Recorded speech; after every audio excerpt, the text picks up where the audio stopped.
Chapter 1. The Unexpected Journey. As the midday bell rang, Jing'an hurriedly gathered her belongings and took her food container to the cafeteria.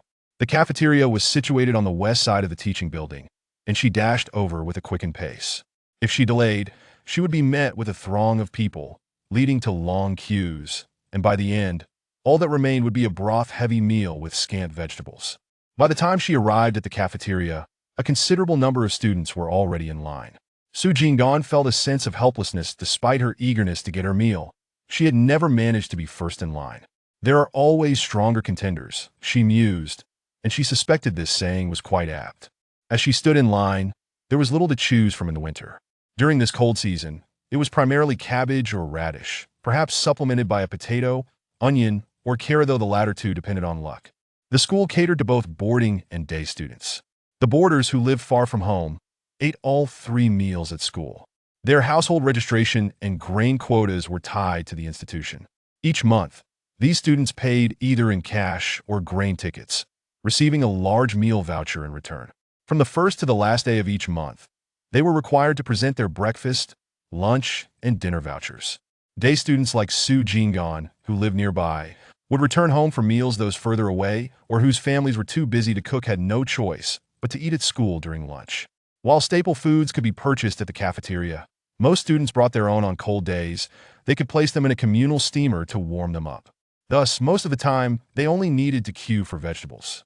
After she collected her vegetables and retrieved her steamed bun from the steamer, Jing'an finally managed to squeeze out of the crowd, finding that the line had extended a good 5 meters behind her. Clutching her food container, she turned to search for a place to sit. The cafeteria had a limited number of tables and benches, leaving latecomers with no choice but to stand and eat. The walls were adorned with slogans. Corruption and waste are grave crimes. Every grain and morsel should remind us of their hard-won origins. Every thread and strand, a reminder of the arduous toil behind it. Jing'an over here, a voice called out, and she turned to see her classmate Wang Jingjing waving at her. Though they were not in the same class, the two had formed a delightful friendship, sharing whispers and secrets. Jing'an hurried over as Wang Jingjing adjusted her seat to make room. Hurry and eat, it gets cold quickly in winter. Neither spoke as they focused on their meals. The cafeteria was bustling with a sea of students. The noise, overwhelming, one had a shout to be heard above the din. After washing their containers, the two emerged, both sighing with relief, as though they had just fought a battle. Jing'an, my mother mentioned that the supply store has some defective fabric available without tickets tomorrow. Do you want some? If so, remind Annie to come by around 10 in the morning, Wang Jingjing whispered, her round face close to Jing'an's ear. Yes, I definitely want some. Thank you, Jingjing. Jing'an responded eagerly. What's there to thank? We don't need to be formal with each other. Just remember, each person can only take 3 feet. At most, anything more isn't allowed. That's still quite a lot. In these times, being able to acquire fabric without a ticket was indeed a stroke of fortune. What more could one ask for? Jing'an wiped her hands dry on her clothes. Let's hurry back to class. It's freezing outside. The two clasped hands, tucking their necks in, and jogged back to their classroom. Upon reaching the upper floor, they parted ways, and Jing'an returned to her seat, resting her head on her desk, finally feeling a sense of ease as she turned her face towards the wall. Jing'an had been in this world for 3 months. Prior to her arrival, nothing particularly notable had occurred. She simply fell asleep one night and awoke the next day to find the entire world transformed. For a while, she was bewildered, but the hurried footsteps and urgent calls from her family prompted her to rise quickly, helping to tidy up the house, wash dishes, and attend to various chores. Her second sister, Jingping, incessantly urged, "Hurry up, third sister. We're going to be late." Jing'an grabbed her backpack and followed her second sister into the school. On the walls of the school were inscribed the slogans. Education serves the political needs of the proletariat. Education must be combined with productive labor. Upon entering the school gate, the two sisters parted ways. She rushed to a corner, glancing at her book for her name and class, finally realizing she was in class 3 of the first year. Finding her seat, she paid close attention in class, anxiously enduring for over a month before she could finally breathe easy. Life was not easy for the Su family. The school offered financial aid for students from economically disadvantaged families, allowing them to apply for free or reduced tuition. Jing'an had considered applying, but soon discovered there were families even poorer than hers. Su Jing'an was an ordinary person, just like her predecessor. The Su family worked at a machinery factory. With 4 children in total, she was the third. There was an elder brother, an elder sister, and a younger brother. Though somewhat neglected, this was typical in large families. There was always one child who received less attention from their parents. Su Jing'an had not thought much of it. This was 1963, and graduating high school in 1966 would allow her to quickly find a job, thereby avoiding the rural labor assignments. The relationships within the family were distant, and they maintained that distance. Each member would go their separate ways, living their own lives. As a married daughter, she felt little connection to her family. Unexpectedly, her elder brother announced that he had a girlfriend, a temporary worker, named Su Duoduo from the first cotton mill. The name rang a bell. She felt she had heard it somewhere before. Her mother was overjoyed, as their family was poor. Only Zu's father and mother worked. Her father earned about 30 yuan a month, while her mother made 18 yuan working in the cafeteria. None of them had emerged from a stone crevice. Her grandmother received a meager 5 yuan monthly pension, and her maternal grandmother frequently fell ill, often sending messages to Zu's mother, urging her to visit. If anyone inquired about the situation, it was always about how much they missed their daughter. Zu's mother could only occasionally bring something back to visit, as her sister-in-law and her nieces and nephews awaited her return. When she met anyone, they would say, "The children's aunt is back to see the elders. My mother dotes on her daughter. She feels anxious after just a few days apart." The neighbors watched, and as long as her mother was alive, Zu's mother had no choice but to endure it. What could she do? Every mother who favored her son seemed to devise various strategies to extract benefits from her married daughter. Coupled with the social obligations tied to relatives, friends, and colleagues, there was little left to save for the 4 children. Otherwise, they would not have sent the eldest, Su Jiangwo, to an oxygen factory as an apprentice. They could have arranged for him to work at a steel factory or the current machinery factory, as large factories offered better benefits. Su Jiangwo now earned less than 20 yuan a month. Their home was barely 30 square meters, divided into 3 small bedrooms, just enough for them to live. There were no extra rooms for a wedding, making it difficult for the eldest to find a suitable partner. Little did Su Jing'an know that she would dream that very night. Chapter 2. Entering the story. In the midst of her dream that night, Su Jing'an suddenly recalled something. No wonder she felt a sense of familiarity with the name Su Duoduo. She had crossed into a book. The narrative of A Touch of Sweetness in the 1960s revolved around Su Duoduo's life post-marriage. The heroine lived with her husband, Su Jiangwo, and his family, encountering conflicts and challenges, yet their life was still filled with happiness. Su Duoduo was born into a family that favored sons over daughters. Fearing that her own family would sell her off upon marriage, she quickly sought out a partner as soon as she got a job. While the groom's family offered a bride price, she had no desire for any money or gifts, for she could not take anything with her. As long as her family did not mistreat her, she considered it a kindness. Su Duoduo simply wished for a formal job offer from her husband's family. Thus, she could gather the bride price from elsewhere to give to her parents. Whether her husband's family secured her current job or offered her a new position, she could then swap her temporary role for a permanent one. Any debts could be repaid gradually once she started earning, as her future income would ultimately benefit her husband's family. Moreover, jobs were scarce. With families having numerous children, securing a position with her husband's family would ultimately benefit both of them in their new home. In the end, she chose Su Jiangwo because his younger sister, in a stroke of luck, had been accepted as a full-time worker at the first cotton mill, specifically in the publicity department, a coveted position.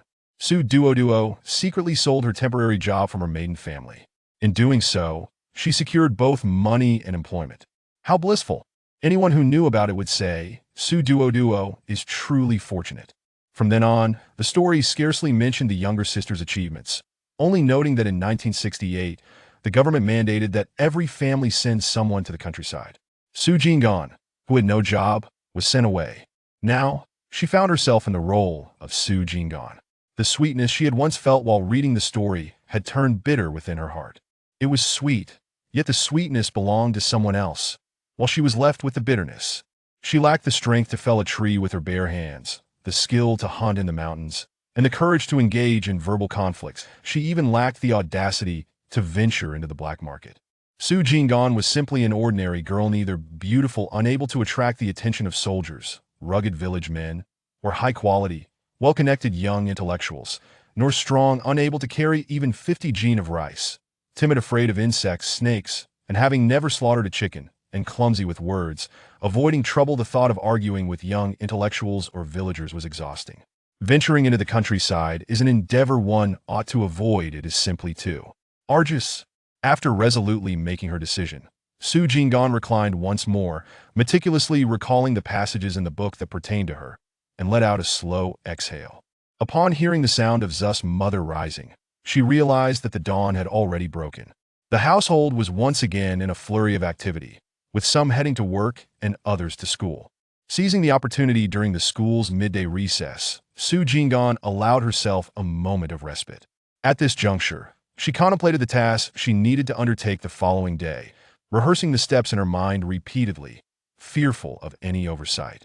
Before the afternoon classes commenced, Jing'an hurried to her teacher's office to request a leave of absence. She knocked gently on the door. "Come in."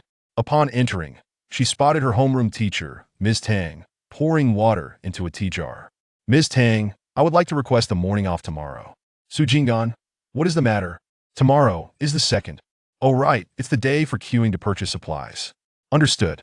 Jing'an expressed her gratitude with a nod. "Thank you, teacher. I'll take my leave now." In these times of scarcity, procuring any goods necessitates standing in line. Occasionally, even with a ticket, one may not secure the desired items. Today, the 1st marks the day when wages and vouchers are distributed at the factory. Once received, everyone must rush to make their purchases the following day. Each month, there is a set quota for each individual, and by the end of the month, everyone is left awaiting their rice to be cooked. To acquire finer grains and meats, families often queue overnight. If one arrives too late, they are certain to find nothing available. In such circumstances, whether at school, the factory, or the administrative offices, leave requests are readily granted, for every household shares the same plight. Everyone must eat. As soon as the school bell rang, Jing'an was the first to dash out.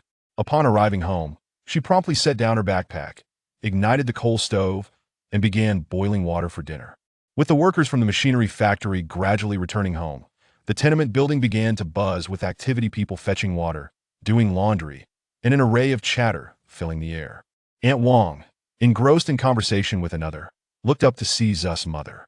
The two families living door to door were as familiar as can be. Has Jianguo's mother returned? Indeed. Hey, Aunt Wang, are you washing clothes for the children? Aunt Wang's voice grew animated as she spoke of her grandson. Indeed, he is a handful, causing mischief all day long. In the blink of an eye, his clothes become unrecognizable. Zu's mother hurried inside, placing the food container from her net bag onto the table, rolling up her sleeves as she entered the kitchen. How is the meal coming along? Mother, the rice is ready, it just needs to be stir-fried.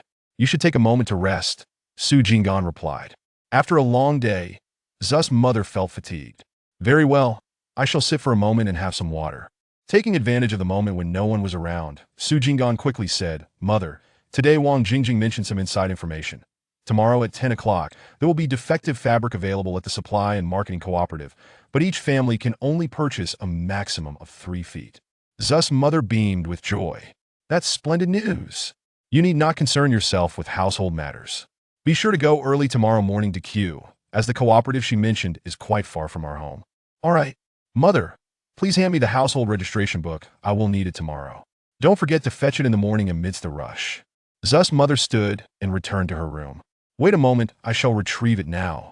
Once Jing'an received the household registration book from her mother, she promptly placed it in her backpack, feeling a sense of relief. Is dinner ready? Zu's father inquired as he entered. It will be ready shortly, father. Just give it about 10 more minutes, Jing'an replied. All right, Zu's father said as he washed his hands, and Zu's mother handed him a towel. Let's wait a bit, the children have not yet returned. The eldest is likely working overtime, their workplace has many tasks and little pay. As they conversed, the second child, Su Jingping, and the fourth, Su Jianxi, returned home. Being the youngest, Su Jianxi immediately asked, Mother, is dinner ready? I'm starving. It's almost ready, we're just waiting for your elder brother, Zu's mother responded. Then don't wait for him. He has gone to see his girlfriend, Su Jianxi said, lifting the tea jar and gulping down a few mouthfuls. How do you know? Su Jingping inquired with curiosity. Upon noticing the room's attention directed at him, Su Jianqi wiped his mouth with the back of his hand. I happened to run into him after school this afternoon. He told me directly to inform you all not to wait for him. The eldest son was no longer a child. Now that he was courting someone, it signified that marriage was not far off. No matter how one viewed it, this was indeed a moment worth celebrating. A smile spread across us father's face as he nodded. Let us commence the meal. Chapter 3, Participating in the Job Recruitment Examination. Mom, could you please fry an egg day in and day out? It's either cabbage or radish. Su Jianqi said, slurping his porridge from Su Jiangwo to Su Jianqi. The Su family, consisting of 4 children, was in their growth spurts. Even with daily servings of eggs, meat, and milk, they felt hunger creeping in almost instantly. The current meals lacked any richness, making it seem as if no matter how much they consumed, it was futile. Moreover, no one had ever claimed to be full. Most families barely managed to eat enough. Exactly, Su Jinping hurriedly chimed in. Who doesn't want to eat eggs? Who doesn't desire something better? Is there anyone? Su mother, dissatisfied, remarked, having anything to eat is already quite fortunate. What kind of family are we? Our eldest son is now in a relationship, turning 20 this new year and soon to be married. I want to become a grandmother and hold my grandchild. It's a joyous occasion, but where will the money come from? The thought troubled Su mother. Meanwhile, the younger son and eldest daughter still needed good meals. Of course, it made her anxious. Su Jianqi, overhearing this, pouted in displeasure. Su father, glancing at his youngest son, said, how about you wake up early tomorrow and line up to buy some meat? All right, seeing his son's eyes light up with joy, he smiled faintly. Lol Su, you spoil him. How many times does he need to be told? Su mother scolded lightly. In truth, who wouldn't want to eat? Eating meat just once a month, and sometimes not even being able to buy it, was tough. In this day and age, with fixed salaries and numerous expenses, how else could one save? Ultimately, Su mother went to the kitchen and fried the last 2 eggs. As she brought them to the table, they vanished in an instant. Throughout this time, Su Jing'an had said nothing, focusing solely on gnawing at the steamed bun, consuming cabbage, and sipping from his bowl of porridge with eggs. He could afford to eat a few more bites of vegetables. Otherwise, he was left with only pickled vegetables. Eggs and meat were luxuries beyond his reach. Just then, the eldest Su Jiangwo returned. Su Jing'an stood up to fetch the warm rice from the kitchen for him. Eldest brother, have you eaten? Su mother eagerly inquired. Su Jiangwo hung his head, looking dejected. Mom, I'm not hungry, he replied. Su mother, surprised, asked, what's wrong? Didn't you just drop your girlfriend off? Being in a relationship should be a good thing. Yet the eldest's demeanor seemed anything but happy. It's nothing, Su Jiangwo stammered. Eldest brother, speak to me properly, what's really going on? Su father questioned sternly, as the entire family turned their attention to Su Jiangwo. With a long face, he sat down and said, Mom, Dad, Duoduo said that when we get married, there should be no bride price. That's good news. Why aren't you happy? What else did she say? Su mother asked. Perplexed, she wants a formal job, Su Jiangwo revealed, feeling less tense upon voicing it. What are we to do? Where can we find one? Su mother lamented, feeling a headache coming on. Jobs were so hard to come by now. And nobody spoke up. How about I talk to Duoduo again? Su mother tentatively suggested. I will. Mom. Su Jiangwo had no other options, merely hoping to negotiate better conditions with his girlfriend. Then we can still manage to eat something. Su father thought, relieved that the eldest seemed to have come to terms with it. Su Jiangwo picked up his bowl and quickly finished his meal before heading back to his room. The remaining family members fell silent, each retreating to their own space. Su father and Su mother, having worked all day, needed to rest early. The second child, Su Jinping, was in her 3rd year of high school, while the youngest, Su Jianqi, was in his 3rd year of junior high, both crucial periods for their education. Every afternoon, the school extended classes, piling on the homework and tension. This led to the current situation where nearly all household chores fell on Su Jing'an's shoulders. She didn't even know whom to push the tasks onto. Everyone had their perfect excuses for avoiding responsibility, even if they all knew that Su Jianqi and Su Jinping had average grades and barely passed their exams. The eldest, Su Jiangwo, was also busy with work. In the 21st century, how many men come home after work and lie down, doing nothing, as if they had no hands? Moreover, in this era, it's rare to find a man who doesn't hit his wife or children.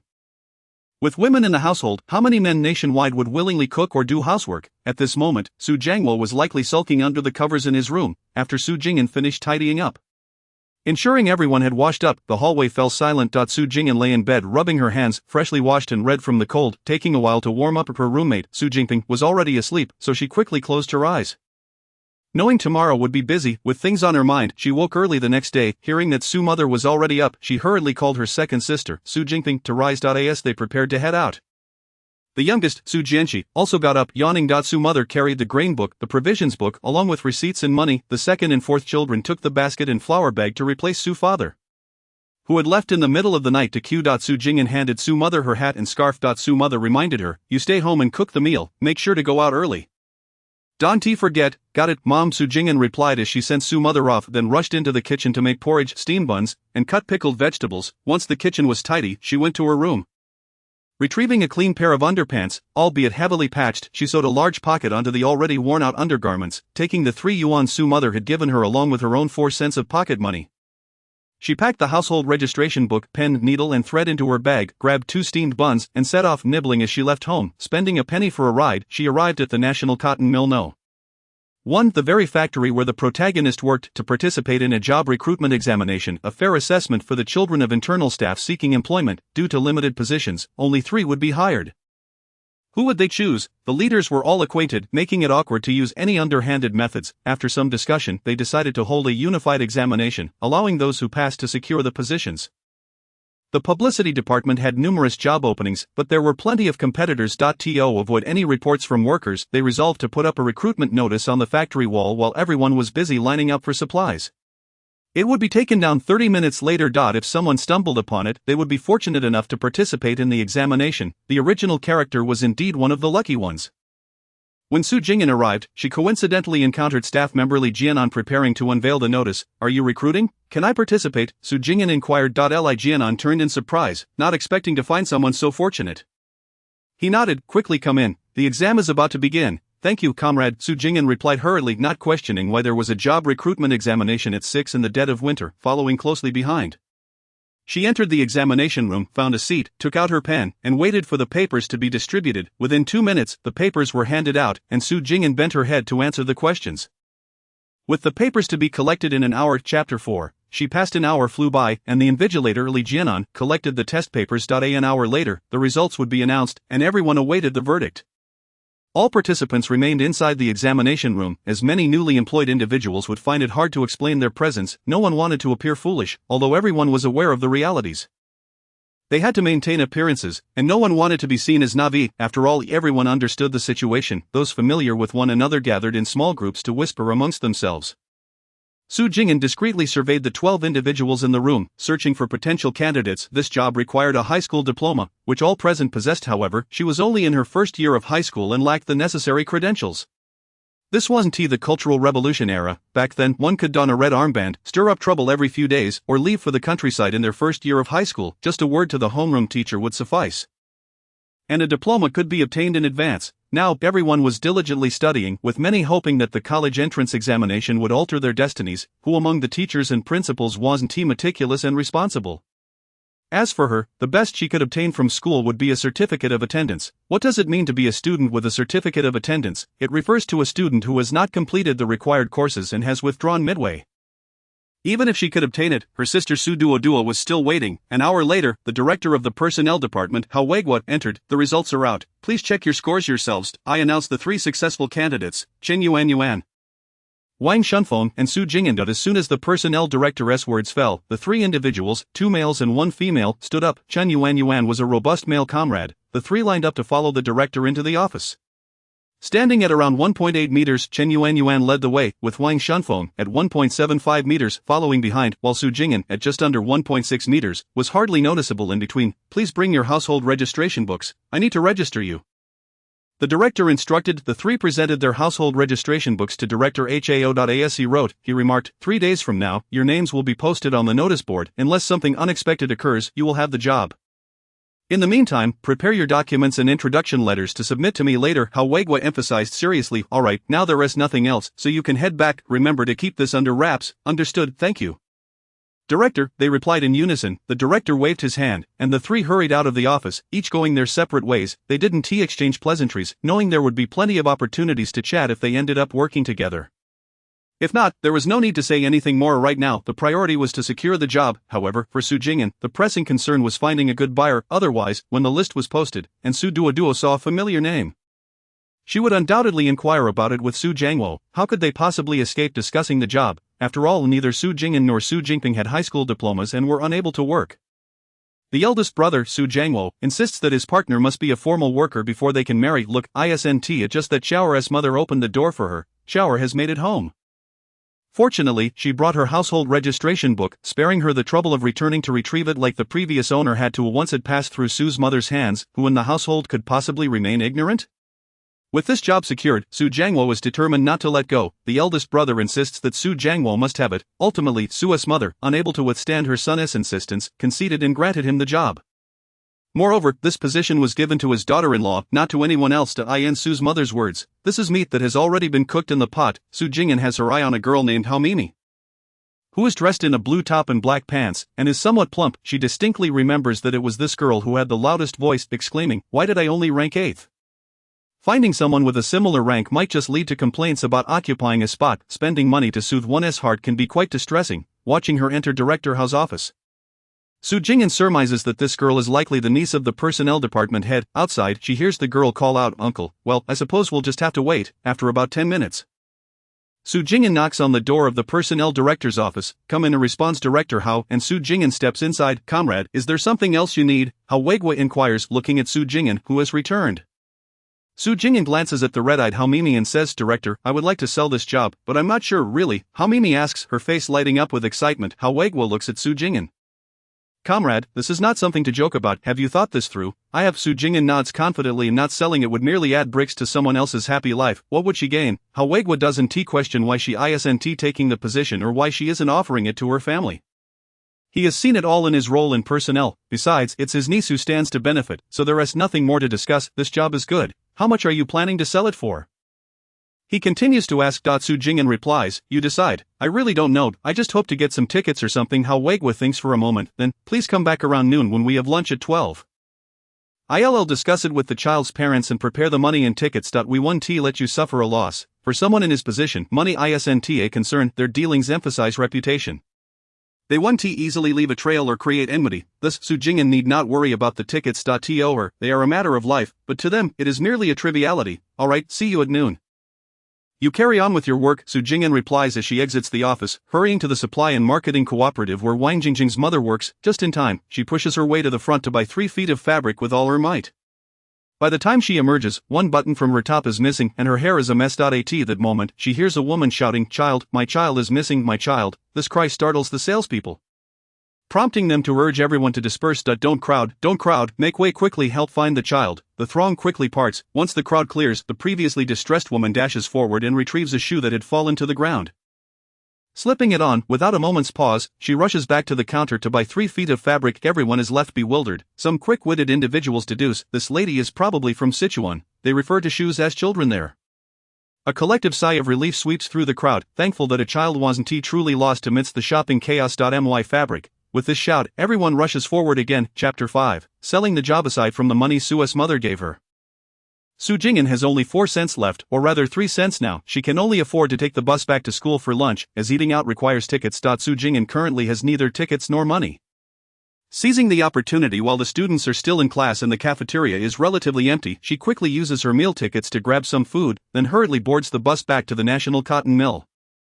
Through the bus window, snowflakes are falling sporadically. Even while seated, she can hear the soft patter against the glass. Su Jing'an stretches her hand outside. The biting cold wind carries a damp chill. The snowflakes, as small as grains of salt, initially tickle her hand but melt upon landing, leaving the ground wet. The already old bus seems to be moving even slower now. The driver's sluggish pace is hardly quicker than that of an ox cart.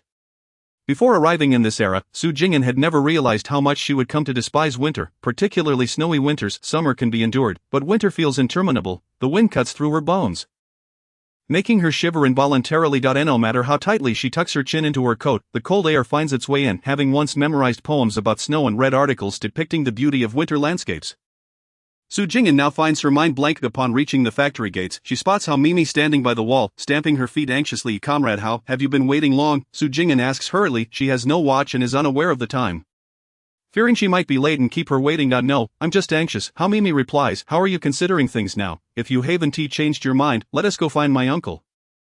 The factory workers will be getting off soon, and there will be more people then." "Alright, let's go. This isn't a place for conversation," Su Jing'an remarks, glancing at the drenched Hao Mimi, and nods in agreement. The cold weather causes both of them to exhale visible breaths as they speak her presence before Hao Mimi signifies that no further changes are likely to occur regarding this matter. Hao Mimi pulls Su Jing'an along, avoiding the crowd as they make their way to Hao Weigua's office. Upon entering, Su Jing'an sees a middle-aged couple, both appearing to be under 50 and clad in deep blue work uniforms. their plump figures suggesting a familial resemblance to how Mimi, with limited time during lunch, neither party is leisurely. How Mimi's parents get straight to the point. Young lady, since you're here, it's clear you've made a decision. We genuinely desire this job. Without further ado, we offer you 500 yuan along with a watch ticket, 30 industrial tickets, and 2 jean of cotton tickets. How does that sound? The dates on these tickets are quite extended. Not expiring until the end of next year. This is our family's sincerity. It goes without saying that the couple has taken care of her, as anyone with eyes can see she has been struggling. Clad in threadbare, patched clothing, with dull hair and a petite frame, Su Jing'an is overjoyed upon hearing their offer. She shares the price she had in mind for selling the job with Director Hao. And they agree to finalize the arrangement. Even though she knows they wouldn't cheat her, she didn't expect such a generous offer given the current market. This price is more than fair. Just as she is about to nod in agreement, Hao Weiguai adds, I'll also throw in 20 feet of fabric tickets, and when the list is announced, I'll write down Hao Mimi's name directly. He speaks candidly. Once you step out of this door today. Don T mentioned this again. Let us keep things clean. No one wants to leave any handles for others to grab. Su Jing'an replies without a hint of hesitation. Rest assured, once I leave here, I will forget everything. However, she adds, Director Hao, about today's exam. Her implication is clear. Hao Weiguai nods in understanding. He stands up, retrieves the exam paper Su Jing'an completed earlier that morning, and burns it. He also tears up the original household registration list that included Wang Shunfeng, Chen Yuan, and Su Jing'an, creating a new one without her name. Only then does Su Jing'an feel a sense of relief. After all, with Su Jiangwo as the female lead, who can predict the implications of that narrative? Erasing the traces should minimize potential troubles. Furthermore, being at the same workplace as Su Jiangwo was advantageous, as it can be considered her domain. After completing the transaction, Su Jing'an takes the money and tickets. Upon exiting, she quickly grabs Hao Mimi, who had been waiting to see her off. Mimi, I need to use the restroom. Hao Mimi thinks for a moment, then leads Su Jing'an to the restroom situated in the administrative building. This restroom, used by the leaders, is not only clean but also relatively empty at this time. Once inside, Su Jing'an scans the room, noting that it is vacant. She hastily retrieves her underwear from her bag, places the money and tickets into her inner pocket, and stitches it closed. Finally, she removes her cotton pants, dons the money-laden underwear over her current pair, and puts her cotton pants back on. With everything tidied up, she is left shivering from the cold. Not daring to linger, she rushes out, as Hao Mimi is still waiting for her. Although Hao Mimi has been waiting a bit longer outside, she doesn't complain and simply escorts Su Jing'an through a small door. This entrance is primarily used by the leaders, as it is closer to the residential area. At this hour, with work not yet finished, no one is passing through. Exiting the residential area, a bus stop awaits her right in front. She can conveniently take the bus directly to school, having spent her last penny. Just as she arrives in class, the bell rings, the teacher strides into the classroom, and Su Jing'an promptly takes out her books, attentively listening to the lesson. Upon returning home in the afternoon, Su Jing'an finds her mother. Sumu, Mom, why are you home so early today? She inquires sweetly. Don't mention it. There was a supply of pork and seafood this morning, and in the rush, I twisted my foot, forcing me to take the day off. Sumu says, her frustration evident. This incident is precisely why Su Jing'an had refrained from returning home earlier. Did you manage to buy what you needed? Having purchased the item, as soon as Su Jing'an's words fell, Su's mother had already retrieved her backpack. Commencing a thorough search. Upon opening it, she discovered the fabric, a deep navy blue, to be remarkably dense.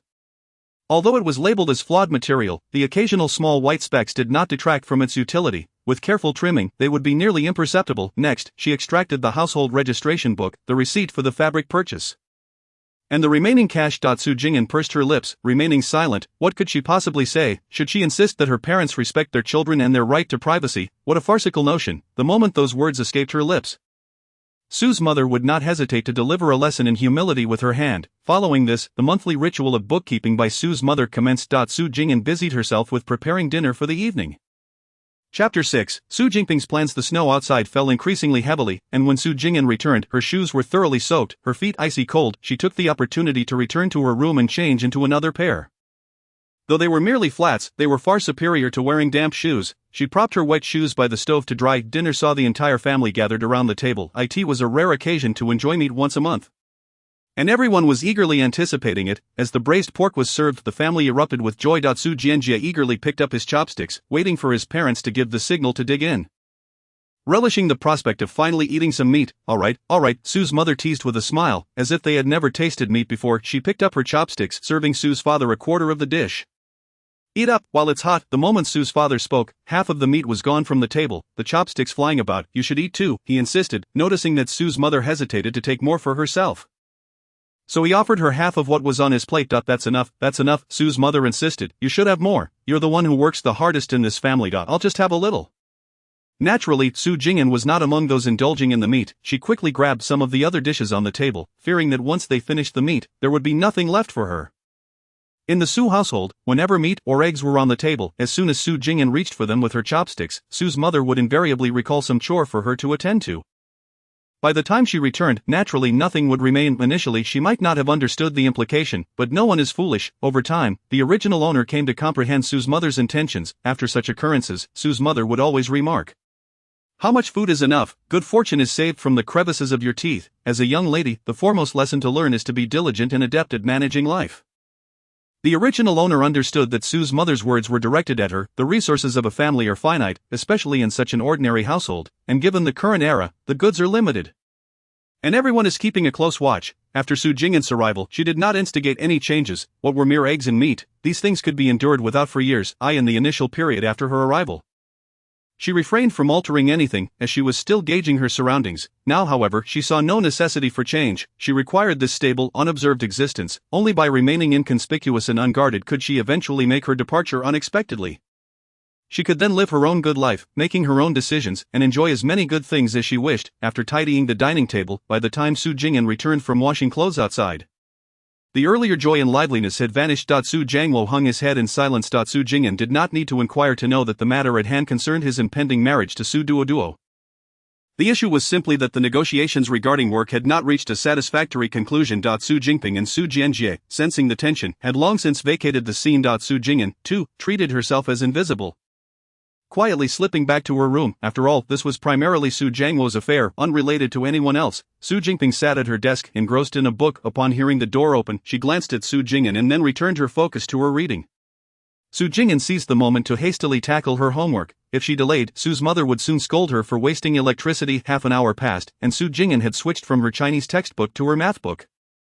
Meanwhile, Su Jingping remained in a trance, not moving an inch, not even turning a page. Su Jing'an realized her sister's mind was elsewhere. Specifically, Su Jingping's thoughts were not on the task at hand. Deep down, Su Jingping understood. Her academic performance was mediocre, and her chances of attending university were slim. And now in December, graduation from high school was imminent. But what about work? The family's financial situation was dire. There was no money. Moreover, with the eldest brother Su Jiangwo preparing for marriage, the prospect of securing a job through financial means was out of the question. While internal recruitment was supposedly straightforward, she was oblivious to any announcements. The public recruitment exams were fiercely competitive, and she had no confidence in her chances. Contemplating this, Su Jingping felt an unbearable weight in her heart, her breathing growing heavy. How could she carve out a path for herself? Su's mother had a stable job, but Su Jingping was well aware that it was not meant for her. Despite Su's mother appearing to favor her, at least in their household, it was only because she was more attractive than the youngest. Although Su's parents lamented their financial struggles since the eldest brother announced his marriage, they seemed unconcerned. This was because, after the new year, she would turn 18. Not all gaps could be filled by her. Her only advantage was her pleasing appearance.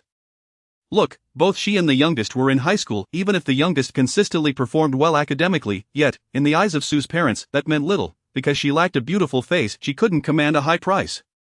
What, you claim the youngest is clever enough to become a university student? That is still a distant dream. Who knows if she will even pass the exams in 2 years? Such far-off matters are impossible to predict.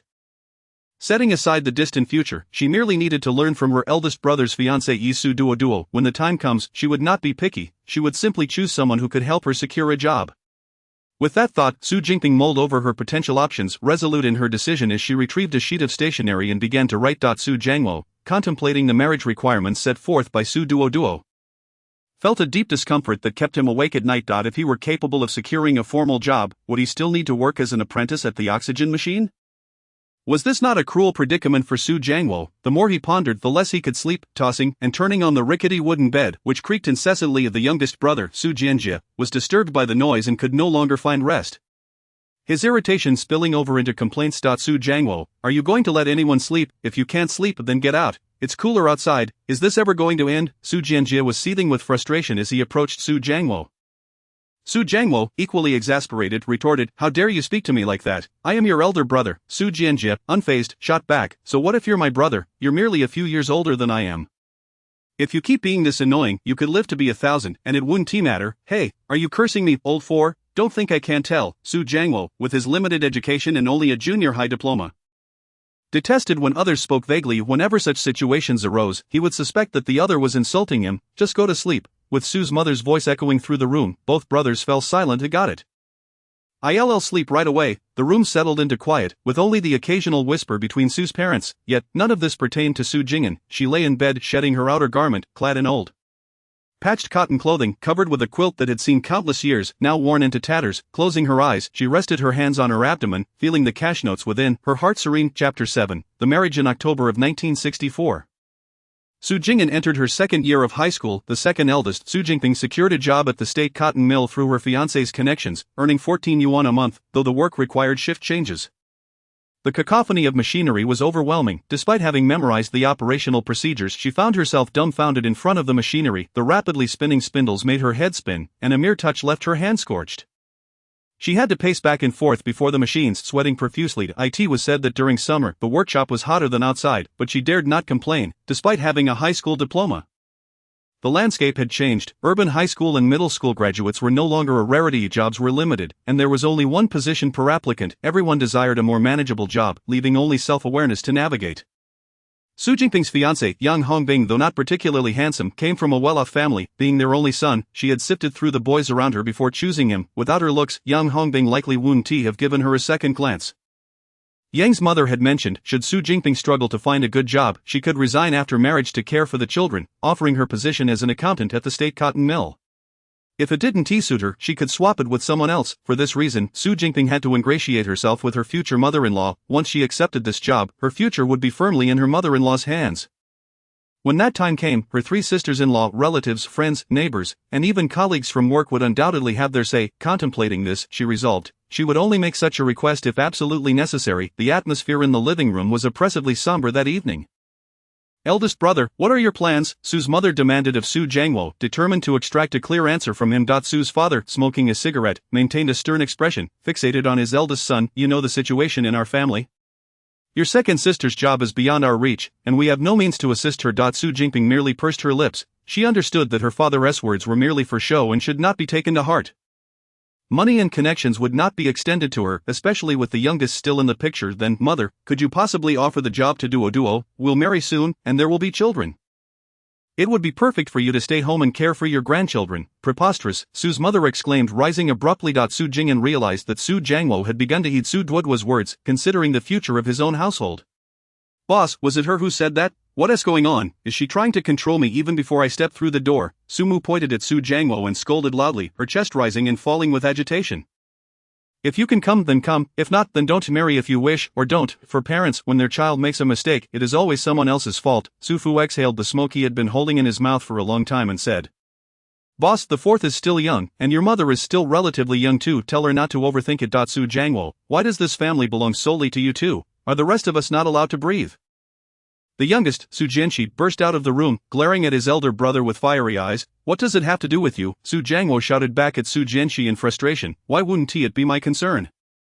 If they're making plans regarding our mother's job, it definitely concerns me, Su Jianxi retorted without hesitation. The youngest had long regarded Su Mu's job as his own possession. After all, the eldest brother's job had cost a considerable amount of money and connections.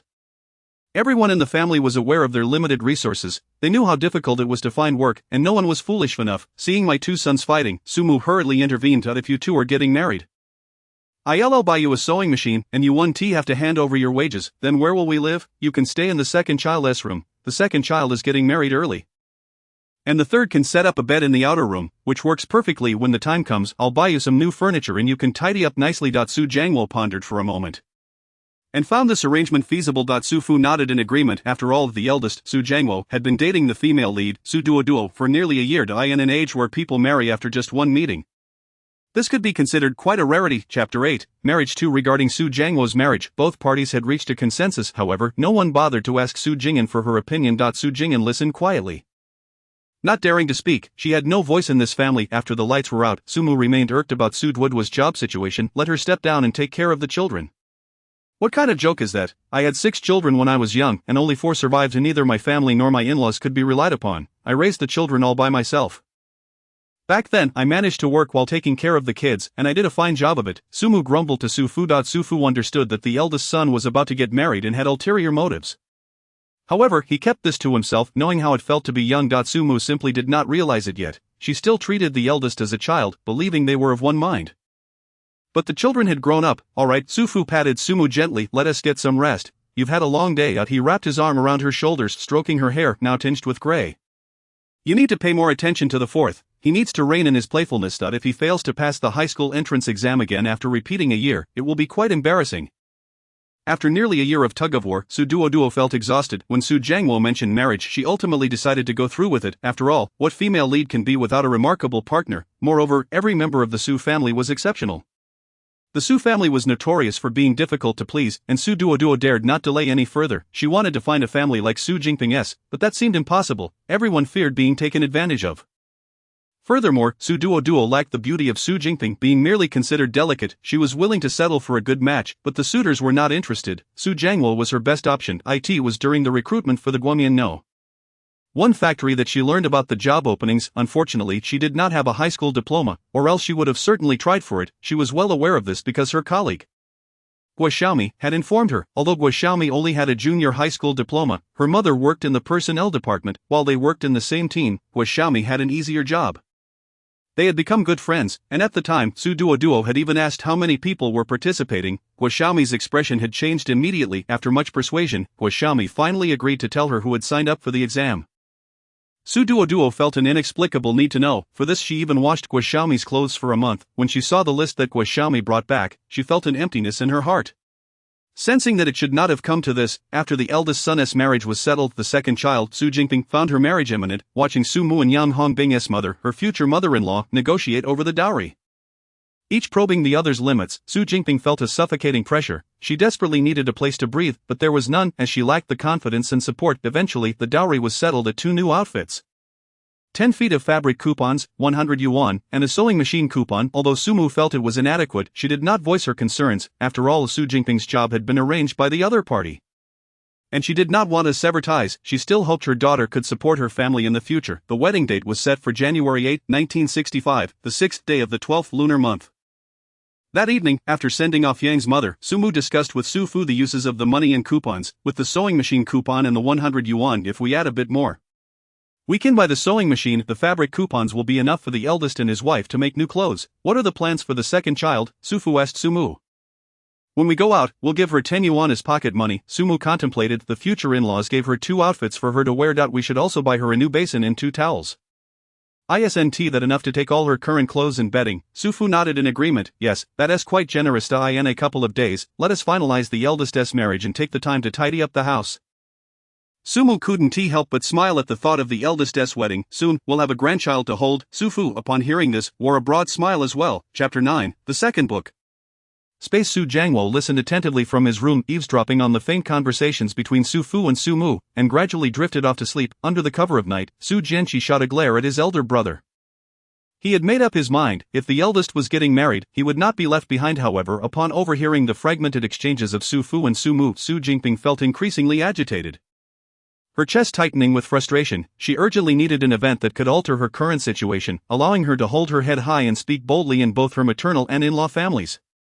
Su Jing'an had no other thoughts. She simply wanted to vent her anger. As Su Jingping's wedding date was finalized that night, a sudden realization struck her mind with a jolt. Initially startled, she later recognized that perhaps her long-awaited golden opportunity had finally arrived. Although it was a year late, she was grateful. Having something was better than having nothing. To her surprise, a cubic meter of space materialized in her mind, containing a book titled My Green Tea Little Wife. Goodness, the female lead was none other than her original character's sister, Su Jingping. The story chronicled how the female lead navigated life in a family that favored boys over girls, how she feigned chance encounters with the male lead, how she flirted with him through letters, and how she utilized various means to capture the attention of an average-looking but well-off male lead. Ultimately, she relied on her own efforts and abilities to secure a good job before marriage, earning recognition and praise from her in-laws, colleagues, and superiors. The narrative detailed the various conflicts that arose between work and family, the challenges she faced, and how the female lead, with her intelligence and wit, resolved each issue, culminating in a happy life. And Su Jing'an was the one who provided the female lead with a good job. After that, her character was never mentioned again, except in the female lead's recollections in her old age, stating that she fell ill and passed away in the countryside before reaching 30. Beep beep beep. Su Jing'an felt a torrent of words bubble up inside her. Unsure of how to express herself, taking deep breaths to calm herself, she began to contemplate her next steps. To be honest, after reading about Su Jingping, she felt relieved that Su Jingping had not used her cunning against their family, Or rather, against her. The reason was likely that the Su family had 2 other sons. Any manipulative tactics would have been futile. Meanwhile, she herself was at the bottom of the Su household hierarchy, wearing the most tattered clothes, eating the poorest meals, and doing the most labor. Su Jingping was not difficult to analyze. Her self-esteem was incredibly high, and she was very goal-oriented. To put it plainly, she was driven by self-interest. She was ambitious and focused on benefits. And when she thought she had a chance, she acted decisively and effectively. The original character had fallen victim to one such blow. This time, the original character fortuitously learned about a job recruitment exam. And her sister's temperament was not lost on her. She had returned specifically to inform her second sister. Su Jingping understood her own position, although the recruitment was for the children of workers. Competition was bound to be fierce. She guessed she would not pass, yet the opportunity was too rare to pass up. Since her graduation, she had not heard of any job openings, if not for her third sibling mentioning it today. She would have remained completely oblivious. Desperate not to miss this chance, she devised a plan to have the original character sit for the exam in her stead, thereby allowing herself to secure a job. Look at her mind. It was hard not to admire. Under the assault of her sister's pleading words and tears, the original character could not withstand the pressure and agreed. Ultimately, the original character passed the exam. But apart from receiving a quiet "thank you, Jing'an, you are truly wonderful," from Su Jingping, she received nothing else. The single act of kindness was all that the original character had to her name. So precious. Calculating the time, there was still a month left. Everything was still on schedule. The most delightful news was that she finally had her own space. The book disappeared after she finished reading it. But the space remained. The pressing matter at hand was to remove the double-layered underwear she had been using to store her money and place it into the space, for an entire year. She had been wearing 2 layers of underwear, changing the inner one and then putting the outer layer back on. The household is large, yet the space is limited. I in the shared room with the second child.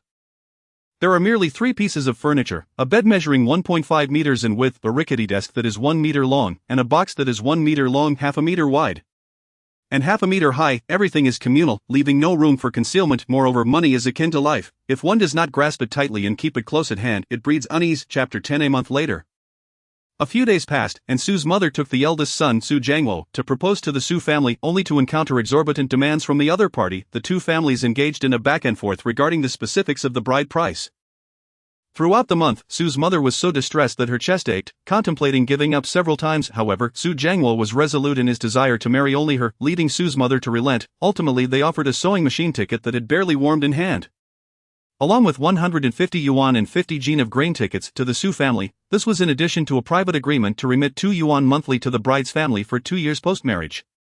Upon returning home, Su's mother collapsed onto the bed, unable to rise. After a couple of days, she finally returned to work. Due to the prolonged negotiations over the bride price, the wedding date was set for February 17, 1965, which was nearly a month later than Su Jingping's. Ding ding ding, the afternoon school bell rang, and students began to exit with their backpacks in TOW.AT. That moment, a few tall boys rushed in from outside the classroom. "Yangzi, hurry up, Jinzi is looking for people to participate in a basketball match against the 3rd middle school. We must go quickly, or we'll miss it," Zhang Shangyang, who was not far from Su Jing'an, shouted urgently. "Yangzi, you can't drop the ball at a critical moment. We can't do without you." Su Jing'an, witnessing the commotion, was pulled into the fray. "Classmate Su Jing'an, you see the urgency here, please cover for me today, and I'll return the favor tomorrow." Zhang Shangyang cupped his hands in respect. "Alright, but don't forget I have things to attend to in the morning and might come late. It will be my turn to erase the blackboard."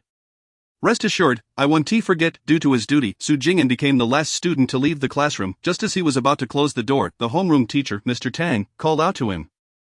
"Su Jing'an, wait a moment. Is there something, Mr. Tang?" he inquired, observing the teacher's sweaty brow. "I just received word that there will be a provincial mathematics competition the day after tomorrow. Will you participate?" After catching his breath, he continued, "A teacher will accompany you, but the expenses for food and accommodation will be your responsibility." Mr. Tang looked at her anxiously. Many students had already declined upon hearing about the additional costs.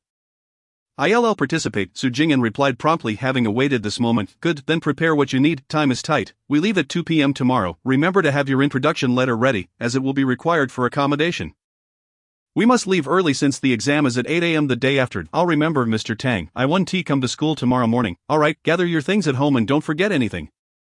Mr. Tang nodded in agreement. After exiting the teaching building, Su Jing'an intended to stop by the restroom before heading home. As he approached the restroom door, he overheard a conversation inside. "Dujuan, are you also participating in the steel plant's recruitment exam tomorrow?" "Yes, my aunt mentioned it. We'll go together." Su Jing'an quickly hid to avoid being seen as someone was about to exit. Once the coast was clear, he emerged. It seemed this was indeed the source of the original owner's information. After a quick trip to the restroom, he hurried home as dusk approached. Upon entering the house, he found Sue's mother, Sue's father, and the fourth child all present. The eldest and second children were absent. Undoubtedly spending time with their significant others. Why are you back so late? Sue's mother scolded as she entered the house. The stove cold. To be honest, I haven't had to cook since the third child took over. I forgot to tell you, Mom, I had duty today. Jing'an quickly washed his hands to assist. Mom, the homeroom teacher said I'm going to the provincial city for a mathematics competition. That far? Sue's mother furrowed her brow. Jing'an understood her concern about expenses. The teacher assured us that the school will cover all costs for food and accommodation. Sue's mother remained silent. Besides, my elder brother and second sister are getting married. It's a perfect opportunity to visit the provincial city and shop for items we don't have here, plus it won't cost us travel expenses. Alright, go ahead. Sue's mother nodded in agreement upon hearing this. I'll get you the household registration book to prepare the introduction letter. Today is the street office director's duty day. Sue's mother efficiently opened the wardrobe and handed the household registration book to Jing'an. She had to admit that while the third child may not be as handsome as the second, he was intelligent and academically gifted, and most importantly, he knew how to manage daily life. Chapter 11. Obtaining the introduction letter. Upon Jing'an's arrival at the street office, he noticed a half-eaten bun and an open lunchbox on the office desk, with the drawer slightly ajar. The director's voice could be heard from the next room, punctuated by pauses likely due to a phone call that had come unexpectedly. Jing'an surveyed the area and, finding it empty, swiftly slipped inside. He opened the drawer and tore off a few sheets of special paper intended for the introduction letter, stamped them, and placed them discreetly in his space. He then quickly returned everything to its original position and exited. After waiting outside for 5 minutes, the director finally emerged. Is there something you need? He inquired upon seeing Jing'an. Director, I am Jing'an, a second-year student at the second middle school. Our teacher is taking us to the provincial city for a mathematics competition tomorrow and returning the day after. I came to request your assistance in issuing an introduction letter. That sounds great, the director replied with a smile. After 2 minutes, Jing'an received the letter and promptly thanked the director before leaving. He needed to hurry home before the food cooled down. The night passed. After breakfast, he packed his belongings and double-checked the money Sue's mother had given him, ensuring it was all there. Mom, after class this morning, I'll head directly to the provincial city and return the day after. Don't wander off outside, keep an eye on your things. I know, Mom. Once Jing'an finished packing, the family had all left. He pulled out the introduction letter and retrieved a blank sheet of paper from his space that he had stamped the previous day, rewriting the introduction letter for the recruitment exam.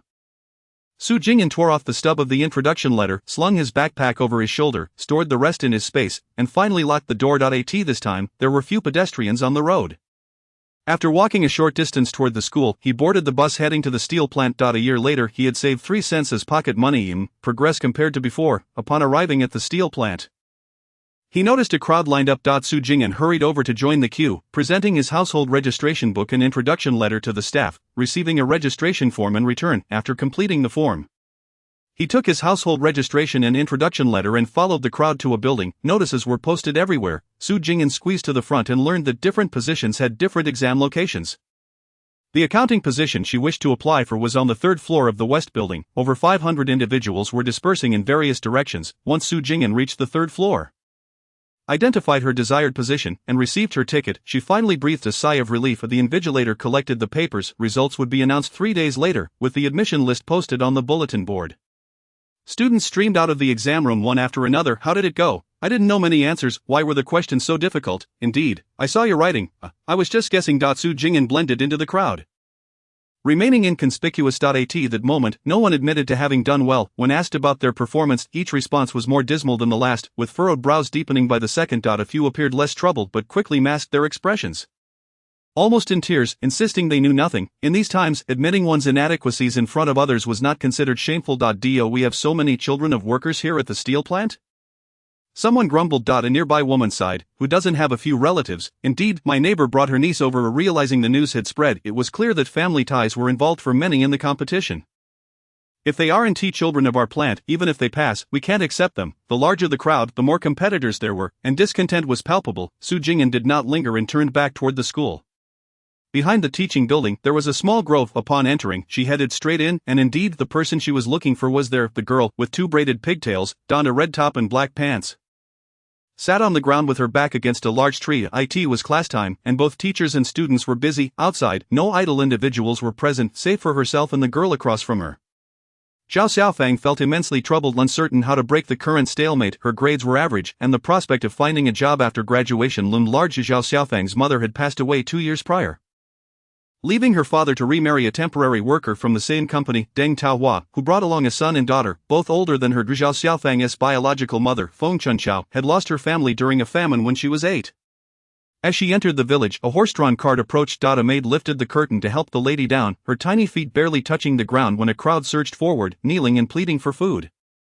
The startled landlady, just returning from her family home, lost her balance. Seizing the moment, Feng Chunqiao rushed forward to cushion her fall. The lady fell without injury, but Feng Chunqiao immediately lost consciousness when she awoke.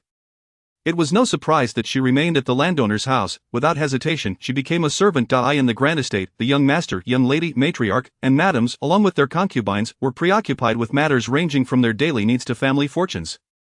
She had witnessed their overt and covert struggles for power. Over the span of 10 years, she transformed from a timid maid who was often beaten, scolded, and punished by having to hold a basin of water, into a prominent maid by the side of the Madame. Feng Chunqiao had never enjoyed a restful night's sleep. When the landlord's family chose to leave, Feng Chunqiao opted to remain behind. She had grown weary of the life of servitude.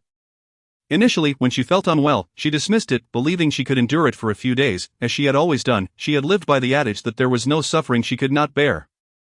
Only blessings she could not enjoy. This notion had been etched in her heart since she was old enough to understand. By the time she realized something was genuinely wrong with her health, it was already too late. The hospital could no longer provide help. At that moment, her only concern was for her daughter Zhao Xiaofang. The question of how to secure her daughter's future became Feng Chunqiao's paramount priority. Chapter 12, 3 moves. Over the course of 2 years, Feng Chunqiao exhausted the savings she had accumulated at home and the secret funds known only to her husband Zhao. Every last penny transformed into her daughter's dowry, which included a complete set of furniture crafted from quality wood, freshly made cotton quilts, an array of colorful fabrics, a sewing machine, a watch, and a lady's bicycle. She refrained from spending this money as it was uncertain whether it would ever benefit her daughter.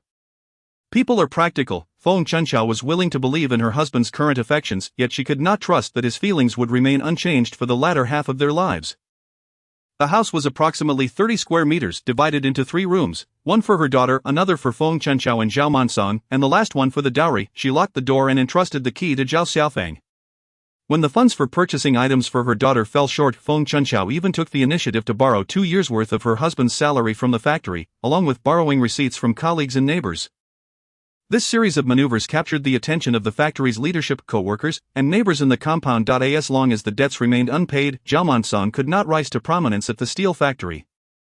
Zhao Xiaofang essentially lived under the scrutiny of the community. What did she eat for 3 meals a day? What did she wear in all seasons? Everyone instinctively compared her situation to that of her mother. Feng Chunqiao, while she was alive, the stepmother's arrival came with a warning. She dared not overstep, nor utter a harsh word. Any misstep would swiftly lead to her notoriety throughout the compound and factory, unless she was indifferent to her own and her children's reputations. If Zhao Xiaofang left the house with red-rimmed eyes, she would be seen as a sweet face hiding a bitter heart.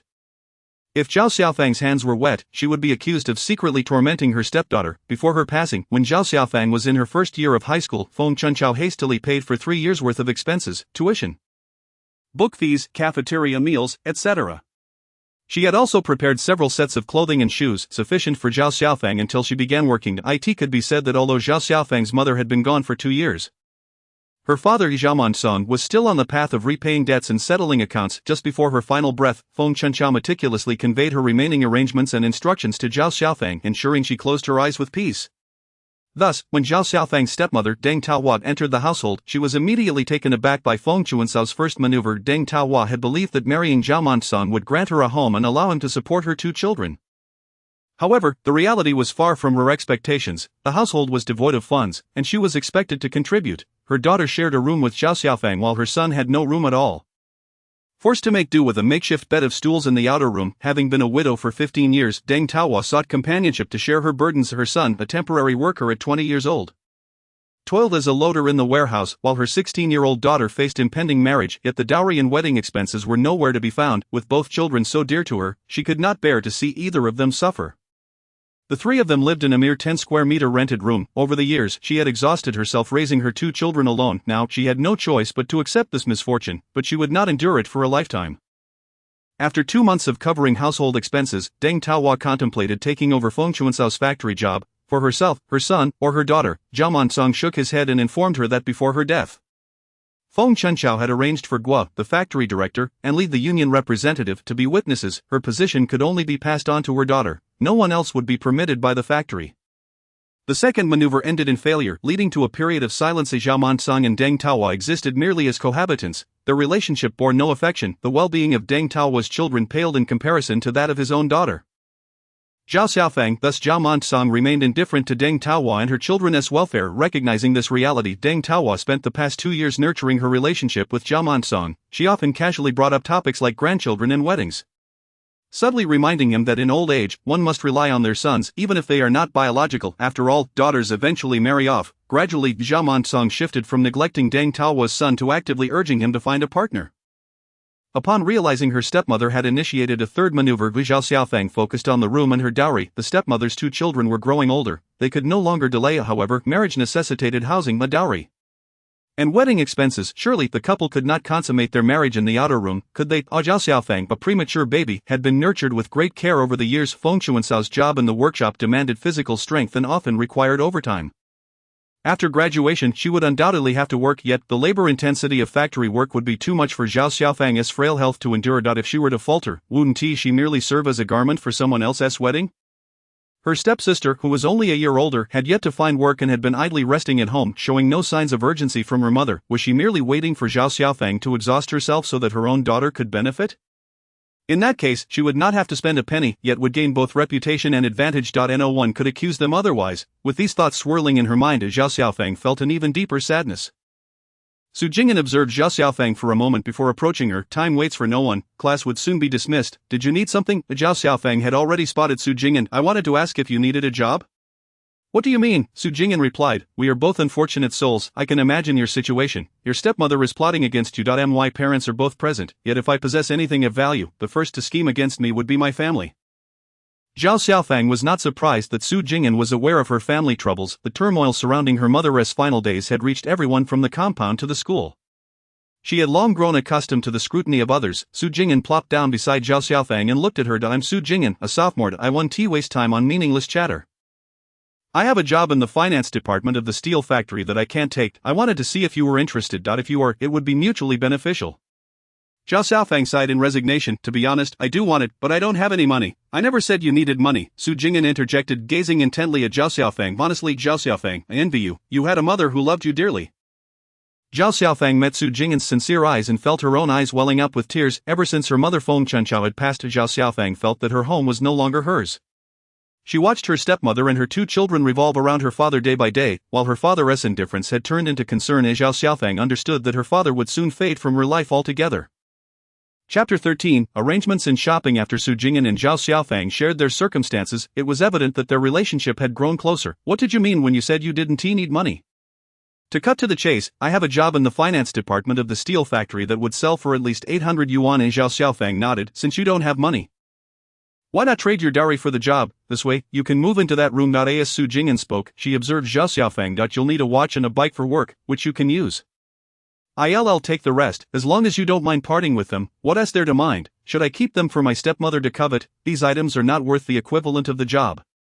I also want you to help me secure a graduation certificate in advance. You're not continuing your studies. I will continue, but I want to obtain the certificate early. If a job opportunity arises, I can go directly without the certificate, which would otherwise leave me at a disadvantage. Alright, when should we handle the paperwork? I'll come find you the day after tomorrow, and we can go to the steel factory to have your name changed.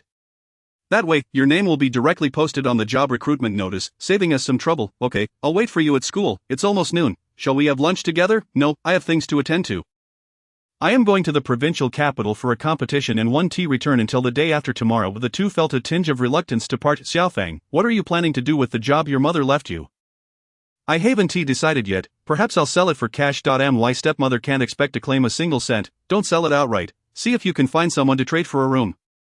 Primarily to get your household registration moved. What do you mean? Zhao Xiaofang asked in surprise. Have you not noticed? What, sending educated youth to the countryside? Are you saying they are going to register me to go?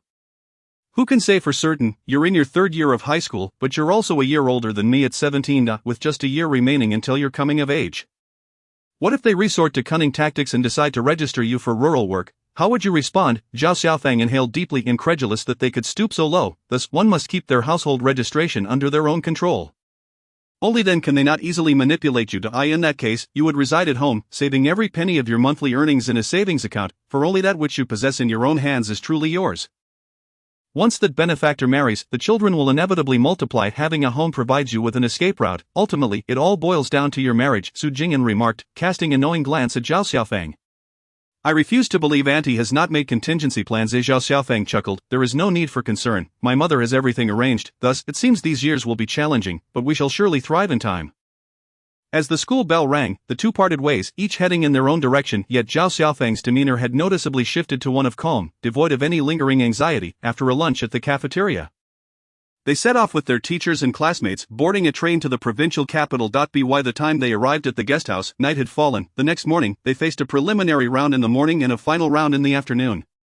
With participants dwindling at every moment, when the results were announced post-competition, it was already past 5 in the afternoon, and all transport had ceased. They could only take a train back at 10 the following morning.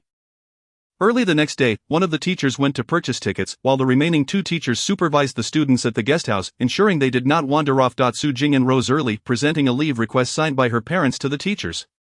Before stepping out amidst the envious gazes of her classmates, the goods in the provincial department store were indeed more varied and complete than those in the city. Su Jing'an procured the items her mother requested and seized the opportunity to spend her vouchers before they expired. She bought a lady's watch, 2 sets of clothing, as her own attire was patched and worn too delicate to wash vigorously for fear of disintegration. A pair of black leather shoes, a pair of white sneakers, and 2 pairs of liberation shoes were also added to her collection, as her current footwear bore patches and frayed edges. Although cotton tickets allowed only for £2, they were sufficient to create 2 thick winter coats. As her existing outerwear had become lumpy and misshapen, with industrial vouchers, she acquired a flashlight and 2 batteries. She also unexpectedly laid claim to 3 yards of cloth in various colors. Snacks and other food items that required no tickets were also gathered. In one word, her current mood could be described as exhilarating. She carefully wrapped the cotton in 2 clean old newspapers, securing it with string. The shoebox was discarded. The 4 pounds of snacks were wrapped in an additional 2 layers of newspaper to prevent any oil from staining her clothes. The batteries were inserted into the flashlight, which shone brightly, eliminating the need to navigate in darkness. With a bag filled with her mother's requested items and the rest discreetly stowed away in her space, now brimming to capacity, Su Jing'an dared not linger any longer. She hastily returned to the guesthouse, eager not to miss the train. Zhao Xiaofang indulged in a rare, restful sleep of the next day. During a quieter moment in class, she sought out the principal's office. Upon her entrance, Principal Liang inquired, "Xiaofang, what brings you here? Is there something troubling you?" The landowners had fled in haste, taking only their valuables, while Feng Chunqiao discreetly packed numerous books from her study. Many servants scrambled for food, furniture, and clothing. She had already departed with her books and cherished belongings on a donkey cart. In the wake of the founding of New China, Feng Chunqiao donated all her books to the school, with a young Principal Liang personally acknowledging the donation. Before her passing, when Feng Chunqiao arranged funds for her daughter, she encountered Principal Liang once more, hoping he would look after her daughter. Principal Liang graciously obliged. In this era, most teachers were warm-hearted, selfless, and responsible toward their students, yet Feng Chunqiao could not allow her daughter's welfare to be dictated by the character and whims of others. Most importantly, she could not burden her daughter, Zhao Xiaofang, with the weight of personal favors. Whether it was a matter of goodwill or self-interest, it fell solely upon Feng Chunqiao. Her daughter owed nothing to anyone. She merely needed to choose what to accept or decline. "Principal, I would like to request a favor," Zhao Xiaofang stated, avoiding any flattery or pity. "What is it?" "I would like to ask if you could arrange for my graduation certificate in advance. Are you certain?" Zhao Xiaofang nodded. She was on the brink of graduation, and her connection with the school would soon diminish. When would such affections be of use if not now? The favor left by her biological mother, although insignificant for major matters, was crucial for the small ones, and now was the perfect time. No one wished to be perpetually indebted to someone else, subjected to their control, except for the heartless, of course. 20 minutes later, Zhao Xiaofang exited the office with her documents in hand. Chapter 14. Work transformed into dowry. The train swayed as it journeyed, and after disembarking at the station, she took a bus back to school. The teachers allowed the students to return home. Su Jing'an stealthily checked the time. For 10 p.m. Zhao Xiaofang had been preoccupied all afternoon, frequently glancing toward the entrance, the moment Su Jing'an and her group stepped through the school gate. Zhao Xiaofang was already aware. She hurriedly requested a sick leave from the homeroom teacher before quietly following Su Jing'an to the steel mill. Upon locating Director Guo, they obtained the list of accepted candidates, and Zhao Xiaofang's heart finally settled when she saw Su Jing'an's name boldly inscribed on the recruitment list. After ensuring everything was in order regarding their employment, Zhao Xiaofang expressed her gratitude to Director Guo once more before exiting. The names on the recruitment notice would soon reflect Zhao Xiaofang's, with no connection to Su Jing'an whatsoever. Ding! An echo reverberated in her mind, followed by the expansion of her space to a dimension of 10 meters by 10 meters by 3 meters.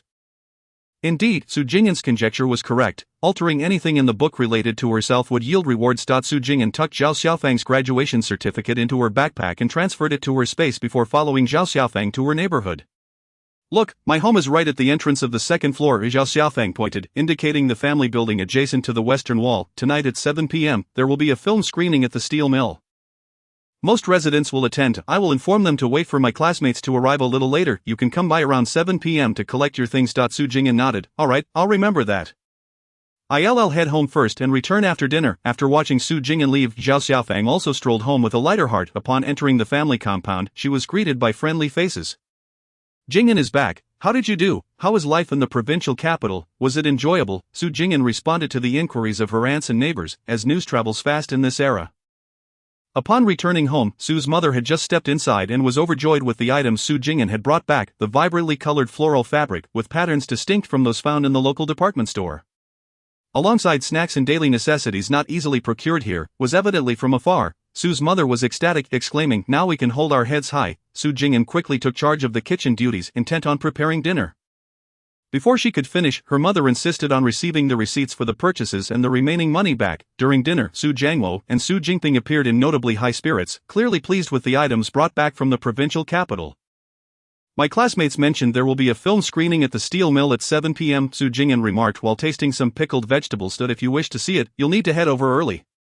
I'll go, Su Jianxi, the youngest brother, chimed in, immediately taking a large bowl of porridge. The rest of the family hastened their pace, eager to join in the outing. It was no surprise, as entertainment was scarce.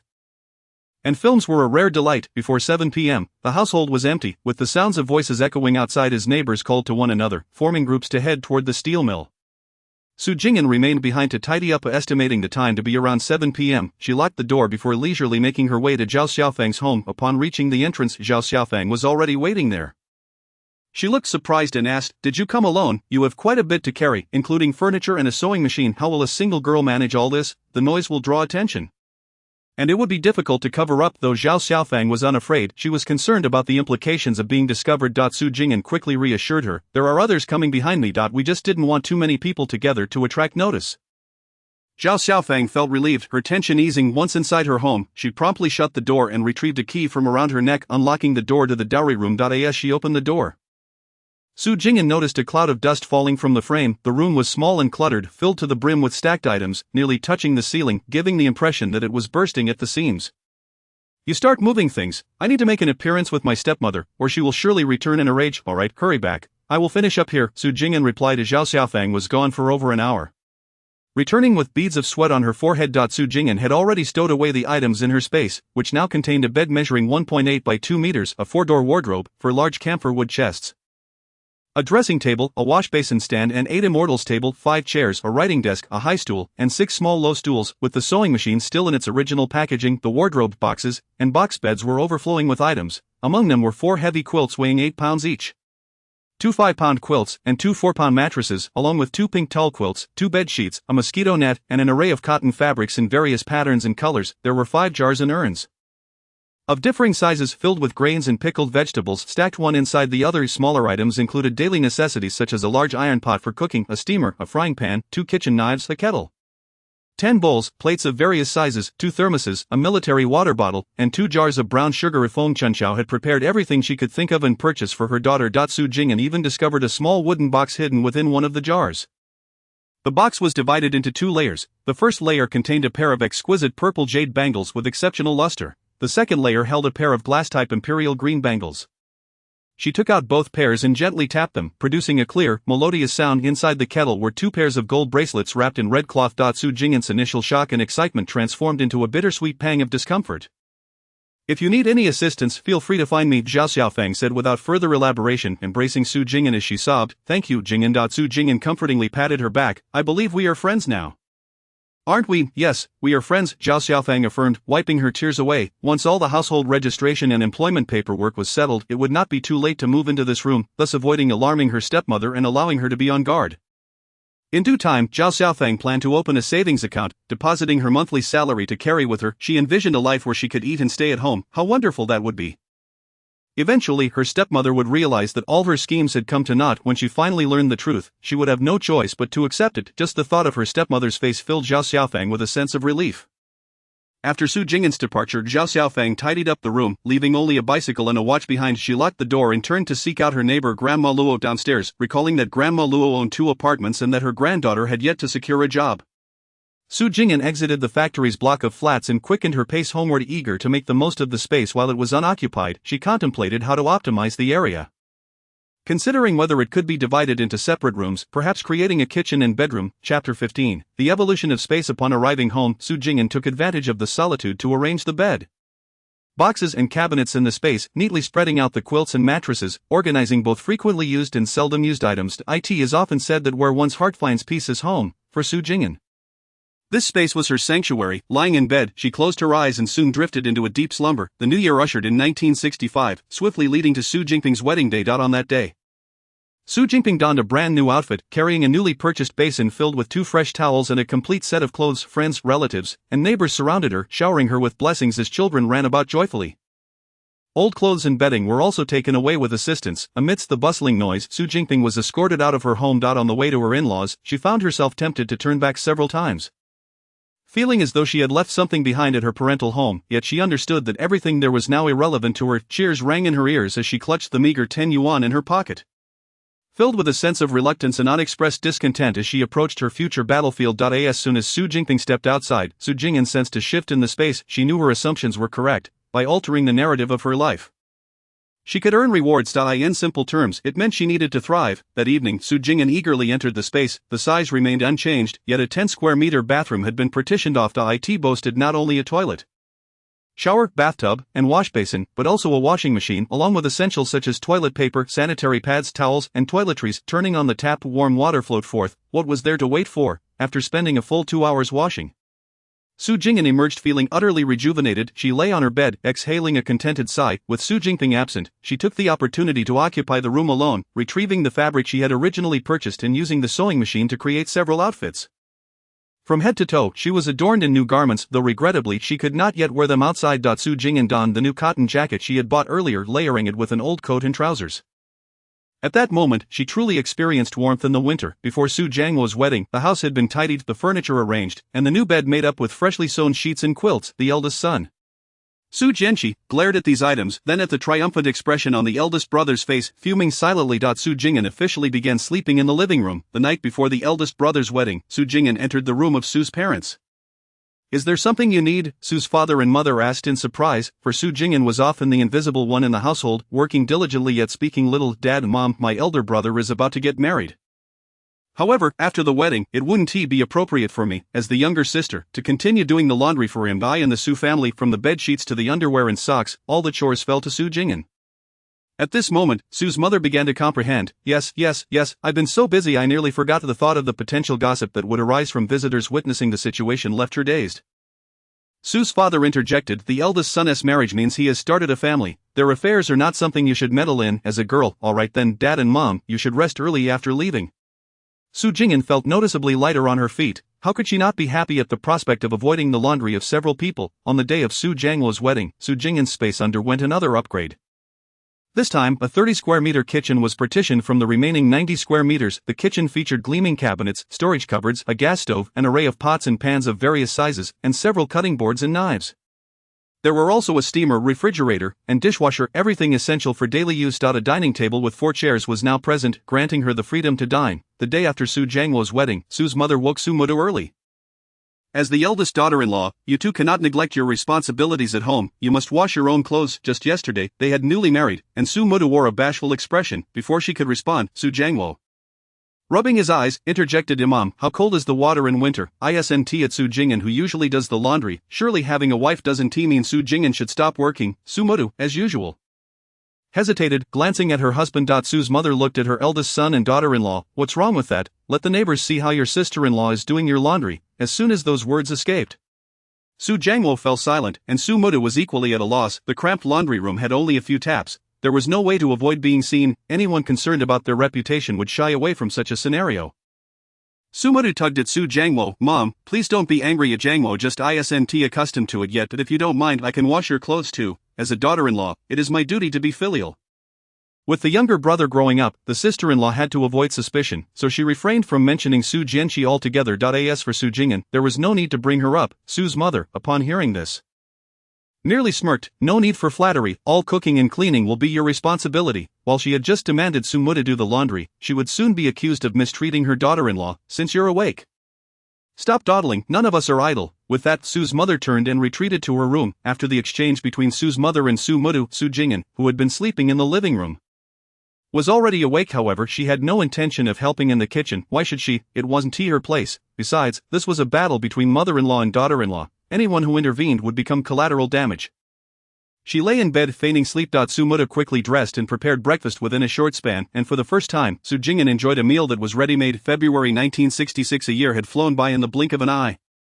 After Su Mu married into the Su family, she and Su's mother, the head of the household, began a fierce battle of wills. Su Mu, wielding her influence over Su Jiangwo, employed subtle tactics that cut deeply, while the mother-in-law asserted her authority with sheer force. Each time Su Jiangwo witnessed the conflict between his mother and wife, he was at a loss for how to respond, often resorting to crouching down with his hands on his head, sighing in despair. Su Jianqi, the youngest, would watch with a smirk, later comforting Su's mother as the doting youngest. It was clear that Su's parents were gradually leaning towards their younger son in this household dynamic. Su Jing'an felt that the past year had been more relaxed than before, as household chores were now shared. She began to understand why there were so many meddlesome sisters-in-law and older sisters. As long as the main conflict remained at the forefront, other issues could easily be overlooked. Chapter 16, Escaping to Freedom. Mom, the third year of high school is quite intense, and the teachers have announced that evening study sessions will commence. Returning home late every day is unsafe. Are you thinking of boarding? The eldest sister-in-law, Su Mu, immediately retorted. What's wrong with boarding? Su's mother, initially inclined to oppose, quickly found herself at odds with Su Mu. This was the advantage of their discord. Though Su's mother was reluctant to let Su Jing'an board due to the expenses, Su Mu's quick tongue had already set the stage for confrontation. Su's mother, adhering to her principle of opposing whatever her daughter-in-law supported and supporting whatever she opposed, swiftly countered. Many were reluctant to lower their heads, pursing their lips. I intended to reside on campus, and my homeroom teacher mentioned that the school would waive my accommodation and meal fees. The only way to persuade Su's mother to agree was to assert that no money would be spent. At that moment, Su's mother surely felt that even if Su Jing'an failed to win her heart, she was still flesh of her flesh. After all, she was closer than a daughter-in-law, wasn't she? Taking advantage of the current situation, Su's mother was determined to assert control over Su Duo and impose rules upon her, aiming to subdue her. Only then could Su Jing'an be free from household chores.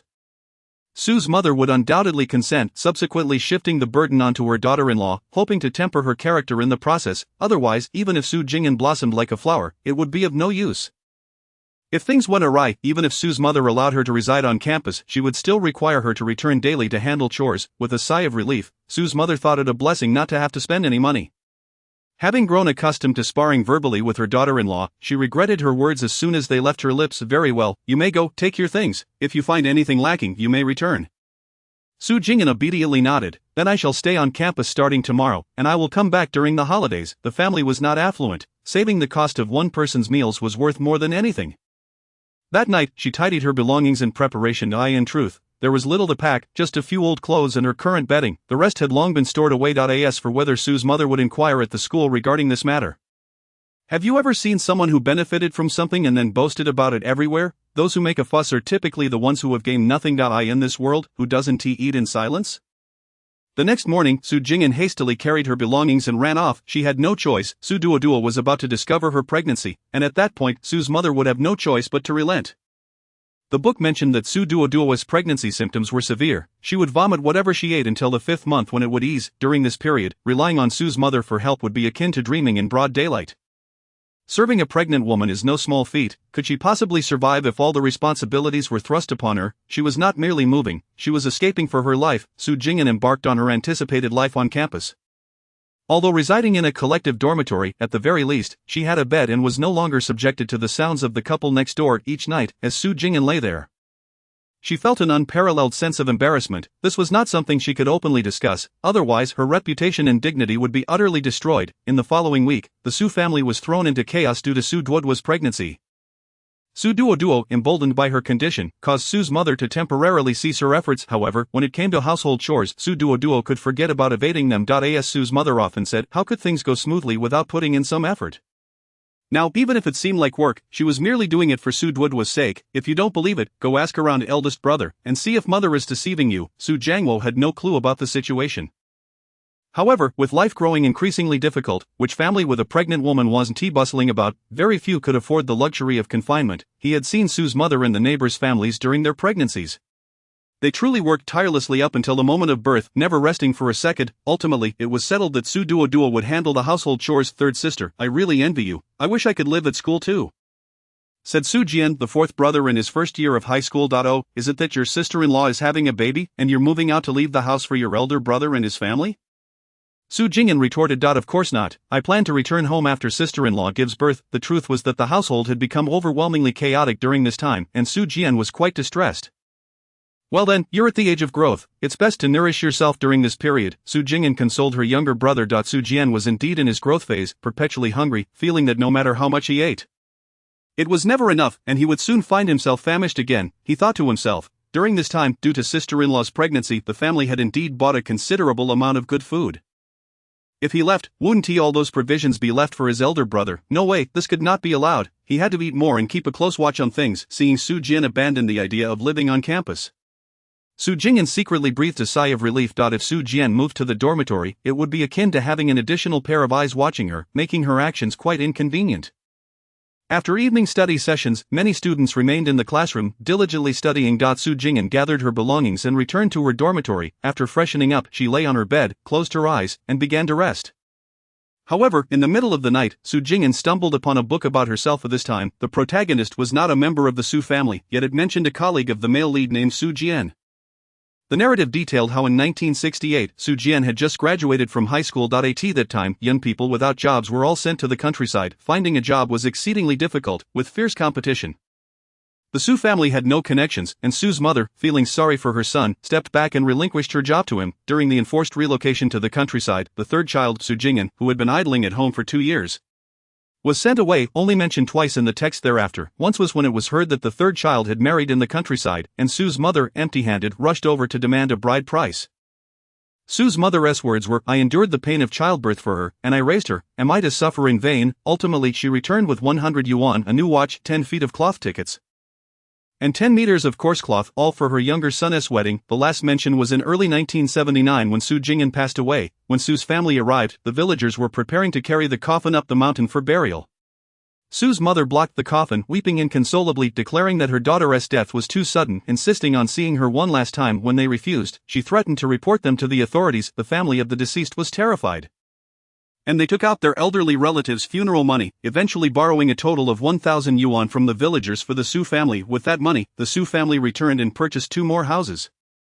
Allowing the 2 sons to separate, life became increasingly prosperous. Su Jing'an was incensed, her heart aching with resentment. She realized that the Su family thrived upon the bones of the original owner, feasting on the blood-soaked bonds of the original owner.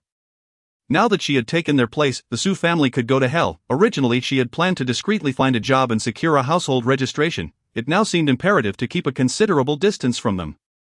Chapter 17, Moving away from school. It was now March, and the teachers and students of the school were fervently preparing for the college entrance examination. Even those seeking jobs were not overly anxious. When the newspaper announced in June 1966 the postponement of school enrollment for half a year, panic ensued. No one was foolish. Those with any sense understood that chaos was imminent with the cancellation of the college entrance examination. Securing a formal job would be even more challenging. The cost of obtaining a good job equated to the total of her 2 previous job sales. It was an astronomical figure when the compulsory relocation of educated youth to the countryside occurred. Friendships forged since childhood, along with amiable neighbors and siblings, would resort to every trick in the book to secure employment. Was it merely a job? It was a matter of life and death for the latter half of their lives. How could the original owner possibly find work? The 2 jobs offered were never even mentioned, thus all household responsibilities fell to the original owner. Sister-in-law Su Duoduo gave birth to triplet sons, feeling quite empowered. After her confinement, she returned to work, leaving only breastfeeding duties to the original owner, while the remaining time was solely devoted to her care. When she returned in the evening, claiming exhaustion from work, sister-in-law's milk supply dwindled, causing the babies to cry incessantly, leaving the original owner to devise solutions, with no one lending a hand. While others rested, the eldest couple grew ever more affectionate and sweet. Whereas the original owner struggled day by day, unable to keep her eyes open and bent over from fatigue. By the time the children turned 2, could speak, run, jump, and feed themselves, it was precisely when the original owner was sent to the countryside. Su Jing'an meticulously recalled the contents of the 3 books, extracting useful information, contemplating her plans once more, and feeling assured that nothing was amiss before finally relaxing. On March 30, Su Jing'an deliberately returned from school. Mother, I've taken the household registration book. Su's mother was busy calculating overtime pay and waved her hand dismissively. Go on, I know. Over the years, she had occasionally taken the household registration book to purchase internally defective cloth. So Su's mother had grown accustomed to it. Su Jing'an gathered the money from the table into her pocket and took her introduction letter to the city government to obtain a registration form. Before entering the municipal government, she made sure to change into her best clothes from the space. After filling out the form, the clerk, Xiao Zhang, mentioned nothing else. Come for the exam tomorrow at 8 a.m. Don't forget. Su Jing'an hurriedly expressed her gratitude. Thank you, I will surely remember. What was there to say? The fact that she could come indicated she had connections. Those who had no relations were unaware that jobs were being offered here. After exiting, Su Jing'an rushed back, determined to buy the defective cloth with all her might. Upon returning to school, she located Su Jian's classroom. Many students who struggled to focus were slumped over their desks. Su Jing'an peeked inside, and Su Jian immediately stepped out to bring back the cloth and remaining money. Su Jian cheerfully exclaimed, Sister, did you buy the cloth again? You're truly impressive. Su Jing'an instructed, keep an eye on the things and return home after school. Su Jian understood his third sister's intentions. Don't worry, third sister, I've never let anything slip from my watch. There was nothing more to say. Dreaming of sneaking anything from him was futile.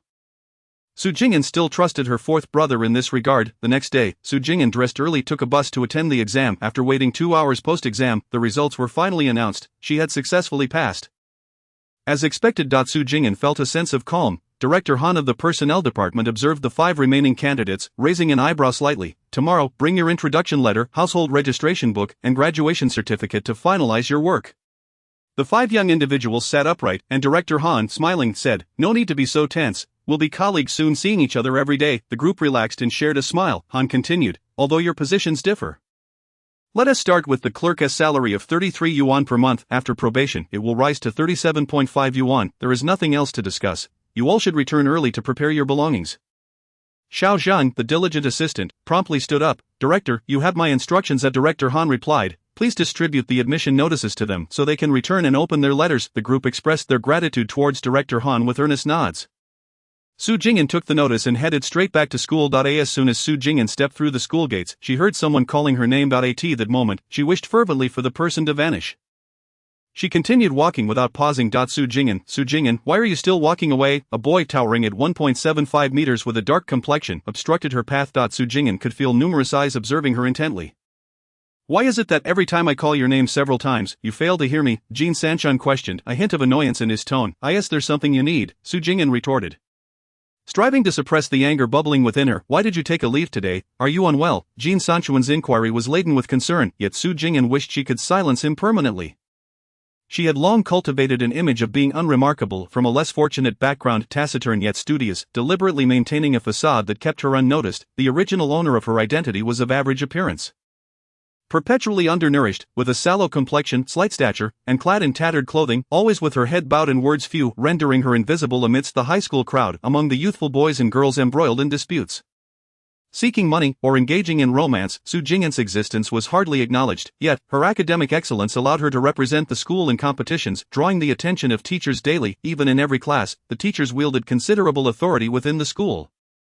And she had never encountered conflict, thus avoiding the perils of bullying. With graduation approaching, she yearned to find a job without attracting attention, to slip away quietly, but then Jin Sanshun had emerged, since the beginning of the semester. He had inexplicably sought her out, accompanied by several of his friends who were in on the jest. Jin Sanshun was well built and came from a good family. Many girls in school had their eyes on him. Su Jing'an could already sense the hostility in the gazes directed her way. This was a situation she had never wished to be entangled in. Associating closely with such a boy would invite a multitude of troubles and scrutiny. If she rejected him, what of the other girls who clamored for his attention? Would that not be a slap in their faces? Did she consider herself superior? The complications would only multiply. Thankfully, this was the last day of school. She reassured herself. I have something to attend to, please step aside, Su Jing'an stated. Hey, you haven't shared your reason yet. Jin Sanshun reached out to grasp her arm. Are you trying to be inappropriate? Su Jing'an glared at him fiercely. Baring her teeth, Jean Sanshun was taken aback. Su Jing'an turned and hurried into the dormitory. Typically, it was the girls who revolved around him, but now he found himself at a loss. Sanshun, what's going on? His friends nudged him inquisitively. Jean Sanshun, growing impatient, replied, enough, let us go eat. Oh, let's eat, let's eat. A throng of voices echoed as they rushed toward the cafeteria. Chapter 18, Evading Surveillance and Relocating Dormitories. It was still before class had ended, and Su Jing'an hurriedly packed most of her belongings into her space before turning to visit Teacher Tang's office. Through the window, she saw Teacher Tang alone in the office. Come in, he called. Upon entering, Su Jing'an observed Teacher Tang preparing lessons, with numerous papers scattered across the desk. Jing'an, what brings you here? Teacher Tang inquired. Students returning from leave often have matters to discuss. Su Jing'an spoke softly. Has anyone from the sports school arrived? They have, they just got here today. Is someone in your family looking to enroll? Teacher Tang responded. Su Jing'an smiled. My younger brother is in the first year at our school. He has a good build but is quite mischievous. Being the youngest at home, everyone dotes on him. It would be better for him to train outside. Anything is preferable to his current situation. Teacher Tang nodded in agreement. Then it's best to seize the opportunity. Teacher, I've found a job and 1T be returning after today. I came specifically to bid you farewell, Su Jing'an announced. Upon hearing this, Teacher Tang quickly whispered, congratulations, that's wonderful news. Jing'an, if you ever need assistance, do come back to the school. Su Jing'an expressed her gratitude. Thank you for your care all this time, Teacher Tang. Even though the office was empty, both spoke in hushed tones. Teacher Tang did not inquire about the specifics of Su Jing'an's job. Hurry and complete your paperwork so you can start working. There will be plenty of time to chat later. After bidding farewell to her homeroom teacher, Su Jing'an also stopped by to greet Principal Liang. Observing the young woman before him, the principal said nothing. Swiftly signed to release her records. After all, it was Principal Liang who had personally issued her graduation certificate. To Su Jing'an's surprise, Principal Liang also wrote her a letter of recommendation. I am unsure if this will be of use in your new job, but it is a token of the school's recognition of your efforts over the years, he said kindly. Su Jing'an was genuinely taken aback by this gesture, regardless of the reasons behind the principal's decision to write the letter. She felt a deep sense of gratitude. After accepting it, she bowed deeply to Principal Liang before stepping outside. With the paperwork completed, only one crucial step remained, transferring Su Jianxi, while having lunch in the cafeteria. Su Jing'an took the opportunity to intercept Su Jianxi and pulled him aside to a secluded area. Sister, what's the matter? Observing her 16-year-old brother, who stood at an impressive height of 175 meters, she said, I heard the sports school is recruiting and will conduct closed training for 4 months. Our school can recommend 2 candidates. Would you consider going? Every year at this time, the sports school sought out promising students from various junior and senior high schools. Compared to many who barely had enough to eat, Su Jianxi's physique was commendable. Why would I go there? It sounds exhausting. Foolish, sister, why do you say that? Su Jing'an retorted, training at the sports school is a pathway to success.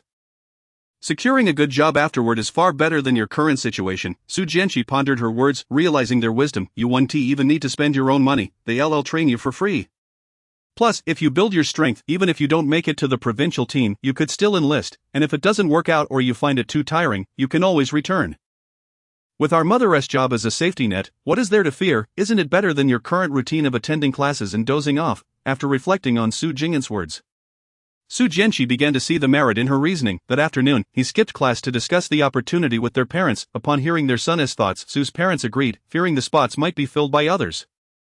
They promptly requested leave from their jobs. Su's mother prepared their belongings while their father insisted on his son's admission to the sports school. The following morning, Su Jianxi departed with the sports school teachers. Su Jing'an felt an immense weight lift from her shoulders. That day, she stayed in the dormitory overnight. As her dorm mates whispered among themselves, Su Jing'an's irritation towards Jean Sanshun for disrupting her tranquil life grew.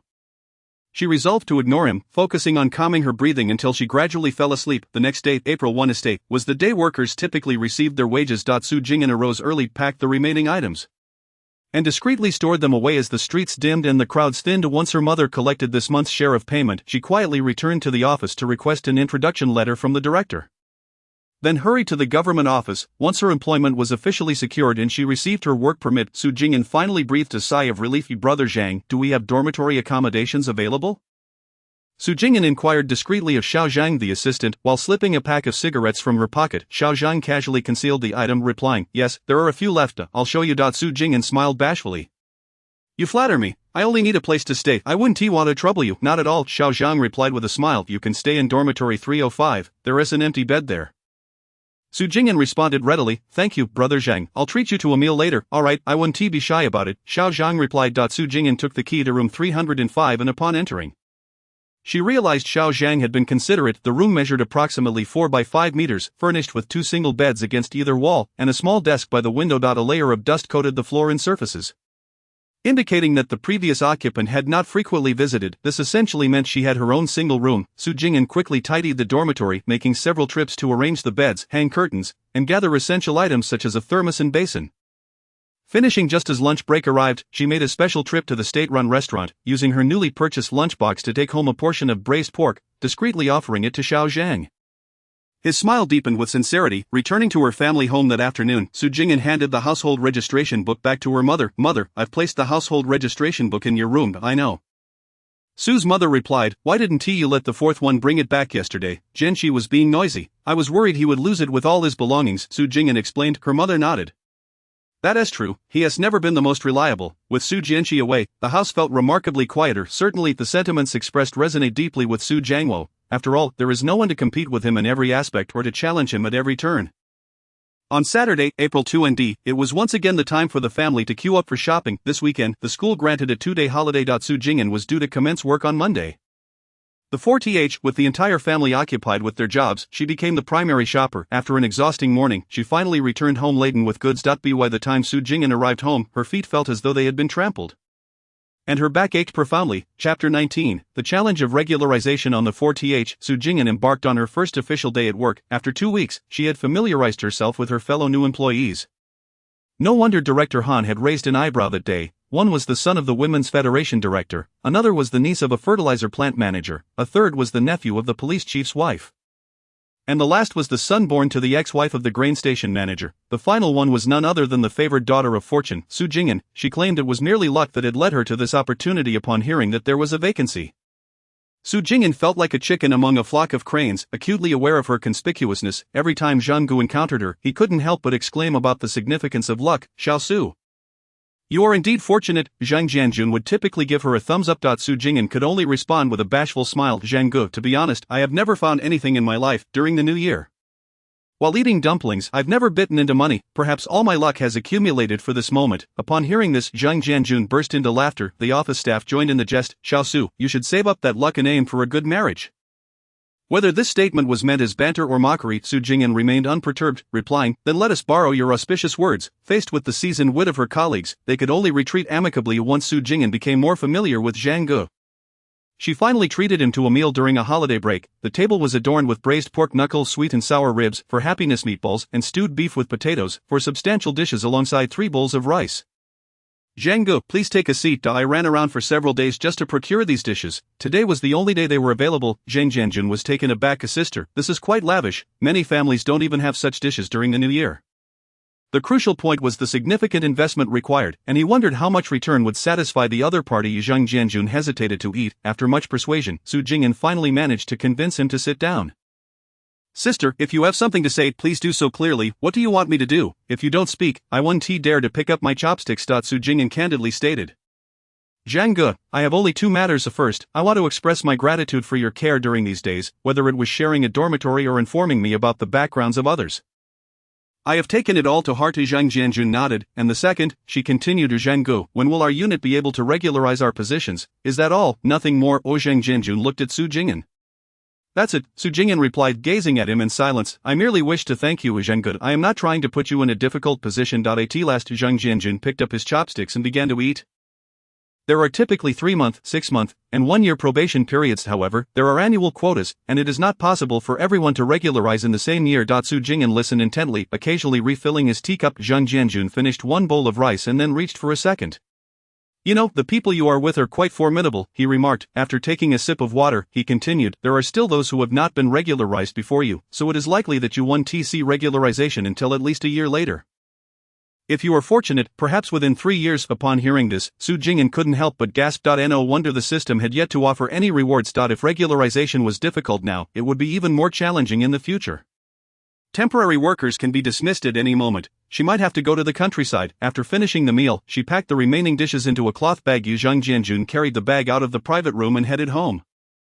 After bidding farewell to Zhang Jianjun, Su Jing'an turned back to tidy the table. The waitress, a young woman, was quite surprised to see Su Jing'an bringing the dishes over. "You don't need to trouble yourself. I can manage. No worries, it's just a simple task, Su Jing'an replied, using a cloth to wipe the table clean and sweeping the floor. Everything was in order in under 5 minutes. The young waitress felt somewhat embarrassed. Thank you so much, Su Jing'an replied. It's nothing. I've been frequenting your establishment lately, so I must have caused you some trouble. In the realm of employment, flattery costs nothing, yet once the task is completed, people tend to depart without a second thought. Who doesn't keep track of these things? With personnel stability, interpersonal interactions become fixed. Those salespeople and restaurant staff often encounter a wide array of individuals. Believing that mere words of flattery can sway these people is a miscalculation. Since a connection has already been established, relationships can naturally develop over time. Su Jing'an returned to her dormitory after leaving the restaurant. She closed the door, drew the curtains, and entered her own space. She casually boiled some noodles to eat, reflecting on her future prospects. She understood that regularization would not be easy, but she hadn't anticipated it to be this arduous. Time was dragging on, and prolonged delays could lead to complications. It seemed she would have to adopt a second strategy: swift and decisive action. At that moment, Hani was also in his dormitory. Wearing a frown in the past, when he felt down, he could at least smoke a cigarette. Now, he could only tidy up, clean the windows, sweep the floor, and do laundry. There was no other option. He was financially strapped. Hani hailed from a rural background and had served in the military. After sustaining an injury, he transitioned to a civilian position. In October of the previous year, he was discharged and took up the role of personnel director in the city government. His wife and children remained in the area where he had previously served, not having come with him. It wasn't that they didn't want to, he was all alone and missed his family terribly. The burden of providing for his family was heavy. His elderly parents could not be neglected, and his siblings were depending on him for support, not to mention counting all his nephews and nieces. There were over 20 weddings to attend, and he had to contribute red envelopes. During his service, he had promised to care for the families of his fallen comrades. Could he just forget those words? Hani sent half of his salary home each month. His wife had given birth to 7 sons, and with the social obligations from his time in the military, he often found himself donating, leaving him with little to spare. Back in the 1960s, during the famine, the local populace would kneel before the military camp begging for food. What could soldiers do? They could only share a portion of their rations with the civilians. Otherwise, how could they bear to watch them perish at the gates of the camp? During that time, even the soldiers themselves were starving terribly. The letters from home were often stained with tears and blood. When things got tough, what could Hani do? His wife's income was what kept their children alive. At home, her words carried more weight than his. Now, after transitioning to this position, Hani's salary was even lower than what he received in the military. He had never known what savings were. He lived paycheck to paycheck. Sometimes, Hani couldn't help but hesitate to think too far ahead. The mere mention of the future made his head throb. He suspected that when he was injured and transitioned to a civilian role, the bullet must have passed through his head instead of just his thigh. During his service, the military had provided for the families of soldiers. His wife, with only a primary school education, had managed to secure a decent job locally. That job had not been easy to find, and if she were to come here, she would have to give it up. However, her low educational qualifications made it difficult to find a better job here. What would they eat if she came over without work? His son was growing fast, and expenses were mounting, while his wife was reluctant to part with money. The organization had also stated that it could provide assistance and arrange employment, yet, as a newcomer who had just arrived, he was under scrutiny from many eyes. How could he dare to voice his needs at this juncture? He feared that others would find excuses to trip him up, especially given the current circumstances, which were precarious. Chapter 20, Request for Job Change. 4 days passed in the blink of an eye. The moment Su Jing'an arrived at the office in the morning, her colleague Zhang Huan inquired, "Jing'an, have you heard the news?" Su Jing'an, taken aback, replied, "Heard what? I just started. Director Han's spouse has come to visit him." Zhang Huan whispered, pulling her chair closer. "Today, Director Han has taken the day off. It's truly not easy for them." "When did Director Han start working here?" Su Jing'an quietly replied. "Last October," interjected Wang Meili, who had joined the office around the same time. "Yes, during the new year, he spent it alone at the office. I heard his wife was supposed to come, but the director didn't allow it, stating it was unsafe for her to travel with 7 children on the train." Zhang Huan affirmed, "Everyone wants to return home for the new year, but the train stations are crowded." Su Jing'an remarked, "So this couple is living apart. It's easier for her to come, but arranging work is a different matter." Zhang Jia poured herself some tea from the cupboard across the room. Sister Jiao held her teacup, blowing on it and taking a sip, then added, "So now they are facing 2 scenarios. If they desire a family reunion, work becomes a sacrifice. If they cling to their jobs, they must endure the distance like the cowherd and the weaver girl." The entire morning was spent in the office discussing Director Han and his wife. "Why don't I and the children come over?" Han Yi's wife, Guo looked at her husband with concern. "Look at you, you've lost weight. We can't abandon our jobs," Han Yi replied with a smile. "Can we continue like this?" Living apart, Guo Saisha placed the freshly washed quilt cover on the clothesline, and Hani lent a hand. The children miss you, they ask every day when they can see their father. Hani glanced around, leaned closer to his wife's ear, and whispered, "What about you? Do you miss me?" Guo Saisha playfully glared at him, nudging his waist lightly with her elbow before turning to enter the dormitory. Hanyi's eyes were crescent-shaped, and his face was adorned with a smile as he followed her inside, locking the door behind them. After work at noon, Su Jing'an estimated the time and headed back to the dormitory to fetch her meal container. As she stepped out, she fortuitously encountered Guo Saisha at the corner of the dormitory building. Su Jing'an smiled at her. "Is that you, Sister Guo?" "Yes, how should I address you, young lady?" Guo Saisha replied in a friendly tone. "Sister, I am Su Jing'an, and I just arrived this month. You can call me Xiao Su." "Alright, Xiao Su, the cafeteria is serving potato stew with chicken today. You should hurry." "Thank you, Sister Guo. I won't take up any more of your time. I must go get my meal. I will come back to chat with you later." Upon hearing this, Guo Saisha's brows twitched slightly, and she smiled in response. "I will be around for the next couple of days. Feel free to come by whenever you like." Once Guo Saisha returned to her dormitory, she relayed this encounter to her husband. Hani, drying his wife's hands with a towel, reassured her, "Don't overthink it. You'll find out soon enough." Guo Saisha pondered for a moment. "Then this evening, I will go out for a stroll, and you can come down a bit later." The tacit understanding between the couple was palpable, and Hani nodded in acknowledgement. After dinner, Su Jing'an stood by the window, gazing outside. As dusk fell, she spotted Guo Saisha emerging alone and quickly descended the stairs, feigning a chance encounter. "Sister Guo, what a coincidence. Shall we take a walk together?" "Of course, Xiao Su." The two chatted as they walked to the playground, where not a soul was in sight. Aware of the limited time, Su Jing'an got straight to the point. "Sister, today when you visited, the office mentioned your situation with Director Han, and everyone agrees that you two have it tough. Nowadays, life is difficult for everyone," Guo Saisha retorted, refusing to be the subject of pity. "Upon hearing your circumstances, I felt a sense of fate at play." "What led you to think that?" Guo Saisha asked, looking at the young woman in surprise. "I would like to switch jobs with you." Su Jing'an replied bluntly. "What, switch jobs?" Guo Saisha questioned, suspecting she had misheard. She assumed the young lady sought assistance from Han, wanting to assess the situation first, and regardless of the outcome, she was determined not to involve Han. Su Jing'an continued, "Sister Guo, it's tough for all girls these days. I have it the hardest at home. Whenever anyone learns I possess something of value, my family is the first to reach out before anyone else can. I work here, and my family doesn't even know." Guo Saisha listened quietly, refraining from interrupting. "Thus, I wish to distance myself from them. First, it reduces the workload, leading to fewer conflicts. Second, the greater the distance, the less control they have over me.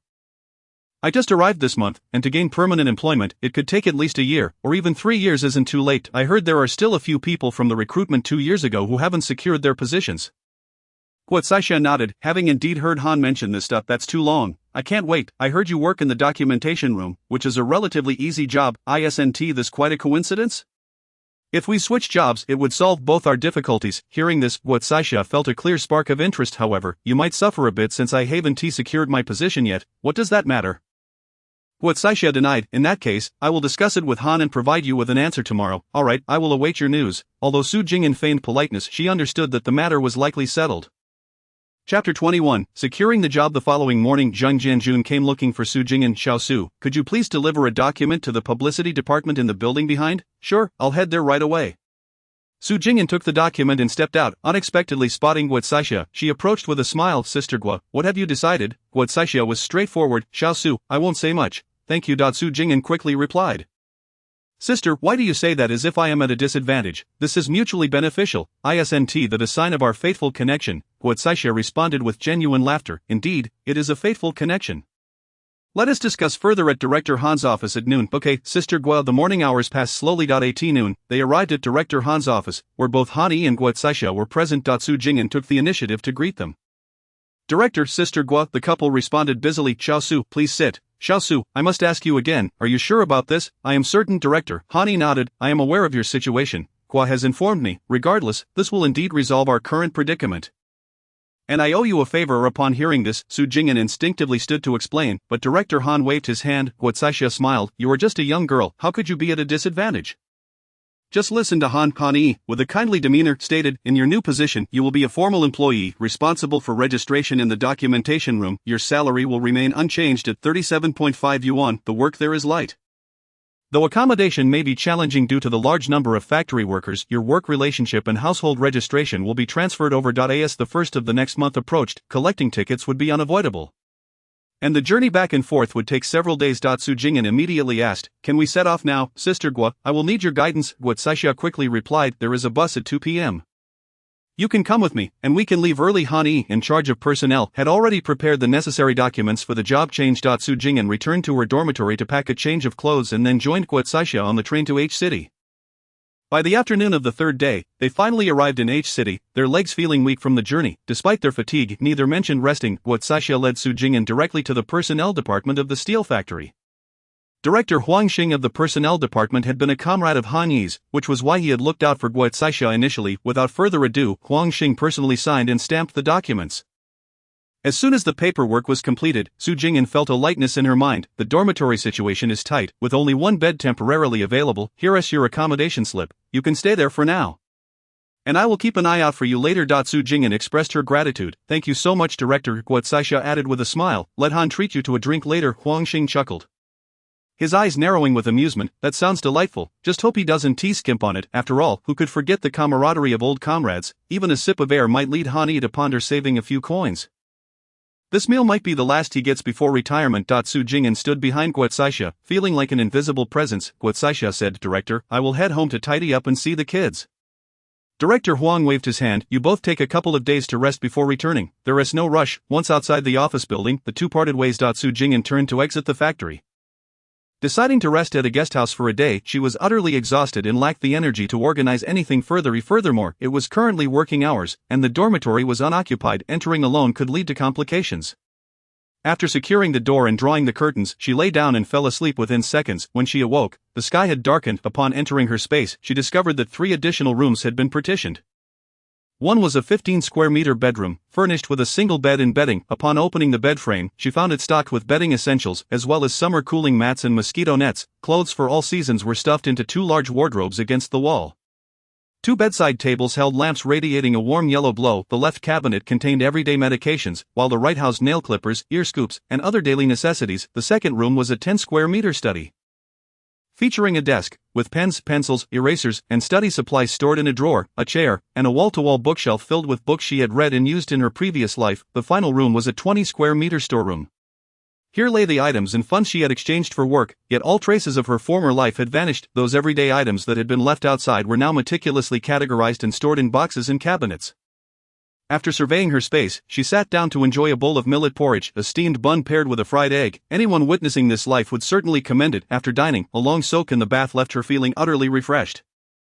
Chapter 22, Buying a House. When Su Jing'an exited her space, it was nearly 6 a.m. Most importantly, she discovered that her space now featured a search function. What was she waiting for? She immediately began searching for available houses. Living in a dormitory was a necessity, but having the option to live independently was far more appealing. The steel factory, a heavy industry, was located in the western part of the city. Closer to the factory were dormitories and family compounds, while further out lay several rural areas and military bases. All the housing here was allocated by the units and was not owned by individuals. Su Jing'an, undeterred, searched for a considerable time but ultimately had to concede defeat. Shifting her focus eastward, she found that beyond the railway lay the city center, bustling with shopping malls, grain depots, police stations, and savings institutions. The houses here were even more coveted. Half of them were unit-owned. With a fair number of private residences, there were a few families attempting to rent out rooms, but this was merely squeezing out a couple of rooms to supplement their household income, which was no different from living in a dormitory. H City is situated in the Central Plains, with scant forests and a dense population. Currently, transportation is inconvenient, the nation is stable, and population mobility is low. 90 of the residents have ancestral roots here, passed down through generations. The eastern part of the city is home to a power plant, while the southern part hosts a water facility. These locations are too distant and not within Su Jing'an's considerations. With no warm winter in sight, when it snows, it can accumulate to half a foot or more, reaching up to the calves. How would she manage to commute to work then, with no other option? She redirected her attention back to the vicinity of the steel factory. The surrounding rural areas were not under consideration, but not far south of the factory, there was a police station and a commune. The locality is densely populated, with the houses in commendable condition, primarily constructed of brick and tile. It is important to note that this area falls under urban residency, while the community behind it is classified as rural. Su Jing'an meticulously examined the housing situation here, visiting each household in turn, ultimately discovering 2 families with intentions to rent or sell. Promptly Su Jing'an prepared herself, slung her bag over her shoulder, and exited the guest house. Upon reaching the vicinity of the houses, she found more detailed information regarding the 2 properties. The first house was quite spacious, yet it was in a state of disrepair, requiring considerable effort to restore it. Most notably, it was rather conspicuous. The second house, nestled within a narrow alley, was in better condition, albeit smaller in size, comprising only a main room, a kitchen, and a bathroom equipped for bathing and toilet needs.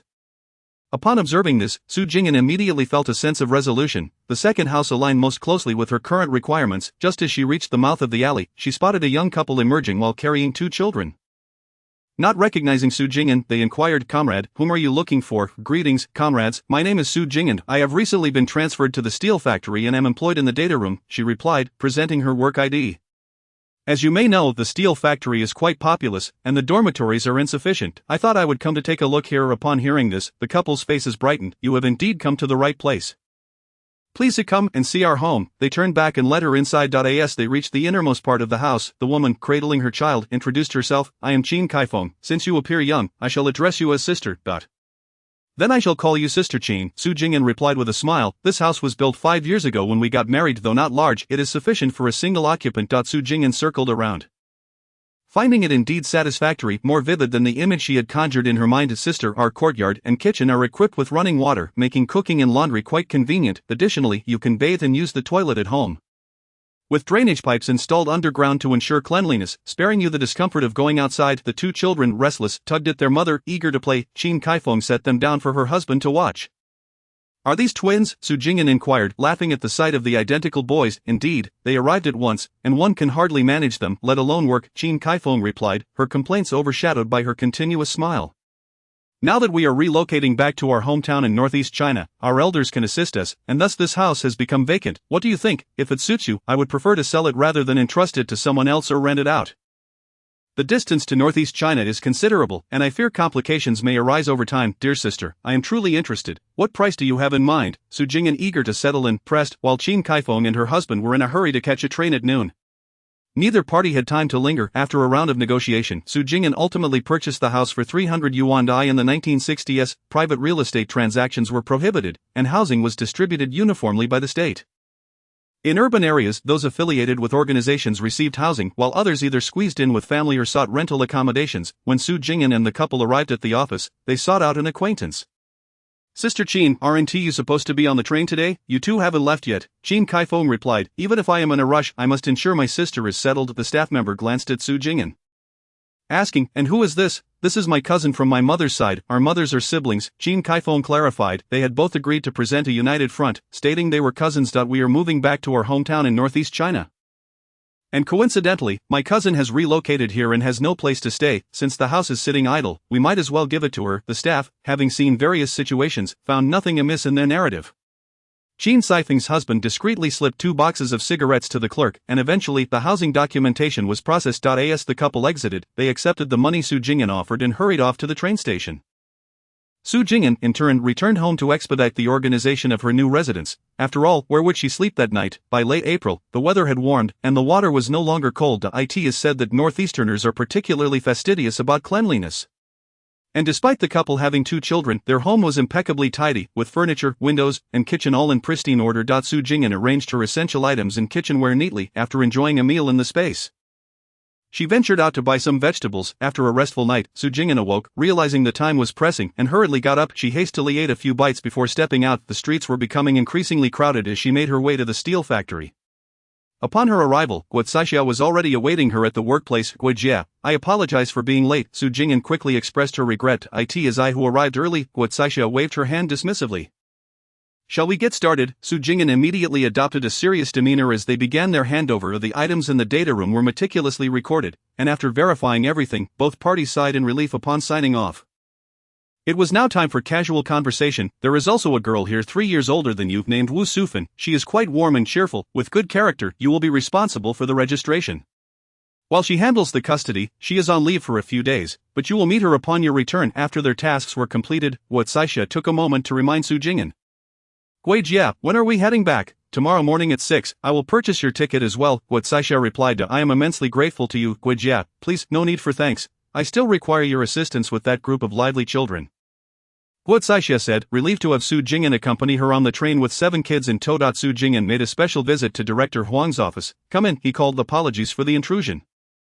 Director Huang, Su Jing'an said, feeling slightly awkward. What can I do for you, Su? He inquired, somewhat puzzled by her sudden visit. Director, I rushed here upon my arrival, and I must return with Sister Qin to fetch my belongings and transfer my residency. Additionally, I encountered my cousin yesterday, and she has a room available. I am currently staying there. Thank you for your care, Su Jing'an explained. That is wonderful news, Director Huang replied. Staying at home is certainly preferable to residing in a dormitory. Should you encounter any difficulties, do not hesitate to seek my assistance. Thank you so much, Director. I appreciate your support. This is no trouble. When you return, take your time. I will arrange for you to have a few extra days off. Prioritizing your safety, he assured her upon returning home. Su Jing'an pondered what to give Gui Jie as a token of appreciation. Since the train fare was covered, it would seem inappropriate to simply repay her. Instead, she decided to steam several pots of chive and egg buns, perfect for the journey, especially considering the 7 children. Taking advantage of the warm midday weather, she prepared a large basin of dough. Fortunately, the space had yeast, otherwise she would have needed to procure some. Each child received 3 buns, filling a cloth bag to the brim. As soon as Su Jing'an pulled out the buns on the train, the children erupted in joy. Buns, Guo Caixia sighed in exasperation. You child, she understood Su Jing'an's intention to avoid being in debt to anyone. However, the more she encountered such individuals, the more others were inclined to engage with her. Feeling the warmth of the buns, Guo Caixia knew the girl must have risen early to prepare them. Jing'an, close your eyes and take a moment to rest. Su Jing'an complied, leaning back in her seat and closing her eyes. The children instinctively quieted down. Throughout the journey, Su Jing'an and Guo Caixia took turns napping and using the restroom. As time passed, the children's initial excitement waned into impatience. As they prepared to disembark, Guo Caixia once again tied each child to a string. Su Jing'an and Guo Caixia flanked the children as they exited the station, relieved that there were fewer people at this hour. After helping Guo Caixia and the children onto a bus, Su Jing'an made her way back to the Su family home. Upon returning, she opened the door to find everything unchanged. The only notable difference was that the bed she had used in the living room was gone. This house no longer held a place for her. Suppressing a twinge of melancholy, she entered her mother's room to retrieve the household registration book and hurried off to transfer her residency. The current household registration book was handwritten and bore 2 eyelets. A string threaded through allowed for easy addition or removal of pages. After leaving the police station, she placed the page of her transferred residency in her space, returned the household registration book to her mother, and bid farewell to Director Han and Brother Zhang. Upon hearing that she was now a formal employee with a decent salary, Brother Zhang congratulated her with a smile. Hani regarded the young woman with admiration, noting her efficiency. I have already spoken to old Huang. Just focus on your work. Hani, typically cheerful, appeared unusually serious at that moment. Su Jing'an, having known him for some time, was taken aback to see him relaxed in his chair, his voice gentle and demeanor calm. She understood this was the true Hani. I have 2 bottles of wine for you. Please deliver them to Director Huang when you return to H City. Although both parties had mutual needs, Hani felt a desire to assist the young girl. Su Jing'an offered a deep bow, understanding his intention was to ensure Director Huang would look out for her due to Han Yi's recommendation. With the 2 bottles in hand, she tidied up her belongings in the dormitory, carrying them out of the unit and directly to the post office for shipping. After placing the wine in her space, she purchased a ticket for H City at the train station. Upon returning to the Su family, it was already time for dinner, and Su Jing'an was quite surprised to see everyone gathered. Third brother, what brings you back today? No one has prepared your meal, she remarked. Sumu calculated that today was only the 25th, a Monday, and the weekend had yet to arrive. She had not attended classes at school for several days, and no one at home was aware of her absence. This was one of the advantages of Su Jing'an living like a ghost. Mother, Su Jing'an whispered, pulling Sumu aside, I have found a job. What kind of job? How much do you earn in a month? Sumu's eyes widened in astonishment. Everyone at the table fixed their gaze on Su Jing'an. Su Duo set down her chopsticks, looking particularly focused. It's a job at the steel mill. I estimate I will earn around 20 per month when I start, Su Jing'an explained. What will you be doing? Su Duo pressed further. I will be responsible for registration in the archives, she replied. Upon hearing this, Su Duo's eyes lit up, sensing an opportunity. Chapter 24, Changing Household Registration. Jing'an, you possess skills in youth. Unlike me, your sister-in-law, since becoming pregnant, I have truly struggled. I do not wish to take advantage of you. Let us exchange jobs. You must also consider your nephew, Su Duo urged, gazing eagerly at Su Fei and Sumu. Mom and Dad, my job is decent. I have been working for several years. If I could manage, I would not be asking for this. I must think of the child in my womb. Su Jiangwo chimed in. Mom and Dad, you have witnessed how much suffering Duo has endured since her pregnancy. Especially with twins, how can she bend down? This period has caused mother much distress. What could be more important than a grandson for our Su family? Su Duo's belly was noticeably larger than that of an average pregnant woman. There were even well-meaning individuals advising her to eat less for a smoother delivery. Did she not realize herself whether she had been eating more? Concerned, she had specifically accompanied Su Jiangwo to the hospital. only to discover that she was indeed expecting twins, making the pregnancy all the more challenging. Alright, it's settled, Sumu declared. Tomorrow, the third and your sister-in-law will switch jobs. You're old enough, you shouldn't compete with children. Sister, you are still young, there will be plenty of opportunities in the future, your kindness will not be forgotten by your sister-in-law. When you marry, your elder brother will carry you out, and your sister-in-law will prepare your dowry. Su Jiangwo quickly added, I will certainly not forget your kindness, sister. Once you are married, if your in-laws dare to mistreat you, your elder brother will ensure they regret it. For the first time, both Su Jing'an and the original owner heard such heartwarming words from these so-called family members. How beautifully they spoke. The original owner had given her job to her family not once, but twice, yet what had she received in return? Not a single supportive word after marriage. The original owner had waited in vain until her death for such reassurances. It seemed the family could not utter a kind word unless there was something to gain. Once the twins were born, I shall have your nephews personally express their gratitude to their aunt. Su Duodwa's sweet words flowed effortlessly. Before Su Jing'an could utter a single word, her belongings had already changed hands. No one sought her opinion, her thoughts and feelings held no significance in this household. No one cared to listen. The Su family, convinced that matters were settled, picked up their chopsticks, preparing to continue their meal. Su Jing'an interjected, I estimate this will not work out. Third brother, what do you mean? One must not be so selfish, Su Jiangwo retorted, casting accusations. Su Jing'an, looking as unassuming as a piece of dough, dared to refuse. The storm of pressure that awaited her was fierce. No one wanted her to stand her ground. How dare she grow wings and forget her family? We've raised you. Sumu slammed her bowl down on the table in frustration. Third brother, look at how upset your father is. Why are you so ungrateful? Sumu glared at her, continuing to question her. Have some compassion for your sister-in-law and the child she carries. Enough, Su Jing'an hastily interrupted, fearing that if she did not speak soon, she might never have the chance. I understand everyone's sentiments. She glanced around at these so-called relatives, but this job is not located here. Then where is it? They all asked in unison, Su Duodua wiping away her tears. Sumu rolled her eyes and pouted upon hearing this. It is in City H. It takes 3 days by train. Why is it so far? Sumu frowned and inquired. There is no choice. Jobs are exceedingly difficult to find nowadays. Having one is already fortunate. Who would dare to be picky? Su Jing'an lowered her head and spoke softly. How did you come by this job? Su Duodua pressed, unwilling to let it go this month. I was the only one in our family waiting in line to buy supplies. I encountered an elderly lady who had lost her way, carrying a bundle. When I asked her name and where she lived, she could not remember, Su Jing'an recounted, having prepared this explanation in advance. I could only escort her to the police station, and coincidentally, her son arrived searching for her. The elderly lady had lost 4 of her 5 sons, and as a result, she had become forgetful. Her son inquired about my current situation, and I told him I was in my senior year of high school. He offered to introduce me to a job, which I initially dismissed as a joke.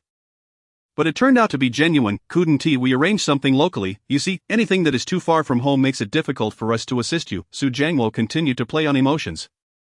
He is from City H and came here specifically to take care of the elderly lady. His words do not hold sway here. There is no avenue, Su Jing'an replied, feeling helpless. Now, everyone had to pause their current thoughts.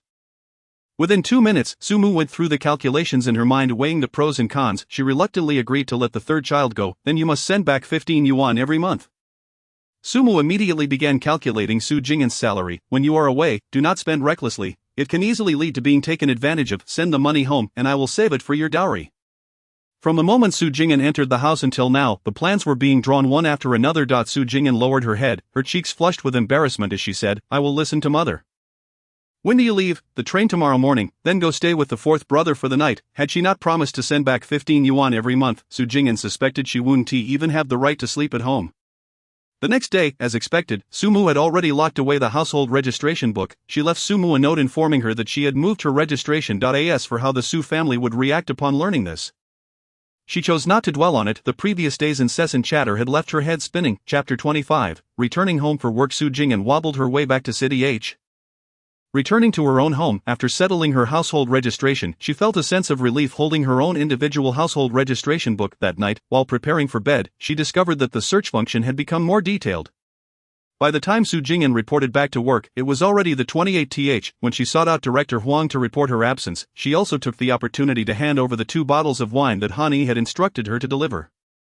Su Jing'an sensed that Director Huang was now treating her with more warmth. Upon returning to the archives, her partner, Wu Sufan, was already present. The young woman, with her round face and petite height of 1.6 meters, greeted Su Jing'an enthusiastically. Comrade Su Jing'an, you're finally here. I've been all alone without anyone to talk to. Su Jing'an politely responded, hello, Sister Wu, I just arrived. I hope you will take care of me in the future. Wu Sufan shook her head. After a few days of work, you will see the tasks here are quite manageable. You arrived at just the right time, she said while peeling off her gloves. Why do you say that? Su Jing'an asked curiously, assisting her. Our factory is dispersing salaries today. Don't you think that's fortunate? Upon hearing this, Su Jing'an's spirits lifted. What great timing. For Labor Day, it is said each person will receive 2 liang of sugar. Wu Sufan whispered excitedly in her ear. Really? That's wonderful. Su Jing'an beamed with joy. In these times, being able to enjoy sugar was quite a rarity. As they quietly chatted about their lives, someone knocked on the door, announcing, it's time to collect wages. Hurry to get your pay. There aren't many people now, so you can avoid the lines. In no time, the crowd dispersed. Su Jing'an lined up and received her half-month salary of 18.75 yuan, along with 14 jin of grain coupons and various other vouchers. When she arrived, Director Han had already decided to grant her a full month's salary. The vouchers were local and would not be valid in City H.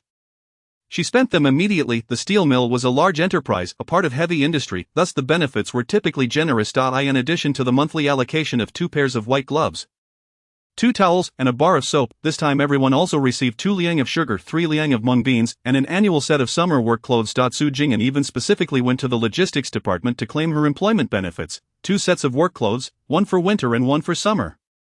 2 tea mugs, 2 lunchboxes, 2 towels, 2 pairs of work shoes, 4 pairs of gloves, and 1 thermos. To be honest, Su Jing'an was genuinely surprised. She had not anticipated such generous benefits from the steel mill. No wonder everyone aspired to be a worker. The items were plentiful, all stuffed into a single bag, which she easily carried away. Upon seeing Su Jing'an collect so many gloves at once, Wu Sufan remarked, you should save a few more. Later you can knit a sweater for yourself. The sweater Wu Sufan referred to was the trend at the time, made from unraveling the threads of gloves. Without wool tickets, it was impossible to buy yarn, but the factory distributed a few pairs of white gloves each month. Ingenious women would gather the white gloves. When the time came, they would unravel them to knit sweaters. Those who did not wish to wear white sweaters had to buy dye themselves. Some even collected dried pomegranate peels, boiled them, and dipped the white yarn to achieve beautiful colors. Most workers wore their work clothes year-round, saving their fabric tickets for family use. Even so, the fabric was often patched and mended, with the same pieces being used for 3 years or more, not to mention the scarcity of wool tickets. In the households of workers, it is common to find several hand-woven garments, both sweaters and pants. Upon hearing this, Su Jing'an immediately expressed her gratitude, saying, I cannot thank Sister Wu enough. I have always wanted to knit a piece. Yet I lack the skill. I must trouble Sister Wu to teach me. Wu Sufan, quick to respond, remarked, what is there to it? It would be perfect for us to keep each other company. Su Jing'an then settled beside her, attempting to unravel a glove. As the two engaged in light conversation. At noon, they accompanied Sister Wu to the canteen for lunch. The steamed buns were substantial, costing 2 jiao for 4, and Su Jing'an ordered 2. She also requested a serving of vegetables for 2 fan, totaling 12 fan in grain tickets. After a stroll through the canteen, Wu Sufan returned to inform Su Jing'an, tomorrow, there will be meat dishes in the canteen, so it's best to arrive early. Sister Wu, your information is quite reliable, Su Jing'an exclaimed, filled with admiration. Wu Sufan smiled with pride. The head chef is my uncle. If you queue with me, you can only expect more. Nevertheless, Su Jing'an nodded in agreement. I knew I could count on you, Sister Wu. I usually settle for just being satiated, but this time, I shall truly feast. During the handover of work with Sister Gua, she lamented how rare it is to find a good partner. I never imagined I would have such good fortune this time. Wu Sufan chuckled at this. It is primarily our compatibility. I have a day off tomorrow, so do not forget. How could I forget? Su Jing'an replied resolutely. It's not easy to indulge in need now. As the workday came to an end, Su Jing'an gathered her belongings and made her way home. After a leisurely 20-minute stroll, she arrived at the alley's entrance. That little Su returned, greeted her neighbor, Sister Hua. Sister, you just returned as well, Su Jing'an replied while walking. Nowadays, neighbors engage in conversation whenever they cross paths, as long as there are no grievances between them. Having moved in just a couple of days ago, everyone in the neighborhood already knew about her job at the steel plant and her familial connection to Sister Qin. It could be said that privacy was a rarity, with everyone aware of each other's affairs. As the year drew to a close, Su Jing'an found herself thriving in her new environment. The work was manageable, and her colleagues were amiable. She had taken over Gui Caisha's shift, and with Director Huang's discreet support, no one dared to give her any trouble. The dynamics of human interaction involved maintaining the right balance and boundaries. Chapter 26. The chaos of the Su family in the Su household. The sound of children crying echoed incessantly, one infant's wail overlapping with another's. The birth of triplets transformed the family's initial excitement into exhaustion and an indescribable irritation within a mere month. Having not welcomed a child into their home for many years, Su's parents had long grown accustomed to the tranquil atmosphere. The sudden commotion proved overwhelming, even for the 3 infants. Su Jiangwo had already retreated to the room of the 4th child. opting to sleep apart from Shudwa under the pretext of not disturbing his wife during her confinement. Initially, the arrival of 3 sons filled Shudwa with pride, eliciting envious glances from those around her. A moment of triumph, however, upon returning home, the children's heart-wrenching cries were met with silence from the entire family. She found herself alone in her struggle, washing diapers and managing all tasks single-handedly, overwhelmed by the demands of motherhood. While she felt a pang of sympathy for her children, her frustration and anger grew with each passing day. Su Jangwo, the children are crying, lend a hand, Shudwa shouted in exasperation. Su's mother, concerned for her son, retorted, you have been resting all day, and he has been working all day, is he not tired? Then mother, come help me. Su Di mother, feeling even more irked, replied, I haven't been to work either, did I not take care of 4 children all on my own? No one assisted me, why do you require so much help, are you so delicate? The daily grievances pile up. We are all women, all daughters-in-law of the Su family, why should you be any different? I am not idle, I am responsible for grocery shopping, cooking, and laundry. You merely watch the children, yet you call for assistance from everyone. Su's mother was also filled with resentment, you are useless, incapable of even providing milk. Giving birth to 3 at once sounds glorious, but how will you support them? Only with meat and eggs can one produce milk, and I have provided you with enough for a month. Yet the output is negligible. Should I nourish you or the children? Can you afford formula? Even if you are willing to spend, it's impossible to find tickets, with the meager income you two earn. I still have to subsidize you, useless. After venting her frustrations, Su's mother stormed off to her room, slamming the door behind her. Shudwa was left speechless, weeping as she held her child, while Su Jangwo remained absent throughout the ordeal. Ultimately, she rose to feed the infant some rice soup and changed each diaper. As the children slept, she took the opportunity to wash the soiled diapers, hanging them on a line beside the coal stove to dry, lest they go to waste. By the end of May, students began to finish their classes, and school activities gradually came to a halt. Consequently, the sports school also had to close, and Su Jianqi returned home. After the break, Su Jianqi only came home for meals, and knowing Su Jing'an was working elsewhere, he refrained from making any mention of her, having endured enough of the family's criticism of Su Jing'an during his days back from school. He had realized that he had been misled by his third sister. Fortunately, she had not deceived him. He had indeed learned something valuable at the sports school, and now confined at home, Su Jianqi joined the Red Little Soldiers along with his classmates. Filled with enthusiasm and busyness, the unfortunate truth was that he was not earning any money, and his appetite had only grown. Naturally, Su Jangwo was not pleased. When dinner was served, Su Jianqi walked in. Old 4, if you were alright, oldest, just eat your meal, Su's father swiftly interjected. Sensing the tension, the entire family disapproved of Su Jianqi's pursuits, yet they could not voice their thoughts. In times of anger, any misstep could be held against them. He has only 2 sons, he has never complained about having too many. Su Jangwo remarked to Old 4, you are not a child anymore, it is time you take on some responsibilities, clean the windows, sweep the floors, and wash your father's and my clothes. While the weather is warm, take the opportunity to wash the blankets. Su Jianqi, having emptied a bowl of porridge, had not yet finished his mother's assigned tasks when he contemplated declining the request. However, upon noticing the unwavering gazes of his parents, he quickly swallowed his words, nodding in agreement. I understand. Recognizing the situation was a talent of Su Jianqi. In August, students began a nationwide revolutionary mobilization, and Su Jianqi eagerly joined in without a second thought. There was no turning back. He had done enough household chores, traveling across China without spending a dime. He and his youthful companions enthusiastically embraced the call to action. During this time, all food, accommodation, and transportation were free. Unable to contain his excitement, Su Jianqi dashed out of the house, declaring, Mom and Dad, I'm off. Old 4, listen to your mother. We are not going. Despite Su's parents' repeated attempts to persuade him, he vanished in a flash. With so many people coming and going, it took less than 2 months for the national railway system to become overwhelmed and cease operations. During this time, Su Jianqi witnessed the flag-raising ceremony at Tiananmen and climbed the Great Wall. Touring all the famous sites in the capital, however, when he finally wished to return by train, he found there were no seats available. Realizing the gravity of the situation, he heard the station's announcement, the Red Army fears not the challenges of the expedition. Traversing mountains and rivers with ease, the Wuling Mountains ripple like fine waves, while the Wuming Mountains rise majestically, the golden sands crash against the cloud-clad cliffs, and the Dadu River's bridge iron chains chilled. Even more delightful is the snow-capped Minshan Mountains. As the armies pass, all faces brighten. Comrades, stand tall and embody the spirit of perseverance and resilience. Learning from our revolutionary predecessors, let us measure the splendid landscapes of our motherland with our own feet.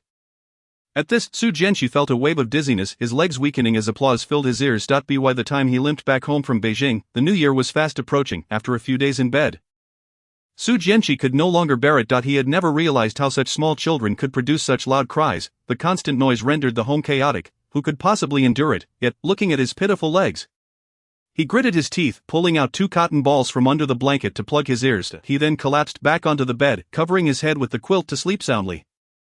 Mom, why not write a letter to the third one? Su Jing'an suggested during mealtime. Times are tough. We need someone to shoulder the burden. What would we say? Su's mother snapped, a white-eyed wolf. She seemed so honest at first. And I let my guard down. Who could have guessed she would fly away? All promises of sending money each month turned out to be nonsense, while she has consistently sent letters inquiring about our health and expressing concern. Not a single cent has come our way. Her letters, though well written, all convey the same message. No money. Not if she had her household registration, we need not worry about her return. Who knew that scoundrels secretly transferred her registration? The thought of this only fueled Su's mother's anger further. What's the point of writing? We can't even afford the postage. Then let us ask the second one tomorrow. The family is in such dire straits. He cannot turn a blind eye, Su's father declared firmly. Su Jing'an, observing his mother's expression, tentatively remarked, Mom, the unit only allows 40 days of maternity leave. Dodo will soon finish her confinement and need to return to work. What will happen to the child? Upon hearing this, Su's mother chuckled. A temporary worker wanting to return to work after confinement? What a situation we are in. People are losing their minds over jobs. And who would keep a position for a temporary worker? Casting a critical gaze upon the situation, Sumu boldly proclaimed to the many rooms, the child is neither born of me nor delivered for me. What shall be done? You may decide as you wish, but do not conspire against me. Su Duo clenched her teeth in silence, uttering not a single word. Chapter 27, Introducing Prospective Partners in Her Previous Life. Su Jing'an was an ordinary individual, and upon her arrival in this world, her intellect had not significantly increased. She possessed no grand ambitions, preferring to reside in a corner of the world, accepting circumstances as they came.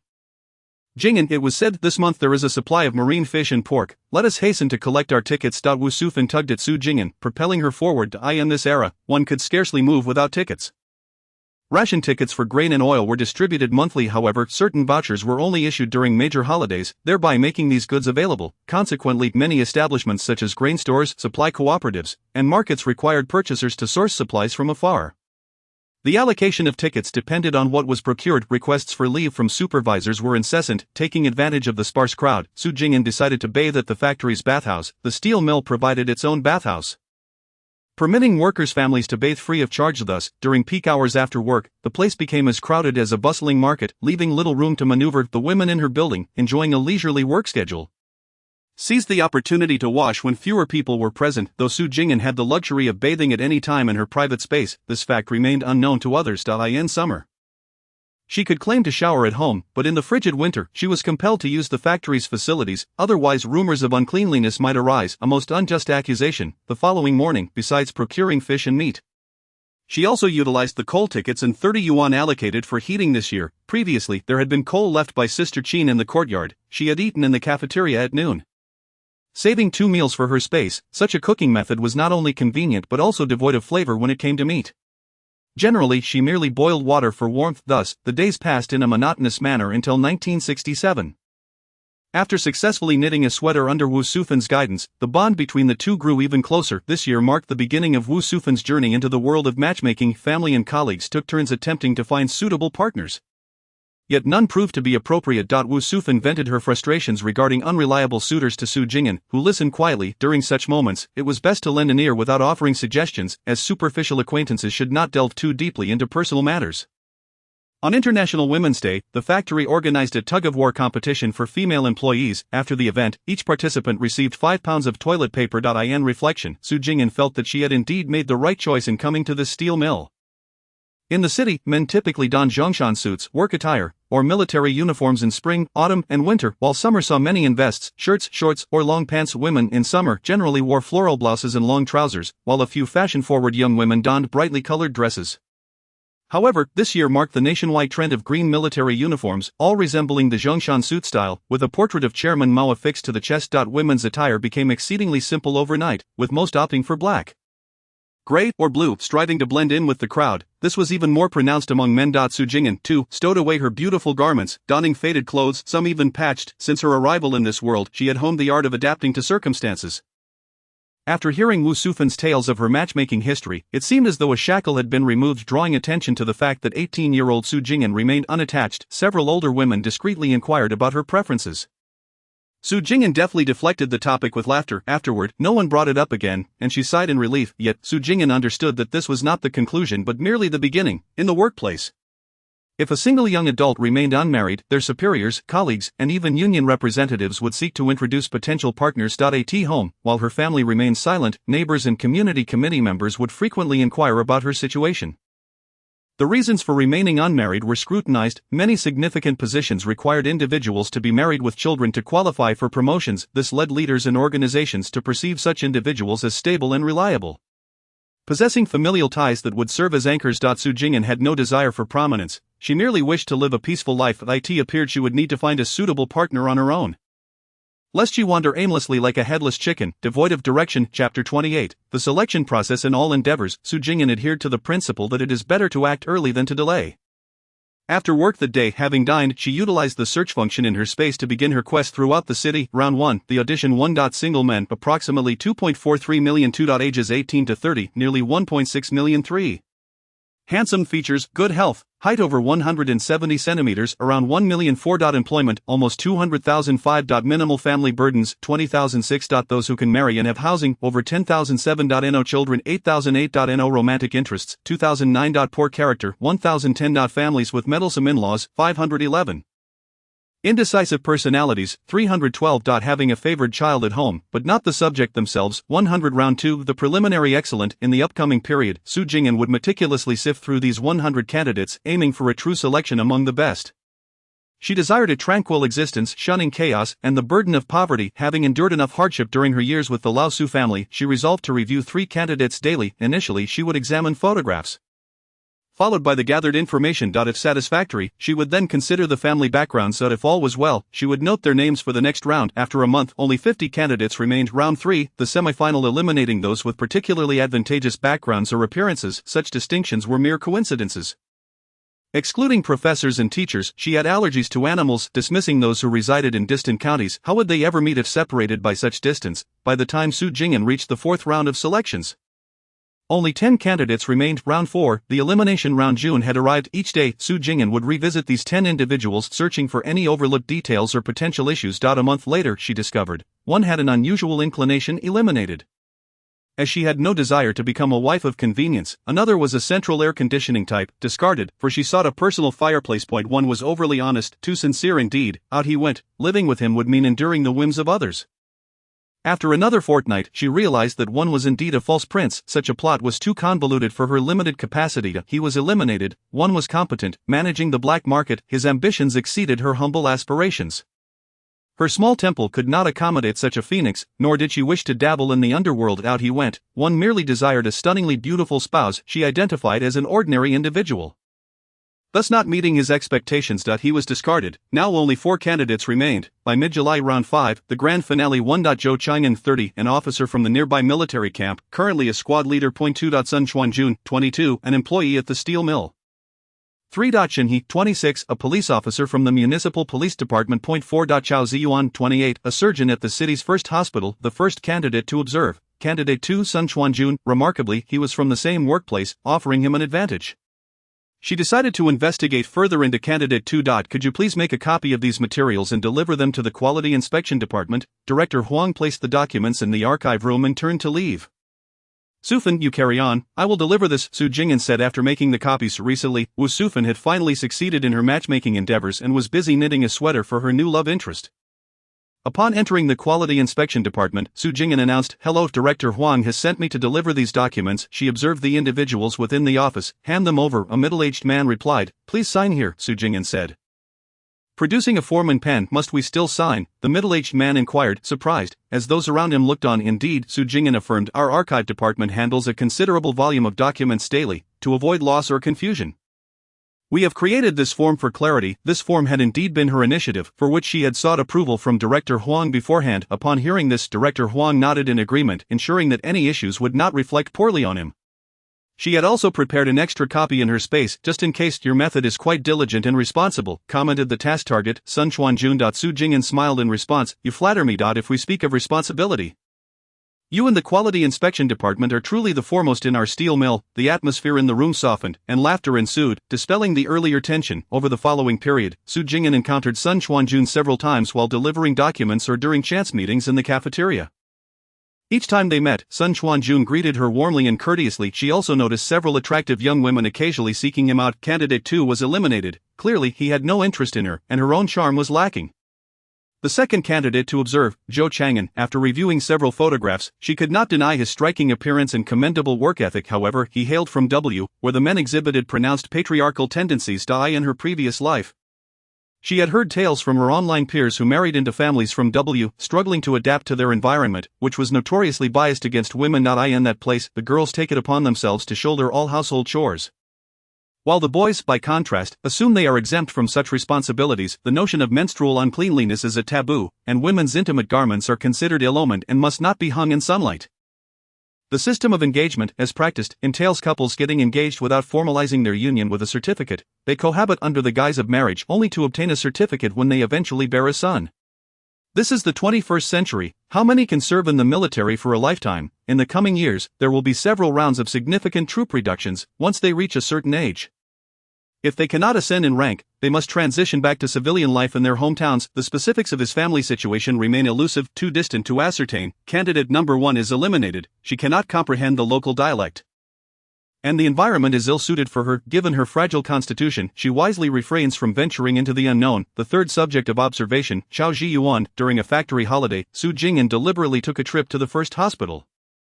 She registered and requested a medical examination. After years of neglect, her health had significantly deteriorated. Constantly cold hands and feet throughout the year necessitated a thorough recuperation. Seizing the opportunity to consult a competent physician, she underwent a battery of tests and, as anticipated, found no major ailments, only a general weakness that required herbal remedies. Su Jing'an promptly requested a 2-week prescription. She needed to prioritize her well-being. After 2 months, she felt markedly better. During her visits to the hospital, she further investigated Dr. Chao, even taking the time to inquire about his mother's condition near his home. He was a dutiful son, living with his widowed mother, who regarded her well-being as paramount. To marry Dr. Chao, one must first gain the approval of his mother. The bond between mother and son is unbreakable. Dr. Chao's ex-wife once attempted to intrude upon this relationship, only to be rejected by his mother, prompting him to fulfill his mother's wishes and finalize the divorce within 3 days. Su Jing'an mused that she desired such a son but did not wish to become the wife of such a son. Such is the double standard. Candidate number 4 is dismissed. She refuses to spend her later years as a dutiful and emotionally moving daughter-in-law. The fourth subject of observation, Shinhe, a graduate of the police academy. Currently single, after meticulous scrutiny, he appeared to possess no intolerable flaws. Thus, the champion emerges. Number 3, Shinhe, Chapter 29. Taking the initiative. Step 1. Investigate Shinhe's relatives, colleagues, neighbors, and friends to identify any potential connections with her social circle. After 3 days of diligent searching and comparison, she discovered that Sister Zhao from the union is Shinhe's aunt. She was the one who previously offered to introduce a partner, and she shares a positive rapport with Shin's mother. Xiaosu, please help me make 5 copies of this form. When Sister Zhao arrived, Su Jing'an welcomed her in, promising her a seat. She promptly took the form to be copied, pouring a glass of water for Sister Zhao in the process. After handing over the copies, Su Jing'an seated herself across from Sister Zhao, offering sunflower seeds from her drawer. Is Xiao Wu getting married?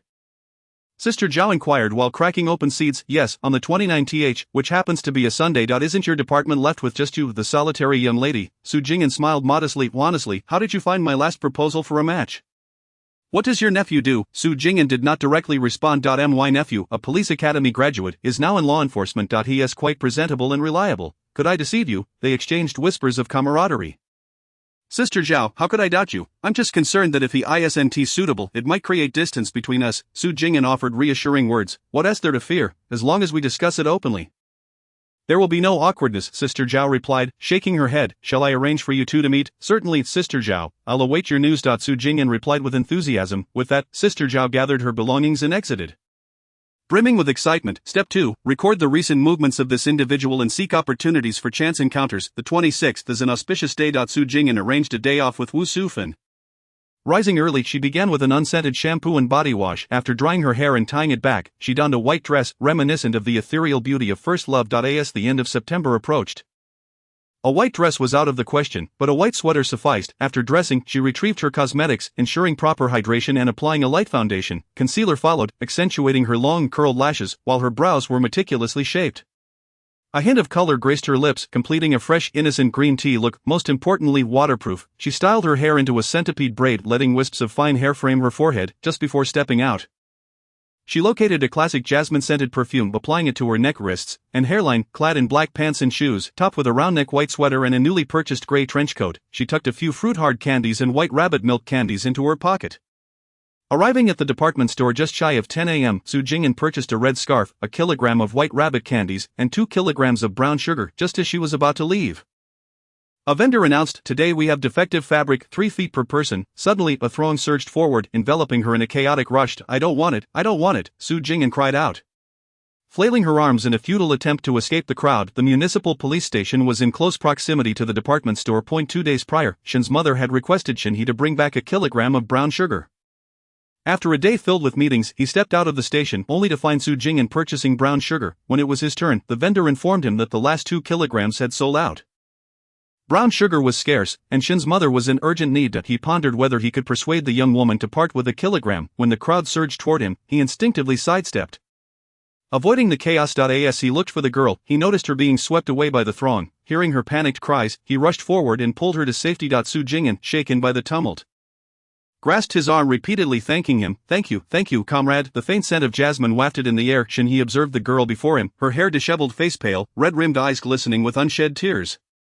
His heart raced, and his cheeks flushed. Upon exiting the store, both felt a wave of relief. "I'm so grateful to you, comrade," Su Jing'an expressed warmly. "Let me treat you to a meal." Shen He swiftly declined. No, I have to get to work." "Then please accept this as a token," she insisted, offering him the 2 kilograms of brown sugar and a kilogram of white rabbit candies. Shen He refused adamantly, but in the end, she managed to exchange 1 kilogram of brown sugar with him. Under her watchful gaze, he turned and walked away. Only after some distance did he realize the encounter's impact. That night, a girl appeared in his dreams. Though her features remained obscured, he could see her laughing eyes amidst a jasmine garden. Waking the next morning, he found himself in need of washing his underwear and bedsheets. Chapter 30, The Bridge Effect and the Darkness Effect. After Shen He left, Su Jing'an returned home without delay, tidying herself up to blend back into the multitude of ordinary workers. Upon her return to the unit on the 27th, she gifted Wu Sufan the wedding present, a red scarf. Wu Sufan was particularly delighted to receive it. During lunch, Sister Zhao discreetly approached. "Xiao Su, we're meeting at Chaoyang Park at 10 a.m. on Saturday, the 29th. Don't forget the movie ticket." "I won't forget the Sister Zhao," Su Jing'an assured her. Step 3. Utilize environmental factors. Psychological studies highlight 3 terms related to love, indicating that romance is more likely to flourish in specific settings. The bridge effect suggests that the thrill of a heart-pounding environment facilitates romantic pursuits. The ski resort effect indicates that ski resorts are conducive to love at first sight, and the darkness effect posits that dimly lit environments foster intimacy between couples. On the 29th, she maintained her makeup but styled her hair into 2 braids, letting soft strands fall across her forehead, wearing a black sweater beneath a faux military green outfit and liberation shoes. She applied a sweet jasmine-scented perfume reminiscent of both soap and tea, a refreshing blend. Slipping on her backpack, she set off toward Chaoyang Park, after an hour of waiting without a sight of him. Su Jing'an turned to leave the park, savoring an orange-flavored hard candy as she headed toward the nearby cinema. Just around the corner, someone suddenly dashed out, colliding into her with a thud. Dazed, she felt herself losing balance, unable to regain control. Excuse me, are you alright?" the stranger exclaimed, pulling her back with urgency. "I was in a rush and didn't see you," she replied, slightly disoriented. "Oh no. Wait, my hair is caught," Su Jing'an exclaimed, tilting her head as she pressed down on her painfully tugged scalp. Just as she had freed her hair, a voice called out urgently, "Quick, he just ran past here." The sound of hurried footsteps echoed from a distance. The other party was breathing heavily, causing Su Jing'an to instinctively look up in alarm. Their eyes met, and both were momentarily taken aback. Shen He swiftly grabbed her and pulled her into the narrow corridor beside them. This small passage was already dimly lit, and the crevice was shrouded in darkness. The gap was only 30 centimeters wide, leading to a corner that could accommodate 2 standing individuals. They squeezed in sideways. "Side by side, where is he? I clearly saw him run this way, and now he has vanished. Search carefully. I refuse to believe he can fly." Upon hearing the voices outside, Su Jing'an held her breath, her heart racing as if it might leap from her throat. The people outside paced back and forth several times, and the two stood silently, acutely aware of the warmth of each other's breath. "Let's go, we need to retreat and search elsewhere," one of them said. Once the coast was clear, neither of them moved. Sure enough, after a few minutes, the group returned. "It seems he is truly not here. Damn it, we let him escape." A flurry of footsteps echoed as the crowd departed again. The two remained still, continuing to brace themselves. Half an hour later, the group returned once more. "Boss, still no sign of him." "Let us have our people cordon off the area and wait a bit longer." "Yes, boss, the immediate danger seemed to have passed." "When can we leave?" Su Jing'an whispered. "Just a little longer," Shen He replied quietly. The surroundings fell silent again. As time ticked by, Su Jing'an felt her legs growing numb. She attempted to shift, only to inadvertently brush against Shinhe's leg, causing her embarrassment to swell. Shinhe had originally come for a blind date. And although he hesitated and ultimately declined, his mother had already arranged for him to meet the girl. No matter the outcome, he was obliged to show up. Who could have anticipated that he would suddenly be caught up with work? Rushing through the narrow path as a shortcut, he stumbled into an underground deal. A group of people against him alone. How could he not flee? In the chaos, he had collided with a girl he had seen a few days prior. At that moment, there was no time to think. He simply pulled the girl to hide, and now, standing face to face, any slight movement brought them closer together. Shinhe could sense the girl's tension and unease. In the darkness, their senses were heightened to smells, sounds, and sensations amplified. The fragrance emanating from the girl was different from the jasmine scent he recalled. It was a sweet, soapy aroma mingled with a hint of tea. He could even detect a sweet orange scent in her exhaled breath. Su Jing'an had never felt time drag on so painfully slow. Hearing Shinhe's breath grow increasingly rapid, her heart pounded louder. She instinctively wanted to retreat, yet any movement resulted in another accidental collision, freezing her in place. The sound of her gulping was distinctly audible. Shinhe suddenly realized, the girl from his dreams, though her face remained unclear, was undeniably the one standing before him now. Countless thoughts swirled in his mind, but he could only suppress them. Even if he wished to pursue this girl, it had to be once they were out of this predicament, not here. Any words exchanged at this moment would only serve as a temptation, an abuse of power. Given the current situation, if he were to inquire, regardless of her willingness or thoughts, it would be difficult for her to refuse. He was a man yearning to court the girl he admired, as all males do, desperately showcasing his strengths, employing every means at his disposal to win her favor. Yet, he was also a public servant. A police officer dedicated to serving the people. He had to uphold the integrity of his uniform and his conscience. She was someone he wished to genuinely pursue, not an adversary. Moreover, he had his own sense of pride. He excelled at work, came from a decent background, and had an appealing appearance. Why shouldn't he pursue the girl he liked openly? With this thought, his heart slowly settled. By the time they left their hiding spot, it was already afternoon. Shinhe still needed to make a trip to the park, though it was late and the chances of finding her were slim. He felt compelled to check, after all. What if she had been waiting for him? The weather had turned chilly. After standing outside for so long, Su Jing'an felt her nose stuffy and pulled out a handkerchief to wipe it. Noticing the girl drop something from her pocket without realizing, Shinhe bent down to help pick it up, catching a glimpse of the item. Isn't this the ticket for the seat next to mine? A wave of excitement washed over him. Hadn't he told his mother he would decline today's blind date? How could this be happening? It seemed fate had brought him here for this very girl.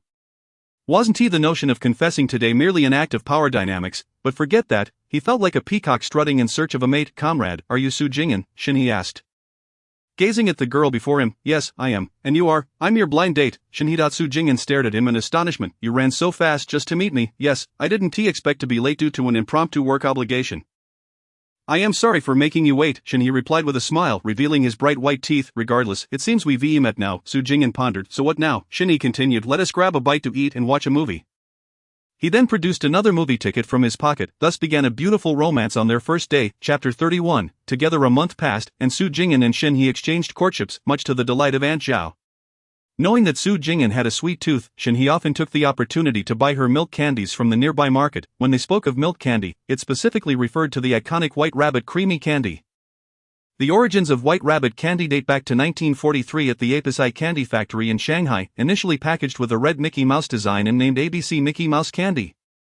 The design was changed to the now familiar White Rabbit in 1950. At that time, milk was a scarce commodity, and in the candy, milk and milk powder were the primary ingredients. Many families would dissolve the milk candy in hot water, treating it as milk to drink. There was even a saying that 7 pieces of White Rabbit candy equated to a cup of milk. It is now impossible to verify whether this marketing claim truly reflected consumer sentiment or was simply a clever strategy. Nevertheless, due to the rumor that 7 pieces of White Rabbit candy equated to a cup of milk, it has been regarded as a nutritional food, accompanying generations as they grew up. Su Jing'an, in accordance with the contemporary dating trend, knitted Shinhe a thick black crewneck sweater. Shinhe's eyes lit up with joy, and at his workplace, it became a topic of playful banter among his colleagues. By late November, as the weather turned colder, Su Jing'an declined to ride Shinhe's bicycle home, opting instead for the bus. Along the way, the marketplace and grocery stores displayed red banners, while trucks laden with cabbages passed by. On the roadside, piles of cabbages formed small mountains, each marked with signs indicating quality and price. People clad in cotton coats held their ration books, forming long lines stretching dozens of meters. They stomped their feet to keep warm while discussing the quality of the vegetables. Upon arriving at her workplace, Su Jing'an received notice. The steel plant was organizing a unified purchase and distribution of winter vegetables, but employees had to transport them themselves. The steel plant, which produced 600,000 tons of steel annually, could not accommodate every worker's needs during winter. The most common seasonal vegetables available were only cabbage, radishes, and scallions. First-grade vegetables were allocated based on population limits, with each person entitled to 20 jin.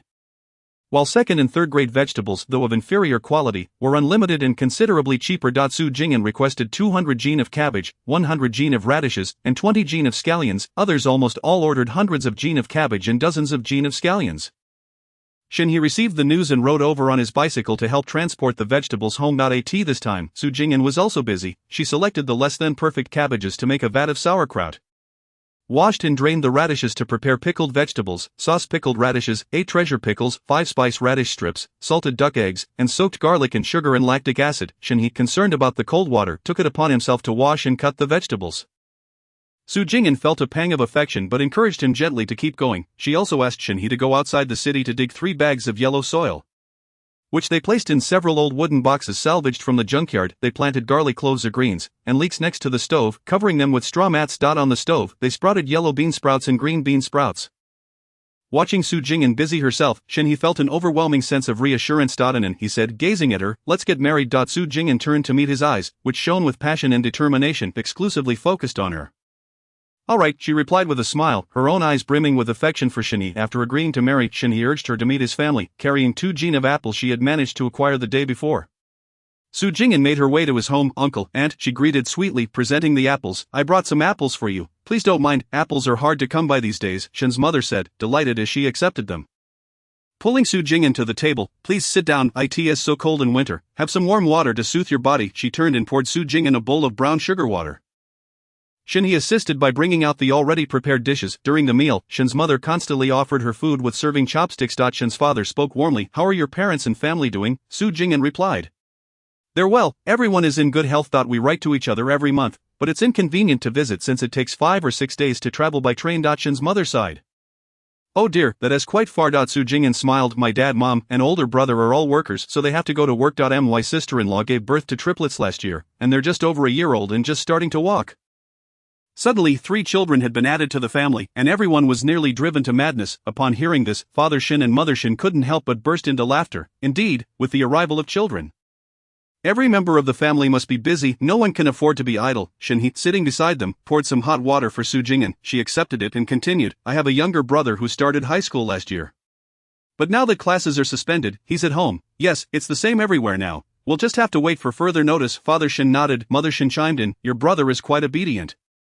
"Is he managing to stay put?" Su Jing'an chuckled. "Obedient? Last year, during the nationwide suspension of classes, he insisted on going out, and no one could stop him. When he finally returned, he was limping back from Beijing, leaning on a cane." Upon hearing this, everyone erupted into laughter. By the time he got home, his shoes were in tatters, and it was just 2 days before the new year. Almost a year had passed since then, and he hadn't gone out since. Mother Shen laughed heartily. Children must endure some hardship to grow wise. Shen-He had previously informed Su Jing'an about the Shen family's situation. Father Shen worked at a grain station, and Mother Shen was employed at a bank. Shen-He's elder brother, Shen Yu, had yet to marry and was still serving in the military, returning home only briefly each year. This meeting had left both parties pleased.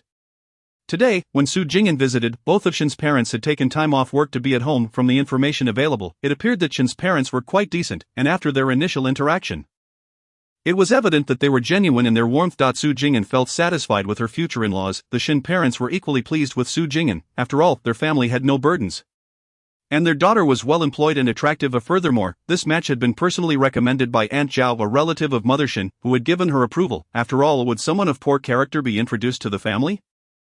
As a mother, she longed for her son to settle down, yet she couldn't deny that the prospect of his marriage stirred a bittersweet feeling in her heart. Nevertheless, time had passed. 7 years had gone by from the age of 20 to 26.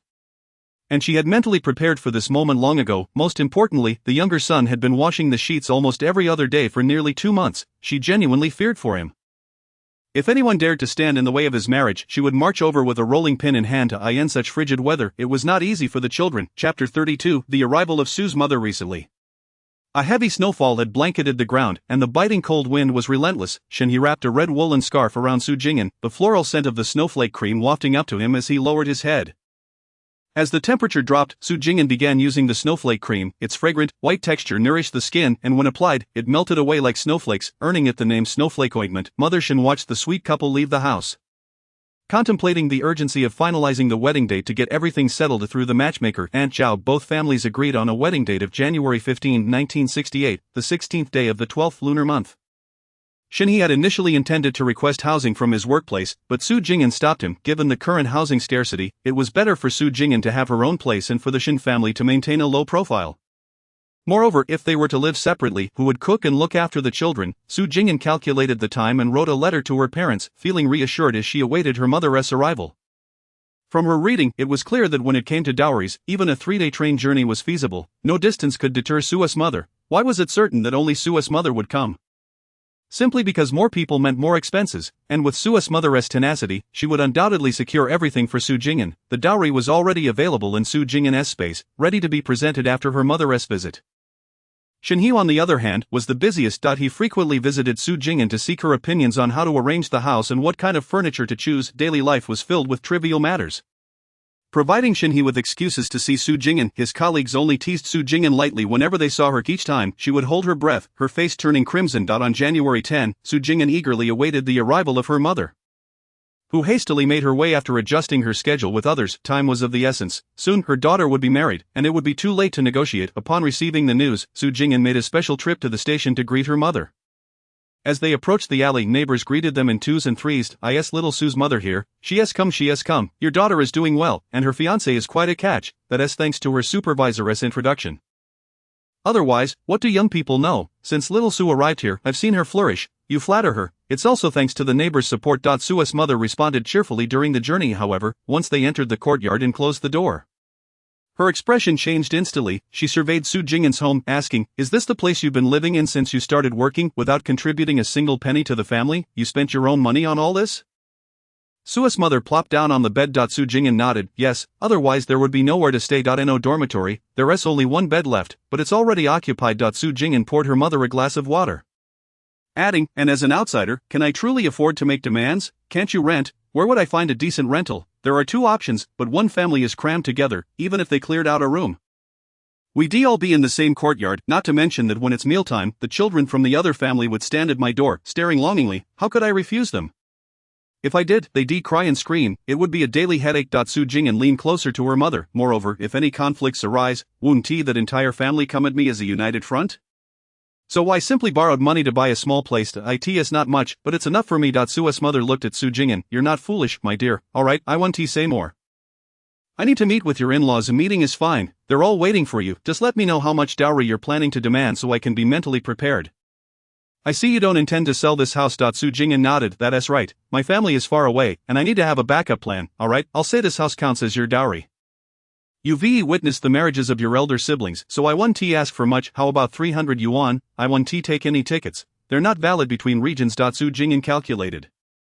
It was just the right amount she had needed to send home since she started working. The next day, the 2 families met. Su's mother was all smiles, and the Shen family was equally warm and welcoming. With both families in high spirits, the 300 yuan dowry was accepted without any objections from the Shen parents. Shen He, remaining modest, expressed that as long as the marriage proceeded smoothly, the money was negotiable.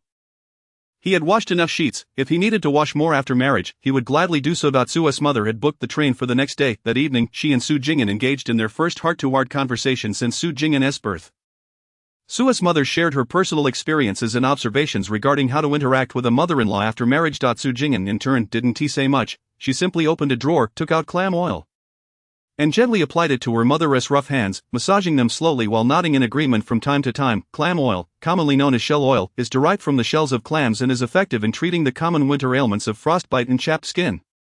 Su's mother, feeling the warmth of Su Jing'an's touch and gazing at the girl who had grown before her eyes, found her once cold heart beginning to soften. Chapter 33, a heart-to-heart between mother and daughter. Su's mother's subtle transformation did not escape Su Jing'an's notice. Yet she remained composed, unperturbed. In contemporary households, 9 out of 10 prioritize sons over daughters. Raising a son requires meticulous care and savings, as he is expected to support his parents in their old age. In contrast, daughters are often treated like outsiders. Every additional morsel they consume feels like a thorn in the eye. Some families may maintain appearances, but the reality of what they provide is well remembered. With the expectation of greater returns in return for their daughter's contributions, labor earnings, and eventually a dowry upon marriage, this mentality ingrains in daughters a sense of belonging to their maternal family, compelling them to prioritize their family's needs over their own. After marriage, when they face conflicts or grievances in their in-laws' households, married daughters often find their maternal family increasingly significant. It creates a perpetual cycle of back and forth. The affectionate words of Sue's mother were intended to underscore the importance of the maternal family. As she sought to pull her daughter, who had slipped from her grasp, back into the fold, seizing the moment, Su Jing'an asked, "Mom, how is the construction going?" "What can be said? Same old, just idling at home." "Is my sister-in-law still busy?" "The 3 children are just learning to walk, so no one at home can afford to rest. That's part of why your mother is here." "Mom, I have some news." "What news?" "It concerns the future of the 4th child." Sue's mother sprang to her feet, grabbing Su Jing'an's hand. "What do you mean, 3rd child? Be clear." Su Jing'an looked at her mother, who had reverted to her familiar demeanor, and smiled. "Let me tell you, what's the benefit?" Sue's mother's gaze sharpened. "You're talking about your own brother, and you want money. I just spent all this time talking to you. Do you still want to be part of your maternal family, you ungrateful child?" Most people lack the capacity for self-reflection, and thus Sue's mother never sought to find faults within herself. Su Jing'an withdrew her pained hand. "Mom, look at what you're saying. It's only right to settle accounts with one's own brother. I'm your own daughter." Sue's mother relaxed her body and chuckled. "I always believed that the second one resembled me the most, but it seems your mother has misjudged. Let's hear it from the 3rd one. What do you want?" "I will comply, and not much. I just want some dowry money. And mother will decide how much. I can't enter my in-laws' home empty-handed." Sue's mother gritted her teeth. "At most, 100. Not a penny more than 300. Su Jing'an replied with unwavering determination. "Mother, please don't glare at me. You wouldn't want to live under your sister-in-law's thumb when you grow old, would you? She's been here long enough, and you know her character better than I do. You are well aware of whether my elder brother can be relied upon." Sue's mother fell silent. How could she not know that her eldest son was unreliable? She simply refused to admit it. She had to keep the 4th one close by to restrain the eldest couple. Otherwise, when she grew old and was no longer able to earn or move, she would be at the mercy of her eldest son's wife. 150, and not a cent more. "Mother, that makes it less meaningful." Su Jing'an calmly gazed at Sue's mother. Sue's mother looked at her daughter, whose expression showed no sign of emotion, her eyes brimming with indifference, realizing that this daughter had been a waste of her nurturing. Until now, she had never truly felt that the 3rd one had emerged from her womb. Truly, she was her biological daughter, a reflection of her own nature, the two of them resembling not a mother and daughter, but rather a pair of shrewd merchants, stood there. Sue's mother suppressed the pang of bitterness that surged from the depths of her heart. 300. "I agree. You better hope the news you speak of is useful. Mother, this year you should step down and let Jianxi take over, or else he won't be able to stay." Sue's mother was taken aback. "Clarify your words." Su Jing'an extended her hand to indicate that the money should be given first. Sue's mother, with no other choice, reluctantly took out the still-cold 300 yuan from her pocket and handed it to Su Jing'an. After receiving the money, Su Jing'an leaned closer to Sue's mother and whispered, "In the past, when classes were not in session, students would scatter everywhere. Isn't it harder to find work now? Classes have resumed, but how many students are graduating this year in addition to those from the past 2 years? They are all crowding together. Jobs are as scarce as hen's teeth. With so many people, how can they be arranged? The newspapers are constantly promoting that unemployed high school graduates should go to the countryside. Now it's still a call to action, but what if it becomes mandatory in the future? Our family will only have Jianxi left. By then, if you want Jianxi to take your place, it won't just be the street that disagrees. Who in this building wouldn't envy us? More trouble than it's worth." Sue's mother pondered for a moment, realizing that the 3rd one was right. This matter should not be delayed. It must be dealt with promptly. "Mother, if you still feel insecure, let Jianxi get married quickly." Su Jing'an put forth another suggestion. That night, Sue's mother tossed and turned, unable to sleep soundly after this incident. Both women understood that the already scant bond between mother and daughter had diminished even further. However, Su Jing'an could not let outsiders know. So early the next morning, she rose to buy a dozen large meat buns from the state-run restaurant to bring to Sue's mother for her journey. She prepared a pile of items, packing them for Sue's mother to take with her. As she saw Sue's mother off at the door, they encountered neighbors who greeted her while carrying her large bundles. Su Jing'an watched as her mother boarded the train without looking back, her eyes calm and devoid of emotion. Typically, abandoned children yearn for familial affection more intensely. Those who are least favored in a family long for their parents' approval, seeking their validation. In truth, regardless of their efforts, they ultimately receive nothing. Having never experienced love, most of them are unable to love themselves. However, Su Jing'an was not among them. She pulled out a vividly colored moisturizer from her pocket, carefully applying it to her hands, the scent of orchids wafting from afar. Upon returning to her workplace, Su Jing'an thanked Wu Sufan and gifted her a jar of summer sun-dried watermelon jam. This was a delightful treat, And Wu Sufan received it with great joy. The day passed swiftly back home. She steamed some cabbage and pork buns, summer-dried vegetables, and tofu vegetarian buns, and some sweet red bean buns, just as she placed them in the steamer. There was a knock at the door. Upon opening it, she found Shinhee standing there. Seeing his red frostbitten face and ears softened her gaze, Shinhee knew that this tactic of feigned suffering had worked well. Chapter 34, Marriage in Winter. The days grow dark early. Shinhee did not linger. The two of them exchanged a few words at the gate, took some freshly steamed buns and tofu, and left. As Su Jing'an stepped outside, she noticed Shinhee's nearly new black bicycle leaning against the wall. It was said that the sturdiness of this bike could withstand even the most reckless of riders. The frame was large, and the high horizontal bar made it challenging for shorter individuals to mount. Learning to ride required countless falls, and for those of shorter stature, not only could they barely reach the ground, some couldn't even touch the pedals. As Su Jing'an escorted Shinhee out of the alley, the biting cold wind made her huddle her neck. The wedding day arrived on the 15th, coinciding with a company-wide ideological report meeting. All the factory workers sat upright, none daring to whisper. Thus, the couple had initially planned to marry during the lunch break. However, after the meeting, the factory distributed 2 pounds of guoguang apples, 3 pounds of local apples, and 5 pounds of Shuihua pears from W County to each worker. With these benefits, the entire workforce was filled with joy. So when Shinhee came to pick up Su Jing'an, they rode their bicycles, dressed in green military uniforms adorned with bright red flowers, with 5 pounds of apples and pears tied to each side of the handlebars. The cold wind relentlessly rushed down their necks and sleeves, their cheeks blooming with the color of Highland red, and if they accidentally brushed against the bicycle, it felt like their hearts were freezing in pain. They truly understood what it meant to feel bone-chilling cold. The couple drew envious glances from passers-by. Upon arriving at Shin's home, before anyone could tease the newlyweds, they caught sight of the goods on the handlebars. Suddenly friends and relatives asked where they had purchased the fruit, momentarily forgetting the bride and groom. Once they learned that it was a winter benefit from the steel mill, everyone was filled with envy. Shin's mother, hearing the praises from those around her, beamed even brighter. Although she was initially displeased that her daughter-in-law's family had demanded too much in terms of the bride price, she was also pleased with the generous dowry. The room was filled with items, from large furniture, sewing machines, and thick quilts to smaller items like flashlights, fabric, and even a courtyard under the bride's name. Although the courtyard was small, finding a decent place to live was no easy feat. The money alone would require several hundred. Not to mention the difficulty of selling a house. The daughter-in-law had a good job, her family lived far away, and her mother-in-law had 2 sons and 2 daughters, all saying that the daughter would surely resemble her mother. Moreover, with a personal introduction from her cousin, the son had taken a liking to her, and both couples had met the mother-in-law, who was reasonable and cherished her daughter. There could not have been a more perfect daughter-in-law to satisfy Shin's mother's wishes.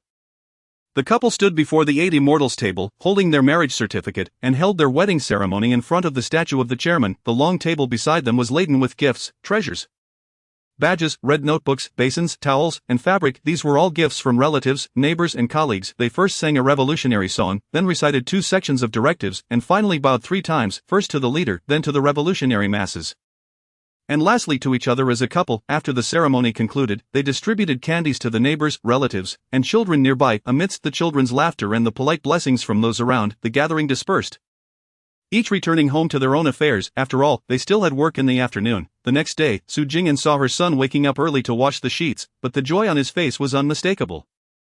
Shin's mother smiled knowingly. During the new year, the chives Su Jing'an planted had yet to grow, but the garlic sprouts and greens were ready to eat. Although there wasn't much, she managed to put together a few dishes.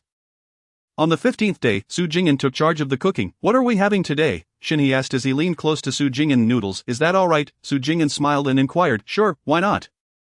At lunch, everyone received a large bowl of mixed noodles, but the highlight was a generous bowl of tomato and egg sauce in the center of the table. The sweet and sour aroma wafted through the air. "Tomatoes, my goodness, where did they come from?" The family looked at Su Jing'an with excitement. "Where they came from is not important. Hurry and eat before it gets cold," Su Jing'an urged. Soon, the sound of slurping filled the room as the family indulged until they were full. "Jing'an, where did you get the tomatoes? How did I not notice?" Shinhee asked. "Now you can tell us, please share." Shin's mother pressed. "You certainly wouldn't know. When I made the tomatoes, we hadn't met yet," Su Jing'an replied. Turning to Shin's mother, she added, "Mother, you were too busy to notice. As soon as I mentioned it, you understood. They were stored in glucose bottles. Oh, Shin's mother realized. To have tomatoes in winter, one must use glucose bottles intended for intravenous fluids. Summer is the season when tomatoes are the cheapest, with large ones costing a dime for 5 pounds and smaller ones 8 pounds for a dime. The glucose bottles must be cleaned, boiled in water for about an hour for sterilization, and then dried upside down. Ripe tomatoes are scalded in boiling water, peeled, cut into pieces, and packed into the bottles, not too full. The bottles filled with tomato sauce should be tightly sealed with rubber caps. Finally, a sterilized needle is inserted into the cap, and they are steamed in a pot for about half an hour. Once the needle is removed, the hole is sealed with wax, and when the bottle cools down, it can be stored in a cool, dry place. In winter, when the only vegetables available are cabbage and radish, with perhaps a potato, tomatoes become a rare delicacy. The entire winter is filled with dishes like sauerkraut with pork, cabbage stew with tofu, stir-fried cabbage with meat, pork vermicelli with cabbage vinegar, stir-fried cabbage, sweet and sour cabbage, and pork dumplings with cabbage, with the only variation being the substitution of radish for cabbage. It is easy to imagine how precious and delicious tomatoes are in winter. Tomatoes are easy to manage, but the scarcity of glucose bottles poses a significant challenge. After accumulating for so long, Jing'an has barely managed to gather fewer than 20. With a sense of helplessness, she expressed that, given the limited resources, she seldom indulges in them. As a family, they resolved to find more bottles this year, otherwise, enduring the long winter would become quite a trial. Chapter 35, Life after Marriage and Parenthood. After the Lantern Festival, the couple returned to the residence near the steel mill where Jing'an lived. The reasons were twofold. First, Jing'an's workplace was nearby, alleviating her fatigue. Second, they wished to savor the sweetness of their newlywed life together.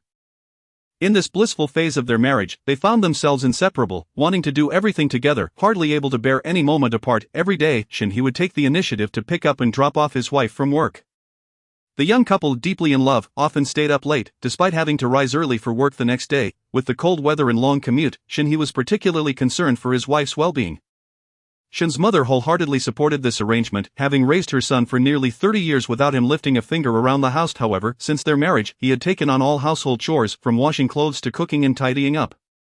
Observing her daughter-in-law gently wiping the sweat from her son's brow or offering him kind words fueled his enthusiasm even further, while Shin's mother was immensely pleased with her daughter-in-law. Witnessing this domestic scene also left her feeling a pang of bitterness, as her son had never washed a single sock for her. At the dining table, when there were delicacies, he would dutifully serve his parents first. Yet ultimately the remainder would find its way to his wife's bowl. Watching his son exhibit such behavior day by day left Shin's father feeling a sense of unease now that the young couple planned to move out. Both parents unanimously agreed, believing that out of sight would mean out of mind. Shin's father and mother did not utter a single dissenting word regarding their move, which surprised Jing'an. She reflected that indeed she had chosen her in-laws wisely, as they aligned perfectly with her wishes. He smiled down at her, recognizing the kindness of the elder couple. Jing'an felt compelled to reciprocate, thus, she took to her sewing machine and crafted a new set of clothes for them. "Mom, Dad, I made you some clothes. Please don't find them lacking," she said. Shin's parents received the gifts, their smiles unwavering. What a wonderful present. How could they possibly find fault? The gesture, whether for appearance's sake or genuine filial piety, demonstrated Jing'an's consideration for her in-laws. Even if the clothes were not expensive, they would still cherish them, for it was not merely the material gift but the sentiment behind it that mattered. The depth of their relationship was built upon this mutual exchange. Receiving the new garments, Shin's father and mother understood that their future support in old age would rely on their daughter-in-law. While their son would be of little use, Shin, with his commendable skills, fostered harmony within the family, setting a model of kindness between mother-in-law and daughter-in-law in their community. In the evenings, the couple returned to their small courtyard. Relishing their time together, Shin gazed intently at Jing'an. The dim light in the room cast a glow in her eyes. As they lay face to face in bed, he gently caressed her hair with one hand while the other held hers. Rubbing it affectionately, they were nestled closely, and the faint scent of soap from Shin enveloped her, making Jing'an feel as though his breath was warm against her skin. She wrapped her arms around his neck, and he leaned down to kiss her. The taste of milk candy on her lips was as sweet as he had imagined. The full moon hung high in the sky, its gentle light bathing the earth, making even the winter nights feel less frigid. At work, there were no significant changes. Jing'an and Wu Sufan continued to sip tea and gossip in their office. "All right, I'll head over right away," Jing'an said, grabbing the documents to deliver to the finance department, taking on the errand since Wu Sufan was pregnant. On her way back, Jing'an noticed that after marrying Shin, the number of men pretending to bump into her had diminished. Since the first suitor had expressed a desire to introduce her to potential matches, she had observed a gradual increase in the number of males around her. There were widowers seeking a stepmother for their children, men working alone at the factory while their families remained rooted in the countryside, young men living in cramped quarters with multiple siblings, and only children unable to find work while their pampered sisters lounged at home. As a single woman appearing at the steel mill, Jing'an had become the object of many men's interest. She was young, had a job, a home, and lived far from her family, making her an attractive prospect. Her living conditions were comfortable year-round, and the convenience of laundry, cooking, and bathing made her even more appealing. At barely 20 years of age, she was still young enough to be considered foolish for seeking marriage.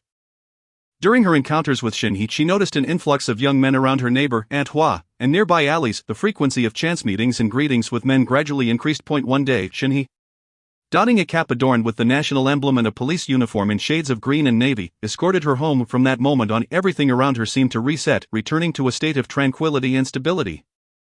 Su Jing'an's earlier anxieties began to fade. 3 months into their marriage, Su Jing'an found herself pregnant, a delightful consequence of their sweet life together. Watching Shenhe tenderly caress her 2-month-old belly, she could sense his anticipation.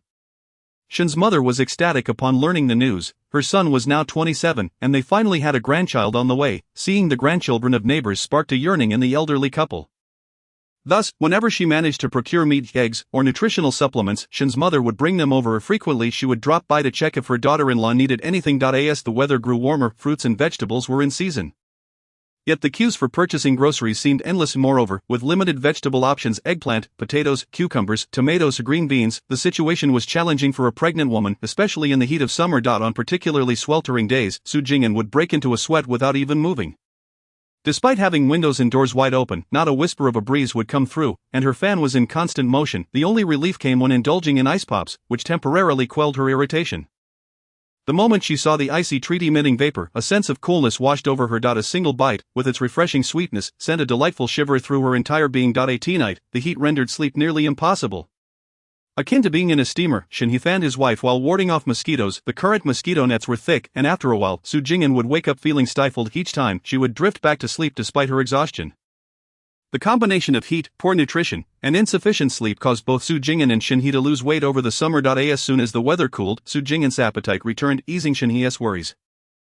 Throughout her pregnancy, she faced no troublesome issues. The baby seemed to understand her discomfort, and the family's care meant she did not need to lift a finger around the house. In the later stages of her pregnancy, her cousin Zhao Daijie visited her daily. Su Jing'an felt a sense of ease, as if this pregnancy had been remarkably breezy. By the end of November, Su Jing'an sensed her belly descending and occasional cramps, indicating that labor was approaching. To be certain, she decided to head to the hospital. If the delivery time was still far off, she would stay a few extra days. Shenhe hurried to take leave from work.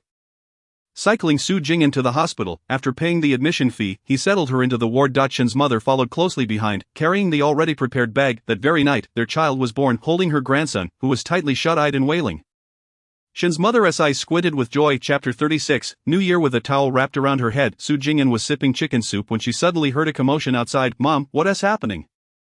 Why is it so chaotic out there?" she inquired. "What else could it be? Every household is in an uproar over the rural relocation," Shen's mother replied, feeling sympathy for her startled grandson, though she had no complaints to voice. Su Jing'an realized that time had passed, and it was now December 1968. By the end of the month, the call had gone out for educated youth to go to rural areas to receive re-education from the impoverished peasants. Consequently, there was a nationwide surge of educated youth heading to the countryside. With a stable job, a marriage, and a child, Su Jing'an found herself exempt from this mandate. She lay back down, continuing her postpartum recovery. As she had only 40 days of maternity leave to regain her strength. By January 10th, Su Jing'an's figure had only slightly rounded since her pregnancy. In the winter chill, donning a cotton coat over her work attire concealed any noticeable changes. With a touch of dark foundation to tone down her rosy complexion, she blended back into the ordinary working populace. Shenhe observed, astonished, as his wife prepared her foundation, initially puzzled by its purpose. He now witnessed her transformation after just a short application. Before makeup, it was evident she had nourished herself well during her confinement, indulging in ample eggs and meat. After her cosmetic routine, she appeared as if she had endured a life of hardship, no need for others to inquire. Each time Shenhe saw her, he was taken aback. The same woman could morph from an enchanting beauty, captivating enough to hold one's gaze, to an unremarkable member of the laboring class. This transformation depended entirely on his wife's mood and intentions. Afterward, he would often hold her hand, examining it with fascination. Upon returning to work, Su Jing'an found that no one dared to inquire about her circumstances. Given the universal hardships faced by families, the expressions of envy that had once been directed at her during her pregnancy had all but vanished. Most hearts have found their equilibrium. The in-laws treat the daughter-in-law kindly as they hold a regard for the child she carries within her. One might observe that after the birth, the situation remains unchanged.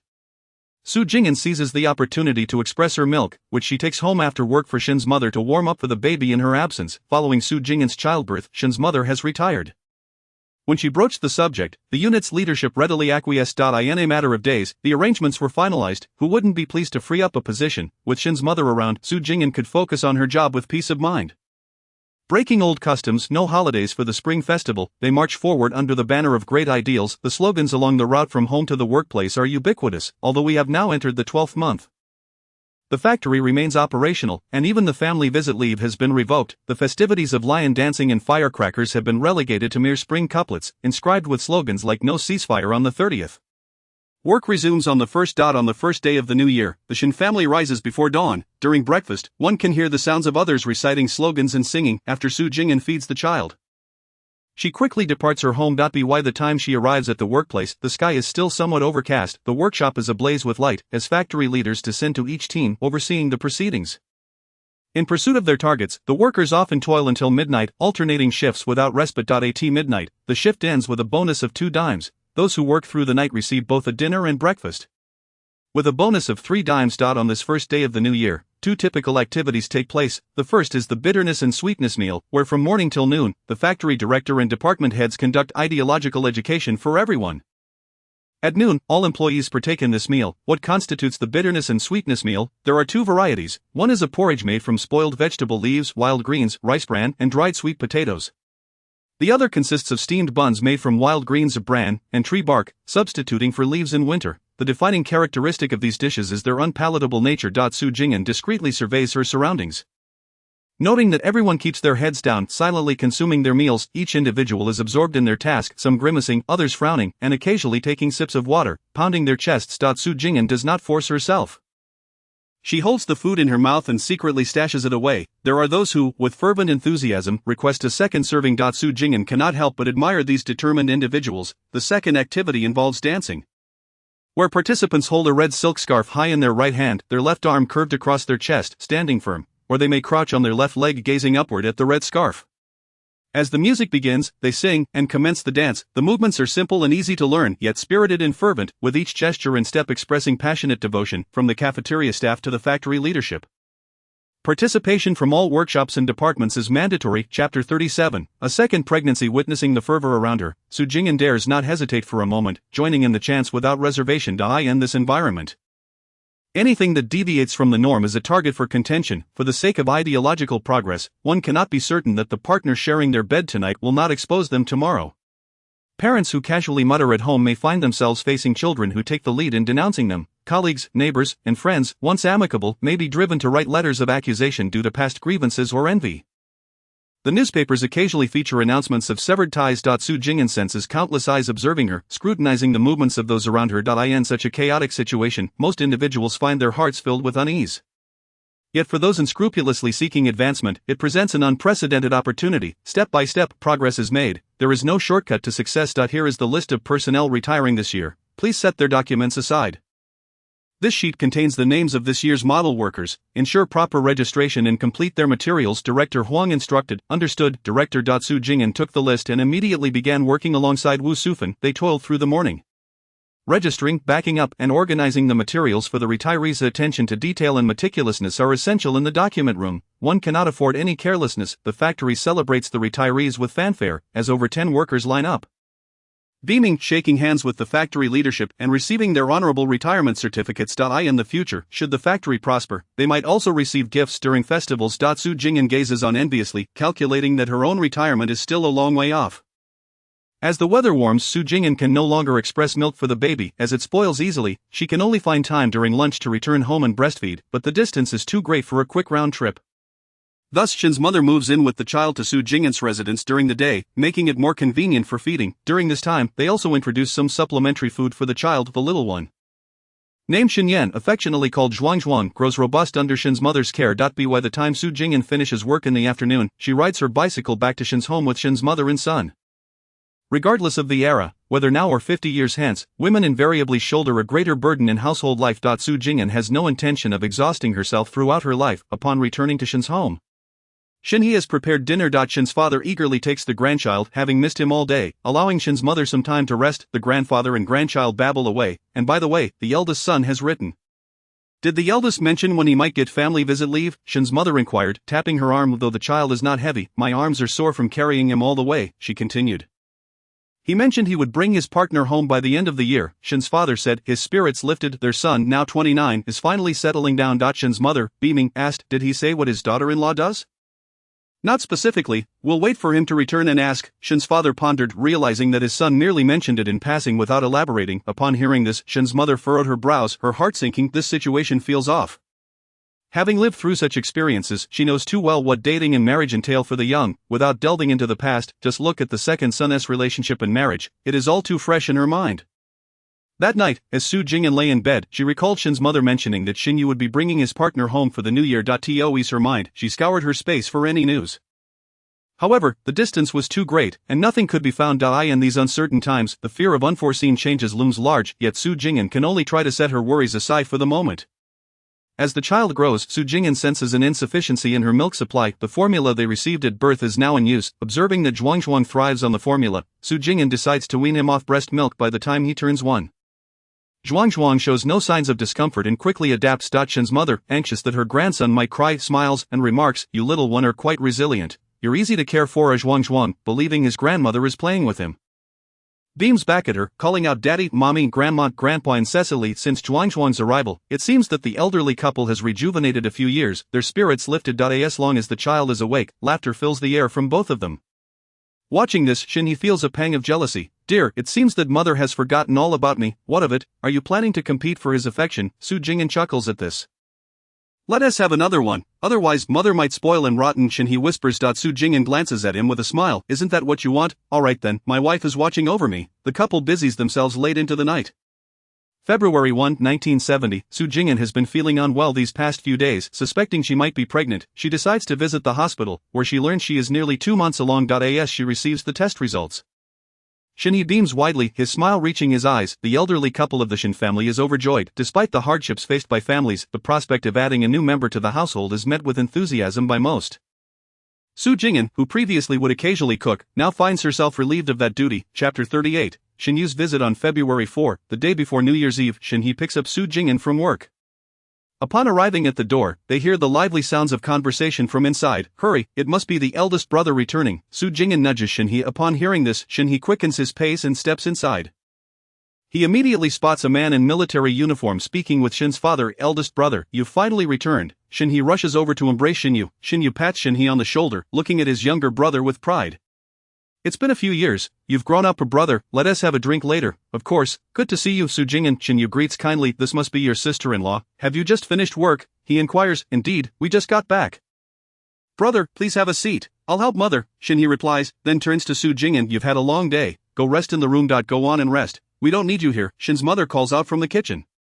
Passing Zhuang to Shin's father. Su Jing'an returns to the room, lying on the bed, feeling her back strain easing. Listening to the chatter outside, she initially wonders why she hasn't seen Shin Yu's partner, but soon falls asleep. In the evening, the family gathered for a reunion dinner, and both Father Shin and Mother Shin were overjoyed. The two brothers engaged in animated conversation, and after a few rounds of drinks, Mother Shin inquired, "Didn't you say you would bring your partner home? Where is she?" The entire family paused their eating, turning their attentions toward Shin Yu. With a gentle smile, Shin replied, "When I got off the train today.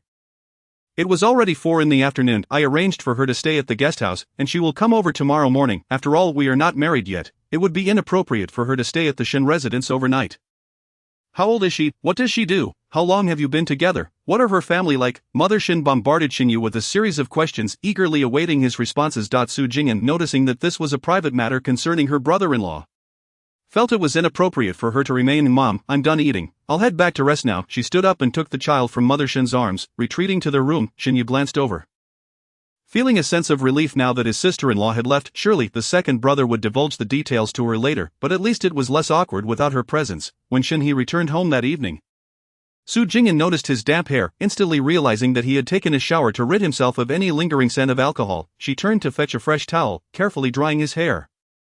Shin grasped Su Jing'an's hand, insisting, "Let me do it. You rest. There's no need to be so delicate," she replied, casually hanging the towel up after finishing. "It's late. You should get some sleep." "Yes, I will be right there," Shin replied, removing his clothes and glancing at Zhuang, who was already asleep. Before pulling his wife into his embrace, he reflected on how blissful it was to marry the person he loved.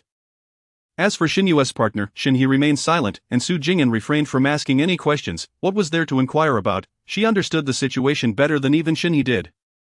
From the moment she laid eyes on Shin Yu, the narrative of the rebirth of a military wife resurfaced in her mind. The female protagonist, Gu Panpan, was indeed Shin Yu's intended spouse. Su Jing'an felt a wave of sympathy for Shin Yu, as he seemed to have endured misfortune in both lives. Throughout the story, it appeared that Shin Yu had never held any affection for Gu Panpan. It was unfortunate that he had merely gone to visit a comrade's aging mother in the countryside and had been coerced into marriage by a girl from the same village who had jumped into the water in front of him. Reluctantly, he had agreed, but any thought of accompanying her to the military was out of the question. This dragged on for several years, and at the age of 35, with no children, he was left with no choice but to consent. Little did he know that on the eve of their deployment, he would be injured, losing a leg, leading him to retire from the army altogether. Gu Pan, the female lead, was not pleased with this outcome. Throughout their marriage, she remained in the countryside, working and living there, receiving only 5 yuan a month from her husband. After enduring this for several years, she finally had the chance to join him in the military. Only to find that he had retired. Not only had she failed to achieve a better life, but she also found herself caring for her disabled husband. Consequently, she obtained a divorce and quickly moved on with someone else. When it came time for the divorce, Gu Pan demanded financial compensation, but Xinyu firmly stated that while he was willing to divorce, he would not part with a single penny, otherwise, they could continue their marriage. Enraged, Gu Pan left, hurling insults and humiliating her ex-husband. Ironically, after her departure, she did not find the prosperous life she had envisioned. Upon her death, she saw on television that her ex-husband had become successful. Feeling as if she had missed out on a fortune, thus, upon her rebirth, she resolved to cherish the husband she had once abandoned and provide him with a complete family, vowing to bear his children and live harmoniously together. Such a cliché tale unfolded around Su Jing'an, leaving her exasperated. The narrative of her own life had only been mentioned twice in the book. Once was during the female lead's visit after her rebirth. Currently, Xinyu's family quarters were insufficient for her to accompany him in the military. Not wishing to toil in the countryside, the female lead aimed to take over Mother Shin's position. However, she soon learned that Mother Shin had already retired. Finding someone else to take over her job was possible but would require Xinyu's approval, which had already been made clear. Ultimately, she returned to the countryside and endured years of hardship. After 5 years of writing letters and sending care packages to Xinyu, she finally moved him with her persistent affection. Just before a crucial mission, Xinyu agreed to let her accompany him. The military was aware that at nearly 35, he had yet to have children, and the couple had not seen each other in 5 years. With his wife finally arriving, they exempted him from this mission. Fortuitously saving his leg, the second instance arose when the female lead became pregnant, and Mother Shin came to the military district to care for her for 3 years. During this time, she inquired about the family back home. Mother Shin assured her that her second daughter-in-law was there and that there was no need for concern. Su Jing'an found the narrative largely irrelevant to her own life, given the distance between them. Similarly, she did not feel joy, only annoyance. The family she had chosen was one she had meticulously selected, and she could scarcely imagine the hardships faced by those without advantages. How delightful it would be to remain single. Chapter 39, The Female Lead. Gu Pan. The next day, Su Jing'an encountered the female lead Gu Pan, who wore a slightly worn black and red checkered top and blue trousers, with 2 faded yellow braids cascading down her chest. It was evident that the young woman was not faring well. Mother Shin did not comment further, warmly inviting her to enjoy tea and sweets, offering snacks, although this girl did not meet her expectations. Propriety dictated she maintain a semblance of cordiality for the sake of her eldest son. Gu Pan responded with a demure demeanor, though internally she was overwhelmed with emotion. This was her first encounter with her in-laws across 2 lifetimes. Xinyu had never brought her home until their divorce. She had returned only during a feverish episode. This time, Xinyu had come to their area for a mission, taking the opportunity to visit the parents of his comrades. In her previous life, she had solely focused on pressuring Xinyu to marry her, from persuading him to agree to submitting an application and finally obtaining their marriage certificate, all of which had taken more than 10 days. Following this, he had turned coldly and returned to the military. Later, during their divorce, she learned that he had not seen his family in years and had intended to return home at the year's end to visit his parents, but had used his leave to marry her instead. This time, she chose not to cling to Xinyu, allowing him to return to the military to submit their application, intending to secure their marriage certificate during the year-end visit home. This way no time was wasted, and she seized the opportunity to return with Xinyu at the end of the year. Upon hearing her words, Xinyu's expression softened. At lunchtime, Mother Shin prepared an abundance of dishes, just as she had when Su Jing'an first visited. Here, have some braised pork, Mother Shin said, using chopsticks to serve Gu Pan. Mom, that's enough, Gu Pan hurriedly replied. Su Jing'an noticed Xinyu's hand pause momentarily as he served food. Alright then, take what you want, don't feel shy, Mother Shin suggested politely before turning her attention to feed her grandchild, lest the dish grow cold. After lunch, Su Jing'an took the child back to their room to soothe him to sleep. He assisted Mother Shin in tidying up. Following Su Jing'an back to their quarters. What are your plans? Father Shin inquired. Gu Pan eagerly turned to Xinyu, awaiting his response. Xinyu set down his teacup. Meeting Father Shin's gaze, Dad, there's no need to worry. We'll leave tomorrow due to time constraints. We need to go get our marriage certificate. To obtain the marriage certificate, we must go to the bride's household registration location. Gu Panpan interjected, catching Mother Shin off guard. Instinctively she glanced at Xinyu, whose face darkened. Mom has already retired. When did that happen? Gu Panpan asked, astonished. In her memory Mother Shin had retired after the Lantern Festival. Otherwise she would not have asked, why had it happened early this time? Mother Shin's expression soured. Retired personnel receive a pension each month. If family members take over their roles, it essentially means relinquishing their pension. And the household registration would need to be altered. This meant Gu Panpan would become an urban resident, while Mother Shin would revert to rural status, losing access to all her benefits, including rations and supplies. Those who could take over their parents' roles were typically the most favored in the family. To assume such a position as a daughter-in-law who had merely met once, especially one who had schemed to marry into the family, was hardly likely to endear her to Mother Shin. Initially Mother Shin had tolerated Gu Panpan for Xinyu's sake, but her patience vanished, revealing her disapproval. Furthermore, it was clear she perceived that her eldest son was unaware of the true nature of this woman, who was overly calculating and manipulative. It's been over a year since I retired, Mother Shin thought, her disdain for Gu Panpan growing, and she felt no inclination to extend further hospitality, casting a sidelong glance at Xinyu. Recognizing the tension in Mother Shin's expression, Xinyu stood up. Mom, let us step outside for a moment. Very well, it's stifling in here, young people can't stay cooped up, I want to keep you. Mother Shin readily acquiesced. Eldest, take your wife out for a stroll. It's a rare visit. Let us show her the People's Park, the Qin River, and hike Tai Huang Mountain. Xinyu nodded, appreciating the notion of a cost-free outing with fewer crowds. He turned and led Gu Panpan out of the house, determined to explore all the places Mother Shin had suggested. Su Jing'an, overhearing Mother Shin's words, chuckled softly to herself. What's so funny? Xinyu teased, playfully pinching his wife's nose. You should move around more. If you're tired, you'll talk less. Gu Panpan spent the entire afternoon being guided by Xinyu, though she attempted to spark conversation. He did not reciprocate a single word. As darkness fell, Xinyu escorted Gu Panpan back to the guest house. Get some rest. I'll come to pick you up tomorrow. With that, he left her exhausted. Gu Panpan could barely muster a word as she stumbled back to her room. After a day of walking, her legs ached and her feet felt as if they were on fire. Unable to bear the slightest touch of that evening, the Shin family joyously gathered for a reunion dinner. And no one mentioned Gu Panpan again. On the morning of the first day of the Lunar New Year, snowflakes drifted outside as Xinyu rose early to bow to his parents for the new year.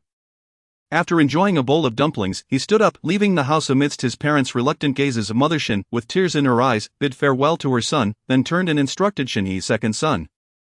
Please send these items to your brother at the military base. Mother Shin held a bag filled with malted milk powder, milk formula, sugar, homemade mushroom sauce, meat sauce, chili sauce, boiled salted duck eggs, frozen dumplings filled with chives, and a new sweater and pants crafted for Xinyu. Placing everything into a large sack, Shin carried it onto their bicycle and rode to the post office. Su Jing'an surmised that initially Mother Shin intended for Gu Panpan and Xinyu to take these items with them when they departed. However, having calculated Mother Shin's intentions, she decided to send nothing at all, opting instead to ship the goods directly to her eldest son's military unit.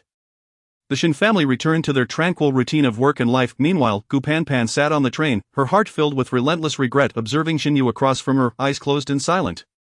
She recognized that she had acted too hastily this time. Although it was inappropriate to broach the topic of succession upon their first meeting, time was of the essence, and with Mother Shin about to retire, she believed that for Xinyu's sake, Mother Shin would agree. Who could have anticipated that, unlike in her previous life, Mother Shin had already retired? She had been taken aback at the time, failing to respond promptly and missing the opportunity to explain herself to both Mother Shin and Xinyu. Helpless, she reflected on how she had endured rural life before her rebirth, which had driven her to pursue marriage with Xinyu. After her rebirth, she found it even more intolerable to endure such hardships. Unwilling to spend another 5 or 6 years in rural misery, yet now, after finally easing her relationship with Xinyu, she found herself back where she started, perhaps even in a worse situation. Gu Panpan sighed inwardly, regretting her late return to life. Pressuring for marriage through a dramatic plunge was too simplistic and direct, causing Xinyu to harbor strong reservations about her. She had been too young, her thoughts insufficiently comprehensive. It seemed she must first calm her heart, patiently winning over Xinyu over time. In the future, she could not rely solely on memory. She needed to thoroughly understand situations before acting. Chapter 40, Giving birth to a daughter. Gu Panpan subdued the arrogance and buoyancy she had possessed since her rebirth. Su Jing'an could predict Gu Panpan's future life without needing to guess. Living with a man whose heart was not hers would leave him emotionally detached and indifferent. Moreover, being coerced into marriage would be a source of shame for a capable and ambitious man. Consequently, she would have to contend with his seemingly unyielding heart. Without external influences, it would take considerable time, effort, and emotional investment to resolve their conflicts and bridge the emotional gap. In the original narrative, Gu Panpan took 5 years to help Xinyu let go of his reservations. This was why, despite being able to meet Xinyu directly for an arranged meeting, Su Jing'an still created opportunities for chance encounters. She needed Shinhee to genuinely like her from the heart, rather than simply tolerating her. Mom, Zhuang stretched out his little hands and rushed towards Su Jing'an. Be careful, don't let him kick your stomach. Mother Shin cautioned anxiously. Don't worry, Mom, I'm being careful, Su Jing'an replied, playfully bumping heads with her son, making Zhuang giggle uncontrollably. Gazing at her son's smooth little head, Su Jing'an felt an internal struggle. In city, there is a tradition of not cutting hair in the first month of the lunar year, as it is believed that doing so would bring bad luck, whether this custom is rooted in superstition or not. It has been passed down through generations. It no longer mattered if it was a mere myth. The common folk had accepted it wholeheartedly. Thus, as the Lunar New Year approached, barbershops became exceptionally busy.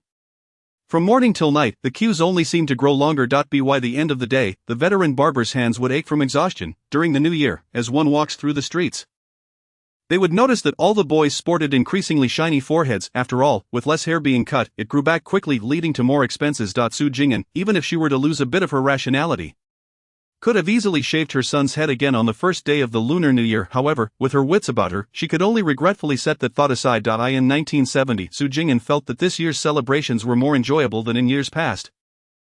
As the leadership at the steel mill had hired numerous veterans, the security personnel patrolled incessantly, and the entrance gate was more rigorously monitored, keeping many unstable elements at bay. This gate effectively separated the steel mill from the outside world. While the outside world expanded in scope and fervor, the workers within the mill were diligently engaged in their tasks, leading a steadily progressing life. Once they stepped outside the factory, the workers reverted to their quiet, subdued selves. The surging tide of social unrest could easily sweep one away if they were not cautious. On September 28, Su Jing'an gave birth to a girl named Shintian, affectionately called Dodo. The name Dodo was inspired by Zhuang, who noticed a round little black mole on his sister's leg. With thick hair, bright black eyes, and rosy skin, anyone who beheld her would exclaim how beautifully she had grown.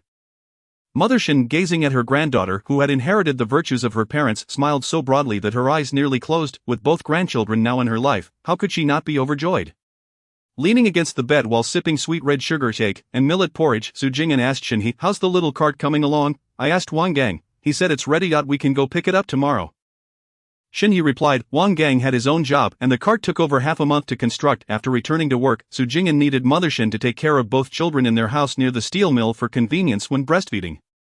Yet, transporting Mother Shin and both children on a bicycle would not be practical. They discussed finding someone to build a wooden cart with dimensions 110.5 meters. The cart's top would be removable for rainy days.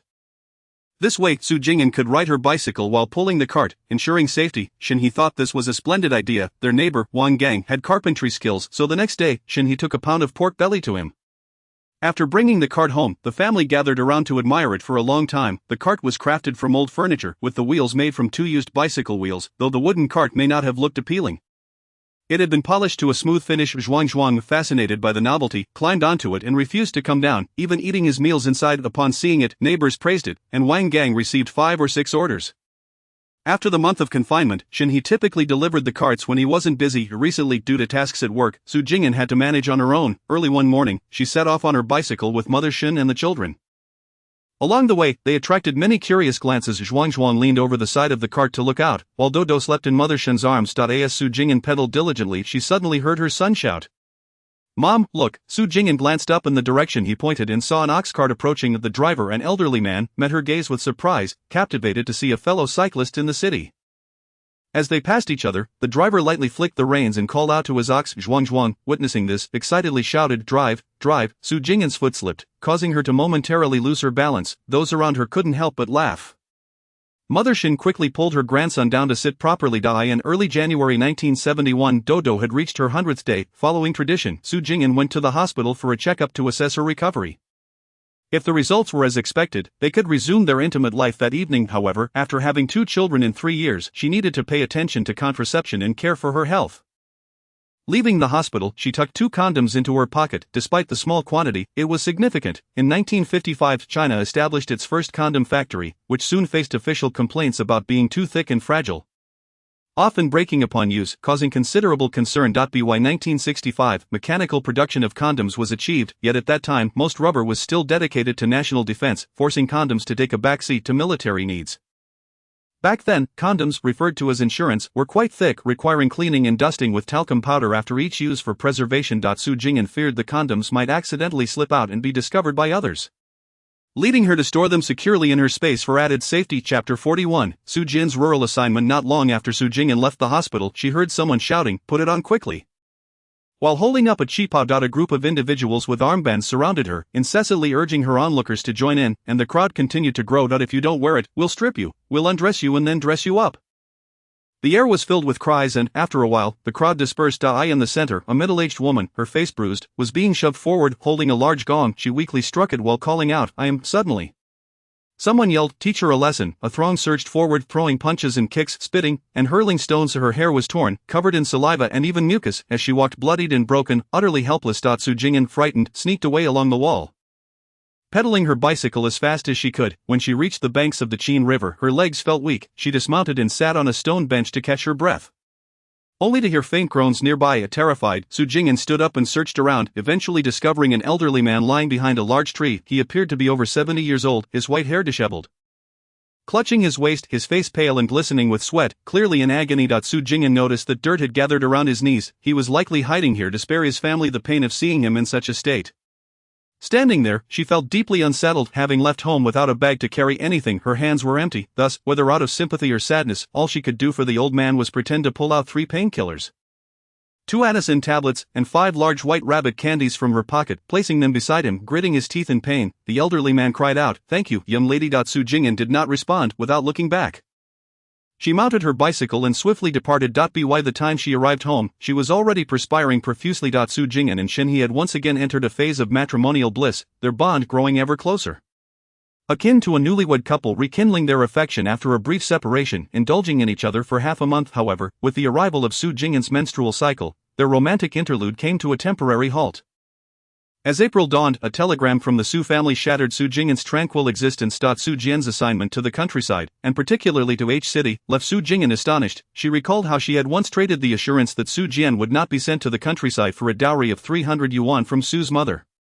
They had both agreed to sever ties henceforth. Not even a single letter had been exchanged during Su Jing'an's pregnancy and childbirth, let alone any telegrams or phone calls that would require financial expenditure. Consequently, it was no wonder that Su's mother broke the silence with such a telegram. Su Jing'an surmised that her mother was likely venting her pent-up fury and inadvertently directing it at her. At that moment, Su's mother was seething with rage. No one expected the working Su Jian to be dispatched to the countryside, especially not under the pretense of being the eldest son's wife. After hearing the words of the third son, Su's mother pondered throughout the night, convinced that there must be some truth to it, when ordinary people were at a loss for what to do. They looked to leaders and the astute for guidance, merely imitating their actions. The current situation dictated that those with connections had arranged for their children to secure jobs. It was not uncommon for young men and women to be left unmarried past the appropriate age, primarily due to their desire to find partners with favorable conditions and good character. Yet now, as soon as the right conditions were met, many were marrying as soon as they reached the right age. This month alone, Su's mother had already celebrated 6 weddings with sweets, and old Su had given gifts for 8. The thought of this made Su's mother gasp in disbelief. The next day, she hurriedly boarded a train, burdened with the facade of a significant package, accompanied by the third son. Upon returning home, she discreetly shared the news with Su's father and the fourth son, and the following day, she took Su Jian to hand over his responsibilities. Although Su Jiangwo and Su Duo were not pleased, they understood that the position was intended for the fourth son. Moreover, whenever Su's mother spoke of this job, she had always been unequivocal: it was undoubtedly meant for Su Jian.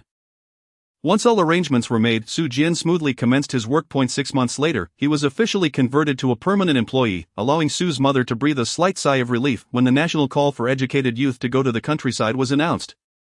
They felt an immense sense of relief, knowing they had 2 capable hands and were not merely idling in the city. As the street office went door to door, notifying families that any household without a working member must send someone to the countryside, excluding those already employed and only children, Su's mother, father, and Su Jian felt fortunate. In their building, there were others wishing to transfer their jobs to their children, but the street office insisted that every family must send at least 1 person to the countryside. Once this condition was laid out, many parents could only watch helplessly as their only unemployed child departed for the countryside. Parents yearned for their children to take over their responsibilities, yet the authorities refused to grant approval. They could only wait for a couple of years before attempting to bring their child back from the countryside, but with time uncertainties multiplied and no one could guarantee success. The Su family remained discreet, engaging in polite conversation with others, wary of any malicious intentions. Su Jian was over a year younger than Su Jing'an and had only turned 20 in October 1971. Initially, Su's mother had hoped her son would marry early. Not only was it challenging to find a suitable partner while he was not a permanent employee, but he also lacked the required age shortly after her son was confirmed as a permanent employee. The notice for countryside assignment arrived, and more eyes were fixated on their family. After all, within the entire building, only 5 families had the good fortune of not sending a child to the countryside. Sue's mother was hesitant to alter Su Jian's age for fear of being caught this year. When Su Jian finally reached the appropriate age, Sue's mother busily arranged for him to find a partner. Only to be unexpectedly betrayed by Su Duo. Chapter 42, Support for the Northwest. When Sue's mother received the notice for Su Jian's countryside assignment, her anger was palpable. Su Jian, upon learning of it, was also in a state of panic. That night, Sue's father and mother hurriedly took money and supplies to seek favors from influential contacts. They were informed that they had learned of the situation too late. The lists had already been finalized, and notifications dispatched. With no alternative, they pleaded to have Su Jian's assignment changed to H City. Initially, they suspected jealousy was at play, but once they discovered that it was the eldest daughter-in-law's doing, the elderly couple felt utterly exhausted. Sue's mother buried her anger deep within, calming the 4th son to ensure he continued working while she busied herself preparing supplies for her son heading to the countryside. Once everything was ready, Sue's mother returned to her workplace to hand over Su Jian's responsibilities. Indeed, she was reclaiming her job. Was the eldest daughter-in-law's machinations simply an attempt to rid herself of the eldest son? How absurd! Ever since Sue's mother ceased working, the daughter-in-law and mother-in-law had been cohabiting, leading to increased friction. Su Duo, confronted with her current life, felt a persistent sense of dissatisfaction. The minutiae of daily life were draining her of all energy. Caring for 3 mischievous sons was enough to wear down even the most spirited of women. This was not the life she had envisioned. Was there truly no fundamental difference between her current circumstances and those she had endured at the Su household? It was merely a change of location. Did she intend to bury herself in endless chores and bicker with her mother-in-law for the rest of her life? She had to step out into the world. Working was her only hope for a different future. Furthermore, with the 4th son gone, the household now consisted solely of herself, her husband, and their 3 children. The elderly couple's anger would eventually subside. After all, they had to rely on each other for their later years. Their possessions would not be easily relinquished to others. Coupled with the envy and jealousy circulating within the family quarters, there were always those who would stir the pot between mother-in-law and daughter-in-law.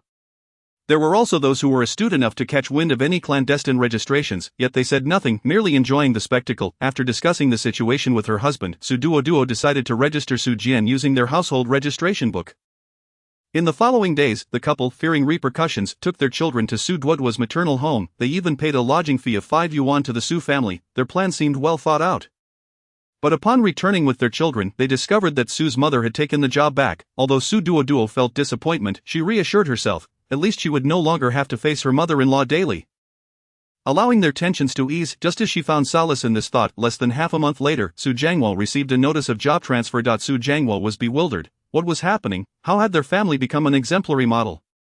Strongly urged to head to the northwest for construction, although they remained workers and their salaries unchanged, their work environment was about to change dramatically. Now, their family was to plant trees and green the desert. The street office arrived, parading a letter of intent adorned with a blood-red seal, proclaiming that it was a volunteer letter written in their own blood. He was utterly unaware of this. Several newspaper reporters came to interview and photograph them. The street office director personally led a team, presenting the couple with bright red flowers. At that moment, Su Duo contemplated divorce, wishing to abandon Su Jiangwo and the children, yet that letter bore both of their names. Gazing at the massive banner proclaiming their unwavering commitment to transforming the desert, Su Duo felt her vision blur. The Su family had risen to prominence. To be precise, Su Jiangwo and Su Duo had become celebrities. Now, they found themselves caught in an inescapable predicament. If they dared utter a word of dissent, no one would entertain their objections. They could only clench their teeth and swallow their grievances, accepting their fate. Both understood that this was retaliation. The orchestrator behind it could only be Su Jian and Su Jingping. After all, the only ones capable of mimicking the writing style of the 2nd and 4th siblings were Su's mother and father, who were illiterate. Su Jingping's involvement was unexpected for Su Duo, yet upon reflection it was entirely plausible. Since their marriage, Su Duo had often nudged Su's mother to seek favors from Su Jingping. After all, the two families lived not far apart, and she herself could not escape the clutches of her maternal family, so why should Su Jingping, with Su Jing'an now far removed from the scene?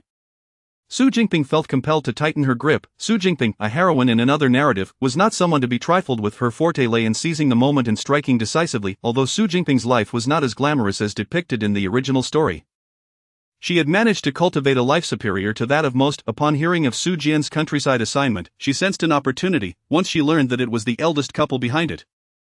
She knew the moment had arrived. Did she expect to reap benefits so easily? Everything she had previously consumed would now be regurgitated. She quickly conspired with the fourth son on how to handle the situation. After all, was Su Jian the type to leave quietly? The Su family had never been composed of such individuals. This included the adventurous Su Jing'an. Witnessing the situation deteriorating, Su Duo swiftly began to pack her belongings. From this moment on, they would never return. After organizing her things, she intended to send them ahead. Anything that could not be taken would be sold or exchanged, leaving nothing behind for the Su family. She recognized that the entire family was composed of ruthless individuals. In the days that followed, Su's mother took leave from work, vigilantly guarding her possessions, vowing not to allow the eldest daughter-in-law to take even a needle or thread. Despite the eldest couple's actions being perceived as benevolent, they did have their merits. At the very least, Su's father received a promotion to group leader, and Su's mother soon transitioned to a more manageable job. When the matter of taking leave to accompany the children on the train was broached, the leadership readily agreed. Su Duo could only seethe with indignation, silently returning the borrowed hammer and screwdriver. Chapter 43, Su Jingping's revenge. On the morning before their scheduled departure, Su Duo and Su Jiangwo set out, train tickets in hand, burdened with their belongings. As they exited the family compound, they were intercepted by Su Jingping. Su Jiangwo, unable to contain his frustration, deliberately pretended not to see Su Jingping as he walked past her. Su Duo remained silent as well. The elder brother and sister-in-law were leaving just like that? Su Jingping inquired gently. Second brother, what do you intend to do? Su Jiangwo shouted at Su Jingping's sister. We lost this time. We bowed our heads and admitted defeat without saying a word. It can't go on forever. Can it? Su Duo intervened, turning to reply to Su Jiangwo. Su Jingping smiled lightly. Sister-in-law, are you really just going to leave the three children behind without a word? Slipping away quietly, Su Duo and her husband stared at Su Jingping in astonishment. Thinking that simply changing their train tickets and leaving a day early would allow them to depart unnoticed. Su Jingping assessed the two across from her. Second brother, what do you intend to do? State your demands. Su Duo was compelled to ask. The conditions in the Northwest are too harsh. How can she take 3 young children with her? What if they fall ill? How will they go to school? Find work or get married? Are they to follow their parents, learning to plant trees, and then grow up to marry a local girl and have children? He sighed. Those children are still my nephews. I care for them. But have you really drained me dry all these years? Su Jingping's expression hardened. How much? 300 yuan, not a cent less. She glared at them. You're willing to trade what I earned for a wedding? Without fearing the consequences, her voice was laced with disdain. Isn't it the norm for families to use the bride's dowry to marry off their sons? Why should you be any different? Su Jiangwo could no longer contain himself, shouting, but it's different when it comes to me. Su Jingping retorted fiercely, you're marrying a wife, not me. Why should I spend my money? Su Jiangwo was rendered speechless in his fury. That's a lot, Su Duo added. If it's excessive, consider it the cost of the trouble you've caused me. Su Jingping was a shrewd individual, and Su Jiangwo was well aware of it. What she promised to give was never guaranteed, but what she demanded was always non-negotiable. Su Jiangwo felt a twinge of sympathy for himself, reflecting on what kind of family this was. His parents were not biased, while his siblings showed no inclination to yield. Despite their parents professing their affection for the grandchildren, when it came down to it, they were eager to pass the burden on to the couple. He realized he could rely on no one. Regardless, the second and fourth siblings did manage to accomplish something, ensuring that his wife was included in the letter. Otherwise, he was certain that a divorce decree from Su Duo awaited him. This thought evoked a sense of profound sibling affection within him. Su Jiangwo shook his head, breaking the spell of his thoughts. The couple exchanged glances, realizing there was no way out. As parents, anyone with even a modicum of love for their children could not bear to watch a 4-year-old follow their parents to the Northwest. Living in such dire conditions, Su Duo reluctantly moved behind Su Jiangwo, retrieving the cash from his inner pocket and counting out 300 yuan to hand to Su Jingping. Su Jingping accepted the money, her demeanor softening once more. Elder brother, sister-in-law, safe travels. If anything arises, remember to send a telegram back. I will certainly assist if I can. In matters of human relations, Su Jingping had never faltered. It was merely a matter of whether she wished to or not.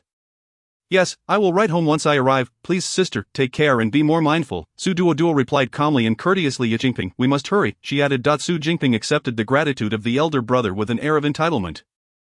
If only the eldest brother ventured to the Northwest alone, his chances of returning alive would be questionable. After all, he was her own brother, and she had never wished for his demise, with sister-in-law Su Duo accompanying him. She felt less anxious watching the elder couple hastily depart. She understood that their grievances had come to a close. If Su Jingping had calculated the elder couple's deep care for their children, then Su's mother used her innate status to employ a brazen strategy. That evening, when Su's mother found that the elder couple had not returned by 9 o'clock, she sensed something was amiss.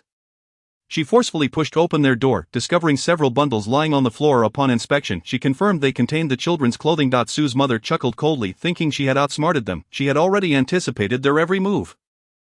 From her pocket, she retrieved a document from Su Jiangwo's superiors and the local street office, which stated that due to the couple's assignment to support the Northwest, the 3 children, being too young, would be cared for by Su Jiangwo's parents. Su Jiangwo would send 20 yuan each month as child support. It even bore the signature of a superior. It was said that they had already secured approval from the leaders in the Northwest, and the funds would be directly sent each month, with the remaining money allocated to the elder couple. The following day, as Su's mother and father prepared for work, they decided to send their grandchildren to the nursery at their workplace.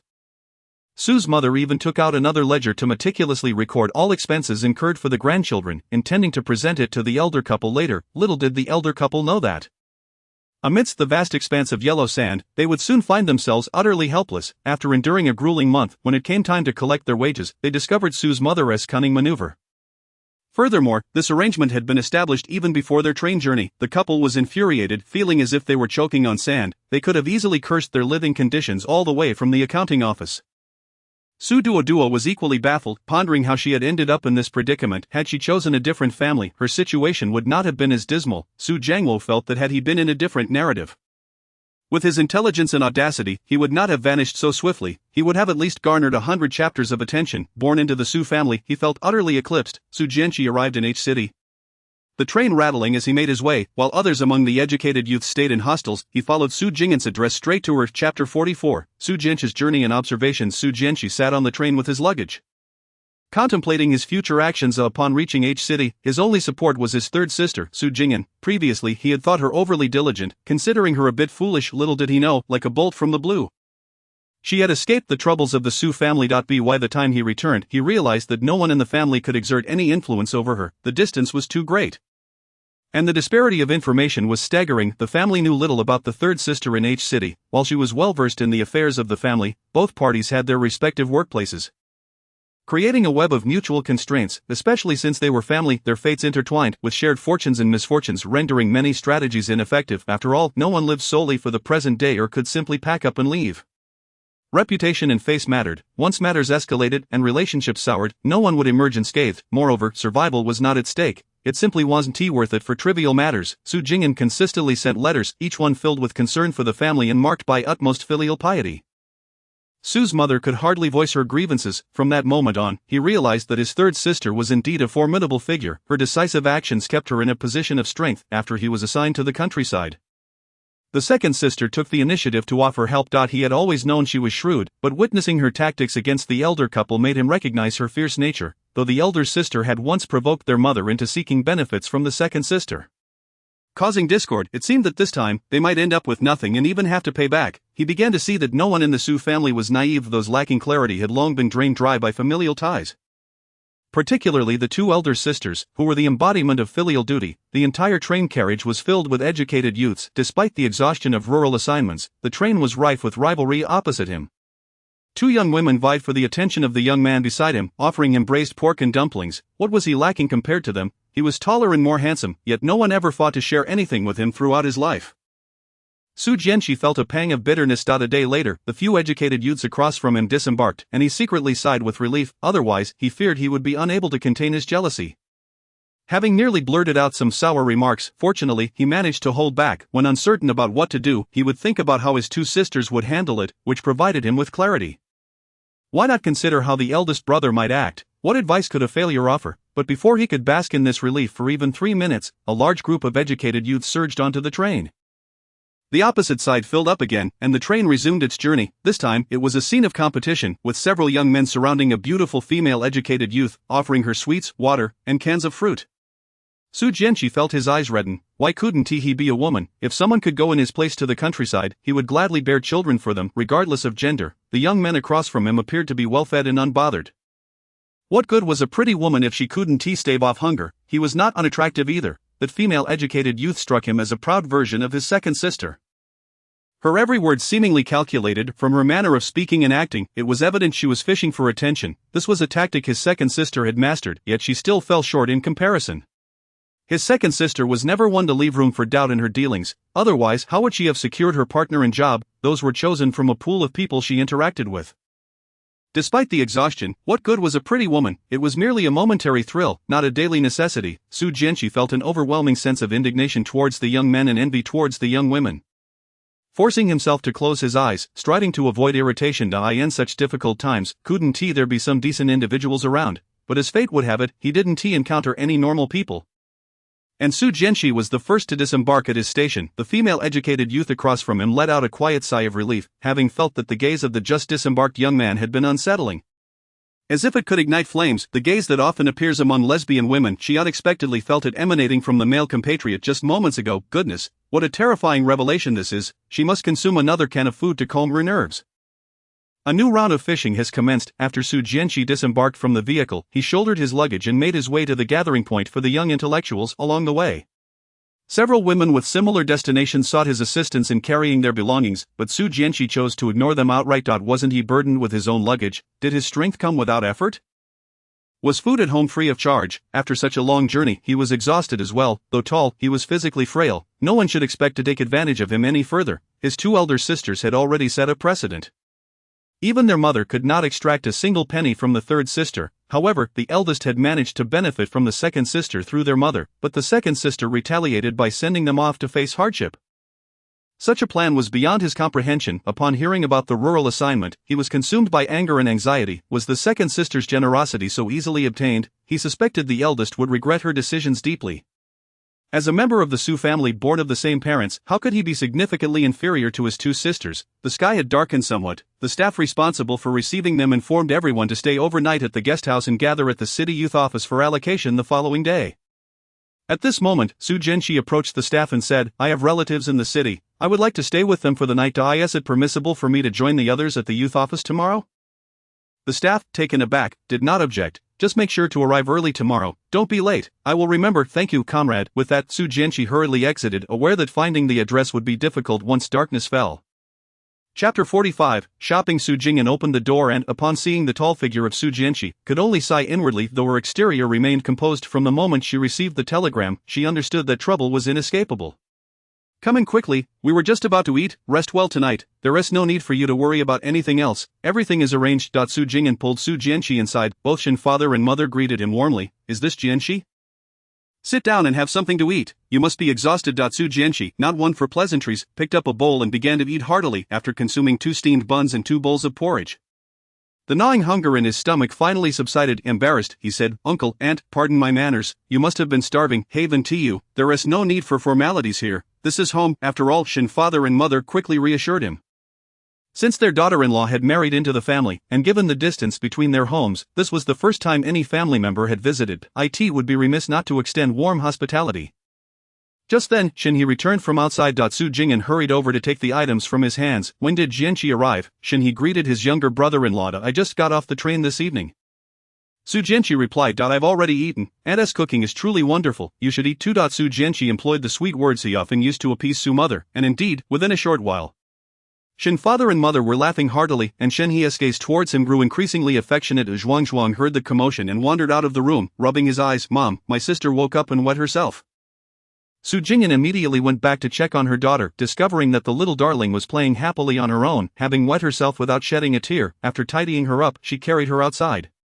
The child was thoroughly enjoying herself, not a single cry escaping her lips. Su Jing'an handed the baby over to Shin mother. Su Jianxi was busy coaxing Zhuang, calling him uncle, and the two were engrossed in play. After finishing his meal, Shin he resumed his work while Su Jing'an busied herself with tidying up. Today, Shin he had made several trips for his brother-in-law's affairs, and he was truly exhausted, as the elderly couple departed. They conveniently took the child with them, leaving Shin he and his wife with Su Jianxi. "I've found a place for you. It's in Satsuan HD County, to the east of H City," Shin he continued. Sipping water. "Tomorrow morning, I'll take you there directly. There is no need to visit the youth office. I've already spoken to the person in charge. Your sister suggested that you live separately from the other young intellectuals. This could help reduce conflicts. What do you think? Listening to my sister is never a mistake." Su Jianxi replied eagerly, without a moment's hesitation. Shin he smiled. Su Jing'an observed her younger brother and felt puzzled. Why was he so obedient? In the past, getting him to do anything required lengthy persuasion. "Sister, I've grown up and understand right from wrong. My mind may not be the sharpest, but I will heed your advice," Su Jianxi complimented obediently. Su Jing'an gazed at her dear younger brother. "Regardless, as your sister, I always wish for your well-being." With so many young intellectuals around, each with their own opinions, conflicts were bound to arise when living together. Su Jianqi nodded in agreement. Having witnessed how his mother and elder sister lived, he was well aware of the potential for discord. I've found a house, although it's not large, it should suffice for you. The roof and walls have been repaired, there's no need to build your own, as that would attract unnecessary attention. The rent is a mere 5 yuan for the year, Shinhe continued. That sounds reasonable. Brother-in-law, I won't be staying long here anyway. When I return home for a visit in a couple of years, I can take over for mom. Even if I built a house, I wouldn't be able to take it with me. Su Jianqi understood completely. Each young intellectual had a small plot of land for personal use, from which they sourced their vegetables. I've arranged for someone to plant a vegetable garden behind your house. Just take care to water it a bit, Shinhe advised. Su Jing'an interjected, I'll also drop by tomorrow to see if you need anything else. Your brother-in-law will make an appearance in the village to support you. However, fourth brother, if anyone asks for your help or if a girl approaches you for assistance, do not get involved. Su Jianqi could hardly contain his agreement. Rest assured, sister, I understand. As long as I can take care of myself. I have no ability to assist others. He would always be the one in need of help. Being a good person rarely ended well, and he lacked the means to do so. Moreover, there was little affection between the siblings. Despite their current warmth, should he ever falter in his duties, the third sister would quickly sever ties. If he were to be inconsiderate and drag his brother-in-law into trouble, the third sister would not hesitate to abandon him. Using him as a stepping stone, he was all too aware of his two sisters, thus anyone attempting to exploit him was essentially seeking his downfall. His current situation was already unfortunate enough, he need not be pushed further into despair. They were all from the same lineage. Who among them would be easy to deal with? Shinhe and his younger brother-in-law went together to bathe, and during their time, it was unclear what they discussed. The next day, the two appeared noticeably closer. As dawn broke, the three boarded a bus to the county, then transferred to another vehicle to the town. The condition of the roads was not to be expected. Bumpy and uneven, the ride nearly dislocated their joints. Upon disembarking, they felt as if they had come back to life, the air suddenly revitalizing. Their first stop was the post office, where they discovered that the package had already arrived.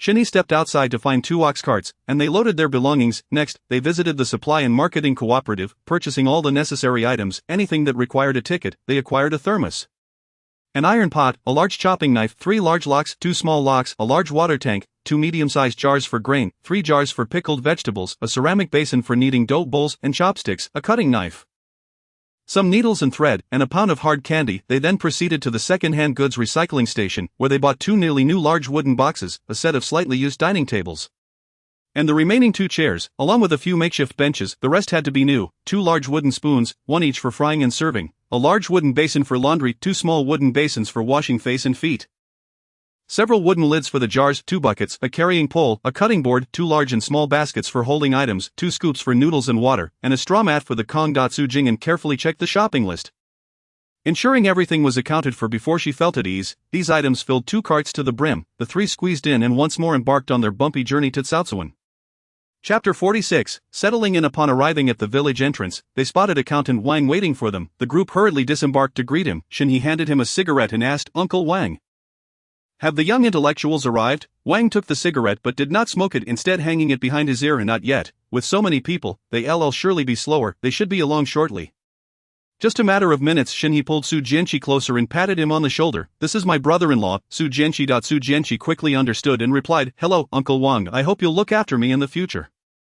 Shinhe added, Uncle Wang, we'll chat later. We need to get settled quickly. It'll be even less convenient once more people arrive. Hurry up, if you need anything, just come find me. It was already work hours. So the 3 quickly took advantage of the lull in people to transport their items to the newly rented house. They thanked the drivers profusely, paying each of them 30 cents. After circling the yard, they noted the 2-meter-high walls. The main house divided into 2 rooms, a kitchen, a firewood shed, a toilet, and a newly connected 2-by-2-meter Kong. Su Jing'an retrieved a large stack of newspapers and a bottle of glue from her backpack. Directing the 2 men to paste the walls adjoining the Kong with newspapers, they laid a layer of newspapers on the Kong, covered it with a newly bought straw mat, and then laid out the bedding.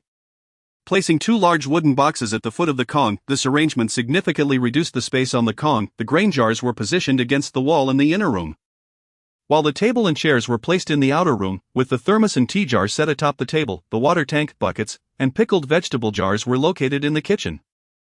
Shinhe went to fetch firewood, while Su Jianqi went to fetch water. Su Jing'an took out a small piece of pork skin from her bag to help get the pot ready. Please boil another kettle of water and fill the thermos, then place the bowls, chopsticks, kitchen knife, and cutting board beside the stove. Several baskets of varying sizes and wooden basins are positioned in the corner of the kitchen. During this time, Su Jianxi returned with water and handed over the money spent on groceries, house repairs, meals, and travel expenses to Su Jing, and the brother-in-law bustled about, and it cost him quite a bit to curry favor. So he generously added an extra 50 yuan. Indeed, when his third sister took the money and counted it, the warmth in her gaze shifted. After making 5 trips, he finally filled the water tank. It wasn't that the tank was particularly large, rather, Su Jianxi had never fetched water before. After drawing the water, he spilled quite a bit along the way, and by the time he returned, only half a bucket remained. This was after he had walked with utmost caution. Just fetching water had nearly taken the life out of Su Jianxi. Once he finished, he dared not rest. As there were still many items to arrange, after Su Jing'an waited for the water to boil, she first poured a bit for herself and Shen He from the tea jar. Then, she moved a small stool over, sipping water while enjoying the breeze. Su Jianxi was currently bustling about in a frenzy. He wouldn't dare glance at his third sister. What? Ask his third sister for assistance? What a joke! That phrase would never escape his lips. Su Jianxi busied himself with unpacking, neatly arranging the seasonal clothes, quilts, flashlight, malted milk powder, sugar cubes, and other miscellaneous items, before putting the money into a safe place. After some thought, he tucked a few sugar cubes into his pocket and finally locked up the 2 large boxes. He placed several kilograms of white flour cornmeal and noodles into the grain tank and secured the lid. Then, he went to the kitchen to organize the condiments, pots, and pans. Su Jing'an seized the opportunity to exchange for a large basket of vegetables and 20 eggs. The eggs were placed in a small basket filled with wheat straw. The fourth sibling was sensible and willingly lent a hand with some minor tasks. At this moment, Shen He led a group to stack firewood in the shed. Once the villagers were sent away, the 3 could finally sit down and rest. Can you cook? Su Jing'an inquired of Su Jianxi. Su Jianxi replied, I can. Mom taught me at home. Su Jing'an looked gently at her younger brother. Feeling no particular stir of emotion, your brother-in-law and I can only assist you to this extent. If you find you need anything later, you'll have to look into it yourself. We'll meet the captain briefly and then take our leave. After we're gone, make sure to sign the rental agreement and remember to have them affix the official seal. Given our relations, they should not dare to oppress you once they know.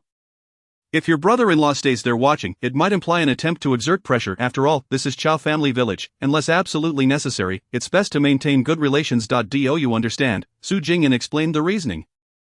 Su Jianxi, now 20 years old, just a year younger than Su Jing'an, understood perfectly. He quickly assured, I understand, third sister. Just as they were conversing, a commotion erupted outside. Su Jing'an estimated that the work shift had ended. Shall we go out and see if the other educated youths have arrived? Shen He set down the tea jar to quickly let us meet the village chief. Jianxi, you should sign the rental agreement and find out how to receive the village's grain subsidies and such. Also, meet the other educated youths. You can't afford to be strangers. Even if you're not living together, it's best to treat each other as ordinary neighbors. Su Jianxi nodded obediently. Sister, brother-in-law, I understand. We can't be too close, nor too distant. The group stepped outside, heading straight for the village office, where the current village chief was referred to as the captain. Zhao Zhenlin had just sat down with a cup of water after a busy morning when he heard a knock at the door. He assumed the educated youths had come with some matter. Why would they be called educated youths? Who in the village knocks before entering? As Shen He pushed the door open, Captain Chao stood up with a smile. Ah, Jing'an has arrived, and this must be Su, the educated youth. Shen He stepped forward to shake hands with him. Captain Chao, I appreciate your assistance. This is the child I mentioned, since we're far away. I hope you can take good care of him. Rest assured, I understand everything, Captain Chao said kindly, looking at the newcomer. I have work to attend to and cannot stay long. I'll be leaving shortly. If you need anything, please contact me. No worries, that transportation here is inconvenient. I'll have old Lu drive you back with the ox cart. Su Jing'an and Shen He repeatedly thanked the captain as they rode away in the cart. Once Su Jianxi saw off his sister and brother-in-law, he hurriedly signed the rental agreement with the village committee. The agreement stipulated that the house would be rented solely to him for 2 years. He promptly paid 10 yuan in rent, received the stamped agreement, and collected the grain subsidy, 30 kilograms of sweet potatoes and 20 kilograms of cornmeal, before returning. After Su Jianxi had everything tidied up, ate a little, and took a nap, he set out for the educated youth point. It was around 4 p.m. when this batch of educated youths finally arrived. When Su Jianxi approached to greet them, he found them already grumbling. Within 10 minutes, a verbal dispute erupted among the female educated youths, soon escalating into physical altercations. This unique introduction ceremony of new and old educated youths was quite an eye-opener for Su Jianxi. His third sister had indeed planned well. Moving out was a splendid idea. The current bustling environment was somewhat overwhelming for him. Sensing the situation would not end well, Su Jianxi discreetly slipped away. Deciding to limit contact in the future, Chapter 47, returned. Having distanced himself from Su Jianxi and left Zhao village, Su Jing'an felt as though she had undergone a spiritual spa. Experiencing an indescribable comfort from within, Shen He, observing the joy radiating from his wife, couldn't help but chuckle softly. After spending so much time together, he had come to understand her quite well. At the time of their marriage, Shin-hee was already 26. It was no mystery what transpired between men and women. He was well aware of his own appeal, with a decent appearance, favorable family background, and a position in law enforcement, attracting many suitors. Since his middle school days, girls had been passing him notes and offering him food. There were even beautiful girls pretending to chance upon him, hoping to win over his mother first, or employing the strategy of slowly fostering affection, yet none captured his interest. The reasons were twofold: he was young and had no thoughts of marriage, and none of the girls sparked that unforgettable thrill within him. Moreover, he had an unattached older brother to consider. Thus, even at 26, while many of his peers were already married with children, he never felt rushed, until that day when he crossed paths with Su Jing'an. Upon seeing her crumpled clothing, messy braids, and tear-stained eyes, his heart unraveled. The next time they met, he recognized that the girl who had kept him tossing and turning at night was standing right before him. What's more, she was his intended match. In that moment, he felt an undeniable connection, an affinity that transcended distance. After several years of marriage, he keenly sensed that his wife detested complications and craved security.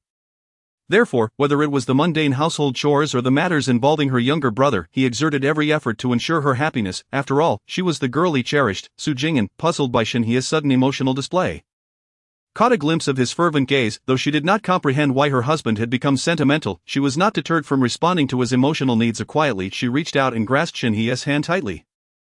As the clock struck 4 in the afternoon, the couple finally returned home. After a brief moment of rest, they were startled by the sounds of an argument, insults, and children's wailing from the neighbor's house. "This life is unbearable." Su's mother, hearing the commotion, rushed to close the door, fearing it would wake the two sleeping children. She turned and ventured out to eavesdrop. "Are you going?" Su Jing'an prodded playfully at Shin-hee beside her. Shin-hee seized her mischievous finger. "Not going." It was clear that the uproar stemmed from mundane family disputes. If she intervened, it would likely escalate a trivial matter into a major conflict. "If they need me, they will naturally seek me out." Despite the ruckus outside, with Su's father and Su's mother absent and the children asleep, Su Jing'an and Shin-hee relished their rare moment of intimacy.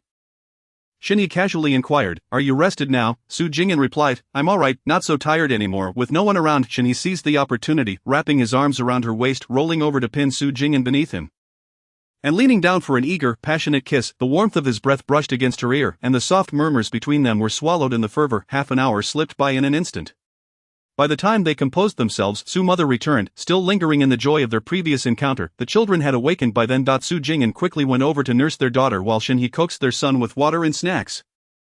Curiosity piqued, Su Jing'an asked, "Mother, what's going on outside?" Though Su's mother had been out only briefly, she was fully aware of the situation's context. The ruckus stemmed from the two grandsons of the old Chin family, who had quarreled over an egg. Naturally, every mother cared for her own son. The eldest and second daughters-in-law had clashed, and in the end, their sons had also fought for the sake of their wives and children. Now both families were clamoring for a division of property. Observing Su's mother's spirited demeanor, Su Jing'an couldn't help but reflect it was fortunate that Shin-yu and Shin-hee lived separately, as it prevented any potential daily conflicts between her and Gu Banban. Upon careful consideration, she recalled Gu Banban's cunning nature. She was no pushover. Indeed, the two would likely hold mutual disdain for one another. The chances of bickering or even physical confrontations were high. If that were to occur, it would not be long before others gathered around, munching on melon seeds, watching the Shin family drama unfold. With this thought, Su Jing'an swiftly pulled her wandering mind back, silently reciting, "Amitba, thank you, Holy Mother Mary." After Su Jing'an listened to Mother Shin's words, she refrained from saying anything further. After all, resources were scarce, and 8 out of 10 families were in the same predicament. Moreover, with an entire family living under one roof, the more people there were, the more conflicts arose. It was not a matter of scarcity but of inequality. Friction was, naturally, inevitable. Mother Shin pondered for a moment and then remarked, "Alas, it's all due to poverty." Su Jing'an had heard many people express this sentiment before. It seemed that all family disputes and conflicts stemmed solely from financial hardship. She chose not to comment on this. Most of those who uttered such words did so from a position of detachment or condescension. They viewed the things others fought over as trivial or beneath their notice. The significance of an object varies with time and circumstance. Under ordinary circumstances, if someone offered you a steamed bun, you would merely express gratitude or perhaps give it away casually, for it holds no value in your eyes. Yet, if you were on the brink of starvation and someone handed you a bun, you would be overwhelmed with gratitude. Would you easily part with that bun? No, you would not. Anyone daring to reach for it would likely face your wrath. In such moments, it transcends mere sustenance. It becomes a symbol of hope for survival, a vital asset for existence. Just as the Chen family's two branches were not merely vying for a chicken egg, they were contending for the family's resources, the bedrock of their future well-being. Once prosperity was attained, they seldom fought over mere food again. Instead, they would contend for houses, land, vehicles, and savings. As their wealth increased, Their disputes would escalate to villas, courtyard houses, luxury cars, stocks, and shares in companies, with legal battles becoming commonplace. By then, how many would dare to dismiss such conflicts as mere squabbles born of poverty, and who would have the standing to voice such judgments? Su Jing'an certainly did not, nor would she ever. Chapter 48. 2 years rebirth does not equate to an increase in intelligence. Su Jing'an possessed only more experience, exposure, and opportunity than others upon arriving in H City. She felt a mix of relief at escaping the Su family and anxiety about the unfamiliar environment. She was thrilled to discover that her golden finger had a search function. Securing a home of her own brought her a sense of stability. However, it wasn't long before she mused, with so many spies around, and those corrupt and morally reprehensible individuals, wouldn't it be beneficial to expose them and contribute to the nation's welfare? And with such a powerful cheat, why not seek out hidden treasures like gold, antiques, jade, emeralds, and jewelry? With no ties holding her back, if life became untenable here, she could always venture abroad or to Hong Kong. Anywhere would suffice, yet, the outcome was utterly unforeseen. Within a year, as the search radius expanded to encompass the entire urban area and surrounding counties, her golden finger grew stronger, yet she remained unable to uncover the information she sought. The greater her expectations, the deeper her disappointment. Her mood soured, feeling as though she had missed out on billions. She cursed incessantly, lamenting the ineffectiveness of her cheat, until one night, she dreamt of her mundane past life and the existence she had led as a mere background character in 3 novels. Suddenly, Su Jing'an experienced an epiphany. Human desires are insatiable, and she had allowed greed to blind her. Without her golden finger, she would struggle to maintain her current life. As an ordinary person, she should continue to lead an ordinary life. Those who are excessively greedy never meet a favorable end. Desiring everything ultimately leads to having nothing. Time swiftly passed, and 2 years had gone by. Arriving at 1973, the family busied themselves, and aside from the children growing day by day, life remained largely unchanged. Su Jing'an was quite content with the status quo. On May 1, Labor Day, the factory organized singing, dancing, and choral competitions. Participants donned neat, uniform attire, and some even brought cosmetics. Vanity is human nature. Yet in the current environment, no one dared to dress or apply makeup in an unconventional manner, except in the context of a performance. Everyone accepted that performers on stage could wear elaborate makeup and vibrant costumes.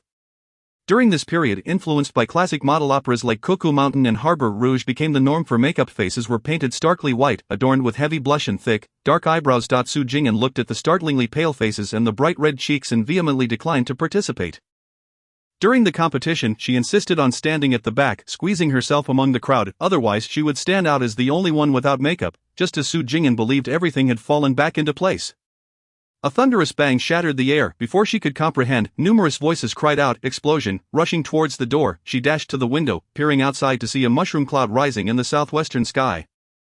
A contingent of security personnel had already gathered in the square, 90 of whom were veterans. Instinctively rushing out at the sound of the explosion, the factory's broadcast quickly issued a warning: lock the gates.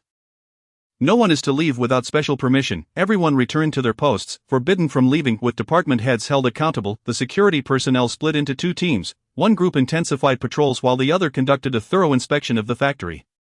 All staff members sprang into action, and Su Jing'an sensed the atmosphere grow tense. Wu Sufan pulled Su Jing'an toward the data room for a meticulous sweep, leaving no corner unchecked. "Sufan, I didn't even register that it was an explosion at first.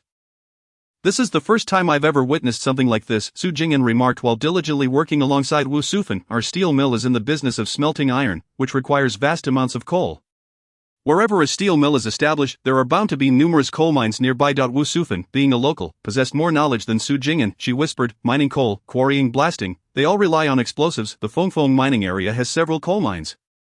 And given their proximity, it's conceivable that someone might attempt to pilfer some explosives." Su Jing'an nodded in understanding. The sound suggested the incident was not far from the steel mill. In the southwestern outskirts, it seemed likely that the water plant had encountered trouble. When the lockdown order was issued, the cafeteria's procurement officer had just returned with supplies. Fortunately, the midday meal was secured. The security team conducted a comprehensive search throughout the premises, uncovering several instances of frayed wiring, and a handful of workers caught stealing scrap materials from the factory. Those apprehended at such a critical moment faced immediate dismissal by the factory leadership and were also fined for damages.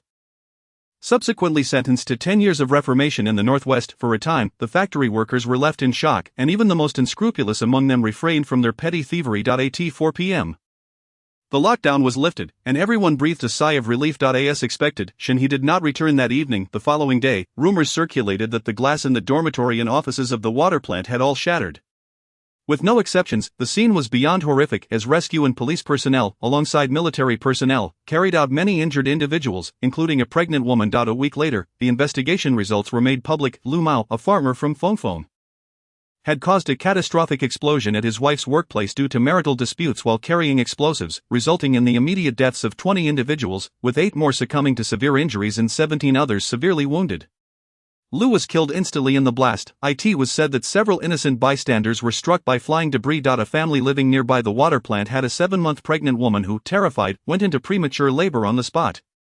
Truly a calamity. As Su Jing'an listened to these accounts, she could hear the sharp intakes of breath around her. 7 days later, as the elder and children slumbered, Shenhe, disheveled and weary, his clothes reeking of smoke, quietly entered their home. Su Jing'an, alerted by the noise, quickly rose. With Shenhe away recently, she had been too anxious to sleep soundly. As she opened the door, Shenhe stepped inside. She hurried to fetch water for him to wash his face. Helping him remove his outer coat, she brought down a large bowl of chicken soup that had been simmering on the stove, filling it with noodles and adding chunks of stewed chicken, cracking in 2 eggs and sprinkling fresh cilantro just before serving. She also set down a stack of freshly made flatbreads. Shenhe ate ravenously, barely lifting his head. Su Jing'an felt a pang of sympathy as he devoured 3 flatbreads and a bowl of noodles before he seemed to come back to life. These past few days had been so hectic that he hadn't had time for meals, let alone a sip of water. Seeing his wife present him with a hefty mug of malted milk, Shenhe felt his heart swell with gratitude. Chapter 49. The Su family's life. Since the departure of the 4th and eldest children from the Su household, the grandchildren initially struggled to adjust, crying out for their mothers. After 7 days, however, their pleas lessened considerably. A few months later, unless specifically reminded, the children seldom thought of their parents. Each afternoon, Su mother or Su father took turns picking up their grandchildren. This routine gave them a sense of returning to their youthful days, albeit now they were fetching their grandchildren instead of their own children. Years had passed, and the couple reminisced about the time when they would shyly hold hands while strolling through the park during their courtship. Unable to utter a single word, their faces flushed as they walked together. Now, the old couple found themselves back in the blissful innocence of their newlywed days. In the afternoons, Su father would specifically go to collect Su mother from work before bringing the grandchildren home. The couple's lives were filled with sweetness and joy. In the northwest, Su Mudo had now learned to squint in the desert whenever the wind picked up. In this place, failing to squint would allow sand to invade one's eyes. Su Jiangwo occasionally spat out a couple of poo sounds, and without a doubt, it meant he had sand in his mouth again. The grains of sand whip against my face like needles as I touched the highland redness on my cheeks with my rough hands. Jiangwo, I miss my son dearly, and the longing keeps me awake at night. We cannot remain here for a lifetime. We must devise a way to leave. Who doesn't wish for that? I do too. Su Jiangwo sighed. This time, our actions lack secrecy, and I never anticipated that mother and the younger siblings would be so ruthless. Leaving home in such a disheartened manner fills me with bitterness. This time we may be outmatched, but who can say we won't have our chance to rise again? Many Duo gritted her teeth and said, Duo, if you have any thoughts, please share. When we first came here, it was to support our country's development, not to be exiled for labor reform. We have our freedom. Moreover, who can say that being here isn't an opportunity for us? My dear wife, please continue, Su Jiangwo urged his wife eagerly. First, back in the city, you were the sole breadwinner, but now I can earn a wage too. We have no place to spend it, so we can save that money. A second, previously, you were just an ordinary worker with only a junior high education, and with no connections. It was exceedingly difficult to rise, but here, as long as we are willing to toil hard, opportunities will arise. At that time, we will be adorned with honors, and returning will be a natural progression. Won't it? We dedicate our youth to our country, contributing and becoming model workers. Can the nation treat us unfairly? By then, we will return home laden with the wealth we have accumulated over the years. Who could dare to speak ill of us? Indeed, indeed, Su Jiangwo was overjoyed to hear his wife's words and added, and isn't it just tree planting, wherein lies the difficulty? Many Duo clenched her teeth. Let us resolutely dedicate ourselves for 10 years. It is far better than being trapped here for a lifetime. Gazing at the spirited Many Duo before him, Su Jiangwo felt as if he were seeing the captivating woman he married. My dear wife, we will undoubtedly forge a path forward. Furthermore, if we encounter those who have been sent here, we can lend a helping hand when possible. I have come to understand that we must not underestimate anyone. Who knows which cloud may bring the rain? Many Duo also felt her husband's words were wise. Good, as long as it does not implicate us, being kind to others is never a mistake. 10 years later, through sheer determination and resilience, the couple devoted immense effort and energy, cultivating vast forests. Many Duo and Su Jiangwo, adorned with bright red flowers, accepted interviews from reporters, proudly exiting the great desert with their certificates of honor. At Shaozhuang, during a quiet noon, Su Jianxi arrived at the riverside with a bundle of dirty clothes, just about to wash them when he heard a splash. Without a second thought, he dashed back, only to be halted by an older woman in his path. Su Jianxi sighed in resignation, knowing that this time he could not easily dismiss the situation, for she seemed genuinely concerned. Su Zhiqiang, do not leave, my granddaughter accidentally fell into the river, please save her, the anxious grandma's son implored. I understand that saving a life is as urgent as fighting a fire. Do not worry.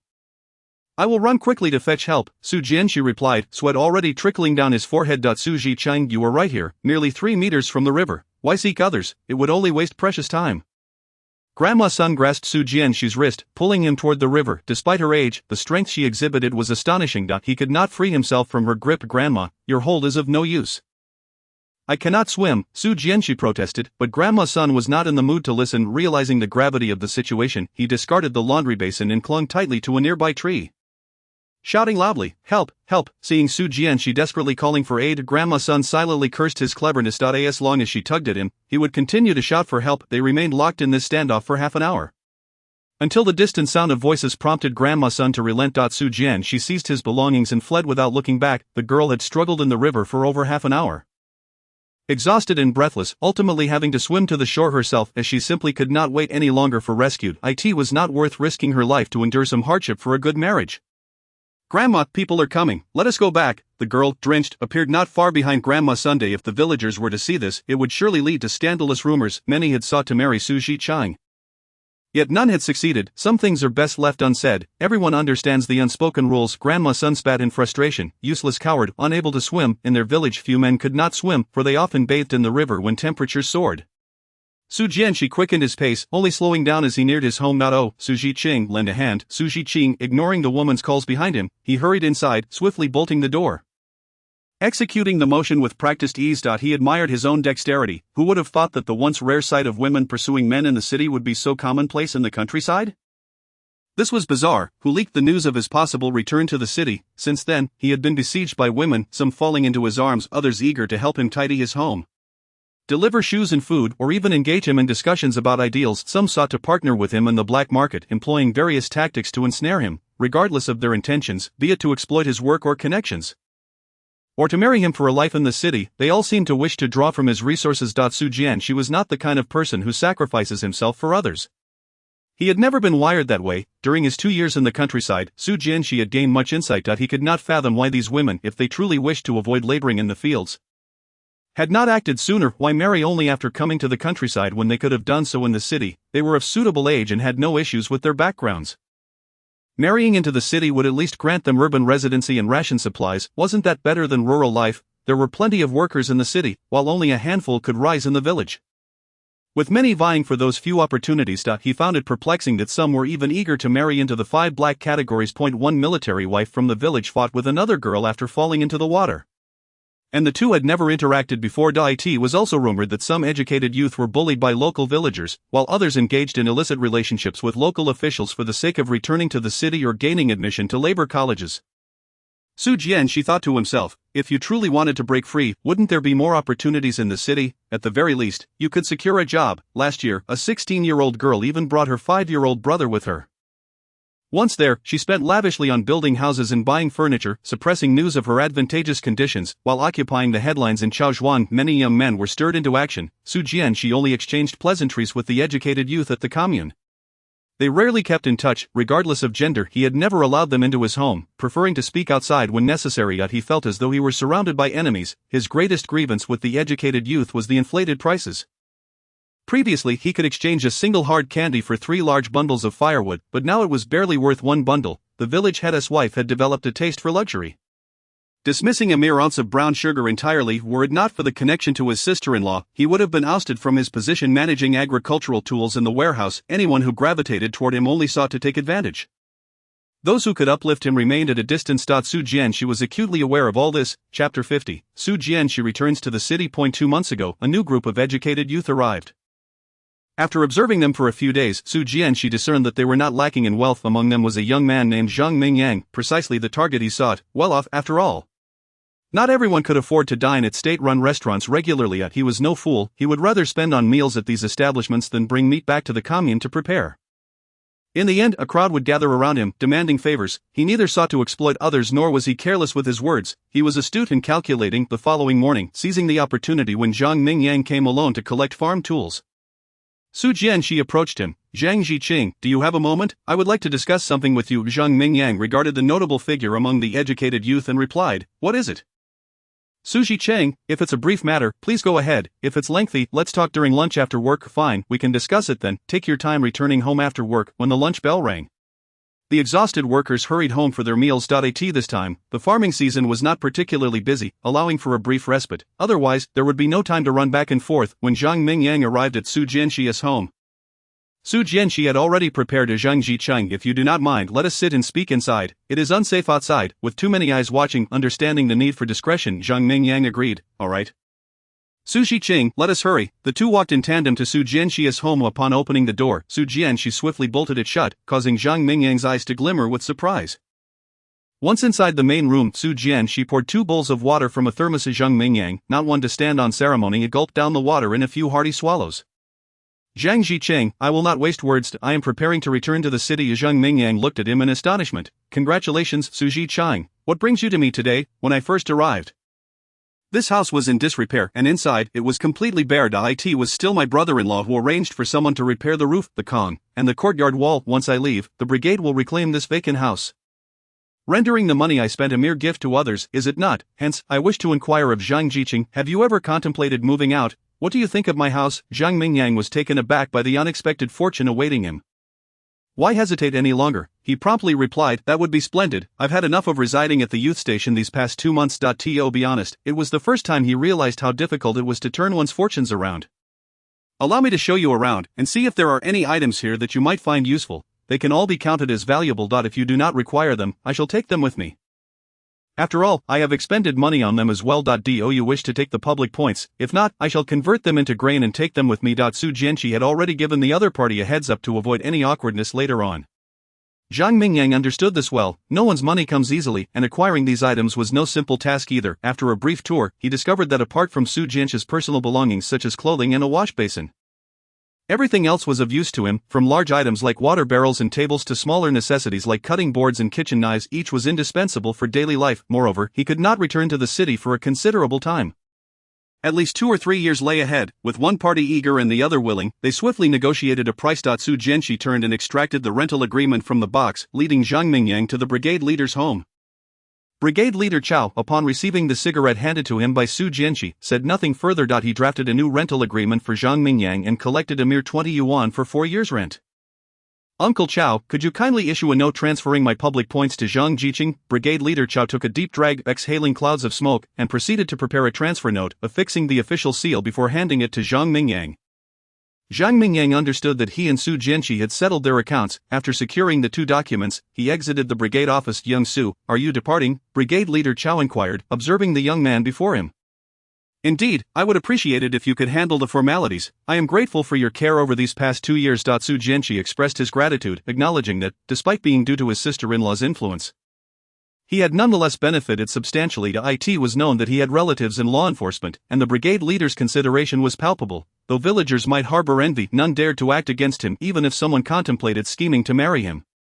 They would not dare to employ force. Brigade Leader Chao, not one for unnecessary delays, officially completed the necessary documentation. Let us expedite this process. We must not falter at the last moment. Uncle Chao seemed a tad overwhelmed. Su Jianxi placed a cigarette on the table and turned to exit. He immediately spotted Zhang Mingyang standing beneath a large tree. When are you leaving? Zhang Mingyang inquired. I shall depart now, after all. Delay invites change. I hope Zhang Zhicheng can keep this confidential for the time being. You will be able to move in tonight. Su Jianxi wished to linger no longer, fearing further complications, despite only having arrived at Chao's village 2 months prior. Zhang Mingyang had heard much about Su Jianxi. He fully understood the latter's sentiments. Then please make haste. I wish you a smooth journey. Su Jianxi nodded in gratitude, handing over the keys and spare set he had been using to Zhang Mingyang. Upon seeing this, Zhang Mingyang's opinion of Su Jianxi rose considerably. It appeared he too must adopt a similar approach to tasks, cautious and thorough. Su Jianxi swiftly returned home, gathering the last of his belongings, a single outfit. A pair of shoes, bed linens, a mosquito net, towels, a wash basin, a tea jar, a lunchbox, toothpaste, toothbrushes, and a few personal items, filling nearly half a sack. Other necessary clothing and bedding had already been packed and sent back on the day he received Su's mother's telegram. Seizing the moment while the streets were less crowded and news had not yet spread, Su Jianxi took a shortcut and hurried to the town. He processed his household registration transfer at the local police station, then took a bus to the county, and switched vehicles to reach the city. By the time he arrived at the train station, dusk had settled in, and he purchased a ticket for the 8 p.m. train. Departing that very night, it was only when the train left H City that he felt a sense of relief wash over him. That moment, he resembled a startled bird, and the thought of his predicament tugged at his heartstrings. Whenever such thoughts arose, he found himself cursing the eldest couple, wishing for them to suffer on a diet of nothing but the harsh winds and yellow sands of the northwest, after Su Jianqi's departure from Chao's village. Zhang Mingyang turned to request the brigade leader for the afternoon off. By the time he arrived at the youth station at noon, all had already finished their meals. Fortunately, a bowl of rice had been reserved for him in the pot. Zhang Mingyang, undeterred by the small portion, devoured it eagerly before reclining on his bed for a respite. Once everyone else had left for work in the afternoon, he packed his belongings and moved to the newly rented house. Each person carried their own grain, and there was no need for any division of possessions. In the evening, they would merely greet one another upon returning. Zhang Mingyang eagerly anticipated the prospect of having his own room.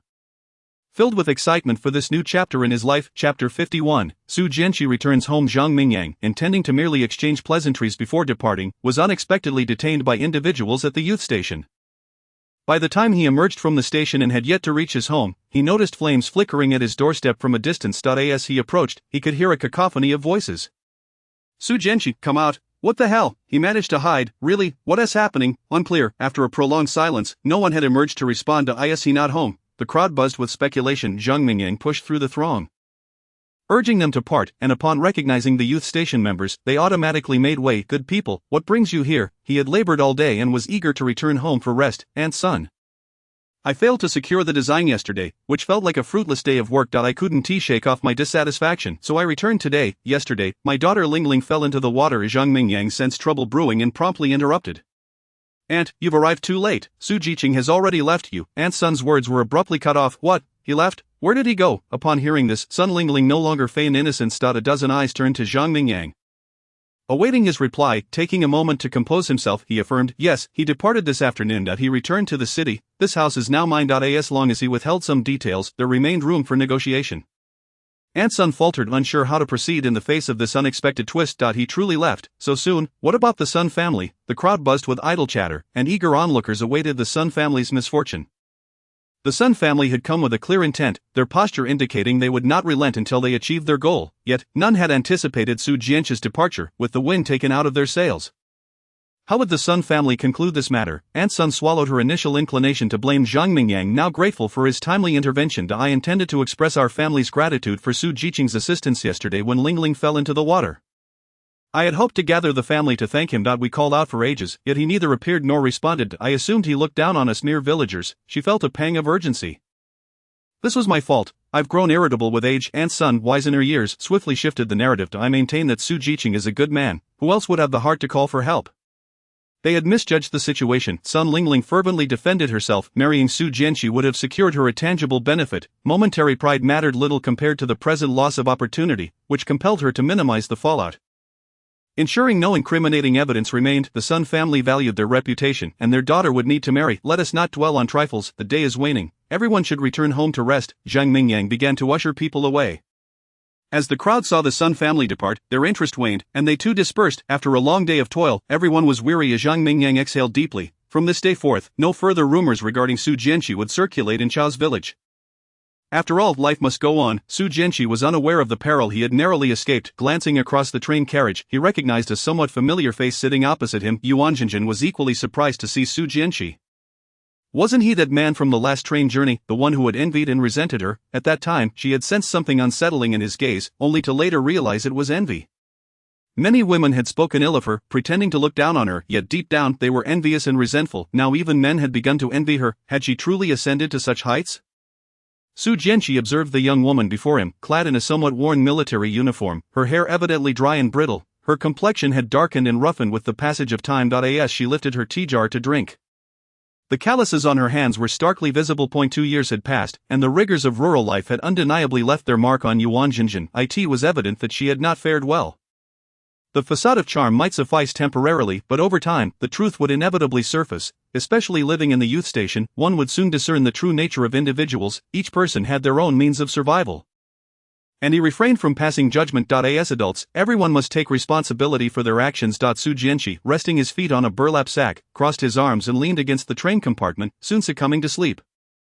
Noticing Su Jianqi's slumber, Yuan Jing'an felt a sense of relief wash over her. Although no words had been exchanged, she sensed that the man across from her was acutely aware of everything. His gaze seemed to pierce through the facade she had worked so hard to maintain. Taking a mirror from her pocket, Yuan Jing'an scrutinized her reflection for any signs of distress. In rural life, hardship was a shared understanding, but what set her apart was the unmistakable expression of her eyes. Her gaze no longer sparkled with that bright clarity. In recent days, Yuan Jing'an has been adjusting her expressions while holding a mirror. When she alighted from the vehicle, she grasped her luggage tightly, and her eyes had transformed back to her former self. Su Jianqi observed the changes in the young woman across from him and smiled. Wishing her a smooth journey in life ahead, after enduring another day, he finally returned to his familiar hometown. Without a moment's pause, Su Jianqi hurriedly took his belongings and boarded the bus home.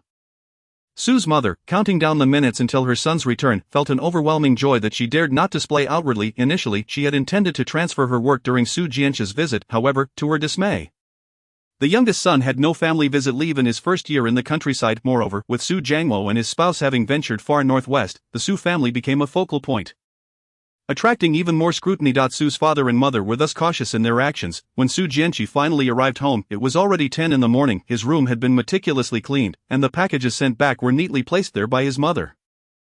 Su Jianqi swiftly organized his belongings and even prepared lunch. Upon Su's mother's return from work, she was overwhelmed with joy at seeing her son, whom she hadn't seen in 2 years.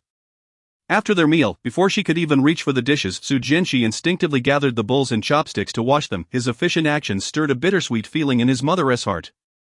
In the afternoon, she took Su Jianqi to complete the work handover and manage household registration. With everything settled, the weight that had been suspended in his heart gradually lifted. Starting tomorrow, he would return to his former life as a worker.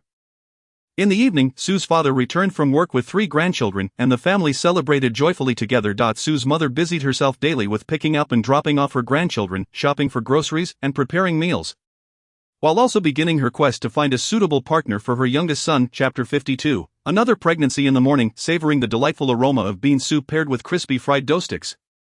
The taste was simply exquisite. The 2 little ones drank heartily, with Su Jing'an's eyes narrowing in delight. Su Jing'an was pregnant again. This unexpected child disrupted her plans for the future. Recently, she had struggled with a poor appetite, but for some reason, she found herself yearning for bean soup, consuming it for 5 consecutive days. Bean soup is a local delicacy, not made from bean flour but rather from millet flour. Its origins are said to be connected to the figures Bo Yi and Shu Qi from the Shang dynasty.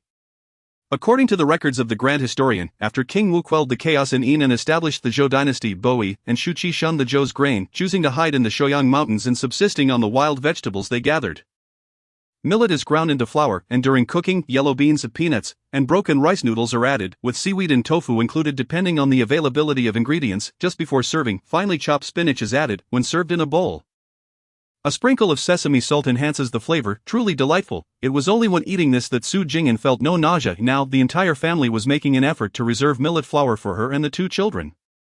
After calculating the time, it had been over 5 months since she last sent a letter to the Su family. Su Jing'an took out a sheet of blue carbon paper to place beneath her writing paper and composed a casual letter to her parents.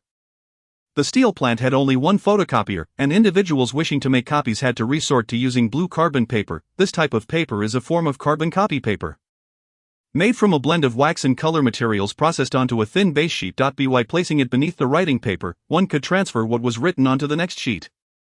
Writing with a ballpoint pen or pencil allows the ink to penetrate through 3 to 4 sheets, with the writing on the bottom sheet still legible. However, carelessness could leave one's hand stained blue, which was difficult to wash off. She left a copy behind, worried that her parents might later accuse her of being unfilial. Before marriage, she wrote a letter every month filled with sweet words and laments about her financial struggles, which had become a routine. After marriage, she reduced it to 1 letter every 6 months, ensuring no one could say she neglected her parents or was ungrateful. After all, the source of all evils lies in indulgence, where actions are judged over intentions. Filial piety is paramount, focusing on the heart rather than actions. At the end of August, Su Jing'an gave birth to a boy named Shinken with the nickname Mao Mao, chosen collaboratively by the 2 older children for their younger brother. In September 1975, Zhuang began the 1st grade of primary school, while Mao Mao, now 2, was already running around. Shenmu stayed at home with Dodo and Mao Mao.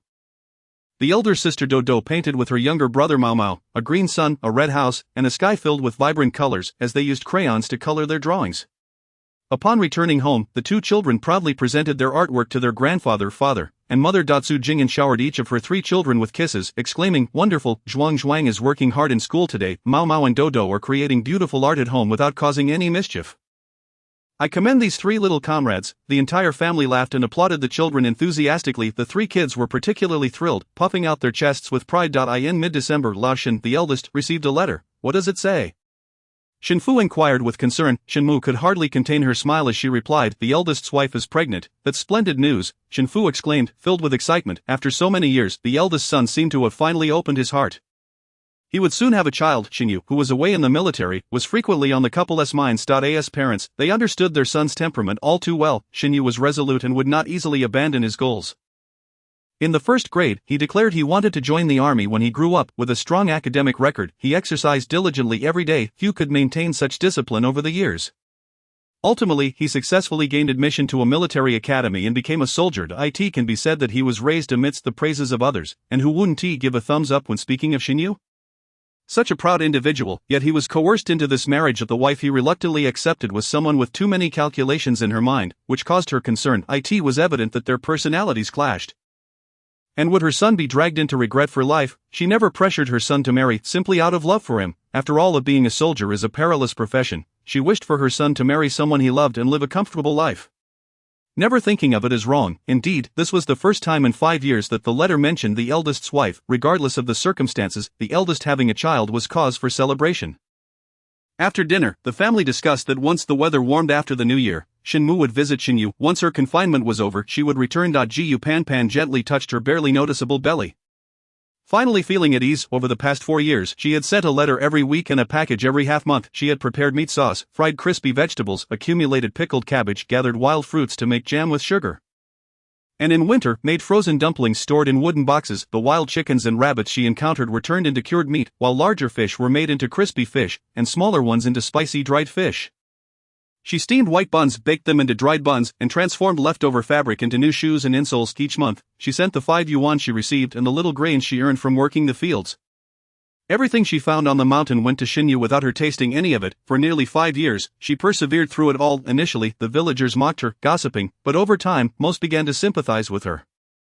Throughout these years, she had gained notoriety in the army. Shen Yu's leaders and those around him knew that she had been forced into the marriage. At first, they felt pity for Shen Yu, who seemed to disregard her, but now, who wouldn't envy Shen Yu's wife for her unwavering care, sending letters and packages frequently? Whether it was her dedication that touched Shen Yu's heart, or perhaps he had simply grown older and desired a child, or even pressure from societal opinion to take her home to provide a semblance of closure, one thing was certain: Gupanpan's wishes had been fulfilled.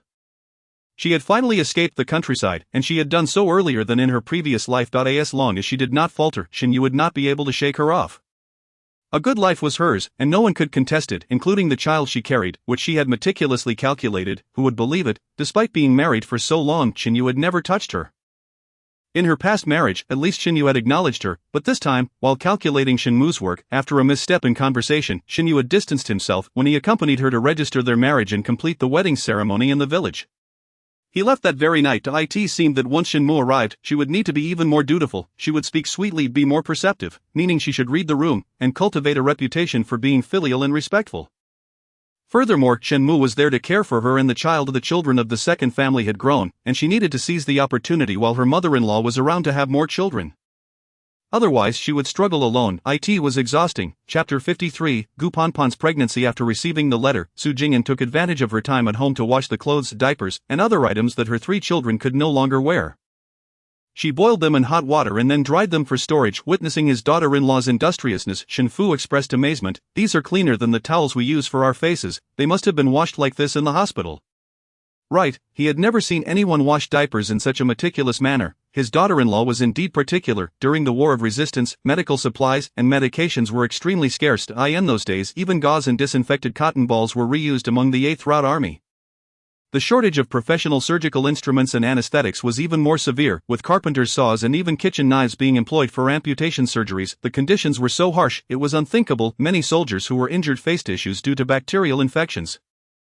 After washing his hands, Shen also came to help Dad. You might be mistaken, reusing gauze requires the disinfection methods invented by Dr. Bethune. Shen and his father engaged in the meticulous task of preparing diapers, which involved a thorough process. The used gauze must be washed in clean water, soaked in lime water, sun-dried, and boiled in water. Among 13 other procedures, the treatment afforded to your grandson pales in comparison.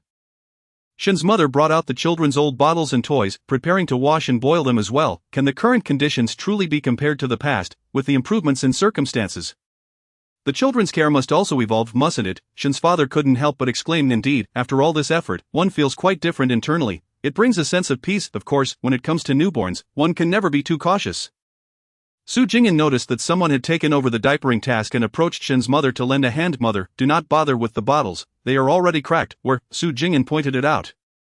And after a moment of scrutiny, Shin's mother realized he was indeed correct. It seems time has taken its toll, we might as well buy new ones. The children, upon seeing the diapers hanging throughout the yard, joyfully exclaimed as they ran about, darting back and forth. Fortunately, their short stature spared them from getting dirty too soon. Su Jing'an chided, hey, didn't you hear? No touching with your hands. We know, they all shouted in unison. Their voices echoing. Mao Mao followed suit, closely mimicking them. The elderly couple watched their grandchildren frolicking in the yard, their faces alight with joy. That evening, after finishing their chores, the couple leaned against one another, exchanging endearing words. Now that Zhuang had grown, he had long since moved out to sleep on his own. Mao Mao and Dodo were still young, sinking into slumber deeper than the other. Otherwise, the couple could not have felt at ease to toil for over half an hour. Su Jing'an nestled against Chenyi, saying, tomorrow, could you check at your workplace to see if you can exchange some fabric coupons and milk powder coupons? It wouldn't look right to only give our elder brother and sister-in-law old items. Very well, how many milk powder coupons do you need? The more the better. I estimate we should aim for at least 2 or 3. What defines a heroine? It must be those who bear dragon and phoenix twins, or even triplets and quadruplets. Women like her, who have but a single child, are merely ordinary. With many children, milk would surely be insufficient. One would have to seek favors far and wide, appealing to relatives and friends, all for the sake of providing milk for the little ones. Su Jing'an calculated that it would take several years to secure enough milk powder coupons. A month later, they finally managed to gather 3 milk powder coupons. Besides purchasing the milk powder, Su Jing'an also bought 2 new bottles. She recalled when she was pregnant with Zhuang, she had thought to prepare 2 bottles for the child. The first time she went to buy baby bottles, she was astounded to discover bottles shaped like birds and fish. She was utterly amazed to see such innovations. They said that people at this time dressed conservatively. Yet there had been such breakthroughs in baby bottle designs. Ultimately, she chose the standard upright bottles, as she found the other shapes a bit difficult to accept. They exceeded her expectations, regardless of the shape. All bottles adhered to the standard diameter, 3.5 centimeters. There were a couple of drawbacks. One was that the bottle neck was too narrow, making it cumbersome to pour in milk powder.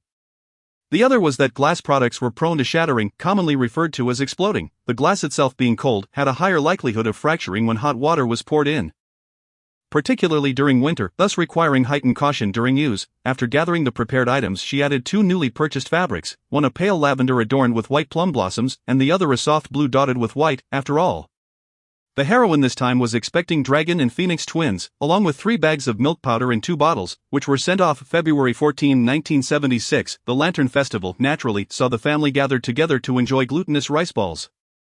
Su Jing'an had always believed that Tangyuan and Yuanshao were synonymous, merely differing in name between the north and south. Having never tasted them at the Su household, she only learned of their distinctions at the steel mill. Yuanshao has a thicker skin, while Tangyuan has a thinner one. The soup for Yuanshao is murky, whereas the soup for Tangyuan is clear. Although she still finds Tangyuan delicious, it does not detract from her enjoyment of the sweet treat now, especially since it is a delicacy savored only once a year. Who could resist the allure of sweet black sesame filling? Each of the 3 children clutched a bowl, devouring their share with heads bowed. Dodo, with his chin smeared with black sesame filling, gazed up at his mother, Su Jing'an, who smiled and held her bowl out for him to see. Look, Mama is eating even faster than you. Ah, Dodo exclaimed, staring at the empty bowl in disappointment. Come quickly, Grandma has some. Shin's mother, fearing the children would cry, quickly shared some of her own glutinous rice balls with them. As the onset of the 12th lunar month brought forth many taboos.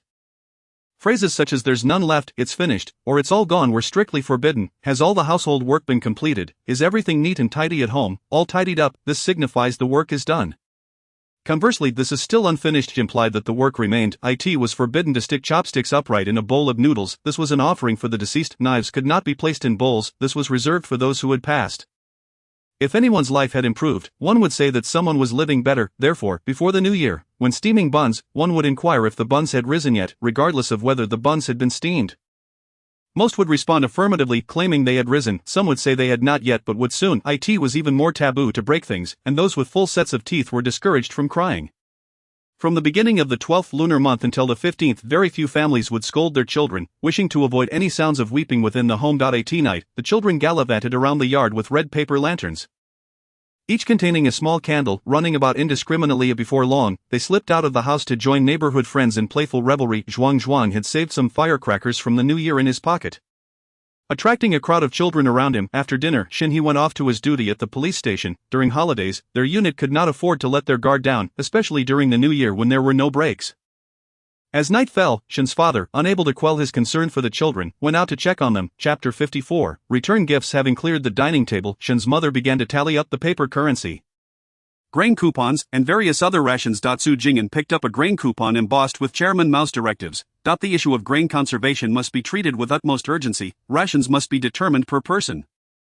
Eat more during busy times and less during idle times. Eat dry during busy periods and half-dry, half-watery during quiet times, supplemented with sweet potatoes, greens, radishes, beans, and taro. This matter must be taken very seriously. Shen's household was registered separately from Shen's father and mother.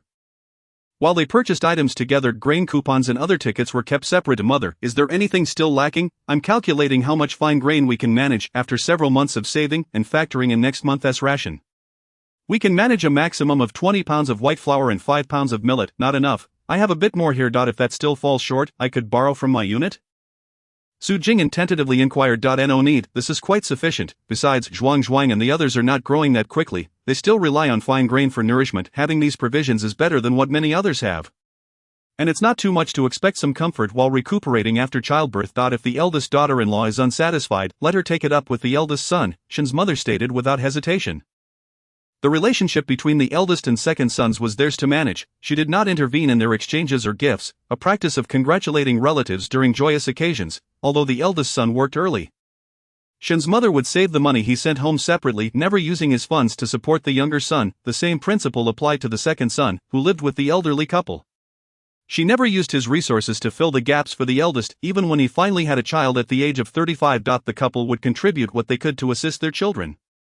But beyond that, any inadequacy was a reflection of their own limitations as parents. If their son had bad luck in his offspring, that was not their fault. They never sought to favor one child over the other and did not impose their parental authority to dominate. Boundaries existed between parents and children, and genuine affection could still flourish. There was no need for chaotic meddling. In the end, parents might feel a sense of balance, believing they treated their children fairly. Yet in reality, both sides would feel aggrieved and wronged. What kind of life one aspired to live, and the person one wished to become, depended solely on one's own efforts. Parents would never disdain a child for lacking ability. Frankly, when a child was born, all parents hoped for was that the child would be safe and healthy. As long as the parents were alive, they could provide their son with food. Beyond that, they could not expect much more, for their capabilities were limited. March 1976. As soon as the lunar February began, Shen's mother packed up quilts and clothes for her future grandchild, taking along her personal belongings and boarding a train to the military. Once she departed, the three children became a handful. With no one to watch over Mao and Dodo, and no one to escort Zhuang to and from school, the family reached a consensus. Shen's father would be responsible for Zhuang's school commute. Su Jing'an's workplace had a nursery that cost 2 yuan per month, so she took charge of the other two children. The previously ordered little cart made a reappearance. Every day, Su Jing'an would take the two children with her to work and bring them back afterward. Shen, being a mobile personnel member, assisted with the pickup and drop-off when his unit was not busy. This continued for over 3 months. Shen's mother called to announce that Gu Puan had given birth to Dragon and Phoenix twins. Shen's father asked, "When will you return?" Now that 2 more children have arrived, the eldest daughter-in-law clearly cannot manage alone. We must wait until the children are older, initially intending to return after helping her daughter-in-law through her postpartum period. She now realized she would have to wait a bit longer. If she did not lend a hand, her son would bear the burden alone. With the eldest son away on duty, it was undoubtedly dangerous. Even within the barracks, he was busy all day long, leaving no time for respite. Concerned for her son, Shen's mother longed for him to have a lighter load. She felt that it was essential for the children to grow a bit more before her daughter-in-law could manage. Allowing her to leave, counting on her fingers, she calculated that she would need to wait at least another year. Although Shen Fu yearned for his old companion, his greater joy lay in the happiness of his eldest son. Shen Mu was no longer young, and Shen Fu feared she might tire herself. Without further ado, he sought someone to craft a baby stroller. While there was an old stroller at home, it had become quite worn from being used by their 3 children in turn. With a new one, taking care of the baby would indeed be more manageable. That person was Wang Gang. Over the years, Wang Gang had honed his skills at Gangzi. "Are you at home?" "Yes, yes," Wang Gang replied, bustling out of the house. With shaving still clinging to him, "Have you been busy lately?" Shen Fu offered him a cigarette. Wang Gang accepted it, lit it, and exhaled a puff of smoke. "Busy? Not really, you know my skills, uncle. I can't handle large furniture." Just small projects. Besides, once an item is in hand, it needs to last 7 or 8 years. Right, nowadays, the quality of things is undeniable. If someone produces subpar items, their reputation is ruined. Shinfu nodded in agreement. Indeed, after all, it's made of wood. It should be sturdy. Uncle, do you have something for me? Wang Gang was eager for work, hoping to earn a few extra coins to treat his children to some good food. Over the years, the Shin family had commissioned 2 different styles of strollers from him. Many people, having seen them, specifically requested to have ones just like the Shin family's. Shinfu wasted no time. I received a call from the army today. My eldest son just welcomed 2 new children. Your aunt is there lending a hand, but she is getting older, so I thought of asking you to make another stroller to send over. It will give her a bit of a breather. Upon hearing this, Wang Gang immediately congratulated Shinfu. Uncle, that's wonderful news. Congratulations. Don't worry, Uncle. I'll work on it promptly. I won't delay you. Shinfu handed over the sketch of the stroller to Wang Gang, and without further words departed. Wang Gang examined the design and found it quite simple. It was merely 2 single strollers converted into a double stroller. With an added basket for storage. In a fortnight, it would be ready out. If he worked swiftly, he could likely earn enough to buy half a gene of meat for the children. With this thought, he seized the opportunity to begin working as dawn broke. 10 days later, Shinfu received 2 finely crafted strollers. As per tradition, He sent half a gene of pork to Wang Gang. Jing'an produced 2 gene of brown sugar, 3 gene of millet, and He arranged for 4 bags of milk powder to be sent along with the stroller. It had taken He half a month to procure the brown sugar and milk powder. For some reason, brown sugar had been in short supply, and deliveries were delayed. Jing'an's attentiveness towards Gu Panpan stemmed from the support she received during her marriage to He when they had 3 children. Xinyu, as the elder brother, had consistently sent help in the form of military rations. Being a soldier, Xinyu's parcels comprised military-issued goods, which were universally accepted. Each of the 3 children possessed toys that Xinyu had crafted from spent shells: a plane, a tank, and a small sailboat. Although Xinyu had not returned in recent years, the children's longing and admiration for their beloved uncle had not diminished. Zhuang, in particular, insisted on touching the toys every night before sleep. Refusing to let anyone else handle them, she and Xinyu felt deeply connected to Xinyu. The children belonged not only to Gu Panpan but also to Xinyue. In honor of Xinyu, they felt compelled to fulfill their responsibilities. A reciprocal relationship between the 2 families was essential for longevity. Chapter 55. Life with the army. As summer vacation commenced, Zhuang's siblings clamored to play with their brother instead of attending daycare. Seizing the opportunity, Jing'an handed the children over to Xinhe. Throughout the summer, Xinhe found himself cycling to and from work with all 3 children in tow. The children in his unit numbered over a dozen.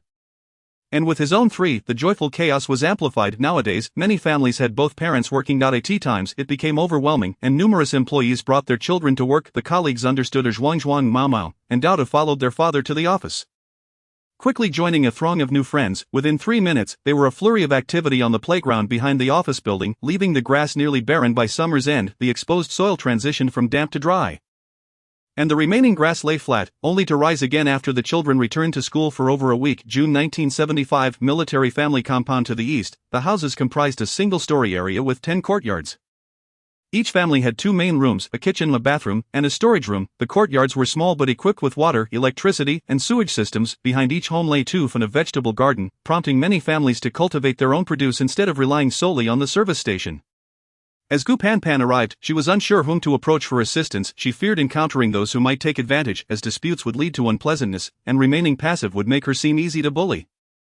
The home Xinyu had applied for was the last courtyard. In the morning, after sending Xinyu off to the barracks, Gu Panpan felt a bittersweet sense of relief. 5 years. It had taken her nearly 5 years to persuade Xinyu to apply for her to accompany him to the military. Only then could she escape the confines of rural life. What woman does not desire to appear beautiful and lead a refined life? In her previous life, she had indulged herself. The money Xinyu sent, along with her own earnings and rations, were all spent on herself, using facial creams, hand oils, and avoiding arduous tasks. Her parents cared for her, and despite her sister's-in-law's objections, they ensured she had meat, fine grains, and cloth rations for her own use, fearing the sun would darken her skin or her hands would become calloused. The result was that when Xinyu returned from military service, his first glance at her was one of disapproval. He did not perceive the delicate beauty of the woman before him. At that time, she felt that with Xinyu's substantial monthly income, he should give her more than 5 yuan. She always felt it insufficient and begrudged it. In this life, Gu Panpan still believed money to be scarce, yet she would not demand it. As long as she earned a place in Xinyu's heart, he would personally provide her with both goods and money. A man who cares for you will know what you need without you having to ask. For every matter, big or small, as long as he thinks of it, he will arrange everything perfectly. When Shinyu visited the train station to see Gu Panpan, he noticed her sun-kissed complexion and rough skin but said nothing. Instead, he willingly assisted her with her luggage, prepared meals, boiled water, and washed clothes. Handing over his freshly received salary that night, as they lay in bed, Shinyu caressed Gu Panpan's calloused hands, kissed her forehead, and tenderly stroked her back. Shinyu's hands were coarse yet strong, holding her waist. Desiring her repeatedly afterward, he would embrace her as they drifted into slumber. He was a man moved only by sincerity and genuine affection. She felt fortunate to have chosen the right path this time. Sister-in-law, this package was sent by Commander Shin for US. An 18 or 19-year-old comrade placed the items down and was about to leave. Gu Panpan quickly called out, retrieving some hard candy from her pocket. Thank you. Young comrade, please don't rush off. Sister-in-law, no need. The young man waved his hands in refusal. Please take it, no need to be polite with Commander Shin's family. Gu Panpan deftly handed the candy to him, causing the suntanned young man's face to flush. Sister-in-law, if there's nothing else, I'll take my leave. Very well, we expect you to invite Commander Shin for a treat next time. The young man swiftly departed.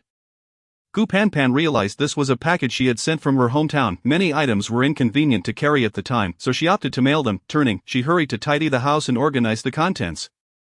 There were countless tasks to accomplish in a day. She needed to find time to consult Shinyu about establishing connections in this new environment. It was essential to navigate relationships with other military wives to avoid misunderstandings.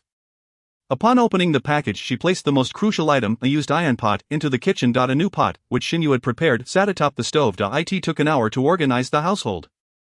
Both she and Shinyu hailed from the north, so for lunch, they decided to have steamed buns. There was still time. Rising, she located the sourdough starter and mixing bowl, beginning to knead the dough. After preparing the dough, she covered it and placed it in a sunny spot to rise. Grabbing her money and basket, she turned towards the service station at the military base, when Gu Panpan arrived. The place was bustling with people. Glancing at the large clock in the service station, she noted it was already 9:30. Auntie, why are there so many people here? Gu Panpan asked a woman standing in front of her.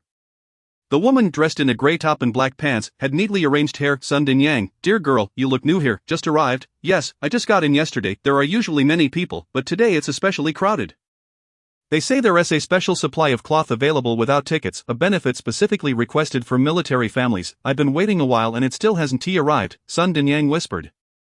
Although everyone was already aware, Auntie, I'll go buy some vegetables first. I need to get them cooking. Gu Panpan seized the moment while people queued for cloth. Heading off to purchase vegetables, she bought 2 jean of chives, 1 jean of fennel sprouts, 3 jean of cucumbers, 3 jean of tomatoes, 2 jean of eggs, and 1 jean of vermicelli. Filling her basket to the brim, just as she prepared to leave, she suddenly heard the vendor shout that the cloth had arrived and everyone should line up.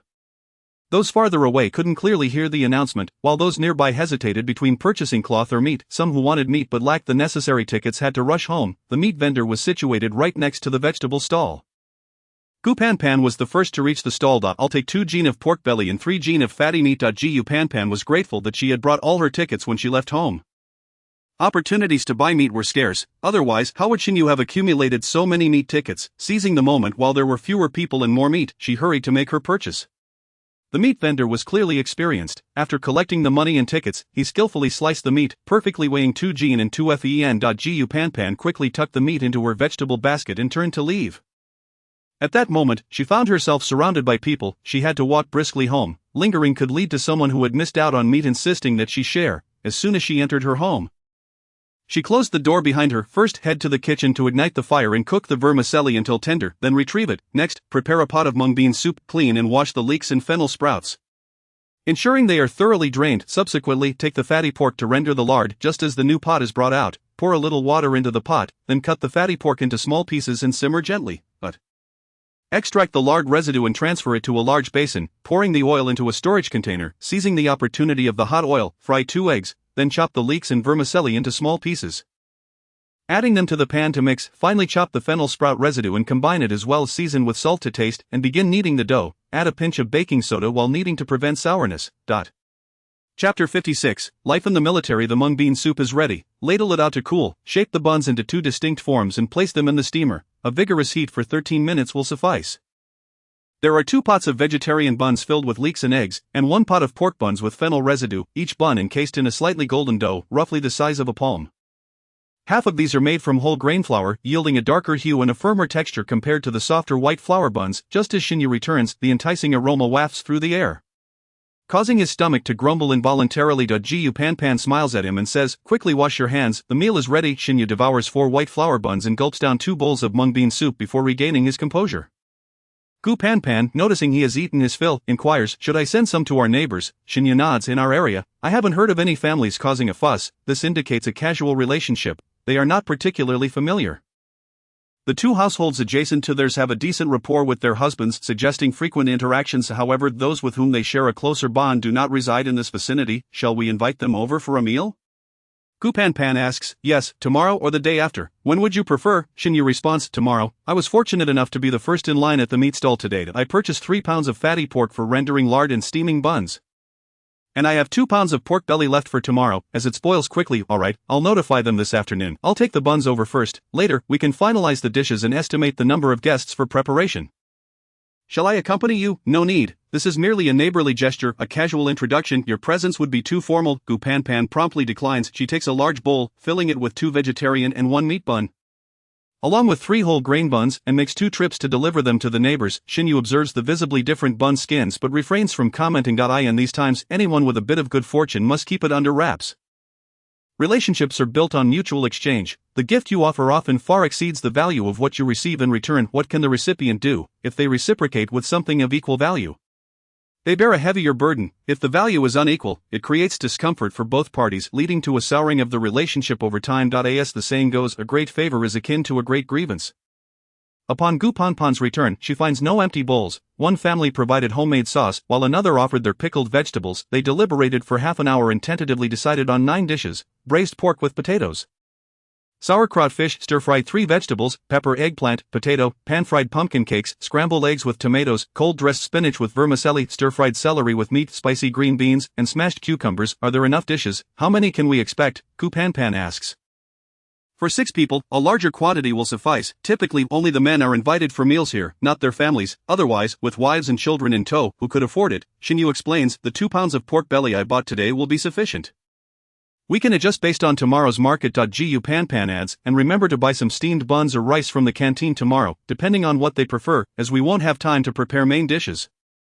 Uncertainty looms over whether fish will be available tomorrow, and they may have to switch dishes. During the meal, Gu Panpan consumes 2 buns, while Xinyu devours 8. Acknowledging the substantial appetite of soldiers, Gu Panpan watches in astonishment as his mouth remains agape. As Xinyu prepares to leave, he takes the remaining whole grain buns in a clean cloth bag. For dinner, they have porridge with buns. And Xinyu again manages to eat 8 buns, leaving the last one for Gu Panpan. The following morning, Xinyu and Gu Panpan rise early to exchange goods in the nearby villages. They manage to gather plenty of vegetables but cannot find any fish. On their way back, they encounter someone catching small river shrimp. Spending a dime for half a bucket, Xinyu returns to the barracks to resume work. While Gu Panpan completes the remaining preparations, she washes and chops the vegetables, then begins cooking the 2 cold dishes, pumpkin cakes, and braising the pork, ready to throw it all into the pot when guests arrive. Estimating the timing, she serves a portion of the braised pork, adding potatoes, with more potatoes than meat of course, and brushes oil in another pan to fry the pumpkin cakes. Once the pumpkin cakes are done, she prepares the stir-fried 3 vegetables, followed by scrambled eggs with tomatoes, spicy green beans, and replacing the sauerkraut fish with stir-fried river shrimp and leeks, finishing with stir-fried celery with the previously set-aside pork. As Gu Panpan is drizzling sauce over the cold dishes, she hears a flurry of laughter and chatter as many guests enter. Sister-in-law's cooking is truly exceptional. I could smell the fragrance from afar. Sister-in-law, you've worked hard. They all greet her warmly, while the remainder is left for Xinyu to entertain. A bountiful table is laid out. Most importantly, it is abundant. Instead of plates, they use large enamel bowls typically for serving rice and soup. The guests are astonished to see such a spread, not expecting so much from Mrs. Shin. After this meal, Xinyu and his wife earn a reputation for their generosity in the military community.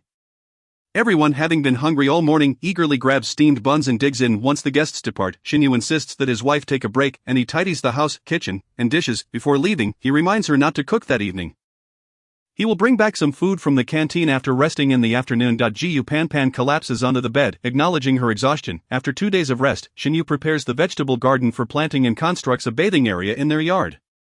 Gu Panpan begins to engage with other military wives, gradually integrating herself into this new life. Their relationship visibly blossoms with sweetness. By October, Gu Panpan discovers she is pregnant. Xinyu is overjoyed upon learning this, and the surrounding community understands the significance of their news. At 35, Xinyu is often reminded by others of the couple's journey to in the 12th month. A letter from Shin's mother reveals that she will only be able to visit after the new year.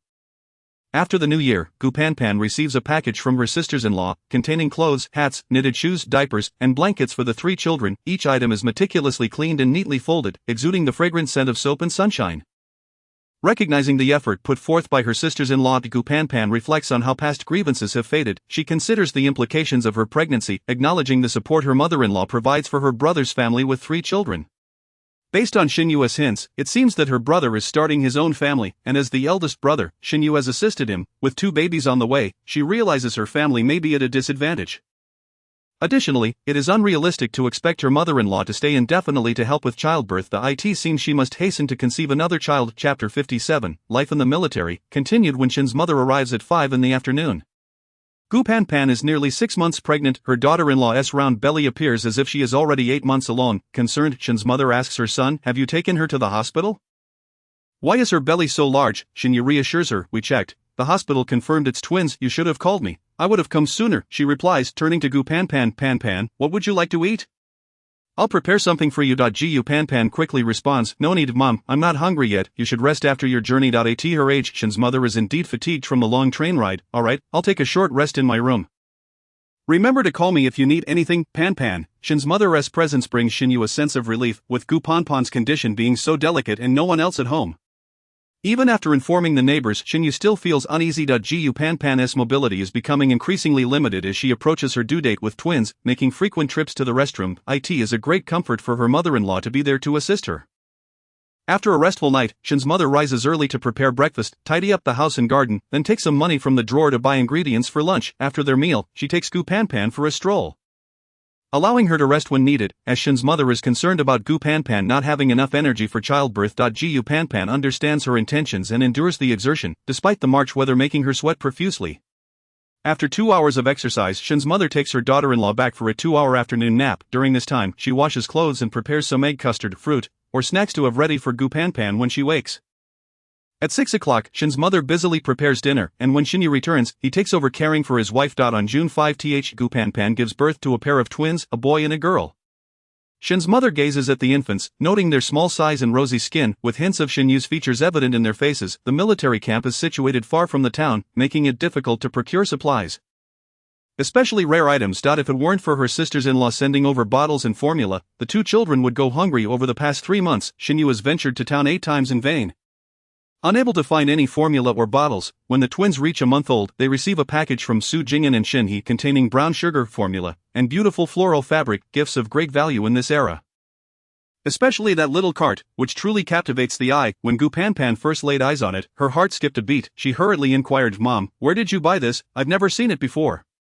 Mother Shin, wiping the cart with a cloth, replied, "Where could we afford such a thing? It was made by our neighbor. When I was watching Zhuangzhuang, your father worried I might tire myself out and came up with this idea. It took over a month, revising the plans repeatedly, before we found someone to make it. Your father is quite concerned about you." Upon hearing this, Gu Panpan breathed a sigh of relief, jotting down the gifts received for the full month celebration and calculating the contributions from Xinyu to Xinhe. Still feeling that they had fallen short. Primarily, her family had only 2 children, while the other family had 3. After some contemplation, she realized she needed to focus on her health and, once the child turned 1, to hasten the decision for another pregnancy. This way, Mother Shin would not bring up the subject of leaving again, allowing her some ease. Before long, it was the 12th month, and on the day of the spring festival, the children were exactly 8 months old. "Eldest, the new year is approaching. I plan to return home to see your father." Mother Shin expressed her anxiety, evident from not having seen her partner for over a year. "Alright, when will you leave, Mom? I'll book your tickets." Xinyu was also worried about his father. "Perhaps in 7 days, Mother Shin replied. Yet, 7 days later, she found herself unable to return. Gu Panpan was pregnant again. Watching her eldest daughter-in-law suffer from nausea and vomiting, Mother Shin could only remain behind to celebrate the new year with the troops, knowing Mother Shin had abandoned the idea of going back. Gu Panpan felt relieved. The likelihood of Mother Shin returning again was slim, and with her advancing age, family planning would soon need to commence. If she wished to have more children, time was of the essence. After becoming pregnant, her already insufficient milk supply diminished further, prompting Gu Panpan to wean herself completely. In the preceding months, her pregnancy had been unstable, and as stability returned, the twins reached the stage of learning to walk. Mother Shin found herself not only caring for 2 children but also needing to tend to her daughter-in-law. The close spacing of the pregnancies left Gu Panpan's body in need of recuperation. This time around, her pregnancy was markedly more arduous than the last. The sounds of retching filled the air as soon as Mother Shin opened her eyes each day. As soon as Gu Panpan awoke, Her vomiting could be heard. The difficulty of this pregnancy surpassed her expectations. She could hardly consume anything, even water induced a reflexive gag. She felt utterly drained, having to lean against the wall to reach the restroom. Her legs weak as noodles. Observing her eldest daughter-in-law's condition, Mother Shin felt compelled to act. Eldest, let us take you to the hospital. The vomiting is too severe. The doctors here aren't specialized in obstetrics. Pan, don't heed the advice of those old women around you. Every individual is different. Gu Pan, now barely able to rise unaided, required support to move. Even the slightest inclination of her head left her feeling lightheaded. Reluctantly, she agreed to go to the hospital. Initially, she thought morning sickness was trivial and would soon pass, but she never anticipated it would become so severe. Her stomach had developed a conditioned aversion to food, making swallowing increasingly difficult. Each episode of vomiting tightened her abdominal muscles, and she distinctly felt discomfort and heaviness in her lower abdomen. Shinyu took leave, driving his wife to the city hospital.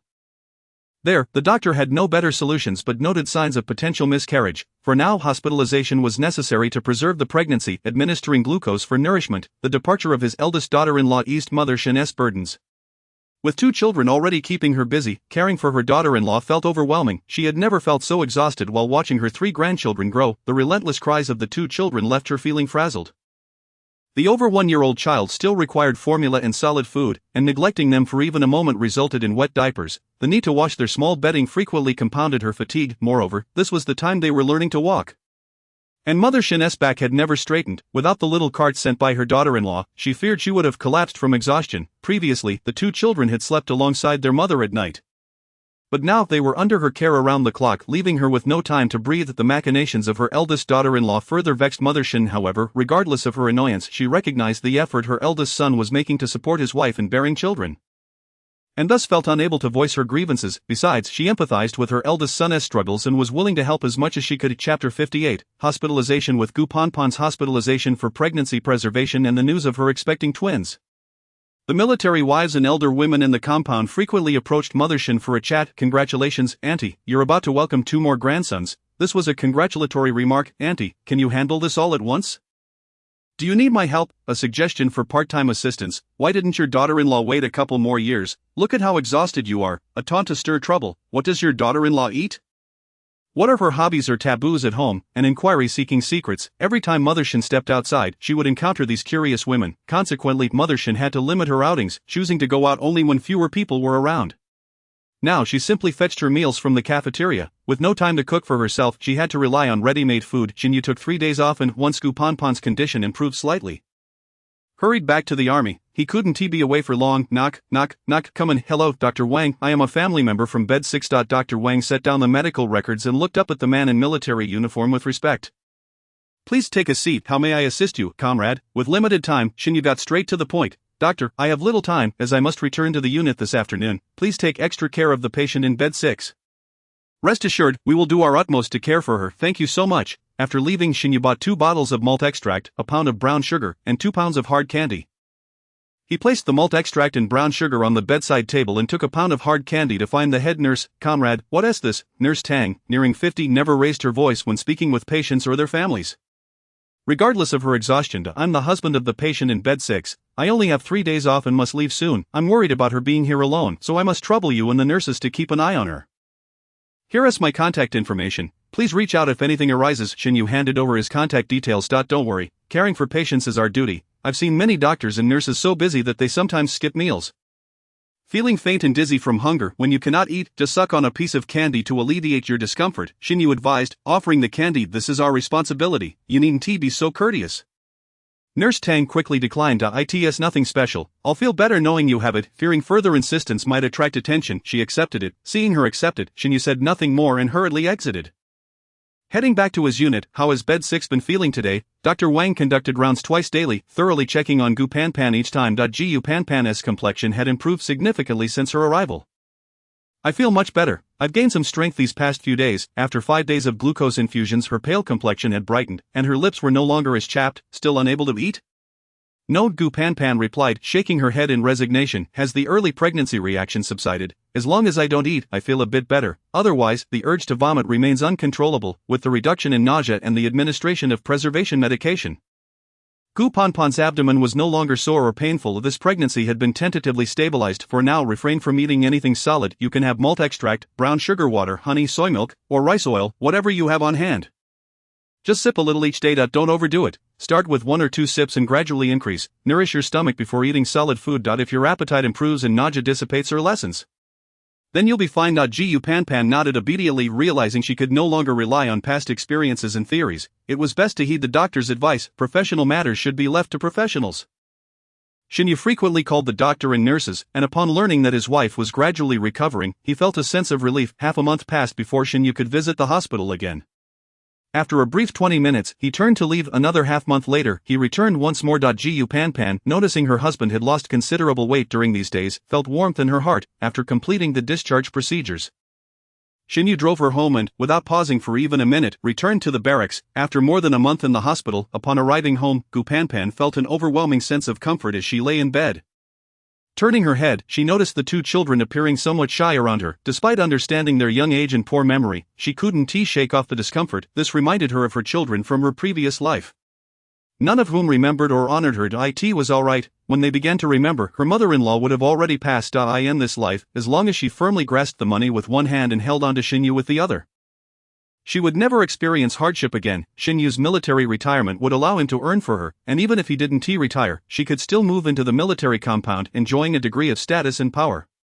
After giving birth to this child, they would have 4 in total, both sons and daughters. As long as she made no mistakes, Shinyu would find it difficult to part with her. Moreover, he was a responsible man. For the children's sake, he would not easily speak out unless absolutely necessary. With these thoughts in mind, Gu Pan Pan felt reassured and focused on resting and nurturing her pregnancy. Shinyu returned to the barracks, where his private quarters awaited him. He opened the cabinet beneath his desk, revealing a crimson box. Inside lay a collection of letters sent to him by Gu Pan Pan over the years, neatly arranged in chronological order. Each month contained a bundle, each year a stack. Shinyu proceeded to open each letter one by one, reading them thoroughly from beginning to end. Closing his eyes, he let out a derisive chuckle.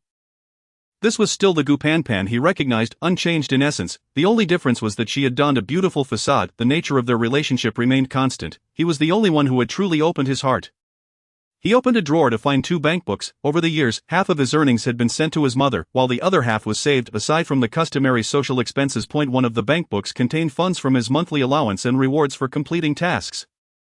Since Gu Pan Pan had joined the army, Shinyu had ceased to save his allowance, instead sending half directly to his mother each month, keeping the remainder for himself. Initially, he had planned to hand over the bankbook containing his allowance to Gu Pan Pan when his mother returned home for the new year. Leaving only the 4 of them in the household, however, it seemed best to maintain the status quo for now. After all, one must navigate life without fully investing oneself. Who doesn't do that? Chapter 59. A changed sister-in-law. Due to her pregnancy, Gu Pan Pan's mind was somewhat dulled, preventing her from perceiving Shinyu's transformation. However, Shinyu's mother was acutely aware that her eldest son was not at ease. As a soldier, his powers of observation should not be underestimated. Unless he subconsciously excluded you from suspicion, he would remain vigilant. Moreover, this was a person with whom she shared her life. Gu Pan Pan sought to employ the love and sincerity she had cultivated as weapons to win Shinyu's heart, aiming to integrate herself into his life and soul. Yet, falsehoods are easily discerned. Any slight misstep would reveal the truth. Thus, when Shinyu realized he had been deceived, he felt not only ridicule for himself but also a deep-seated anger towards Gu Pan Pan.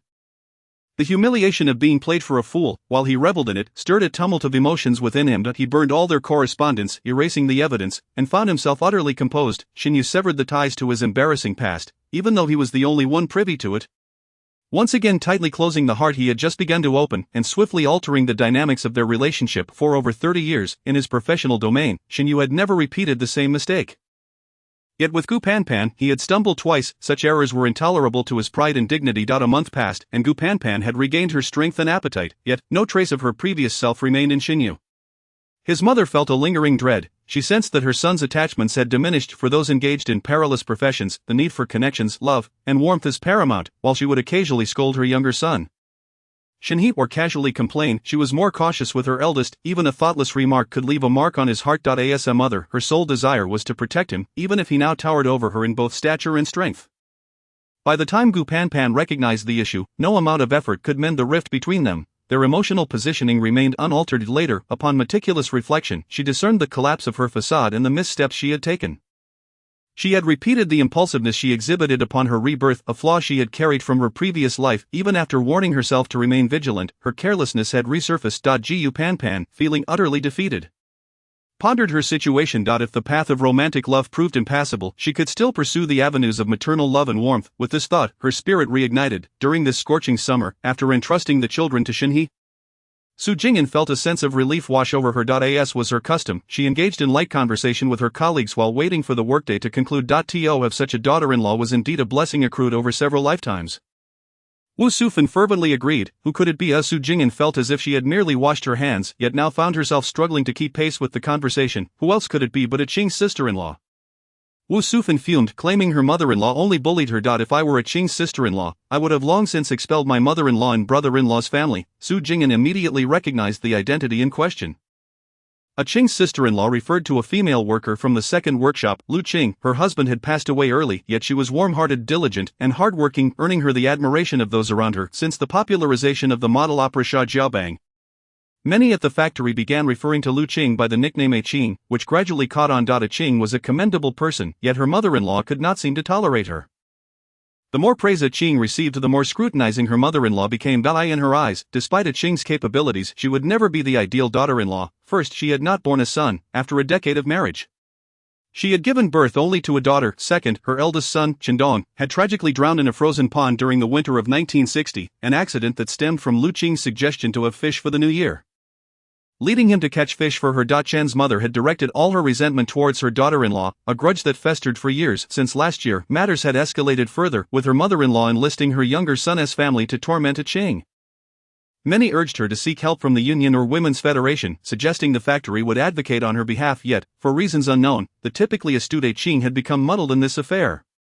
Disregarding all counsel, onlookers could only lament her plight. Life had become increasingly arduous, and yet she still bought donkey meat for Chen's mother. To enjoy meat twice a month was already a luxury. Yet she went out of her way to inquire about donkey meat, solely to bolster Chen's mother's health. Scouring the entire city in search, such filial piety was commendable. The conversation buzzed around her. But Su Jing'an sensed something amiss. After pondering for a while, she could not quite grasp the issue. Ultimately, she decided to dismiss it, as it did not pertain to her. In August, with the heat oppressive, the factory had granted permission to provide the workers with mung bean soup daily to accommodate them. Today, it was Su Jing'an and the kitchen staff's turn to visit the second workshop for this purpose. Upon hearing that mung bean soup had arrived, the workers took a break, eagerly seizing the moment to enjoy the refreshingly cool soup. The 10 buckets of mung bean soup were quickly depleted. Is there anyone who hasn't had any? Su Jing'an inquired as she wiped her brow, ensuring no one was overlooked in the heat of the day. Su Jing'an was always meticulous, and the workshop director often remarked on her thoroughness, a quality not commonly seen in others. With a smile, she replied, ever since having a child, my mind has been a bit scattered. I tend to forget things, so I have to be extra careful. A Qing's sister-in-law, come forth, a chorus of voices called out, and the director chided playfully, what a raucous bunch. A Qing's sister-in-law, unfazed, stepped forward confidently, alright, I'll take the lead. Lu Deja's words are quite biased, who says women are lesser than men? While men fight at the borders, women weave within the home. As the workers enjoyed their break, Su Jing'an observed A Qing's sister-in-law's forthright demeanor, and suddenly, a realization struck her. A Qing's sister-in-law hailed from southern Hunan. Though she had lived in the city for many years, her speech occasionally bore traces of her regional accent. Customs varied from place to place. In Baoding, Hebei, one could find donkey meat pastries, while in Yangnian City, there were donkey meat sausages and rolls. Thus the locals bore no qualms about consuming donkey meat. Furthermore, the old adage proclaimed heavenly dragon meat, earthly donkey meat, underscoring the esteemed reputation of donkey meat.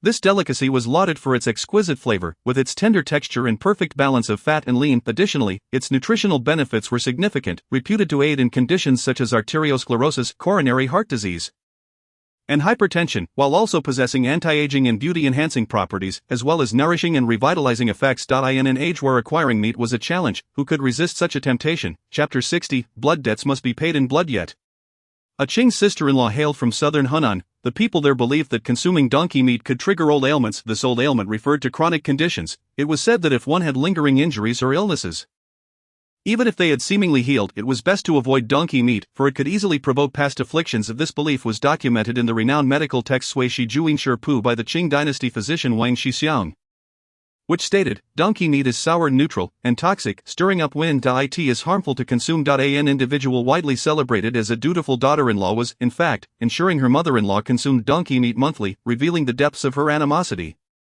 Upon returning to the document room, Wu Sufan was busy stitching shoesoles. This task was typically reserved for cooler days. However, with a large family to support, her husband and 4 children all awaited shoes, she had no choice but to continue. Even in the heat, she made 2 pairs of shoes for her parents each year, as the bought shoes were ill-fitting for the elderly. Balancing her job and her family, she seized every moment to stitch. The heat soon drenched her hands in sweat, and she wiped them on her clothes before continuing. Sufan Jia, here, drink some mung bean soup, Su Jing'an offered, pushing a teacup filled with the refreshing liquid toward her. Take a moment to rest. Wu Sufan accepted the soup, gulping down several mouthfuls. She sighed in comfort, feeling as if her life had been saved. Wu Sufan leaned back in her chair, waving her hands. Is it your turn to go to the workshop today? Indeed, I went to the second workshop and Qing's wife sang a segment of Mulan. I must say, it was quite impressive, indeed, such a wonderful person. Yet her mother-in-law fails to appreciate her. Just think about it, how long has Qing's wife been buying donkey meat for her mother-in-law? It must have been several years. Su Jing'an remarked, after consuming donkey meat for all these years. Has her mother-in-law never offered a word of praise? Otherwise, one could say Qing's wife is wasting her efforts. After exchanging a few more casual remarks, Su Jing'an turned back to her own tasks. It is now 1977, and she remains indecisive about whether to take the college entrance examination. With a city residence permit, a stable job, and a harmonious family life, she feels there is little necessity to spend 4 years in university before entering the workforce. Although this decision has yet to be finalized, it does not hinder her from continuing her studies. For years she has kept her textbooks close, seizing every opportunity to review them, having already acquired a solid foundation in high school knowledge. She is content to maintain the status quo and reinforce her understanding. As October approaches, news arrives that Qing's mother-in-law has fallen ill. Su Jing'an thought to herself, just as I suspected. Lu Qing listened to the groans emanating from her mother-in-law's room. Bowing her head in silence, Chen Lanyang had been quite beautiful in her youth. She had fled to Chen village and married her husband. However, one day her husband was taken away by the Japanese to repair a fortification and never returned. Alone, she raised her 2 sons, enduring hardships in silence. Each time she watered the fields, she was always the last to finish. At night, before sleeping, she would place a kitchen knife under her pillow. She forbade her sons from engaging in disputes with others. Knowing they lacked the means to stand strong. As she aged, every time her body ached, she attributed it to the toll of her youth, since hearing from a neighbor that donkey meat was nourishing. She had persistently urged her eldest daughter-in-law to procure it for her. Lu Qing extracted the donkey meat she had arranged for from her cloth bag, entering the kitchen to kindle the fire. Preparing to stew the meat with some rehydrated dried mushrooms, her movements were swift and practiced. I said, sister-in-law, mother is ill, why are you not by her side to care for her? Do you truly have the audacity to claim you honor her? Chen Shanqing leaned against the doorframe, glaring at Lu Qing. In the Chen household, Lu Qing had always occupied the lowest position. Is the meat ready? Are you intentionally delaying, hoping for my demise? Chen Lanyang grew impatient. Just as the meat was finished, Chen Xing arrived with her only child, Chen Xingshan, gathering around the pot. Lu Qing hurriedly served a bowl and brought it to her mother-in-law, watching her eldest sister-in-law leave. Chen Xing, Chen Xia, and Chen Xingshan swiftly devoured the remaining meat. Mother, should we take you to the hospital? Relying solely on meat whenever you feel unwell is not a sustainable solution, Lu Qing urged Chen Lanyang. What, are you reluctant to spend a little on meat? The moment Chen Lanyang heard this, she realized her eldest daughter-in-law was indeed unwilling, her eyes widening in frustration. Lu Qing, upon hearing her mother-in-law's complaints, quickly defended herself. Mother, that's not what I meant, not what you meant, that's precisely how it appears. So now you aspire to take over my household. Mother, I dare not, whatever you say goes. Lu Qing lowered her head. Wiping away her tears as she stepped outside, she took 2 corn buns and returned to her room to eat with her daughter. Neighbors leaned over the wall, watching the spectacle, having not seen her daughter all day. Lu Qing's first concern upon returning was her well-being. Shangxiu, have you completed your homework? Mother, I finished it at school. Don't worry about me, you should rest, Shangxiu quickly replied. Mother had toiled all day, returning to find the household in disarray. With everyone expecting to be waited on, her heart ached for them. Mother, let me help you with the laundry, tidy up, and cook. I've grown up, I can manage. No need, Shangxiu, listen to your mother, household chores can wait until you're older. For now, focus on your studies. You must not stretch yourself too thin. Once you start, it will be hard to stop. Shangxiu, realizing her mother's seriousness, nodded eagerly. I understand, mother, I just feel for you. Mother knew her daughter was dutiful. But you must realize, these people will always take more than they give. Your father has only you left. Did you not eat enough tonight? Have some more. Lu Qing pulled out 2 boiled eggs from her waist. Mother, you should eat too. I cannot eat. I am allergic to eggs. You eat. That evening, even after consuming the meat, Chen Lanyang continued to groan incessantly. Lu Qing lay in bed, listening to the sounds from the neighboring room. Finding them oddly melodious, Lu Qing hailed from southern Hunan. Initially, Chen Dong and Chen Xia, the 2 brothers, came to work for the Lu family as laborers. The Lu family was well respected locally, known for their integrity whenever someone faced hardship. Lu Fu would extend a helping hand. They were kind-hearted, charging only a third in rent over generations. Otherwise, the Chen brothers would not have been taken in. Despite being outsiders, however, 2 years later, they returned with bandits and plundered the Lu family. The fire they set consumed everything in a single night, illuminating the darkness. After benefiting from the Liu family for so many years, not a single soul came to their aid, not one person even called for help, let alone attempted to extinguish the flames. That night silence reigned, void of any sound. Lu Qing, having snuck off to play in the mountains that afternoon, accidentally twisted her ankle. As she slowly made her way back, leaning on her stick, darkness had already enveloped the sky. Chapter 61, Blood debts must be paid in blood. Yet she witnessed the Chen brothers wielding torches surrounding the Liu household. Lu Qing sensed something was amiss and dared not approach. Soon hearing the screams and witnessing the raging fire, she quietly hid in the mountains, fearful of revealing herself. The bandits searched every nook and cranny for valuables, but Chen Dong and Chen Xia were not satisfied. They believed the Liu family must have hidden money elsewhere, and they were determined to find it. Armed with torches, they meticulously scoured the premises, discovering that the third young lady, Lu Qing, was missing the following day. The brothers circled the Liu household once more, ultimately finding Lu Qing trapped in a pit on the mountain. Fearing she might uncover the truth, the Chen brothers were relieved when a villager mentioned seeing her head up the mountain the previous afternoon. They took Lu Qing away. Upon descending, she beheld the collapsed gate and the charred courtyard walls, littered with the disfigured bodies of her family members: father, elder brother, sister-in-law, second brother, little nephew, 6 members of the Liu family. And she alone remained alive. Lu Qing wept inconsolably. Chen Dong and Chen Xia decided to sell the house and land to the local villagers. With the proceeds, they purchased coffins to bury the Liu family, and the remaining funds were never mentioned again. In the aftermath, they brought Lu Qing back to the village, claiming she was a child bride of the Chen family, although Chen Lanyang's family was poor and lacked influence. Once her daughter-in-law entered the home, she sought to assert her authority, determined to establish her dominance. Lu Qing, at the tender age of 10, busied herself with household chores, tending to the fields. The number of times she was beaten and scolded was countless. Each time she suffered under Chen Lanyang's hand, Chen Dong would offer comfort upon returning from the city. The more she was bullied, the kinder he became, and initially she could not comprehend the dynamic. However, after being beaten to the point of being bedridden a few times, it dawned on her, this was a trap. Was it not a classic case of a slap followed by a sweet date? Using the same tactics for training hawks and dogs to keep her in line, from that moment on she became exceedingly attached to Chen Dong. Every word he uttered felt like a decree.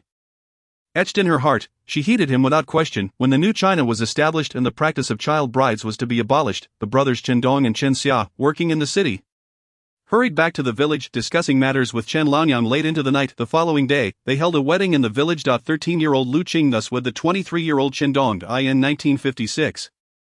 After Lu Qing became pregnant, the entire family moved to the city. Lu Qing enjoyed a day off, rising early to attend to the entire household once those who worked and studied had left. She took out her ledger to record expenses, while mentally reviewing her own accounts. A life exchanged for another. Elder brother, Chen Dong, drowned in an ice pit in winter 1960. Little nephew, Chen Xinghai, Chen Xing's eldest son, went up the mountain for food in 1959, knocked unconscious, and fed to wolves. Not good, not good. Neighborly Lanhua rushed into the Chen household calling out for Chen Xing. Chen Xing rubbed her eyes. What's the matter?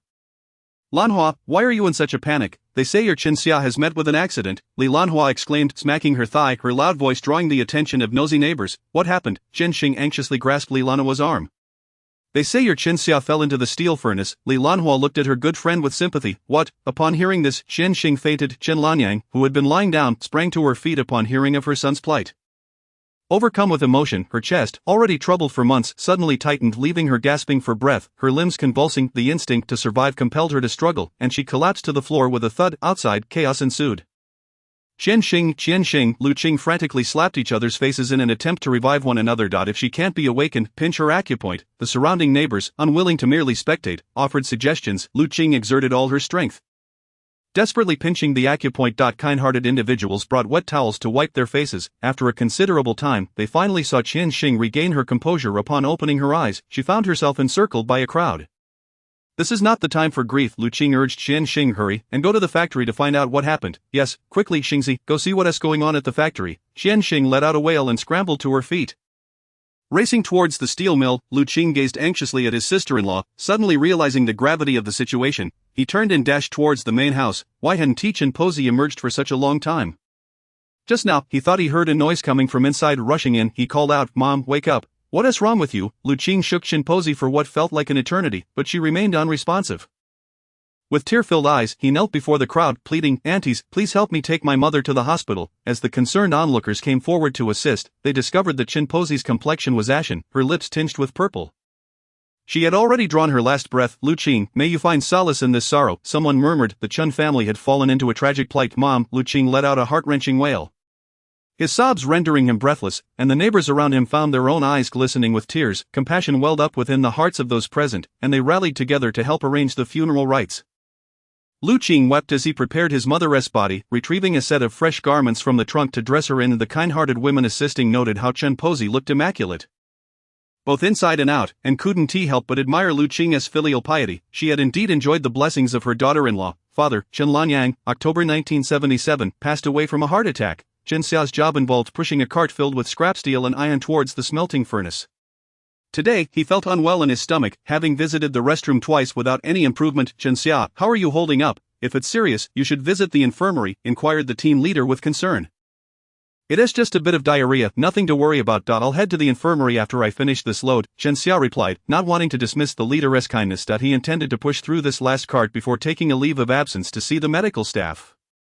However, while dumping the scrap, he suddenly felt as though an unseen hand was twisting his intestines. Distracted for just a moment, he fell into the smelting furnace, instantly turning to ash. The other team members, panicking, quickly called for help while the team leader was left dazed and frantic. He thought, this is it, if someone dies, all bonuses will vanish, and I might be held accountable. In a time when the nation faced material shortages and the demand for steel soared, the factory had been working overtime to boost production. Moreover, the quality requirements for this batch of steel were particularly stringent. Even the slightest impurity could compromise the steel's integrity. The loss of even a single person or a bird falling into molten steel could not be tolerated. This batch of steel was ruined. Who would be responsible for the loss of national assets? Director Wei stormed into the workshop upon hearing the news, exclaiming, the factory has repeatedly emphasized the importance of safety. No one seems to take it seriously, treating warnings as mere whispers. Is a human life trivial? An incident like this is a grave matter. That afternoon, after a discussion among the factory leaders, a notification was issued. First, medical staff were to conduct daily rounds in the workshops. Second, employees were forbidden from working while ill. Third, as a summer benefit, each worker would receive 2 extra drink vouchers in addition to the usual mung bean soup. And fourth, any worker who had not received their mung bean soup or had been overlooked by medical personnel could report and file a complaint. Upon hearing the announcement over the loudspeaker, Su Jing'an felt unfazed, though she remained unaware of how others reacted. Chapter 62, Blood debts must be paid. In blood. Qian Xing wandered around the factory, knowing that Chen Xia's remains had long since turned to ash. With no body to reclaim, she could only take a few personal items such as her husband's teacup, so she wouldn't return empty-handed. Gazing at the crimson furnace before her, tears streamed down her face. How would she navigate life from this point onward? The second furnace in the workshop had ceased operations, and the workers, unsure of what to say to Chen Xia's widow, fell silent. Director Wei approached Qian Xing, offering his condolences. Take heart, none of us wished for this to happen. We'll discuss the specifics later. Wiping her tears, Qian Xing followed him out of the workshop. Director Wei refrained from unnecessary chatter, stating that arrangements for Chen Xia's funeral and compensatory measures would be determined after a meeting of the leadership team. Please go home and await further news, Director, Chen Xing protested. Unwilling to relent, the factory will look after you and your child. They won't leave you without support. Everyone is busy now. Please return home, he replied, waving his hand weakly. He understood what she wanted to say, but with the accident occurring, all evaluations for advancement, bonuses, and promotions had been forfeited. Moreover, he might have to bear the brunt of the blame. At that moment, he truly didn't know how to face the family. Reluctantly, Qian Xing made her way home, encountering neighbors who whispered among themselves. She assumed they were discussing her husband's fate and thought little of it. Upon arriving at her doorstep, she found the gate ajar, and a mourning canopy had already been erected in the courtyard, 2 coffins resting within. Her sister-in-law knelt on the ground, sobbing, Mother, why did you have to leave us? It was then that Qian Xing realized her mother-in-law was also gone. Remembering her husband's remains had vanished without a trace, overwhelming sorrow flooded over her. The head of the family, oh, Mother, you couldn't bear to leave him behind. Second brother, Chen Xia, 1977, perished in the smelting furnace. Remains unaccounted for. While in the second year of high school, Xiang Xiao and Xing Shan received the tragic news and rushed home from school. As they entered the house, they fell to their knees before the coffin, wailing uncontrollably. Representatives from the neighborhood committee and local government offices arrived as well. With tears in her eyes, Qian Xing gathered a set of her husband's clothing and placed it in the coffin. The weather was just turning cool in early October, and the body could not be left unburied for too long. The police had already come to verify and confirm the cause of death. Thus, the following morning, they transported the coffin out of the city to Jiaowangchang. On the third day, Lu Qing went to the police station to obtain the death certificate and simultaneously cancelled the household registration for both of them. Chen Xing received a compensation notification from the steel factory and went directly to the director's office. Director Wei straightforwardly stated, after discussions among the factory leadership, your son Chen Xingshan will take over Chen Xia's position. And you will receive a compensation of 200 yuan. This is the work-related death compensation form. Please sign it if you have no objections. Qian Xing glanced at the compensation form. It stated that Chen Xia had carelessly fallen into the smelting furnace due to illness. The factory's compensation policies were strictly regulated. This 200 yuan was a standard amount with no additional compensation or deductions. Qian Xing signed and stamped her handprint on the form, handing it over to Director Wei. He added, "You can collect Chen Xia's wages for this month shortly and next month. Have your son come to work. He is still young, and I will ensure he is properly arranged." Overcome with gratitude, Chen Xing bowed deeply to Director Wei. In the days that followed, Chen Xingshan remained home, free from school and work, enjoying a remarkably comfortable existence. "Auntie, make sure the sweet soup eggs are really sweet. Add more sugar," Lu Qing assured him. "Rest easy, Auntie knows you love sweet things. I won't let you down." Being the only male child in the family, he was already indulged, and now he was being spoiled even further. Chen Xingshan's diet consisted solely of eggs and meat. Without pause, all the family's money was in Qian Xing's hands, so it was only natural for her to generously provide for her son. The entire month's quota of eggs was devoured by Chen Xingshan in a single day. Lu Qing had no choice but to venture into the countryside to barter for more eggs. She returned home late, carrying over 20 eggs, only to find her daughter Xiangxiu had gone to the farm for agricultural training, away for half a month. That night, Lu Qing found herself alone in bed. Feeling strangely uncomfortable, Chen Xingshan had developed a newfound obsession with sweets, consuming an ever-increasing amount of sugar. The same bowl of sweet soup eggs that previously required only a spoonful of sugar now demanded at least 3. With white sugar becoming increasingly scarce, the people resorted to using saccharin to satisfy their cravings for sweetness. Having run out of white sugar this month, Chen Xing, feeling for her son, had to ask someone to procure a packet of saccharin. "Xinger, it's time for me to go to work. The eggs are ready. Please take them over to the child." Lu Qing rushed out of the house, too hurried to eat. "Why didn't I get up earlier? So lazy." Chen Xing grumbled at Qingshan. "Come here. The eggs are ready. I boiled 6. Chen Xingshan plopped down and took a bite of his bowl and set it down. "Auntie, you're really stingy. I keep telling you to add more sugar. And it's not sweet at all." Hearing this, Qian Xing jumped up and headed to the kitchen. After searching for a long time, she found no sugar at all, suddenly remembering the saccharin she had brought home yesterday. She handed it to her son. Chen Xingshan took it and immediately poured it in. The freshly made soup was scalding hot, and the saccharin dissolved instantly. Chen Xingshan devoured bowl after bowl. After consuming 6 eggs, he felt full and decided to take a stroll. "Mom, I promised my classmates I'd go boating today. Don't wait up for me at lunch." Chen Xing, her head bowed as she washed the dishes, replied, "All right, I understand, just remember to come back early." By then, Chen Xingshan had already disappeared into the distance. At noon, only Qian Xing remained at home, preparing herself a bowl of egg noodles and then sleeping the afternoon away. When Lu Qing returned home from work, she had dinner ready but noticed Chen Xingshan had yet to return. "Xinger, why isn't Qingshan back yet? Dinner will get cold soon. Did he say where he was going?" Chen Xing felt unease creeping in. That he mentioned he was going out to boat with friends and wouldn't be back until evening. "Should we go look for him?" Lu Qing was worried. Qian Xing felt even more anxious. "All right, let us go ask around." Just as they got up, 2 police officers walked in. "Excuse me, is this the home of Chen Xingshan?" "Yes, what's the matter?" Lu Qing and Qian Xing exchanged worried glances. Neighbors gathered closer upon seeing the police, forming a circle around the Chen family. "We found a male corpse in the river at Chaoyang Park. After investigation, we learned that he is named Chen Xingshan. We need you to come and identify the body." Upon hearing these words, Qian Xing collapsed to the ground with a thud. Lu Qing, equally devastated, sank to the floor, unable to rise. The once quiet crowd erupted into chaos. "Heavens, what has befallen the Chen family? Is fate conspiring against us?" The verdant hills have vanished, leaving no glimmer of hope in their wake. How shall the days ahead be endured? It is a tumultuous mess. "Xinger, my unfortunate sister, awaken!" Lu Qing cried out in despair as he held onto Qian Xing, his hands fervently patting her back. Tears cascaded down, splattering upon Qian Xing's face. The eldest sister, Chen Xingshan, who perished by drowning following an egg and saccharin poisoning in October 1977, those witnessing the scene could not help but feel their eyes welling with tears. The Chen family had faced a series of calamities, utterly bereft of fortune. They had indeed encountered a string of misfortune. Chapter 63, Revenge achieved. A crowd of concerned onlookers followed Lu Qing and Qian Xing to the police station, where they beheld a lifeless male body, swollen and contorted, with a distended abdomen lying on the ground. The two were too timid to approach. Ultimately urged by the police, they stepped forward to lift the white cloth shrouding the deceased's face. Their trembling hands faltering repeatedly, with a surge of determination, they yanked the cloth away, revealing Chen Xingshan's visage. The veil of self-deception was lifted, and both fell into a heart-wrenching wail over the corpse. Even the seasoned police officers accustomed to such scenes could not remain unmoved. Yet the procedural necessities of the investigation must be followed. "Compose yourselves. Can you confirm that the deceased is indeed Chen Xingshan?" They nodded affirmatively. Yes, it is he. Upon examination, we have determined that the deceased succumbed to drowning after having been poisoned, who has harmed my son. Chen Xing nearly lost her sanity upon hearing this. What did the deceased consume today? Eggs, 6 poached eggs. Lu Qing promptly replied. I cooked them myself before heading to work. Did you cause my son's demise? Chen Xing glared at Lu Qing, her eyes ablaze with fury. Poised to lash out, Lu Qing in a panic retorted, no, officer, can poached eggs be poisonous? Poached eggs are harmless, the poison lies in what was added to them. Added? What was added? Lu Qing's mind went blank in his anxiety.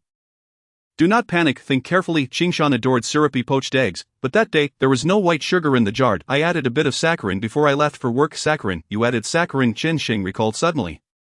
Who purchased the saccharin? I did. I asked someone to buy it. Chen Xing stared blankly at the investigators. Could the saccharin be the culprit? Indeed, to be precise, eggs and saccharin should never be heated together, as it produces glycosylated lysine, commonly known as arsenic or arsenic. While many may be unaware of various poisons, arsenic is well known. The officer continued. The amount that Chen Qingshan ingested would not have been fatal. It merely induces nausea, vomiting, abdominal pain, and bloating. With prompt medical attention, he could have been saved. However, during his struggle against the poison, he unfortunately fell into the water, leading to his drowning. Upon hearing this, Chen Xing became utterly dazed, unable to fathom that she had caused her son's death.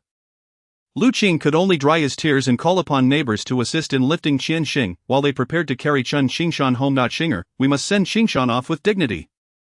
Yes, I must attend to my son. Only then did Chen Xing muster the strength to rise. As they proceeded, whispers of the Chen family's misfortunes echoed through the crowd. Qingshan loved syrupy poached eggs, but with sugar so scarce now, she had resorted to saccharin. Who could have known it would lead to poisoning? I did not know. I truly did not know. Now, Chen Xing was slipping into madness.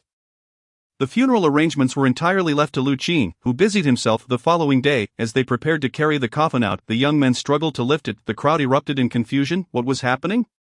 Unable to exit, the pallbearers were now terrified. It was the first time they had encountered a coffin that wouldn't budge. Even with the prohibition of superstitions, many in the community still held such beliefs. Given the series of misfortunes that had befallen the Chen family, who among them did not wonder if they had attracted some malevolent force, today, encountering a coffin that could not be lifted only heightened their unease. Lu Qing, suddenly struck by a thought, dashed into Chen Xing's room. What is the matter? Where has she gone? Has she gone to find Chen Xing? Indeed, how could she not come to bid farewell to her son? At that moment, Lu Qing emerged, his face a mask of sorrow, pointing toward the coffin. Chen Xing could not bear to part from Qingshan. She is gone with him. Oh heavens! The uproar among the crowd intensified.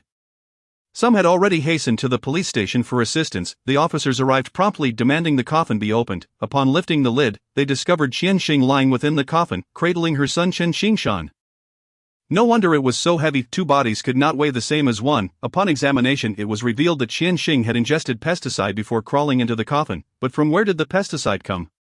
The officers retrieved a pesticide bottle from the coffin. Isn't this the one I misplaced last time? Exclaimed Li Lanhua, astonished. All eyes turned to Li Lanhua, awaiting her explanation. My maternal family is from Sun Village, quite distant from our city. Last month, I received a permit to purchase pesticides due to my family's recognition as an advanced team. That day, it grew too late to return home, so I stayed the night here.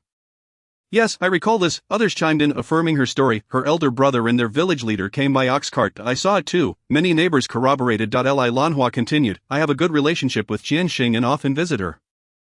That day, she came to speak with me while I was busy cooking. After a short while, she left. Later, my brother noticed a bottle of pesticide missing from the corner. I suspected Chen Xing had taken it, so I went to confront her, but she denied it. We argued, and she insisted my brother had made a mistake. We hadn't spoken for several days after that. Li Lanhua licked her lips.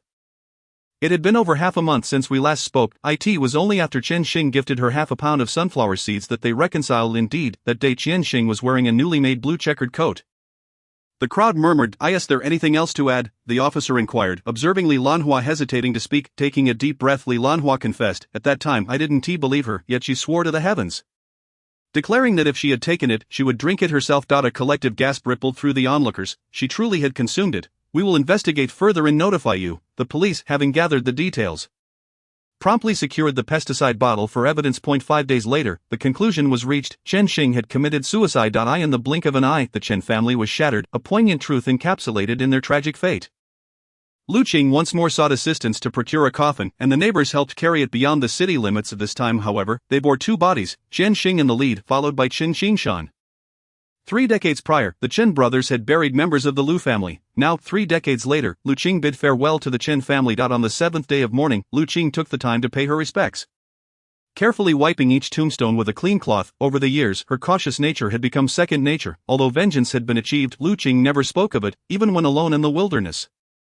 With tear-stained eyes, she leaned against her husband's gravestone, murmuring words of longing. By the time she returned, night had fallen. Shortly after Lu Qing departed, a plainclothes officer emerged from a nearby tree. Xiang Xiu returned from the farm, having received her graduation certificate, and went directly to work at the steel mill. This position, along with the 2 jobs at the steel mill, had originally been acquired by the Chen brothers using Lu family funds. Now, they had come full circle back into the hands of Lu Qing and her daughter. Chapter 64. Divergent fates. Upon learning of the Chen family's tragedy, the leadership at the factory could not help but feel sympathy. Ultimately, they decided to offer employment to Chen Xiangxiu, promoting her to a clerical position in the factory office. She would assist with various tasks, as the Chen family now had only this single descendant. It would be unjust not to extend support. It was rumored that the factory's Women's Federation and Labor Protection Department had even paid a visit to offer condolences. Su Jing'an, initially indifferent, soon found herself taken aback by the unfolding events. Su Jie, this is a document the administrative department requires copied. Please prepare 20 copies, Chen Xiangxiu requested politely as she entered the document room. Over the years, Su Jing'an had managed to earn the respect of newcomers who now addressed her as sister.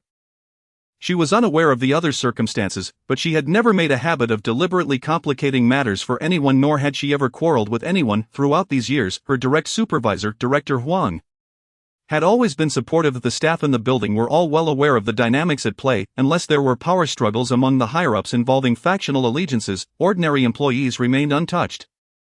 As long as Director Huang remained in good standing, no one would seek to create trouble for Su Jing'an. Su Jing'an observed that Huang Xing was currently quite stable. In this era, the landscape was such that there were limited opportunities for advancement, and few dared to stand out. Besides, whether one worked hard or not, the pay remained the same. Who would still compete? Upon seeing Chen Xiangxiu, Su Jing'an felt an unexpected stir in her heart after 7 years.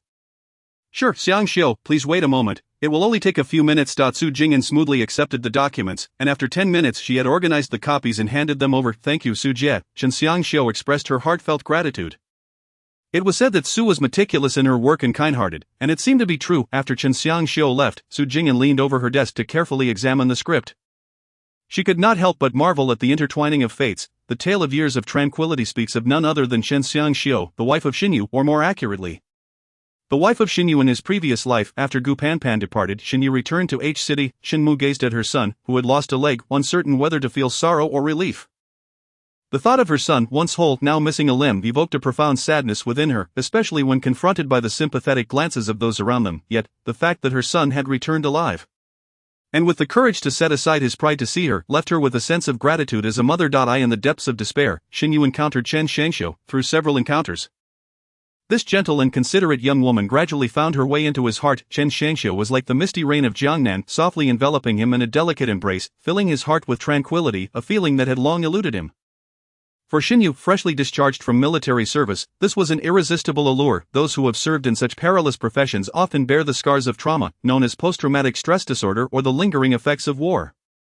Although he had completed his mission, only 2 from his team had returned alive. He, with a lost leg, and another, with an amputated arm, rest had become a distant luxury for him. Chen Xiangxiu, though gentle and nurturing, possessed a resolute spirit. Ultimately, the 2 fell in love and married. Xinyu, already a proud man, became even more devoted to caring for his wife and ventured into business. Lu Qing, too, contributed by revealing a portion of the Lu family's hidden wealth, along with the connection Xinyu had cultivated over the years, thereby realizing the vision that Gu Panpan had once seen. Indeed, Chen Xiangxiu was not a child of the Chen family. In 1956, Lu Qing had suffered a miscarriage after being struck by Qianxing. The 6-month-old male fetus had moved twice upon delivery, and although Lu Qing had not desired the child, the sight of it taking its last breaths in front of her had left her heartbroken for quite some time.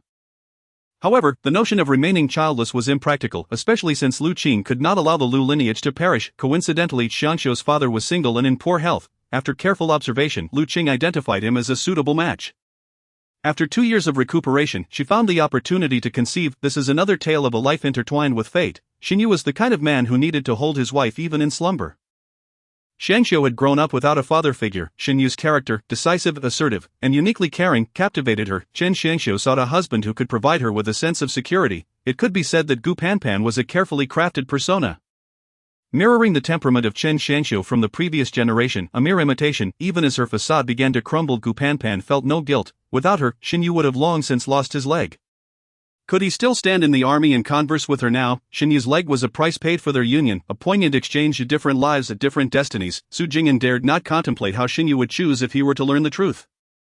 On October 21, major media outlets announced the reinstatement of the college entrance examination. Who would have imagined that after so many years of the down to the countryside movement, the exams would truly return?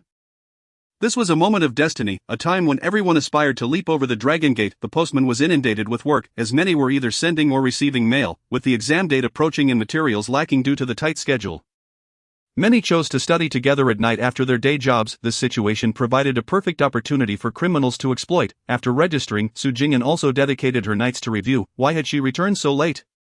Setting down her pen, she noticed the clock had already struck midnight. Would it suffice to fry some steamed bun slices and boil a few noodles? Sure, just make a little, came the reply. He removed his hat, changed out of his uniform, and washed his hands and face. By the time he finished, the meal was ready. Golden brown fried egg and bun slices, accompanied by a generous bowl of tomato noodle soup. Left Shinhe unable to lift his head. Su Jing'an busied herself with preparing foot-soaking water. Once Shinhe finished eating, the water was ready, seizing the opportunity while Shinhe soaked his feet. They exchanged a few words to nurture their bond. How is the investigation progressing? Shinhe leaned back in his chair. We haven't yet found the perpetrator. Many people are returning home late these days. It's only natural for someone to seize the opportunity. However, the recent victims, aside from being young women, share a common thread. Red. Each one bore at least one item of red clothing, be it a garment, scarf or hairpin. Just yesterday, the corpse wore red leather shoes, and today we have the lipstick. It appears that the perpetrator's emotions are gradually spiraling out of control. Shinhe looked at his wife with a serious expression. I've been busy lately and unable to accompany you. You must not return home late for any reason, even if it means giving up work. Also, stick to well-populated routes, regardless of the circumstances. Do not deviate from your usual path. First, do not touch any unexpected money you encounter. Regardless of the amount, the children are not solely your responsibility, they have a father too. I have plans for their future expenses, whether for education or marriage. Second, if anyone asks for your help, whether familiar or not, even if it's within your capabilities, you must refuse if it deviates from your everyday life. As he spoke, Shinhe grew increasingly concerned, rising to retrieve a dagger from his collection. This was a 65-style army dagger, small and compact, measuring 25.8 centimeters in total length, with a 15.2 centimeters blade, 0.4 cm thick, and 2 centimeters wide. Shinhe guided Su Jing'an on how to insert and withdraw it. The dagger featured a black handle, iron sheath, and double-edged blade, producing minimal sound when drawn or sheathed. He secured the dagger to her waist, assuring her that it possessed a locking mechanism to prevent accidental release. Ensuring her safety, when you use it, simply thrust. It is not optimal for cutting. Practice when you have solitude. In the dim light, Su Jing'an gazed at her husband, who cared for her and repeatedly offered advice. The love swirling in her heart surged powerfully. Chapter 65. Progress of the case. The self-awareness of cannon fodder. Su Jing'an awoke early, carefully inspecting her attire once more. Truth be told, Shinhe's actions yesterday had indeed moved her, but she was also filled with trepidation. Based on her experiences from films and novels, she knew that carelessness could lead to dire consequences. Su Jing'an conducted a thorough examination of herself, leaving no detail unchecked. No red was present, including her hair ties or insoles. Just as she was about to leave, she felt uneasy and tucked a hammer into her waistband before stepping out. For the past few days, she had refrained from purchasing any red items while grocery shopping, even opting for green peppers instead. In recent days, Su Jing'an had secretly practiced drawing her dagger at home and enlisted Shin's father to procure some black paint to coat the blade. The dagger was impeccable, save for its shine. Dodo had started primary school, so Su Jing'an only needed to take Mao Mao along each day. More than half a month had passed, and according to rumors, the criminal had finally been apprehended. Shinhe had been absent from home for 7 consecutive days. The severity of the case had instilled fear in the community, especially with the exams approaching. All eyes and pressure from the province to the city had converged upon this case, placing immense strain on the police, though the official announcement from the police had yet to be released. Su Jing'an, feeling anxious, retrieved a laundry stick from home and placed it in her grocery bag. Observing his daughter-in-law arming herself, Shin's father quickly called out, "Jing'an, I'm taking a day off today, just leave Mao Mao at home." "Alright, but remember to lock the door so Mao Mao doesn't wander out to play," she replied. "Don't worry, I know. Can you please put down the kitchen knife? The two of us need to eat as well." Su Jing'an pondered for a moment. "Dad, how about we have some noodles with eggs for lunch? It would be too complicated to prepare an elaborate meal with the child around. If you want something better, wait for me to come back tonight to cook. If it comes to that, we can borrow from the neighbors." Shin's father had never felt such a profound sense of his daughter-in-law's desire to preserve life. With a reluctant nod, he replied, "Be careful on your way." Su Jing'an hurriedly rode her bicycle to work, mindful of the time. Mao Mao awoke and, upon seeing only his grandfather at home, realized he wouldn't be going to daycare today. Delighted, he ran over to play with his grandfather. At noon, when Shin's father picked up his grandchildren from school, he asked, "What are we having for lunch?" "Egg noodles," came the reply. Zhuang chimed in, "Noodles again?" "It's been half a month," Dodo added. "Exactly, Grandpa, let's change it up. Don't worry, I've asked someone to buy another kitchen knife. If we can get it today, we'll have something different for lunch." Mao inquired, "Is one knife enough?" Shin's father responded, "Whether it's enough depends on your dad. If he works diligently to solve the case quickly, we won't have to spend extra." The children nodded in agreement, acknowledging the truth of the matter. How frightened their mother must be. The corners of her clothing were pinned with 2 needles. Shin scolded for his lack of resolve. Faced his superior's wrath alongside his colleagues in the meeting room. Inside the conference room, a haze of smoke filled the air, with piles of cigarette papers and matchsticks scattered before everyone. These men, who had gone days without returning home, appeared disheveled, their clothes wrinkled, and their faces haggard. Were it not for their uniforms, one might hardly recognize them as police officers. "What good are you? You've yet to crack this case after all this time." Director Chow paced anxiously. In this sensitive period, the gaze of the public is fixed upon us. The people are anxious. I even witnessed a woman who dared not buy red peppers. How can we hold our heads high in these uniforms? How can we provide the victims' families and the public with an explanation? How can the students preparing for the college entrance exams find peace of mind to study? This is their moment to alter their fate. Who can bear the responsibility? Is the criminal investigation team merely idling? Should I report to the province to request external assistance? "Director, there's a call from the province." Deng Qiushi from the office rushed in. Interrupting the director's speech. Upon hearing this, Xiao Fengchun turned and exited the conference room. With Director Qiao gone, Ran Jiawa, the captain of the public security criminal police team, continued, "Let us revisit the case details from the beginning. Currently, there are 8 victims, with the following commonalities. First, each victim possessed red items. Second, they were all under the age of 30. Third, they returned home after 8 in the evening. Fourth, all fell victim to sexual homicides. The differences are as follows. Firstly, the locations of their deaths vary. This map of our city illustrates that they were found in the northern, eastern, southern, northeastern, and southeastern areas. Secondly, the methods of killing differ, while all were sexually assaulted. Some died swiftly, whereas others endured evident torture, bearing multiple wounds. A perspiring Xiao Fengchun re-entered, clearly under immense pressure. "Now let us gather our thoughts and deliberate on the case once more. Summarize all your perspectives." Captain Zhou Luer of the criminal investigation team remarked, "Based on the methods employed, it does not appear to be the work of a single individual. Regarding the timing of the crimes, our city is not small, and it would be impractical for one person to commit crimes in multiple locations within the same timeframe. As for the locations, some were the initial crime scenes while others were merely disposal sites.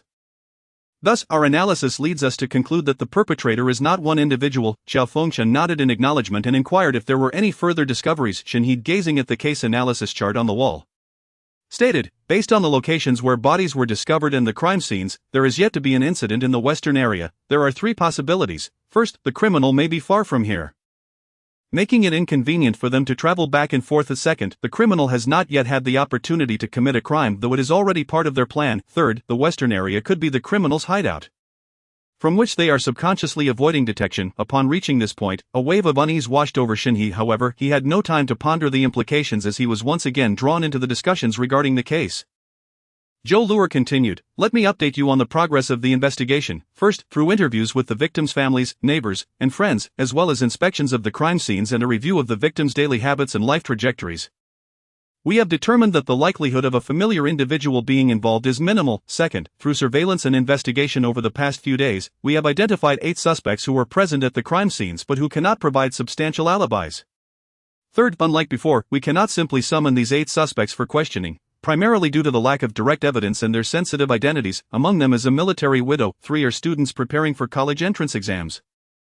2 are recently returned educated youth, and 1 has connections to higher authorities, while another is currently employed at the city government." Old policeman Guo Tian remarked, "It would be detrimental to summon any of them now."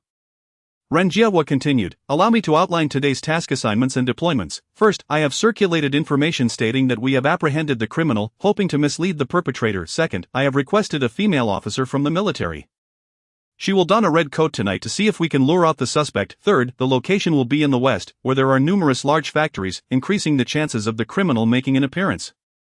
We must take the initiative. The rest will continue their surveillance and outreach to identify any oversights. Fourth, effective immediately, we will rest and prepare for tonight's operation. No one is permitted to leave or contact anyone to prevent leaks. No one is to act alone outside their rooms. Fifth, personal arrangements will be the responsibility of each squad leader, who should coordinate accordingly. Sixth, squad leaders will collect their assignments from me. The director is responsible for overall coordination.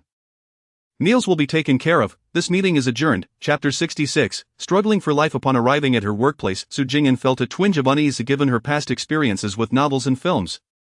Unforeseen events often occurred at taking advantage of the quiet morning, she said to Su Fengjie, please hold the fort for a moment. I need to find Master Zhang. Turning, she descended the stairs to the bicycle shed. Is Master Zhang in?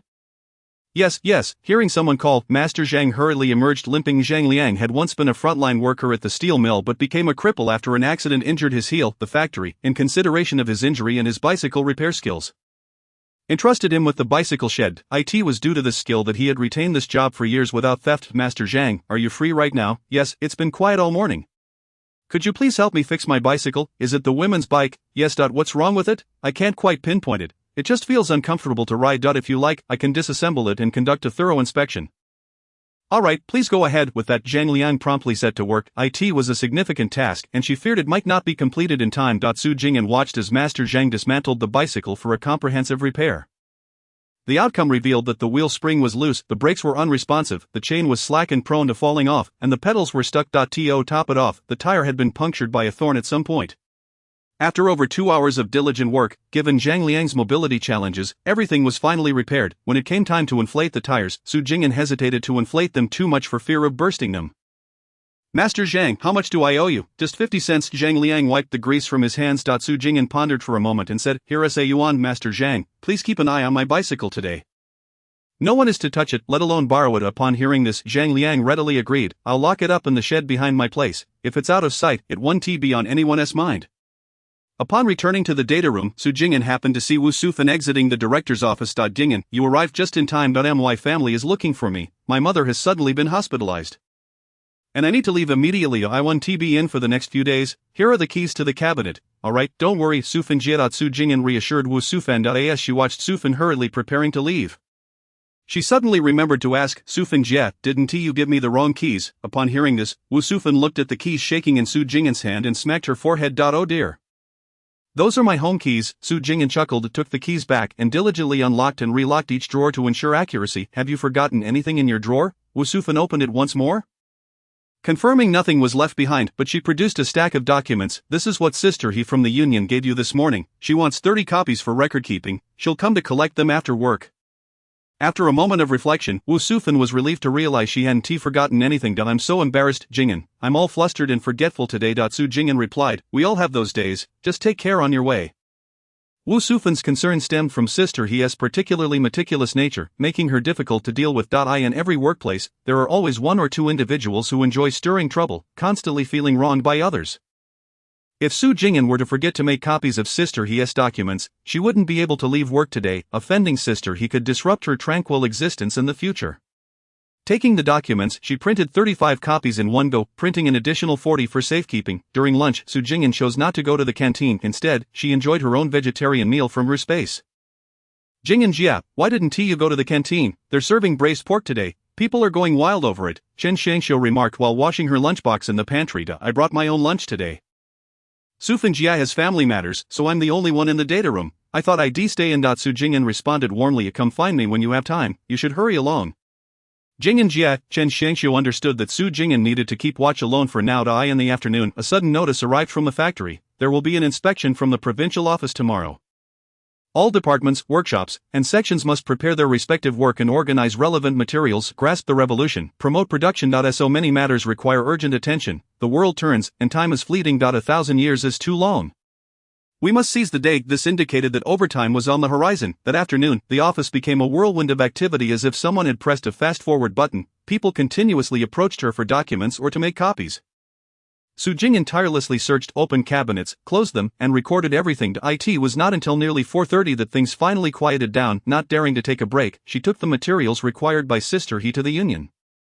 Is Sister He in? I've brought you the documents. Upon entering, Su Jing'an called out, eager to save time. Little Su was here. Let me take a look. Sister He took the documents and meticulously reviewed each page, only softening her demeanor once she confirmed everything was in order. No issues here. Little Su handles matters proficiently. With a smile that never left her face, Su Jing'an replied, I have other matters to attend to, so I'll take my leave. Please continue your work. Sister He. On her way back, she went through each department, from directors to clerks, asking if they needed any materials searched or copied. To her surprise, There were quite a few requests. She promptly made copies of the required documents and distributed them to the respective departments as they arrived. Sun Chuanjun from the Quality Inspection Department approached Xiao Su.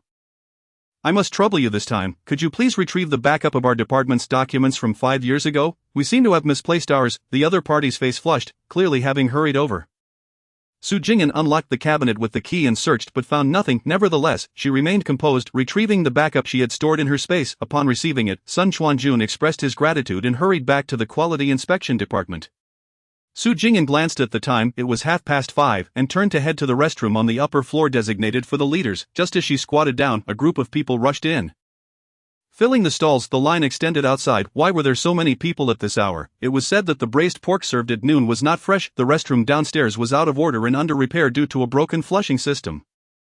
After exiting the restroom, Su Jing'an returned to the document room to prepare herself. She tightened her belt, secured the laces of her liberation shoes, and tied her hair back neatly. A dagger rested at her right hip, while a hammer, a club, a kitchen knife, and a brick were stored in her space. By the time she finished organizing, it was 5:50. Xiao Su's sister He from the union pushed the door open. What's the matter, Sister He? The documents you gave me just fell into the basin by accident and got completely soaked. Sister He recalled the situation with annoyance, wondering how she could have placed a basin of water under the bookshelf. Don't worry, Sister He, just wait a few minutes, Su Jing'an replied, pulling out the backup to make copies, only to find the copier malfunctioning. It was powered but not operational. Seeing Sister He anxiously waiting, she handed her the extra copies.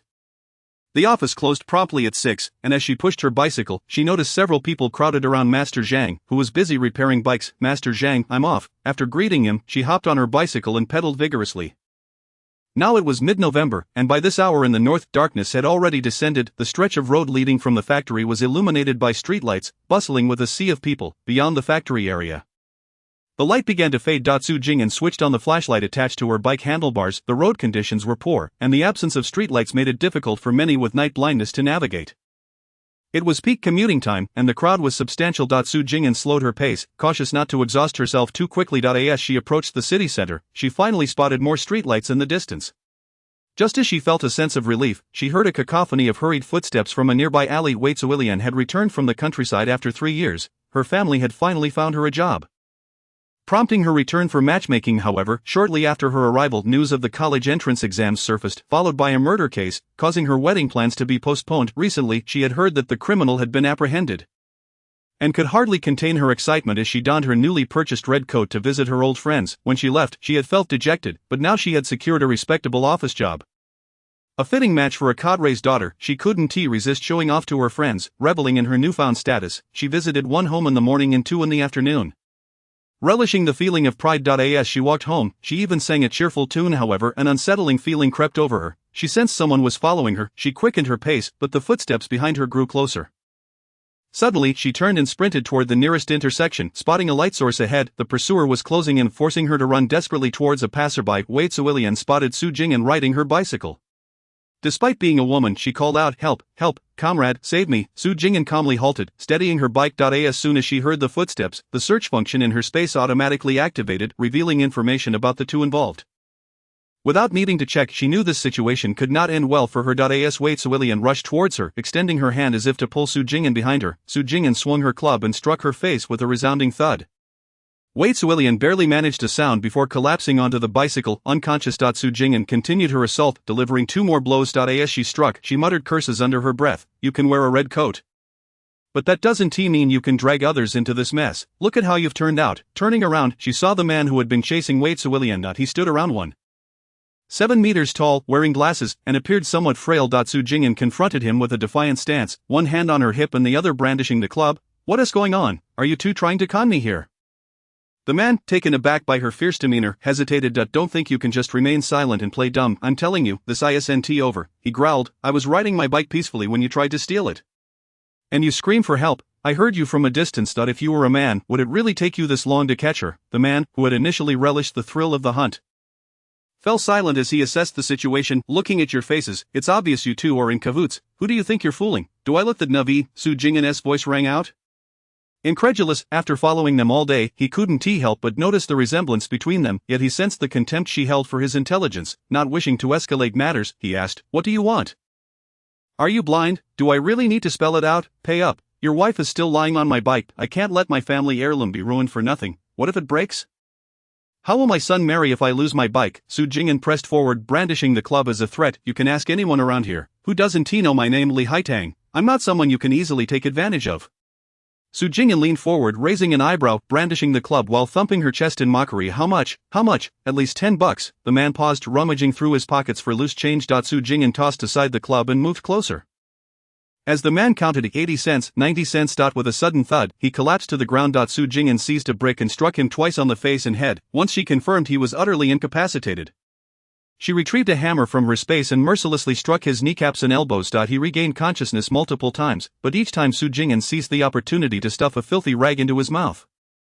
Satisfied that he would remain immobile even if he woke up again, she dragged him into the shadows. Shaking hands, she popped a piece of candy into her mouth to steady her nerves before rising. Alert to approaching footsteps. Su Jing'an concealed her brick, club, and hammer. Returning to her bicycle, she placed the club, brick, and hammer on the rear seat. The flashlight cast a dim glow as a man in a grass-green uniform approached. The police uniforms of 1966 featured a white top and blue bottom, while those post-66 were green on top and blue beneath. The grass-green uniform closely resembled military attire, save for the insignia. The People's Liberation Army bore a 5-pointed star, while the police wore the national emblem. Thus, distinguishing between a soldier and a police officer was difficult at a glance. Comrade, what seems to be the problem? How may I assist you? The man presented his credentials to Su Jing'an. I am Rin Jiahua from the Criminal Investigation Division. Police comrade, you arrived just in time. It's nothing serious. Just a couple trying to steal my bicycle, and I took care of them. They should have thought twice before trying to take advantage of me. Do you think the name Iron Hand Tang comes without reason? I've never lost a fight or been cheated. The police officer regarded the self-satisfied Su Jing'an with a level gaze. Comrade, we need to ascertain the details before proceeding. You need to accompany me to the station to provide a statement. I must first check on their injuries. If serious, they may require hospitalization. That is not necessary. I know my limits. They're just knocked out. Su Jing'an dismissed with a wave of her hand. The officer noticed the tools in Su Jing'an's possession but chose to remain silent. I say. Comrade, are you implying I should pay for this? Su Jing'an glared. Let me see your badge. Frustration flickered in the officer's eyes as he presented the credentials again. Su Jing'an tossed aside the club she had been holding and extended her left hand to receive it. Suddenly, the man seized her wrist, pulling her toward him in an attempt to choke her. In response, Su Jing'an plunged her darkened dagger into his groin. Chapter 68. Who was the killing maniac? The blade pierced flesh, and the grip on Su Jing'an's wrist slackened instantly. The man doubled over, clutching his abdomen, darkness closing in on him as he felt dizzy and disoriented. He could neither shout nor catch his breath. Overwhelmed by the excruciating pain that surpassed his threshold of endurance, though he struggled to rise, his body betrayed him, leaving him utterly powerless. Su Jing'an observed the man crumpled on the ground, his physique noticeably more robust than that of the bespectacled pursuer. In a desperate bid for peace of mind, she took a hammer and shattered his kneecaps. After all, she had witnessed on screen how characters, even when stabbed or shot, could still muster the strength to run several kilometers. Now that a vendetta had been established, it was imperative to eliminate the threat, to root it out entirely, leaving no opportunity for escape. Wei Zuilian lay on the ground, paralyzed by fear, too terrified even to weep. She was afraid that the slightest sound might draw the attention of Tai Xiaoyang, who might then turn on her. Her mother had often said that one should bury their meat within rice, a sentiment she had previously dismissed, but now she comprehended its truth. Had she not been so conspicuous today, she might have avoided this dire predicament. Earlier, she had finished her dinner and was leisurely chatting with her family, blissfully unaware that this idyllic existence could very well reach its conclusion today. When she had rushed out to call for help, had it been a grown man, she would not have pushed him aside. Yet, to her dismay, the one who appeared was merely an ordinary woman. In her instinct for survival, she had used the woman as a shield, feeling no guilt whatsoever. Who could have anticipated that the woman would prove to be so formidable? As Su Jing'an quarreled with the man pursuing her, or rather, as he unleashed a torrent of verbal assault, she had already regained consciousness. To her astonishment, the man she had feared lay vanquished at the hands of Tai Xiaoyang. The sounds of heavy blows and the man's anguished cries echoed in her ears, leaving Wei Zuilian unable to discern who the true monster was. At that moment, she longed to be invisible, her breaths as silent as the grave. With the police seemingly incapacitated, who could possibly come to her rescue? Finally, they had apprehended the culprits. After days of vigilance, they had finally caught them in the act. He led a group of officers surrounding the two criminals who had assaulted the female soldiers. Grabbing one by the forearm, he pushed them back, causing them to lose their balance. Tian produced handcuffs, securing them before conducting a thorough search, then escorting them back to the police station. Xiao Fengchun, as the director, had not even eaten dinner that night, anxiously awaiting news in his office. If this case remained unsolved, he would be at his wits' end. Bold Zhao rushed into the office, exclaiming, "Director, they're back. They've brought the prisoners." Xiao Fengchun sprang to his feet, exclaiming in delight, "Wonderful! Inform the kitchen to prepare an extra meal." 1 egg for each of them. Old Zhao dashed off to relay the message. A director, Ren Jiahua and the others would surely report back to Xiao Fengchun upon their return, before they could even approach. They found Xiao Fengchun already waiting in the conference room. How did it go? Was it smooth? He inquired urgently. After listening to Ren Jiahua recount the details of the case, he nodded. Now that the criminals were in custody, it was imperative to expedite the interrogation and finalize the report. Xiao Fengchun was aware that once the case was resolved, he would have reported to higher authorities without delay, given that he had already received 3 phone calls that evening. Fortunately, he could now relax and enjoy a good night's sleep. Ren Jiahua led the police personnel in expressing their gratitude to the female officer, L. Hongyan. Thank you, Comrade L, for your invaluable assistance. L. Hongyan waved her hand dismissively. No need for such formality. It is the duty of a soldier. Truth be told, she had never feared the daily training, but today's endless errands had exhausted her. Had she not noticed another female colleague supporting her, she might not have held on. Reflecting on this, L. Hongyan couldn't help but admire her own resilience. Each time she felt she could not continue, that colleague appeared before her. Was she someone who could easily concede defeat? Shinhee sensed something was amiss. Colleague? Which colleague? L. Hongyan paused. Which one? Didn't you request another female officer? Realizing something was wrong, Ren Jiahua responded with alarm. No, we only applied for you. Why do you say that? L. Hongyan replied gravely. While fishing outside today, I encountered a female officer in a red coat several times. Her style was identical to mine. Moreover, our hairstyles and heights were similar. I thought perhaps you had requested additional support due to concerns over safety. At that moment, Xiao Fengchun breathed a sigh of relief, grateful he had not rushed to make a phone call. Otherwise, he would have been guilty of falsely reporting military matters. Report, he called. Come in, the head of the criminal investigation team. Zhou Luo, along with veteran officer Gui Tian, entered. Director, they confessed. What did they say? Be concise. Zhou Luo explained. They operated as a group but split into 2 teams. These 2 committed rape and then murdered their victim, while the other group first tortured, then raped, and ultimately executed. Gui Tian added, most importantly, one of them impersonated a police officer. If an unexpected event occurred, such as a victim escaping or encountering a concerned bystander, he would present himself as a police officer, claiming to be investigating the situation, and seize the opportunity to abduct them. Xiao Fengchun turned to L. Hongyan, pressing for details. Comrade, where did you encounter this? When and where was the last sighting? L. Hongyan recollected carefully. The first encounter was around 10 in the morning at Songtai Park, the second was in the afternoon at Jiaodu Shopping Mall. The last sighting was on the western edge of the city, near the suburban area. What are we waiting for? Everyone mobilize. A team swiftly set out for the western suburbs. Shinhee felt a tremor coursing through him, his heart racing as if it might leap from his chest. After years on the force, he was experiencing a weakness in his legs for the first time during a mission. He had believed the operation infallible, yet there were still loose ends. He could only pray fervently despite never having believed before. Su Jing'an was at a loss. With the 3 assailants sprawled on the ground, what should she do now? Leaving them there felt unsafe, yet taking them along was impractical. Shinhee had known of her presence since arriving. With someone coming to assist, she felt no need to trouble herself further. When a large contingent of police arrived on the scene, they found Su Jing'an sitting on the ground, her hands stained with blood. She was utterly exhausted, her body devoid of strength. Upon seeing his distraught wife, Shinhee rushed over to check on her. The moment Su Jing'an laid eyes on Shinhee, her tears flowed uncontrollably as she clung to him, sobbing inconsolably. Witnessing his wife in such despair brought tears to Shinhee's own eyes.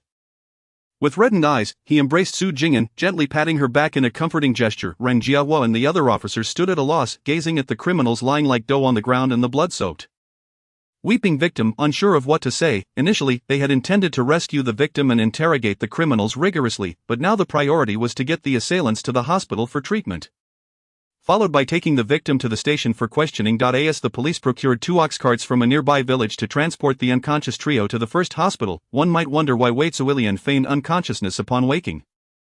Her face bore the marks of a beating, and her legs were unscathed. In the dark, how could she possibly return home? Furthermore, Tai Xiaodan was still out there. If she were to encounter him and he remembered her using him as a shield, it would be tantamount to inviting trouble. She was not foolish. As she glanced at Su Jing'an, now exhausted and drowsy from her tears, Shinhee placed her onto one of the carts. Upon seeing this, Wei Zuilian's muscles tensed. Just imagine how embarrassing would it be if she were awake at that moment, with a blow to the face. Who knew how badly she would swell? Did she even cry out in pain?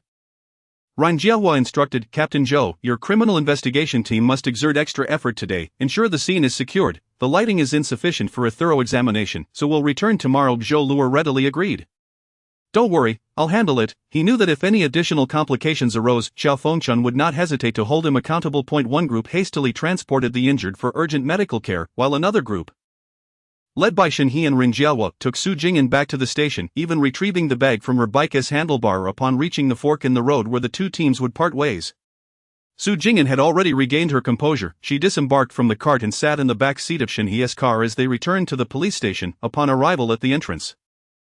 Xiao Fengchun was already aware of the situation. To avoid any conflict of interest, Shin He needed to step aside during the questioning, which required at least 2 officers to conduct the inquiry.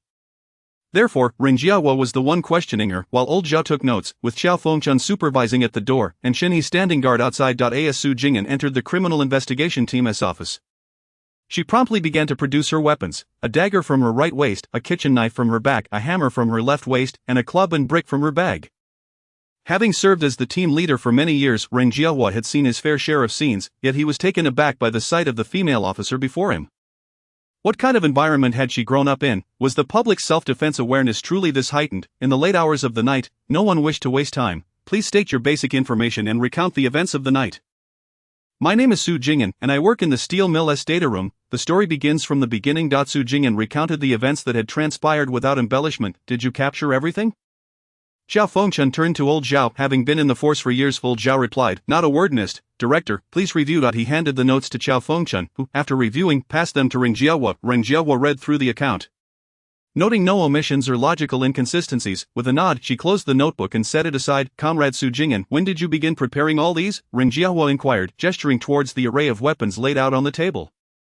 I am rather timid. Each day without resolving the case fills me with dread, hence, I find myself carrying increasingly more tools with me, Su Jing'an remarked, acknowledging that as a mere pawn, she was fortunate to possess a penchant for paranoia.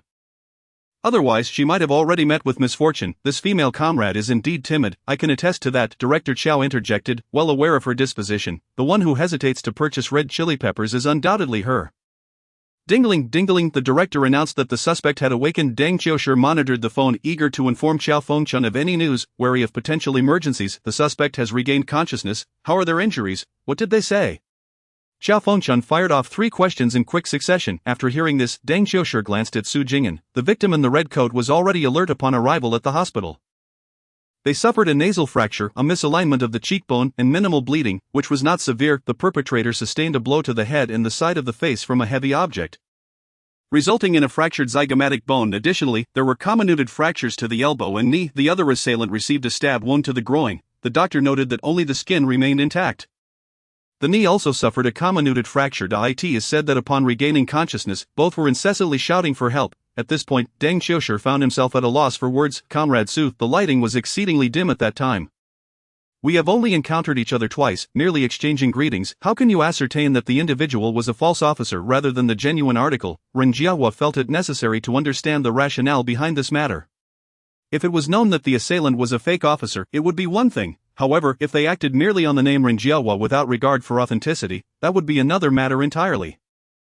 Su Jing'an rarely visited the bureau to seek out Shin He. Typically, it was Shin He who would collect her from the steel mill when he had the time. The colleagues at the bureau were familiar with Su Jing'an, and their encounters were limited to brief exchanges, with little personal interaction. The interpersonal dynamics here were maintained solely by Shin He, as Su Jing'an never interfered. Su Jing'an smiled. Our meetings have been infrequent, and we have exchanged few words. The darkness indeed obscured faces. However, he was clad in a Type 66 police uniform jacket. Despite our limited acquaintance, I am aware that Captain Ren values propriety. At this juncture, while engrossed in solving the case, it is improbable that as captain you would don an outdated police uniform. The current police attire has undergone a redesign, the criminals failing to keep pace with the times.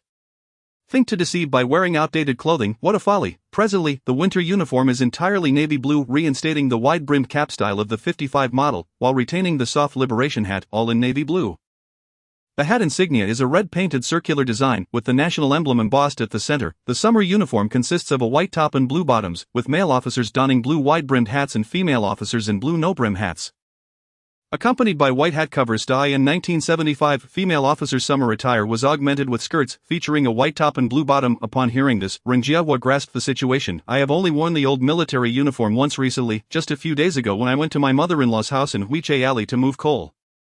At this, Ren Jiahua immediately rose. Director, I shall set off to Huiche Alley at once. They likely concealed themselves nearby not long ago. Very well. Xiao Fengchun expressed concern over any potential oversights. Should you require anything, send someone back to inform me. I shall await you in my office. Search diligently for any additional evidence of criminal activity, and above all, exercise caution. Xiao Fengchun patted Ren Jiahua on the shoulder.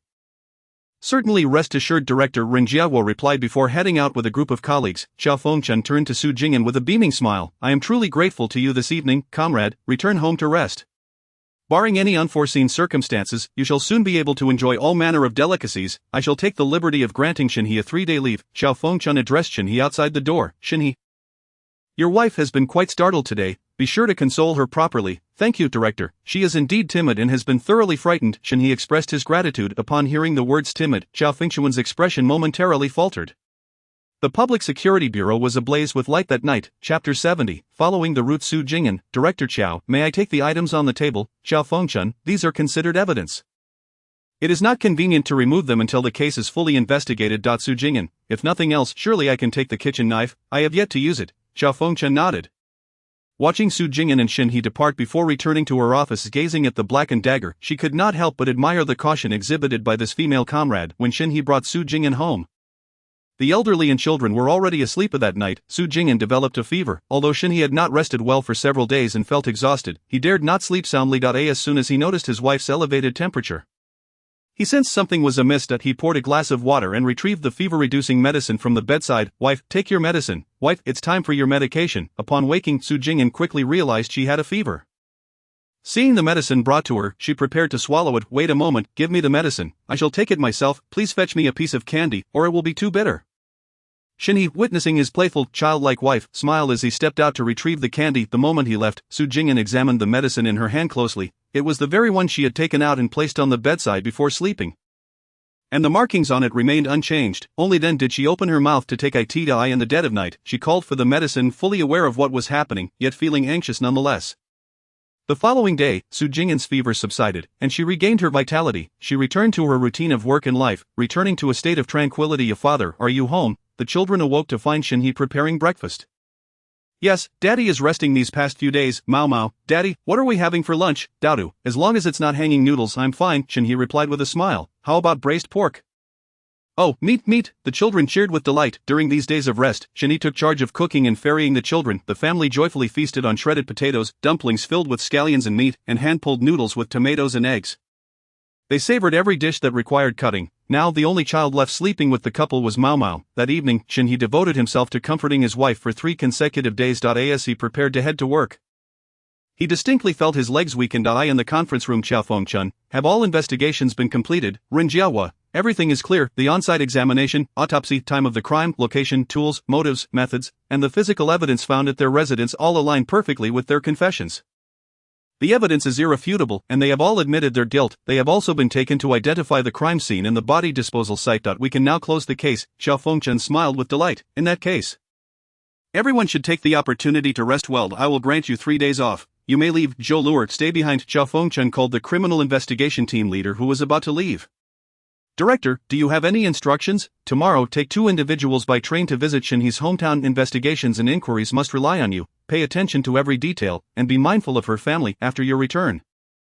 Present the report to me. Zhou Luer. Understood. The Director, Xiao Fengchen. Until then, do not let any unforeseen complications arise. Understood. Xiao Fengchen gazed silently at the black dagger. Zhou Luer selected 2 individuals, and the next day, they set off by train. Upon arrival, Zhou Luer, with the introduction letter and the address filled out by Su Jing'an, made their way directly to the local police station. However, when they arrived at the local police station, they quickly realized there was no need for further inquiry. They had found the reason. It was simply hereditary, a matter of following the roots. In 1965, after Su Jinping's marriage, she continued working in the workshop of the state cotton mill No.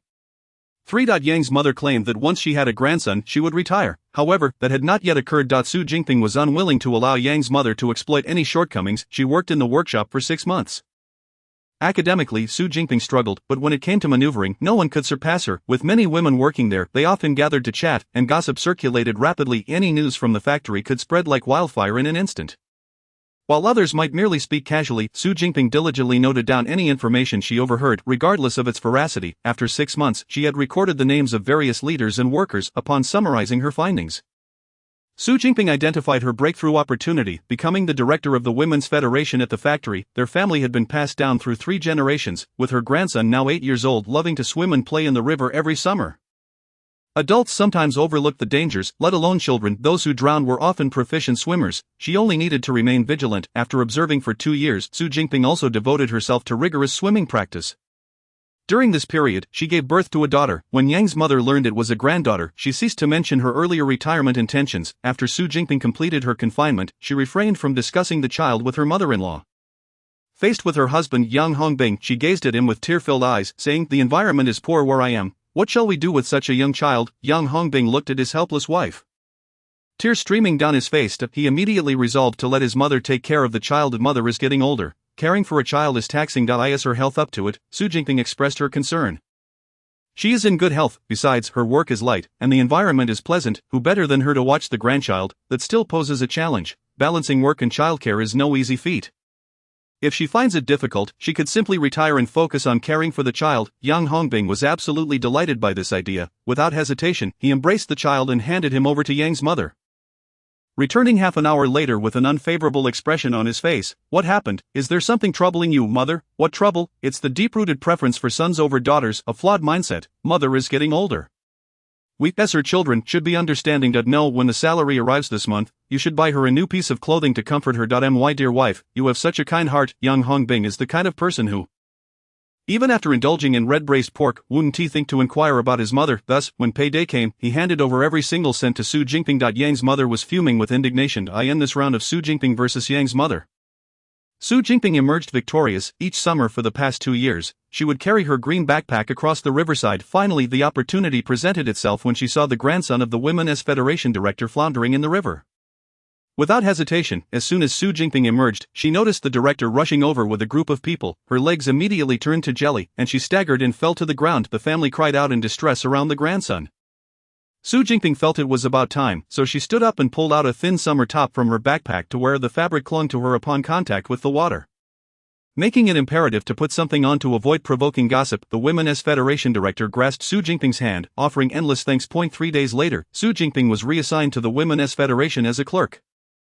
After Su Jingping's reassignment, the flow of information became even more fluid. Over 5 years, her record book was continuously updated, now comprising 5 volumes. It contained not only information about leaders but also details about their families, hobbies, dietary preferences, habits, and taboos, all meticulously noted for occasional review. The personnel within the factory's Women's Federation were well-rooted. From the moment Su Jingping accepted this position, her relationship with the Women's Federation director had reached its conclusion.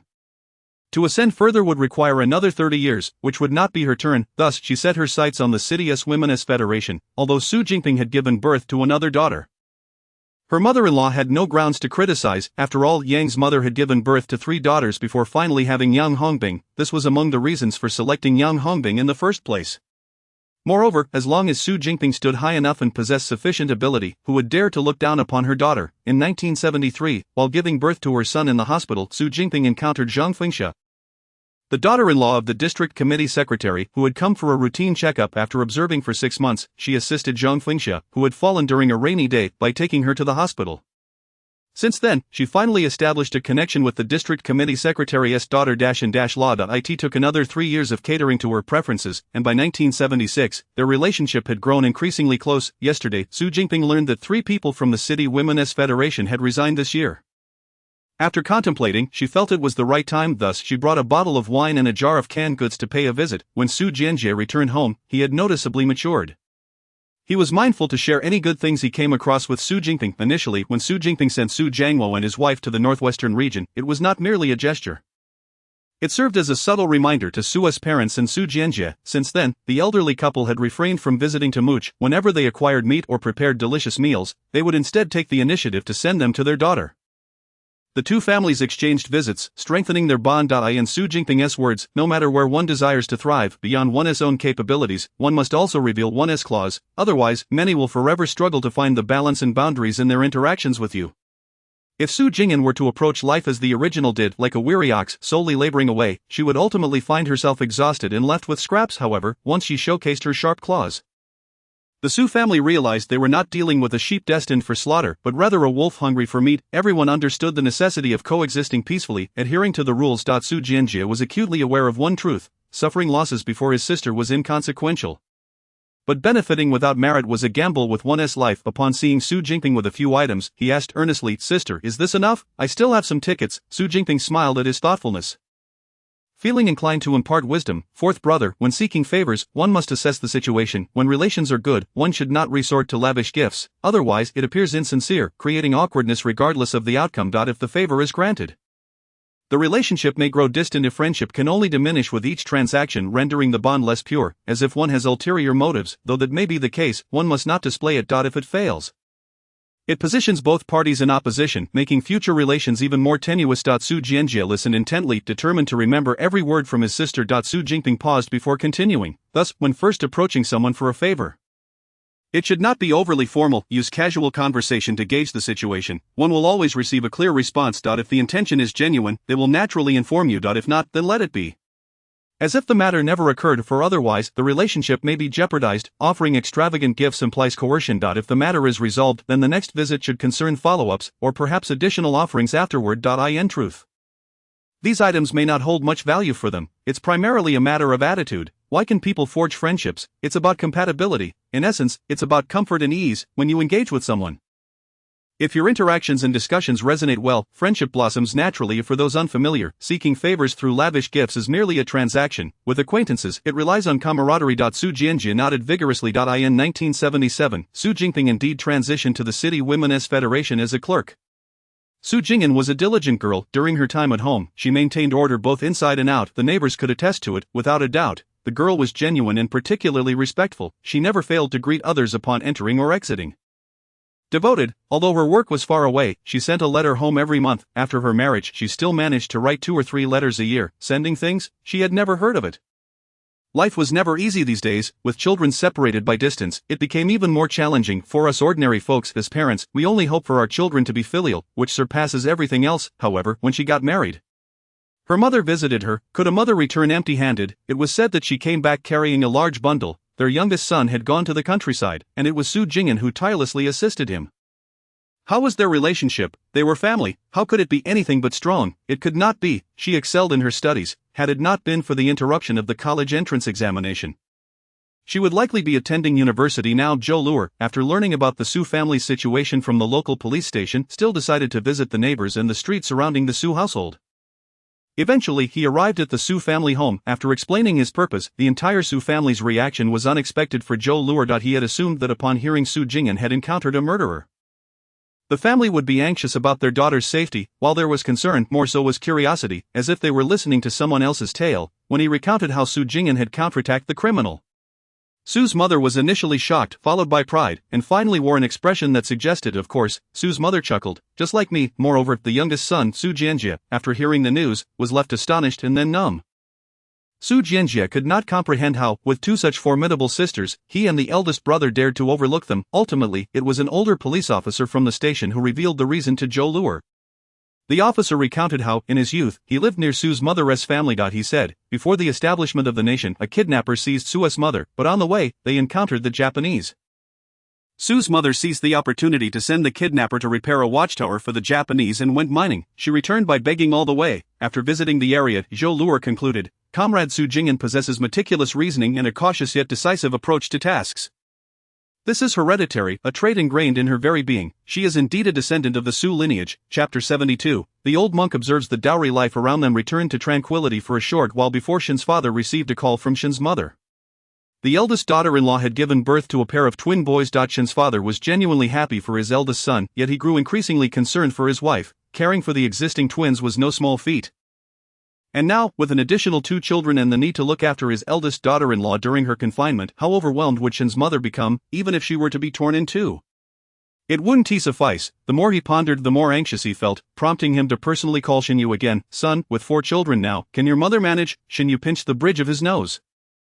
Just a few days ago, he had been promoted to deputy battalion commander. The current battalion commander was 42, and if he didn't secure the position of deputy division commander within the next few years, he would likely be transferred out. This meant that, barring any unforeseen issues, he could smoothly ascend to battalion commander before turning 40. He needed to seize the opportunity while he was still young and physically capable, gathering merits through missions. Otherwise, he would find himself in a difficult position later. With Gu Chanxian giving birth, he had been running around, and his energy was waning. Dad, I understand your concern. There's a recently retired head nurse from the city hospital who specializes in gynecology.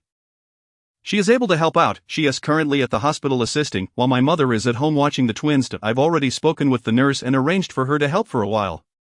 It won't be so taxing for my mother, so don't worry. Once things settle down, I'll send my mother back home. It's not good for you two to be apart for so long.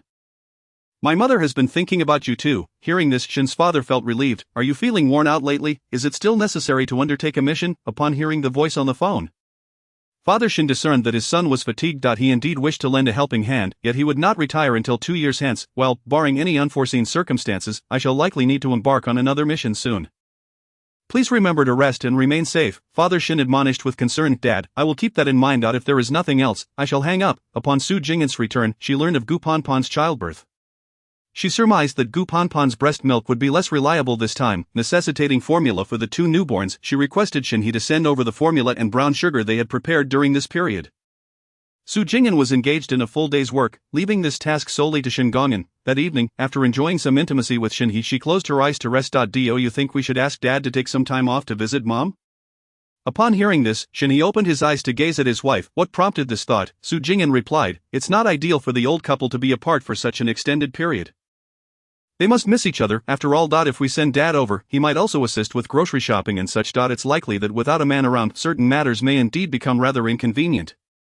However, once Dad departs, our family will have to rely on Shin Gong'an's hard work to shuttle the children back and forth. My wife is kind-hearted. The tenderness in Shin He's eyes could melt like water. Ever since marrying Shin He, father and mother Shin have treated her exceptionally well. She ought to reciprocate their kindness, shouldn't she? With this thought, Su Jing'an turned over and continued, just now at the dinner table, Dad relayed what elder brother said, and I gathered that he implied there would be more missions in the coming years. That is certainly the case. Once a man surpasses 40, his physical stamina changes significantly. Shin He had recently experienced this firsthand, and he had several years yet before reaching 40. Furthermore, every position in the military has age restrictions. For frontline combat personnel, there is a maximum grace period of a few years. But it is still limited. Grasping his wife's hand, he rubbed it gently, stating, if one cannot ascend, one must step aside to make way for the younger generation. Moreover, with the recent resumption of college entrance examinations, there will soon be a surge of excellent graduates from military academies waiting to be assigned. In terms of age and capability, the majority of military personnel can no longer keep pace with the times. Just observe, a generational shift looms on the horizon, and significant troop reductions are not far off. The military cannot afford to age, it requires fresh blood. Initially, Su Jing'an had intended to share a few words with her husband before resting. But as the conversation continued, she found herself increasingly invigorated. She echoed Shin He's sentiments. If there is no certainty of promotion in the coming years, it would be wiser to transition to civilian life. Otherwise, once everyone converges, how will positions be allocated, let alone prestigious ones? Shin He observed his wife's wide-open eyes, realizing her fatigue had dissipated. It is easy to speak of decisive action, but how many can truly extricate themselves? Until one faces the situation, no one is willing to give up hope. Since you're no longer tired, let us occupy ourselves with other matters. He flipped over, pressing down on his wife. The following morning, Shin He awoke early. He mentioned his wife's suggestion to Father Shin, who regarded his son with mild disdain. That was your wife's suggestion, wasn't it? I knew it. Expecting you to show concern for us old folks is like a monk eyeing a dowry. It's a lifetime of wishful thinking. Casting Shin He a sidelong glance, he snorted, and turned away. As he walked, he mused, he would visit his old companion and return promptly. He did not trust his younger son to look after the grandchildren. Upon arriving at the unit in the morning, Father Shin promptly requested leave. After packing his belongings and purchasing a ticket, he boarded a train that very day to seek out Mother Shin. At the municipal hospital, Gu Panpan was in labor, while Shin Yu, dressed in military attire and covered in dust, leaned against the wall outside the delivery room, anxiously watching the seconds tick by. 4 hours passed. Family of the patient in bed 12, are you present? A doctor hastily emerged from the room. Here. Shin Yu quickly perked up and rushed over. It's a pair of twin boys, one weighs 4 pounds and 3 ounces. The other 4 pounds and 5 ounces, both mother and children are safe. Thank you, doctor. Shin Yu expressed his gratitude. No need for thanks. The mother will be out shortly. Prepare yourselves, the doctor concluded, handing the 2 infants to Shin Yu before re-entering the delivery room. Mother Shin hurried over, carrying a large bag of items. How did it go? Was everything smooth? The doctor said all is well. The mother will be out soon. Hand over the children to me. Nurse Tang, who had recently retired, had agreed to assist Shin Yu for a time. By the time Gu Panpan awakened, it was already the next day. She felt distinctly weakened after this childbirth. The pregnancy had been too rushed, taking a toll on her health. Shin Yu looked at Gu Panpan, whose complexion was pale, and sighed. Despite any previous grievances, he could not bring himself to utter harsh words to the woman who had just risked her life to bear his children. Observing that Mother Shin and Nurse Tang Huichi were busy, he took the opportunity to step outside for a breath of fresh air. Love, in its essence, is best when shared, yet life can still proceed without it. Many families across China manage just fine. His concern lay in the fact that Gu Panpan should not deceive him with her emotions or let him astray. As he chain-smoked, Shinyu ultimately resolved that the two of them needed to have an open and honest conversation. Chapter 73, Open and Honest Conversation. When Shinyu finally regained his focus, he realized that passers-by were casting glances in his direction, particularly the envious and sympathetic looks from other men, which he could feel even from a distance. Initially puzzled, it wasn't until the cigarette burned his fingers that he grasped the situation. Damn. The cigarettes he had intended to savor for a month had vanished in an instant. Shinyu lamented, quickly extinguishing the half-smoked cigarette and stowing it in his coat pocket. If he wished to ascend the ranks, he would need not only to enhance his professional skills but also to ensure stability in the rear. Following this promotion, if he hoped to remain in the military, he would have to strive even harder in the coming years. He could either allow Gu Panpan to leave the military district with the children, or they could reach a mutual understanding.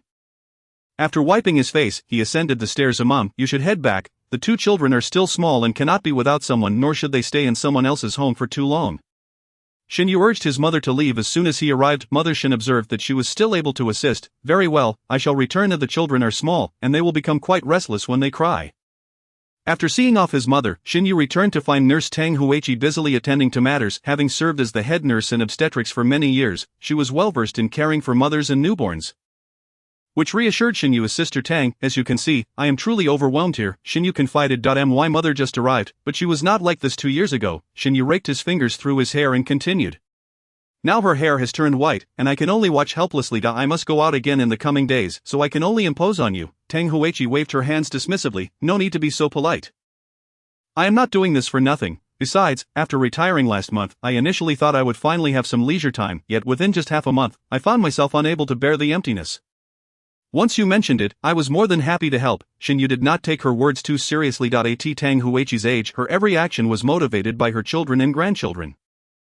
He had learned that her youngest son aspired to enlist in the military. As long as she could diligently care for his wife and children, he would arrange for her son's entry into service. However, while her words were sweet, he would not take them at face value. Sister Tang, I will have time to go home and freshen up. I will come back to relieve you this evening. Shinyu, feeling grimy, refrained from sitting on the surrounding beds. You should head back to rest for a while. Your eyes are red, Tang Huichi urged. I have worked here for so many years. I know the doctors and nurses well. You can trust me. Once Shinyu stepped outside, Tang Huichi devoted herself even more attentively to the children. Her eyes remained steadfastly on them, unblinking. Throughout the day, people entered and exited the ward, chatting idly. Yet Tang Huichi paid them no mind. She understood that the only way to secure help was to ensure that everything was done well and in advance. The next day, only Gu Panpan remained in bed. 12. Everyone else had departed. Despite the bustling activity of the previous day, she had slept through it all, utterly exhausted. How are you feeling? Have you improved? As soon as Gu Panpan awoke, Tang Huichi took notice. I feel somewhat better, she replied, her voice hoarse. Shinyu brought a cup of brown sugar water and fed it to her. Glug glug. Gu Panpan drank it all in one go. What would you like to eat? Would millet porridge and an egg be acceptable? Gu Panpan nodded in agreement. Tang Huichi closed the ward door and went to the cafeteria to fetch food. Shinyu pulled up a chair and sat by the bed. He observed his wife, now appearing somewhat revitalized. Yesterday, I spoke with the doctor about your condition. Although you delivered safely, the blood loss was considerable. Fortunately, it was managed in time. However, you must prioritize rest and recuperate properly. He exhaled heavily, continuing, you hastily brought these two children into the world. Do they truly bring you peace of mind? Is this what you sought, risking your health? I understand that you fear mom might not return to help you after she leaves. Moreover, the old couple has raised 3 children for the second son. You feel a sense of unfairness. Gu Panpan's eyes reddened as she listened to Shinyu's words, tears spilling forth. Indeed, no one wishes to be at a disadvantage in this world. Yet, Gu Panpan, you must comprehend, in this life, one cannot afford to weigh every matter and keep tabs on every slight, nor can one impose upon others at every moment, even if the heavenly king himself were to appear. Could he claim that he has never been bested or suffered losses? Must you always concoct situations that leave people feeling caught in a dilemma, unable to swallow or spit out? Are you not aware that your every clever maneuver and scheme is easily seen through? Others feel embarrassed on your behalf. If you lack the capability and intellect, then perhaps you should refrain from provoking anyone lightly. At the very least, when speaking of you, one would hope to describe you as honest and upright. Upon hearing this, Gu Panpan's face flushed with embarrassment. If she had truly possessed the wit and cunning in her past life, she would not have found herself in such dire straits. Gu Panpan had to concede, though her life had changed. Her intellect remained the same. Is this chaos you've created a home? Must we engage in a new round of tactics every day? Upon returning, Shinyu could not help but acknowledge his own fortune. Had he known that a simple visit to a comrade's mother would lead him to such a wife, he would have severed ties with his comrade and even broken his own legs to avoid it. When you have plans, could you not consult me first? If you can manage on your own, why do you cling to me so tightly, since you intend to share your life with me? Why can we not discuss matters like rational individuals? Must every issue be escalated to an irreparable degree? Just like this pregnancy, your impulsive actions have led to this predicament. Do you not value your own life? Having broached the subject, Shinyu resolved to speak his mind clearly. If things do not improve, then even if it means shedding this military uniform, a divorce may be inevitable. You have not fallen in love with me. So what confidence do you have that I would reveal my true feelings? No one is a fool, the world is vast, and every household lives differently. If there is no love between us, can we not simply live our lives in a straightforward manner? This is life, it is not a story. Gu Panpan's face burned with shame, and her heart brimmed with regret. To be honest, since their last fallout, they had scarcely communicated. She had tried to mend things, but Shinyu no longer believed her. Yet Gu Panpan had lived to the age of 76 in her previous life, suffering from stomach cancer before her demise, enduring immense hardship. In this life, she found herself in a situation where she was forcefully pulling Shinyu to marry her. For someone who had lived an entire life, love was not easily attained. She had long ceased to seek that elusive notion. Focusing instead on the tangible, Shinyu was neither an inexperienced youth nor was Gu Panpan an exceptionally intelligent and cunning beauty. Gu Panpan, lacking in her own self-belief, naturally faltered in her attempts to manipulate Shinyu. Chapter 74, The Wife's Glory, The Husband's Wealth. Gu Panpan understood that Shinyu's words today were both a first and a last. If any further issues arose, their relationship would likely become irreparably strained. She had no intention of divorcing him, so she suppressed her dissatisfaction and nodded in agreement. All right, I will share my thoughts and plans with you in the future and refrain from acting unilaterally. Gu Panpan made her promise. Upon hearing this, Shinyu said nothing more. After all, whether genuine change would occur remained uncertain. However, if marital problems arose, this was the necessary course of action. If he could not even engage in basic communication with his wife, then should any issues arise, he would undoubtedly be the first to bear the blame. Well, since we've laid everything bare, let us live well together. As you can see, with you in confinement and 4 children, your mother cannot manage alone. I have invited the recently retired nurse Tang to take care of you. You met her during your last hospitalization for the pregnancy. There is also Sister Lan, who is quick and clean, but she has returned to her hometown and will arrive a few days later. When she gets here, Sister Lan will help with household chores and assist your mother with the twins. If anyone in the compound asks, just say that our father has brought a relative from his hometown to help out. Do not let anything slip, Gu Panpan replied. You can rest assured. I know how to navigate these matters. She was not foolish enough to seek trouble for herself. Upon hearing her words, Shinyu felt a sense of relief. It was merely a precautionary reminder. After all, they were still married, and their fortunes were intertwined. These days are busy. I need to return to the army for a while. I will come to take you home tomorrow. As he was leaving, Shinyu pulled out a paper package from his pocket and handed it to Gu Panpan. Let bygones be bygones. We shall not speak of the past any longer. Rest well, and if you need anything, call Sister Tang. After Shinyu left, Gu Panpan opened the package and, as expected, found 2 condoms inside. She tossed them into the hospital room's trash bin without a second glance, knowing they were punctured. She hadn't anticipated that Shinyu would discover them. Dinner is ready, eat while it's hot. Nurse Tang entered after Shinyu had departed. That evening, the hospital room was eerily quiet. Gu Panpan, however, found it difficult to sleep. She needed to contemplate what to do moving forward. It seemed that the older one grew, the more stubborn one became. By the time she died at 76, she had been consumed with jealousy and resentment over her husband's affairs and illegitimate children. This had become ingrained in her very being. In her previous life, she had yearned to escape the countryside, and Shinyu had been her sole means of achieving that. In this life, she still chose to cling to Shinyu, primarily for the person he was. As long as he was present, everything she desired would be within reach. If it were merely to escape the rural life, she could have worked diligently to achieve a better life when policies improved. She had never feared hard work. When she met Shinyu, she was already 19. Though her family cared for her, they, along with the entire village, believed she was of marrying age and must marry. But whom to marry? A youth from the Educated Youth Program? After years of toil, when they returned to take their university entrance exams, how many would take a rural wife with them, marrying a rural man? Among the many families, how many did not beat their wives, constantly busy in the fields and at home, bearing children in droves? A lifetime devoted to serving a mother-in-law, reading their expressions, and as long as they remained in the same household. She would have no money to her name. Would she engage in daily quarrels with her sisters-in-law over something as trivial as an egg? Some might say they could strive together. Strive for what? In her previous life, she had suffered alongside men. Once life became easier, was she the one who would spend the money? Let us not even go far back. the first step to success is to eliminate the one you desire. Where does that saying come from? Young and beautiful women abound, all vying for attention. The luxury clothes, imported cosmetics, and limited edition bags that Gu Panpan had been unwilling to buy were freely given to others by men. Moreover, there were women showing up pregnant, holding children. In a large rural family, when one sibling became wealthy, they would expect to support all the relatives, whether from her maternal or paternal side. They would swarm like blood-sucking leeches, hoping to gain something from her. Had she not lived a life filled with resentment, carrying a belly full of anger? Her husband even blamed her for being petty and not having a broader mind. She wished she could. But how could she be content not to calculate and not to scheme? She had toiled her entire life for her children, endured for them, yet they looked down upon her. Shin Yu was responsible, capable, and came from a good family with few relatives. More importantly, as long as he was ambitious and did not wish to shed his military uniform, she was unafraid of him seeking another woman behind her back. Gu Panpan reflected on her actions since her rebirth and had to admit that she had erred. Never had she felt so profoundly that this was her new life. When Shin's father arrived, Shin Yu was already on a mission. He immediately noticed that Shin's mother had aged significantly since he last saw her. Clearly, his dear wife had been overworked, looking more exhausted than when he had last visited 2 years ago.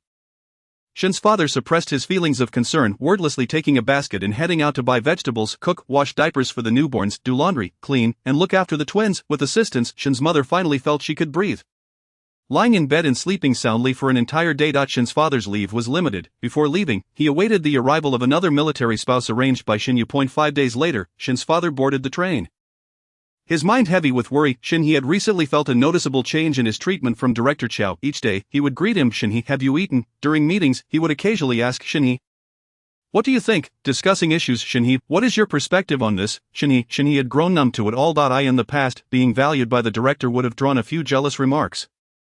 However, since his wife had made an appearance at the bureau, such remarks had vanished. To be precise, it was only when he was appreciated by the director that no one dared to speak ill of him. The entire criminal investigation team had previously engaged in occasional rivalry over cases, yet, it seemed that one day they reached a consensus, and it was rare to witness them arguing heatedly even in the city. Instances of domestic violence had decreased significantly. Initially, Shin-hee had not grasped the situation. It was only when their team uncovered a black market antique trafficking case and heard someone exclaim, "Who do you think you are? Tai Shou Tang," that Shin-hee realized a legend about Tai Shou Tang had emerged in the city. His wife had carved out a place for herself on the streets. That was when he truly understood that it was not merely the director's favor but the principle of the wife's glory brings honor to her husband. Chapter 75, Preparations after the college entrance examination. Grandfather, the children had not seen Shin's father for quite some time and were yearning for him. Every day, the question arises, when will Grandpa return? Observing the group of grandchildren surrounding him, Shin Fu's face breaks into a wide smile. "Grandpa, when will Grandma come back? I miss her so much." Do, ever the sweet talker, is particularly cherished by Shun Mu as her only daughter. Soon, she reassures them. "I estimate that once the eldest daughter-in-law completes her confinement, your grandfather will be back." Are the younger siblings behaving? Mao, feeling a sense of pride in no longer being the youngest, mimics the question, asking her younger siblings if they are being good today. "Oh dear, they only know how to cry now. They surely aren't as well behaved as me." Zhuang interjects, "Grandpa, I ranked first in the exam this time. The teacher gave me a notebook, which I will keep for you." Shin Mu and Shin Fu's accounting book is nearly full, so Zhuang commits it to memory. Good. Shin Fu affectionately pats the children's heads. Feeling a deep sense of warmth within, the family enjoys a lively dinner together, with the children under Shin Fu's care, allowing Shin-hee some respite. Before bed, Jing'an suddenly recalls, "Did you bring back my things from the bureau?" Shin-hee replies, "I did. Why do you ask?" He ponders for a moment, noting that the past few days have been uneventful. Jing'an responds, "Is there no acknowledgement from your bureau for my contributions? After all, I have helped eliminate threats to the public haven. Just because I am your family doesn't mean I should be overlooked." 4 criminals were apprehended, and she single-handedly took down 2.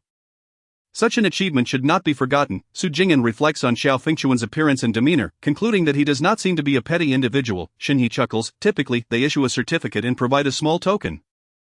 Perhaps even arrange a job for you, but you lack none of these." After the case concluded, Director Chow did mention this matter a few days ago. "Aren't you busy with the college entrance exam?" I told him to wait until after your exams to discuss it. Now that you have everything you need, it is better to postpone it. Upon hearing this, Jing'an leans on Shin-hee and kisses his forehead affectionately. "Only you understand me, Shin-hee." Jing'an's eyes gleam with excitement. Shin-hee tightens his embrace around her waist and glances at Mao, who is now raising her hands beside her head. Seeing her son, who has surrendered to slumber, he whispers to his wife, "Let us change our position tonight." Jing'an feels the tightening grip around her waist like a steel band, realizing too late that it is already too late to escape. Not long after Shen Fu's return, the college entrance examination arrives as scheduled. In 1977, due to the absence of a unified national curriculum and teaching guidelines, the examination papers were created and administered independently by each province, city, and autonomous region, resulting in inconsistent examination dates across the country. That winter, a total of 5.7 million candidates entered the examination halls, yet only 270,000 would see their lives transformed. Statistically, only 1 in every 29 examinees would gain admission to a university. From the 66th to the 77th graduating classes, there were 12 cohorts, plus a handful of outstanding students from the 78th class, summing to 13 cohorts of examinees. Su Jing'an enters the battlefield with her thin black and white photo identification, a rudimentary admission ticket. Almost every examination center displayed banners proclaiming, "Motherland, please select us." During the Cultural Revolution, the opportunities for ordinary individuals to enter universities were scarce. In rural areas, many factory workers were merely recommending their children for admission to workers' universities. Such practices lacked fairness. Although workers may not voice their opinions, the mere fact that the examination could take place filled everyone with joy, regardless of whether they had candidates and their families.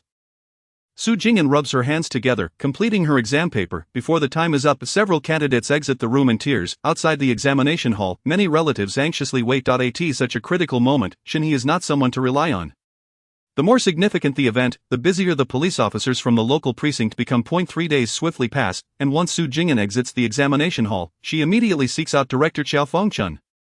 "What, you want to learn how to shoot?" Qiao Fengchun stares at the young woman before him, his eyes wide with surprise. Su Jing'an nods affirmatively. "Yes, Director Qiao, I don't wish to learn about the military's assault rifles, whether automatic or semi-automatic. I want to learn about handguns, which are more practical for everyday life." Qiao Fengchun understands Su Jing'an's intentions. Military rifles are rarely encountered in daily life, and even when they are, their size makes them challenging to conceal, raising suspicions. The real danger lies in handguns, which are easy to carry and hide. From their previous interactions and investigations, Qiao Fengchun knows Su Jing'an to be cautious and meticulous, someone who manages to survive even in perilous situations. However, this is the first time he faces her directly with such a request. It is crucial to prepare for the worst and take precautions.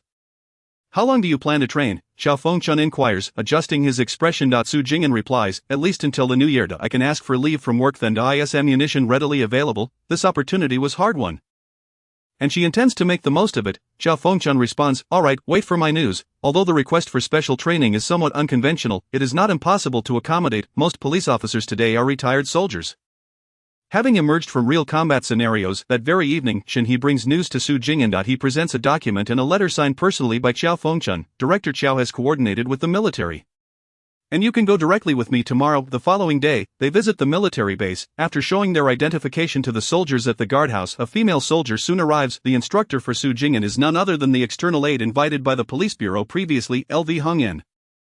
Su Jing'an follows LV Hongyan to the shooting range, which is already prepared. "Comrade, I've heard about your situation," LV Hongyan states, giving Su Jing'an a thumbs up. Su Jing'an responds, "Please don't mention it. I was so scared my legs turned to jelly. I had a fever of 39 degrees Celsius and was completely out of it. I appreciate your help today." LV Hongyan asks, "What type of gun do you want to practice with?" Su Jing'an replies, "Something commonly found on the market." Chapter 76, A Test of Endurance. LV Hongyan nods. Currently, the police are equipped with firearms, especially at local precincts. Many outdated handguns are available, such as revolvers and various models of pistols. Some local government offices also have semi-automatic rifles. Su Jing'an suggests, "Then let's start with the Type 54." Without further ado, LV Hongyan picks up a Type 54 pistol and begins her explanation. The Type 54, a 7.62mm pistol, is a Chinese replica of the Soviet TT 1930-1933 pistol, which was finalized in 1954, hence its name. The original intent behind its design was to eliminate targets as decisively and thoroughly as possible. Thus, it possesses significant power, but also considerable recoil. Consequently, the first shot can severely impact the accuracy of subsequent shots. LV Hongyan demonstrates the sequence of actions: disengaging the safety, chambering around, aiming, and firing. The gunshot echoes, and the entire procedure takes only 2 seconds. Su Jing'an gazes at the female soldier with wide, shining eyes. LV Hongyan turns serious, instructing, "To shoot well, your first task is to understand the weapon." Su Jing'an listens intently as LV Hongyan explains the components of the pistol: the barrel, recoil spring, firing mechanism, magazine, and sighting device. In no time, the gun is dismantled into a myriad of parts. With her keen memory, Su Jing'an observes a few times before attempting to reassemble the weapon. LV Hongyan only needs to guide her twice, and she successfully loads and fires the gun. After 2 hours, LV Hongyan takes Su Jing'an's hand to teach her how to shoot. Remember the 3 essentials of shooting. First, keep your arms steady. Ensuring the sight aligns with the target. Second, apply pressure to your wrist. Third, maintain visual clarity, ensuring the sight is clear while the target appears blurred. Following LV Hongyan's guidance, Su Jing'an fires her first shot. Don't be nervous, you may not be accustomed to the sound at first, but practice will help. The spent casings jump out hot and startling, landing on her face and arms. She is taken aback by the unexpected sensation. Bang bang, after each shot, Su Jing'an takes a moment to regroup. When fatigue sets in, she alternates between shooting and reloading. Once re-energized, she continues firing. LV Hongyan also incorporates physical training, having her run 3,000 meters. By the time she rides home, her legs feel weak and her arms ache, yet the day does not end there. She also completes sit-ups and frog jumps, consuming an extra bowl of rice at dinner. That evening, Shin-hee, concerned for his wife's well-being, massages her, applies hot compresses, and generously rubs in some medicinal oil before bed. After this meticulous care, Su Jing'an drifts into a deep sleep for over half a month. Shin-fu observes with growing concern, feeling that this scenario is all too familiar. One early morning, he pulls Shin-hee aside. Son, can we take our work a bit more seriously now? Shin-hee turned to his father with a look of confusion. Unable to fathom the meaning behind his words, Dad, why do you say that? I have been working tirelessly every single day. He felt utterly exhausted, akin to a worn-out dog, and couldn't comprehend how his father perceived him as having idle time. He had been exceptionally busy lately. His wife, Su Jing'an, returned home each day, weary and aching all over, and he hardly had a moment to connect with her, only able to watch, feeling a pang of sympathy. At times, he pondered whether her lack of security stemmed from marrying him, realizing that during critical moments she could rely on him for nothing. Director Chow had recently taken it upon himself to discreetly inquire about Su Jing'an's job prospects. Asking Shin-hee, has Comrade Su Jing'an considered changing her job? He also noted, Shin-hee, Comrade Su Jing'an has recently received commendations from the military, praised for her resilience, quick reactions, and improving marksmanship, yet here she was, still within the city limits, practicing her shooting. If she were to switch to a more perilous occupation, she would scarcely have a moment's respite. How could they continue living like this? Wouldn't his wife be too frightened to even close her eyes?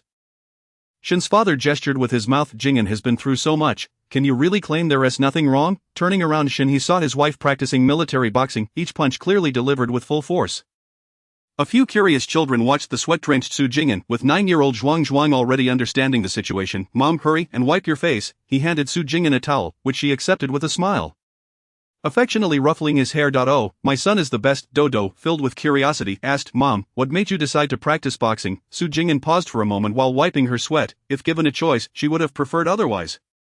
She held no grand aspirations, merely a desire to live well and lead a stable life. However, her mother was about to change the map of their lives. She didn't understand the specifics, but feared that without diligent preparation she might find herself in a position where even the opportunity to play the fool would elude her. Perhaps these preparations would prove unnecessary, yet they offered her a sense of peace. She could clearly feel her strength improving, her waist becoming firmer, while other university students prepared for the semester in various ways. Shin knew that few, if any, matched his wife's dedication. At times, he found it perplexing how his wife's upbringing could leave her feeling so insecure. The Lao Su family was not ordinary, he understood, and now, so did his superiors, yet the deep imprint upon her heart was beyond his expectations. Mao, with wide eyes, asked, Mom, if you can win a fight, can you become a grandpa? Upon hearing this, Shin sensed the conversation had veered off course and quickly exclaimed, Dinner, it's time to eat. Su Jing'an trained diligently until the 25th day of the 12th lunar month. From disassembling a turtle shell to a Type 54 pistol, her skills had markedly improved. On the day she finished her training, Xiao Fengchun received a call from the military, specifically seeking Shin to discuss matters. How have you been? Xiao inquired. What do you mean, how have I been? Work has been quite good, Shin replied. Of course, I know about work matters. What else could you possibly be referring to? Xiao shot back. So what are you implying? I just received a call from the military to repeat the praises, but have you asked Su if she would consider switching her profession or job? Shin pondered for a moment before deciding to shatter Xiao's misconceptions. Director, do you harbor some misunderstanding? My wife is already timid enough. Do you truly wish to frighten her further? They had known each other for so long that she had only worn leather shoes twice. At the time, he had inquired about it, only to learn that she believed, I cannot run fast in leather shoes. Xiao Fengchun helplessly waved his hand. Su Jing'an is an excellent comrade, just overly timid. That evening, Shin, feeling his wife's abdominal muscles under his hand, thought to himself, he couldn't go to the military for a while. His wife would surely struggle to adjust. He must make an extra effort. On February 3, 1978, the 26th day of the 12th lunar month, on the very day Shin's mother returned, Su Jing'an finally received her acceptance letter from Peking University. Chapter 77, vanishing without a trace as soon as Shin's mother stepped through the door. She hadn't even had the chance to express her joy over her daughter-in-law's acceptance into university before she noticed the children gathered in a circle, counting. 5. Come on, Mom, just a bit more effort. and we can complete 10 sets. Su Jing'an grit her teeth and managed to do 2 more push-ups but was utterly spent, forced to concede, panting heavily on the ground. She wondered what on earth was happening. Shen's mother was baffled by the scene unfolding before her. Her daughter-in-law, once gentle and delicate, now seemed to be evolving into a formidable woman of strength. What had transpired? Was it because she realized her younger son was unreliable? At that moment, the children rushed toward her, clamoring, "Grandma, Grandma!" They hugged her legs, wrapped their arms around her waist, and tugged at her arms. "You're back. We missed you, Grandma. Mom saved me some candy for you." Shen's mother, despite her exhaustion, was filled with joy, her smile wide. "Good, good, good. Oh, my dear grandchildren, all is well." The 3 children showered her with affection. "All right, you all play for a bit. Grandma needs to rest." Su Jing'an quickly intervened, knowing that if the conversation continued, night would fall before they knew it. "Mom, take a break and have some water. I'll cook you some noodles. It'll only take a few minutes. After you eat, you can lie down for a bit." Su Jing'an hurried to the kitchen to prepare a meal for her mother-in-law. 20 minutes later, Shen's mother lay down on the bed, falling into a deep sleep. Su Jing'an swiftly cleared the table.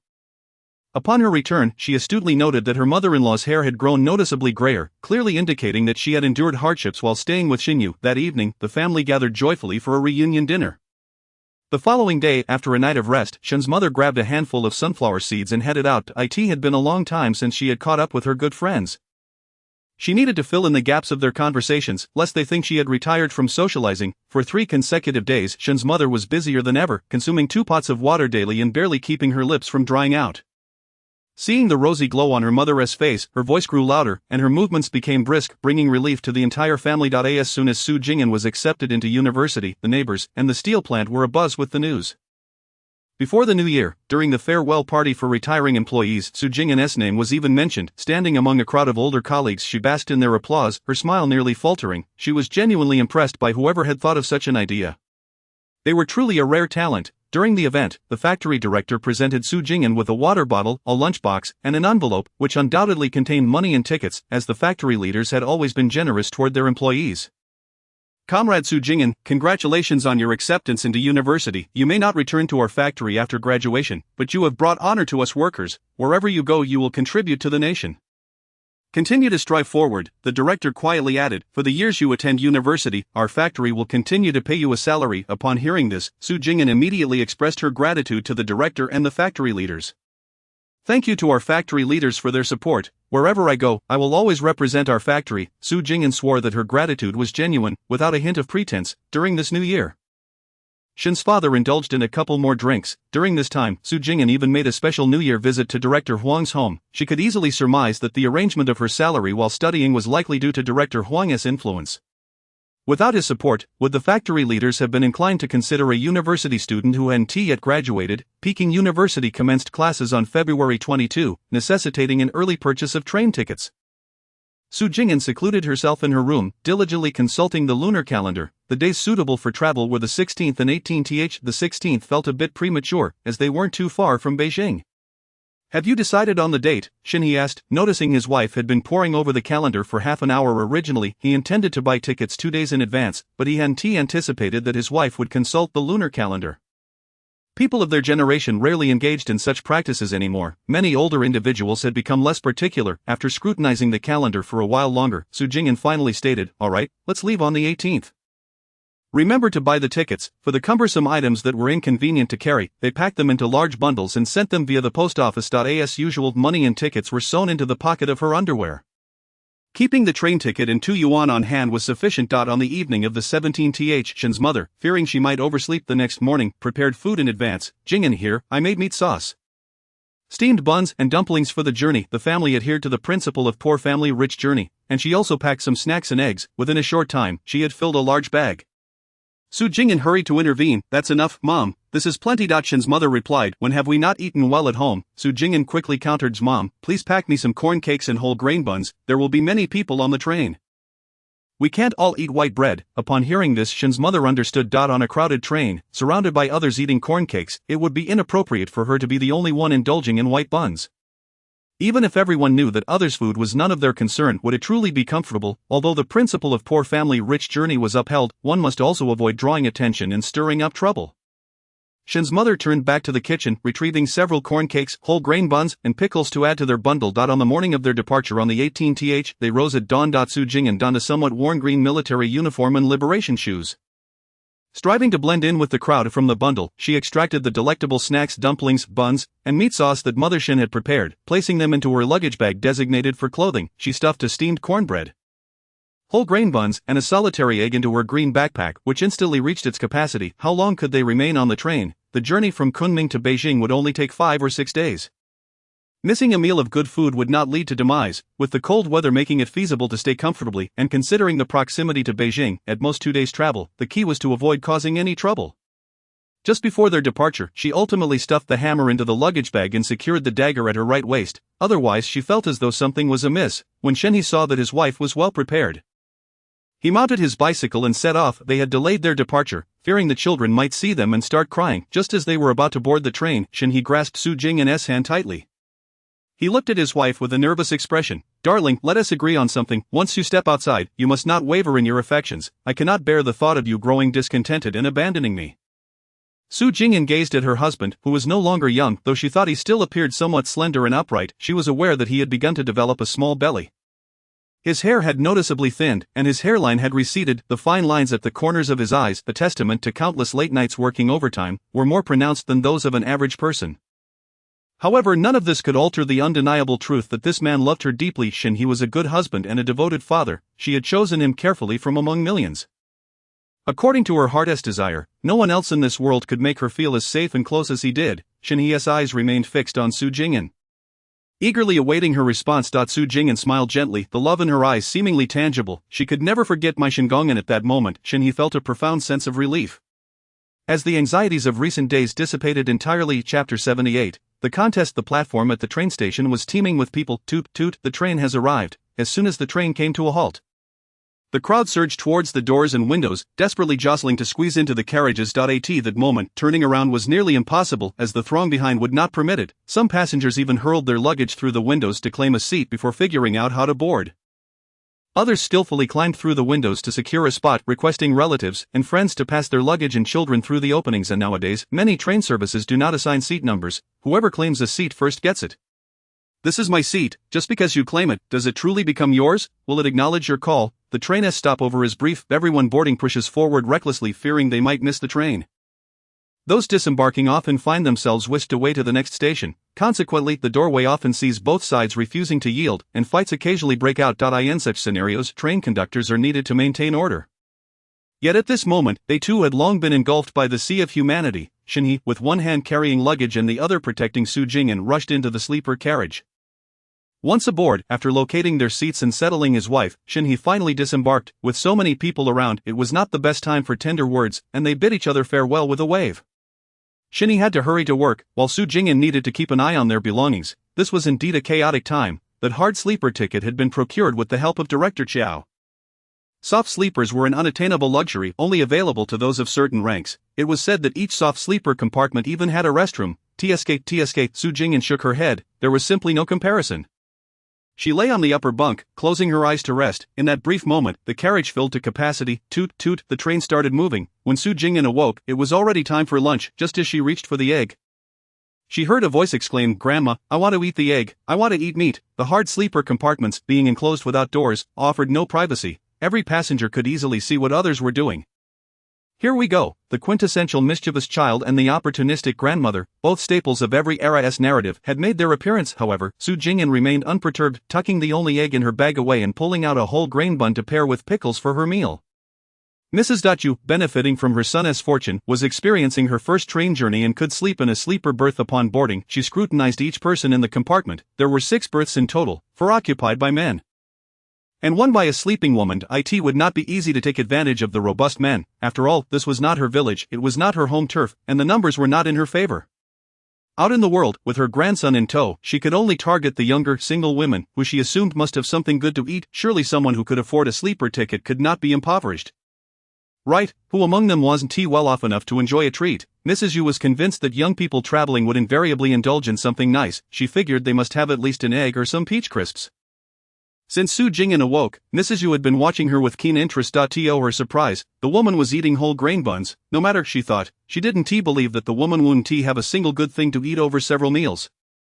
To her astonishment, an entire day and night passed, and the woman had not consumed anything of worth. Mrs. found herself unable to seize any opportunity to take advantage. Mrs. Yu and her grandson occupied the lower bunk while Su Jing'an rested above. When Mrs. and her grandson enjoyed their white buns and eggs, Su Jing'an savored her whole grain bun. When Mrs. turned to her whole grain bun, Su Jing'an began nibbling on cornbread. As soon as Mrs. opened her mouth, using the few remaining teeth she had to chew on her cornbread, Su Jing'an had already started sipping water and munching on pickles, with her reputation for shrewdness and opportunism. Mrs. had dominated headlines in her village for over 30 years, but today she met her match. Staring at the woman on the upper bunk, Mrs. Yu had to concede that she was growing old.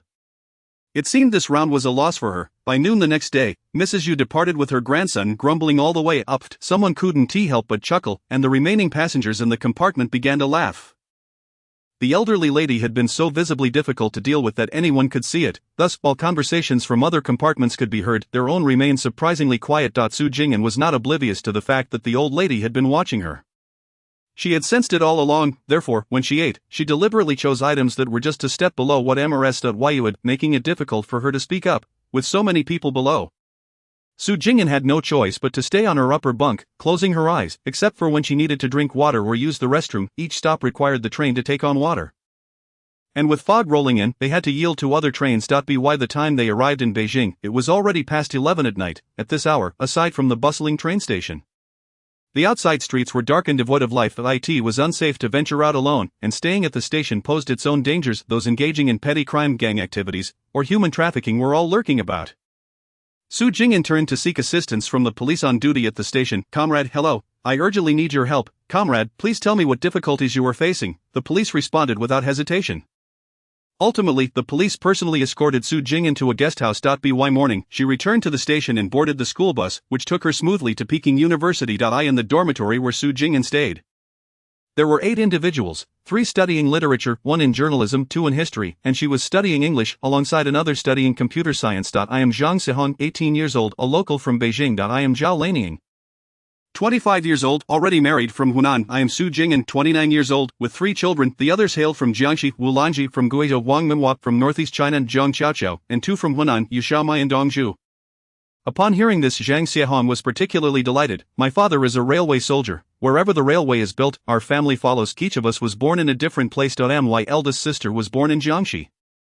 My second sister in Hunan, I was born in Guizhou, and my younger brother in Shaanxi." Goodness, everyone in the room was eagerly listening to her story. "How serendipitous," Zhang Xiahong exclaimed, smiling. "Indeed, my father even says that if you connect the birthplaces of my siblings and me, it closely resembles the route of the Red Army's Long March." Dongzhu interjected. "So you must have moved around a lot and changed schools frequently," Zhang Xiahong replied. "Due to my father's work, our family of 6 often experiences long periods apart. Railway soldiers work exceptionally hard. Sometimes I would be forced to change schools within 6 months. Before long, everyone in the dormitory had become familiar with one another."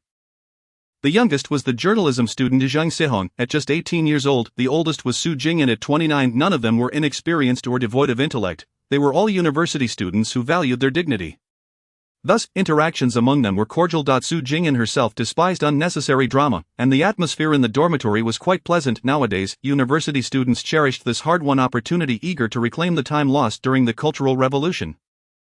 Throughout the campus, one could see students walking, lining up for meals, or riding buses with books in hand. In their dormitory, there were no late-night gossip sessions. Those still awake in the dead of night were often found under their blankets, studying with flashlights. After all, the stories of others were irrelevant to their own lives. Listening to them during free time was sufficient. Yet for these students, what they lacked most was time. Chapter 79. Departure at 5 in the morning.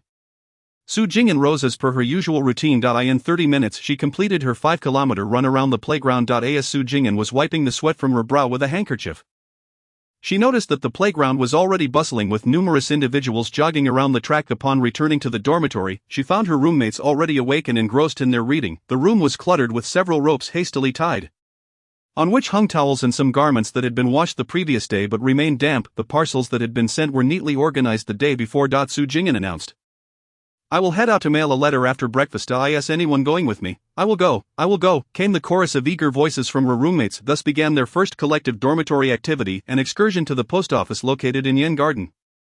By the time they reached the post office at 8 o'clock, a queue had already formed. After purchasing envelopes, selecting stamps, and affixing them, Su Jing'an, taking advantage of the moment when no one was watching, Discreetly slipped a dried leaf into her envelope. "Are you from Yu County?" inquired a young woman, around 20 years of age, with an oval face and a height slightly over 1.5 meters.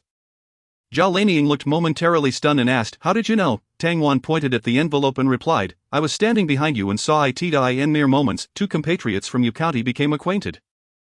Tang Wan said, "We have a gathering of fellow townsfolk at the end of each month. I will seek you out then." Zhao Lanying responded, "Great, thank you, Tang Wan." The other girls in the dormitory felt a tinge of envy at how quickly Zhao Lanying had found a fellow townsman. After all of being away from home, it was always comforting to have friends to rely on. After a long train journey, coupled with morning exercises and a walk, Su Jing'an felt her undergarments growing damp. "Later, I am heading to the bathhouse for a shower. Would you like to join?" "Yes, yes," they chorused. Su Jing'an urged, "Then let us hurry. The new students have a meeting this afternoon. I've heard that the bathhouse is busiest from 5 to 7 p.m. So we should avoid that time in the future." The bathhouse stood directly across from the main entrance of the 5th dining hall, a small gray two-story building. The first floor was designated for men, while the second catered to women. Each individual entering the bathhouse received a lock, which they used to secure their clothes in a locker. Su Jing'an observed the locks, many of which had rusted due to frequent exposure to moisture, making them difficult to open. Ultimately, she opted to use one of her own locks from her belongings. After wrapping a rubber band around her wrist to keep the key secure, she dashed into the shower area. Su Jing'an was quick, finishing her shower in just over half an hour. Upon her exit, she heard someone exclaim, "Ah, the water's cold." The collective cries echoed from both the men's and women's bathhouses, and she immediately understood that the water had turned cold. Many of the bathhouse's boilers were old and poorly maintained, often switching to cold without warning. As Su Jing'an put on her clothes, she turned to see a woman trembling and curled up in a corner. Su Jing'an approached her and asked, "Is there anything I can assist you with?" Encountering someone as unfortunate as herself, she felt compelled to help. The woman gratefully replied, "I can't unlock my locker. Could you please summon the attendant from the women's bathhouse to help?"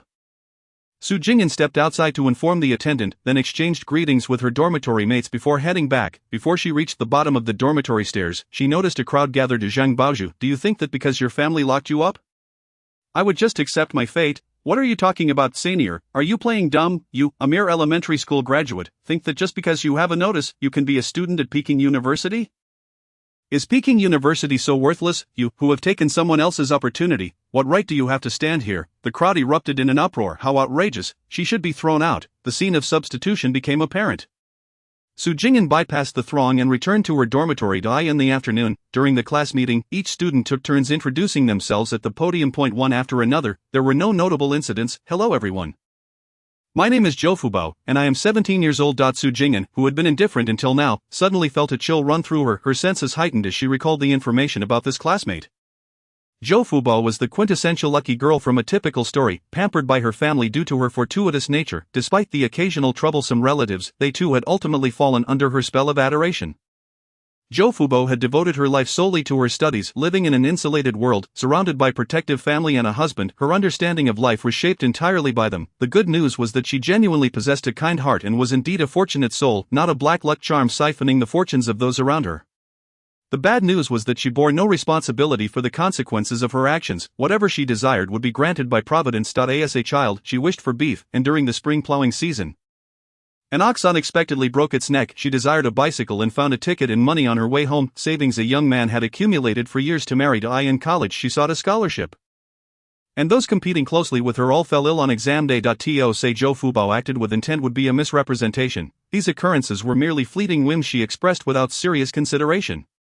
Yet, they did not deter the heavens from showing her favor. Those around her were undoubtedly aware. Otherwise, how could she have been bestowed with such a name as Fubao? By the time Zhou Fubao realized her fortune, she made a conscious effort to restrain herself. While one can moderate their actions, who can consistently govern their innermost thoughts? Even the wisest find it challenging, let alone a girl not yet 20. Standing at the podium, Zhou Fubao appeared fair-skinned and delicate, exuding a gentle charm that made her hard to dislike. Yet, it was equally difficult for Su Jing'an to harbor any fondness for her. It was as if, despite the child's adorableness, her parents' excessively protective nature made 90 of children instinctively shy away, too intimidated to approach. Su Jing'an observed Zhou Fubao's preferential treatment and reflected on her own continuous misfortunes. The contrast was painfully stark. She had never contemplated engaging in business during her university years. After all, the real world was far more intricate than academic life. What if she ended up losing her life while attempting to earn a living? Su Jing'an had never entertained the idea of purchasing a home. The reason was straightforward: she simply lacked the funds. With a monthly salary of only 37 yuan and 50 cents, how could she ever consider 2 or 3,000 yuan for a house to be affordable?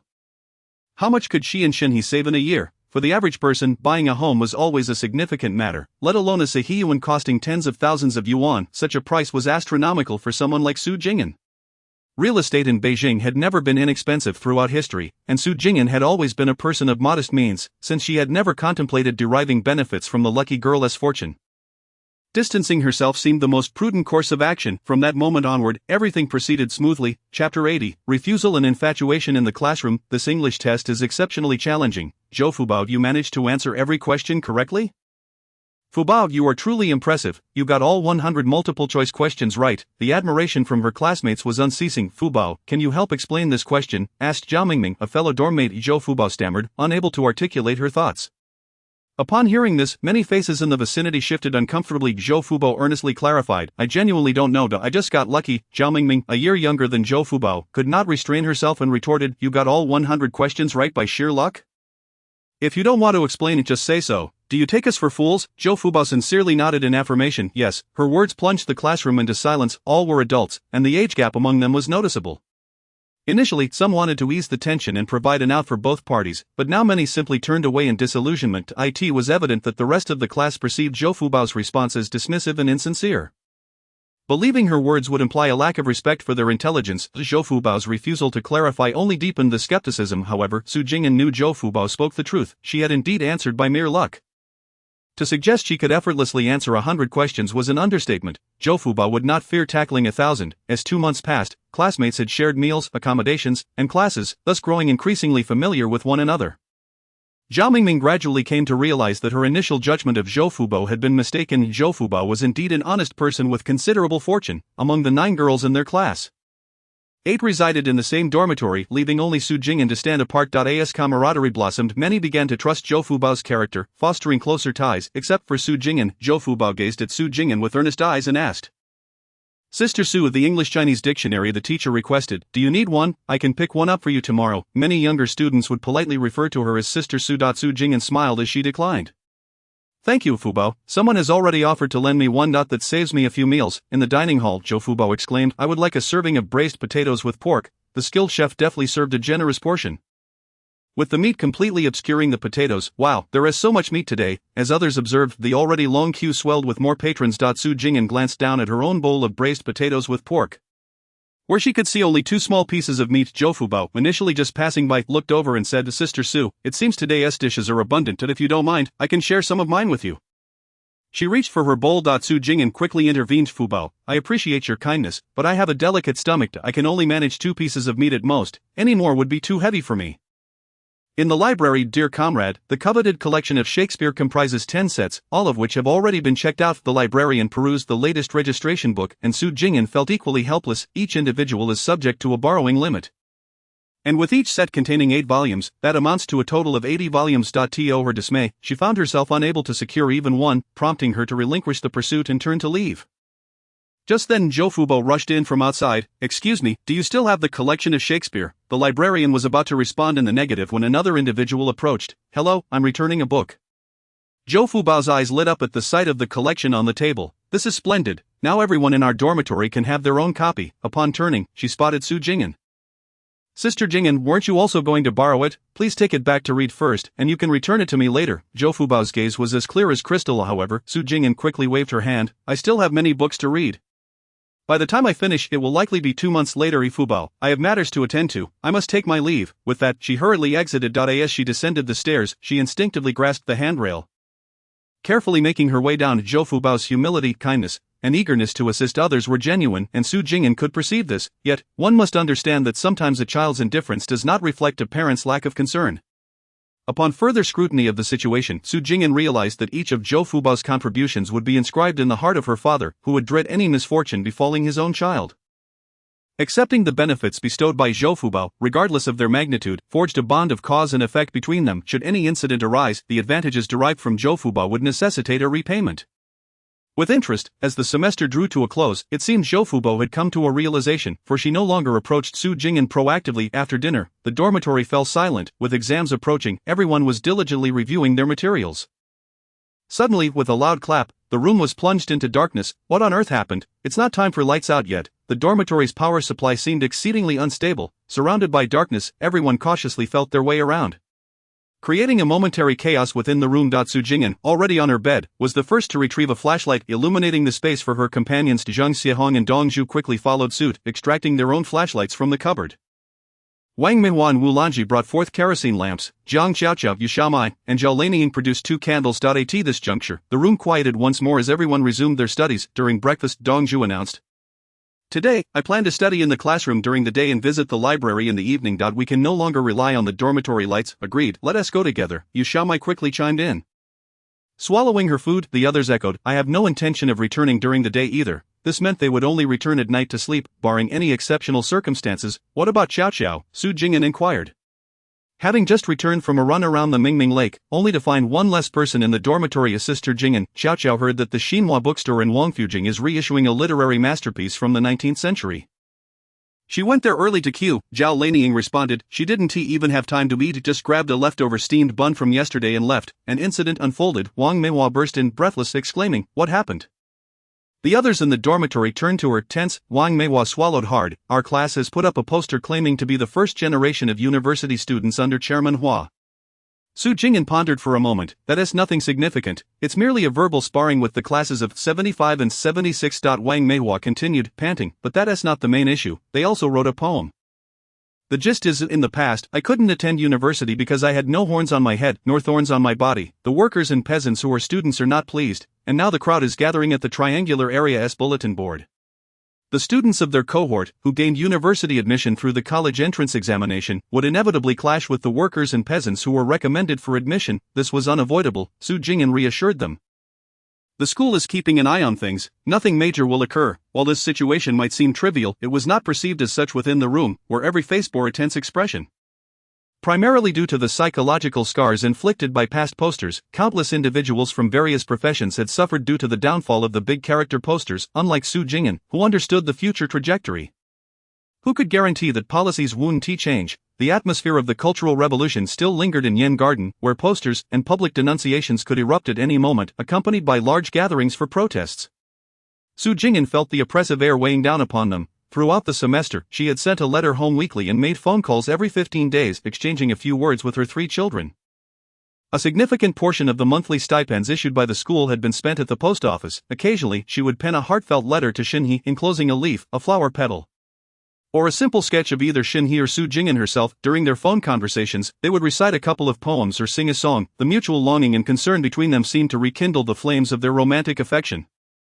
Chapter 81, The Realm of Metaphysics. In June of this year, Deng Gong proposed to sponsor students for studying abroad. At this moment, as the rivalry between the United States and the Soviet Union intensified, relations between China and the Soviet Union deteriorated while those with the United States began to thaw. It is not difficult for astute individuals to surmise that if studying abroad were to materialize, the United States would be the preferred destination. If one were to go to America, the ability to converse in English would be the most fundamental requirement. After all, how many English majors would not wish to experience life abroad? This news, unbeknownst to anyone, began to circulate quietly behind the scenes that if the rumors of studying abroad were true, it is highly likely that selections would be made from their cohort. After all, could one rely on the previous cohorts of students who were admitted based on recommendations from workers and peasants? Many were thrown into a frenzy, seeking connections and information from all corners. With final exams approaching next week, the atmosphere in the classroom became increasingly restless. Class leader Yang felt that such a state of affairs could not persist. In the afternoon, he earnestly addressed the class. "As of now, we haven't received specific notifications. If the country truly intends to send individuals abroad, it will undoubtedly be the top performers in terms of professional knowledge. We must not let our anxieties disrupt our focus. We need to maintain our composure and strive for excellent results in this examination." Those who had yet to secure a scholarship would certainly lack the qualifications to participate in the selection process. Yang's words resonated with everyone in the classroom. He was right, they had indeed been too hasty. After all, this was merely a rumor, and formal notifications were still far off. Let us not panic. If only we could go to the United States. How wonderful that would be. As English majors who wouldn't want to go, the prospect of studying abroad would last at most 2 or 3 years, and without a foundation in English, one would be ill-suited for life there. For those in other majors, it was doubtful they could even communicate effectively. The number of female students in the class was limited, and they all sat together. Zhao Mingming eagerly remarked, "The rest is too distant. Let us first master our professional knowledge and aim for a scholarship." Zhou Fubao nodded in agreement. Yes, I want a scholarship too. Upon hearing this, Su Jing'an paused her writing. On the day of the exam, Su Jing'an prepared double the necessary materials, ensuring nothing was overlooked before stepping out. Habitually gripping the handrail, she carefully descended the stairs, nearly missing her footing several times. Just as she exited the dormitory building, she spotted Zhao Mingming rushing out in a panic. Noticing her distressed expression, Su Jing'an inquired, Mingming, what's wrong? Unable to contain herself, Zhao Mingming burst into tears. Sister Jing'an, I don't know what happened. I fell from the upper bunk and injured my right hand. I can't exert any pressure on it. It hurts whenever I grip a pen. Su Jing'an comforted her. You should hurry to the infirmary and get it checked. The exams will last 3 days. Don T panic, Zhao Mingming left, tears in her eyes. Throughout the morning, she wrote her answers with her left hand. During lunchtime, as everyone headed to the cafeteria, Su Jing'an chose to stay behind ever since Zhou Fubao expressed her desire for a scholarship.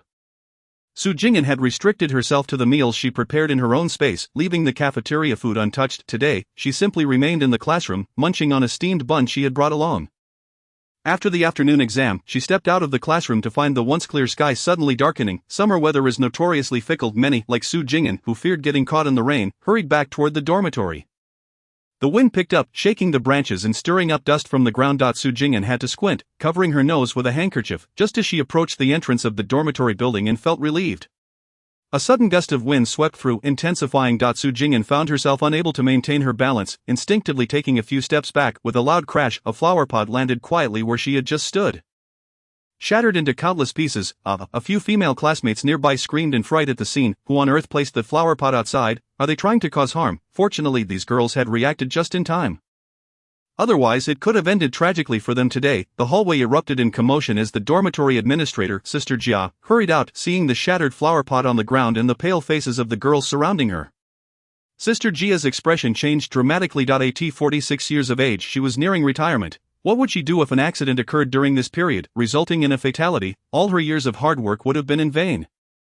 Emphasizing repeatedly that no items are allowed outside the window, she had never heeded the warning. In a huff, she turned and stormed upstairs to confront someone. The following day, a notice was posted in the corridor: no items are permitted to be placed outside the windows.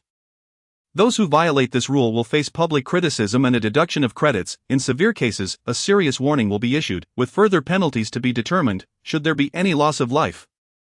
Expulsion from the institution will be enforced. That evening, a senior student from upstairs, who had been tending to her plants, approached each of the frightened female students, apologizing profusely. Comrades, I sincerely apologize for the fright I caused. It was my fault. Please don't despise these trivial items. Her demeanor was exceedingly humble as she bowed and apologized. Su Jing'an quickly interjected, It's quite alright, truly you are a third-year student, and I ought to address you as senior sister. However, as I am nearing 30, I shall simply call you comrade. I accept your apology. Now, please return without worry. With so many around, it was inappropriate to utter any harsh words, yet Su Jing'an found herself unwilling to force any further pleasantries. Especially considering her own narrow escape from peril. Once this matter was resolved, everyone returned to their respective affairs. During the afternoon of the second day of examinations, a wave of students began to experience stomachaches. Unable to resist the urge to visit the restroom, some gritted their teeth, determined to finish the exam before excusing themselves, but their accuracy was compromised. Others, unable to endure any longer, submitted their papers early. On the third day of the examination, she arrived at the venue without incident. However, during the test, her fountain pen abruptly ran dry. Su Jing'an retrieved a spare pen and resumed writing, only to hear several classmates gasping in dismay. Throughout the exam, she had to switch pens 9 times before she finished. When the time was called, she heard old Yang exclaim, I only brought 2 pens, and both broke. I had to borrow a pen from the teacher to complete it. Count your blessings, another added, my pen malfunctioned too, with ink sputtering intermittently, and I couldn't finish. At noon, Su Jing'an was at her desk tallying the number of candidates, noting that Zhou Fubao was the last recipient of the scholarship. As expected, the afternoon unfolded smoothly without further incidents. That evening, Su Jing'an lay in bed, contemplating Zhou Fubao's extraordinary luck. Upon reflection, she concluded that the narrative surrounding Zhou Fubao was not merely a familial tale. It also belonged to the realm of fantasy. Zhou Fubao was no longer a mere protagonist of a sweet tale. She possessed the potential to bring immense fortune to those around her while simultaneously inviting unending peril. This duality was merely a thought away for her. The danger she embodied transcended the physical realm, delving into the metaphysical. Chapter 82. Filling the gaps. Most crucially, the narrative indicated that Su Jing'an would meet her demise in 1979. Before reaching 30. This meant that her fatal tribulation was imminent, wherein when this calamity would occur remained a mystery to her. Su Jing'an could not control Zhou Fubao, thus she had to distance herself from this unstable element. The options for creating this distance were either to send Zhou Fubao away or for Su Jing'an to change her major and transfer out. However, since her arrival in this world, she was acutely aware of her own luck.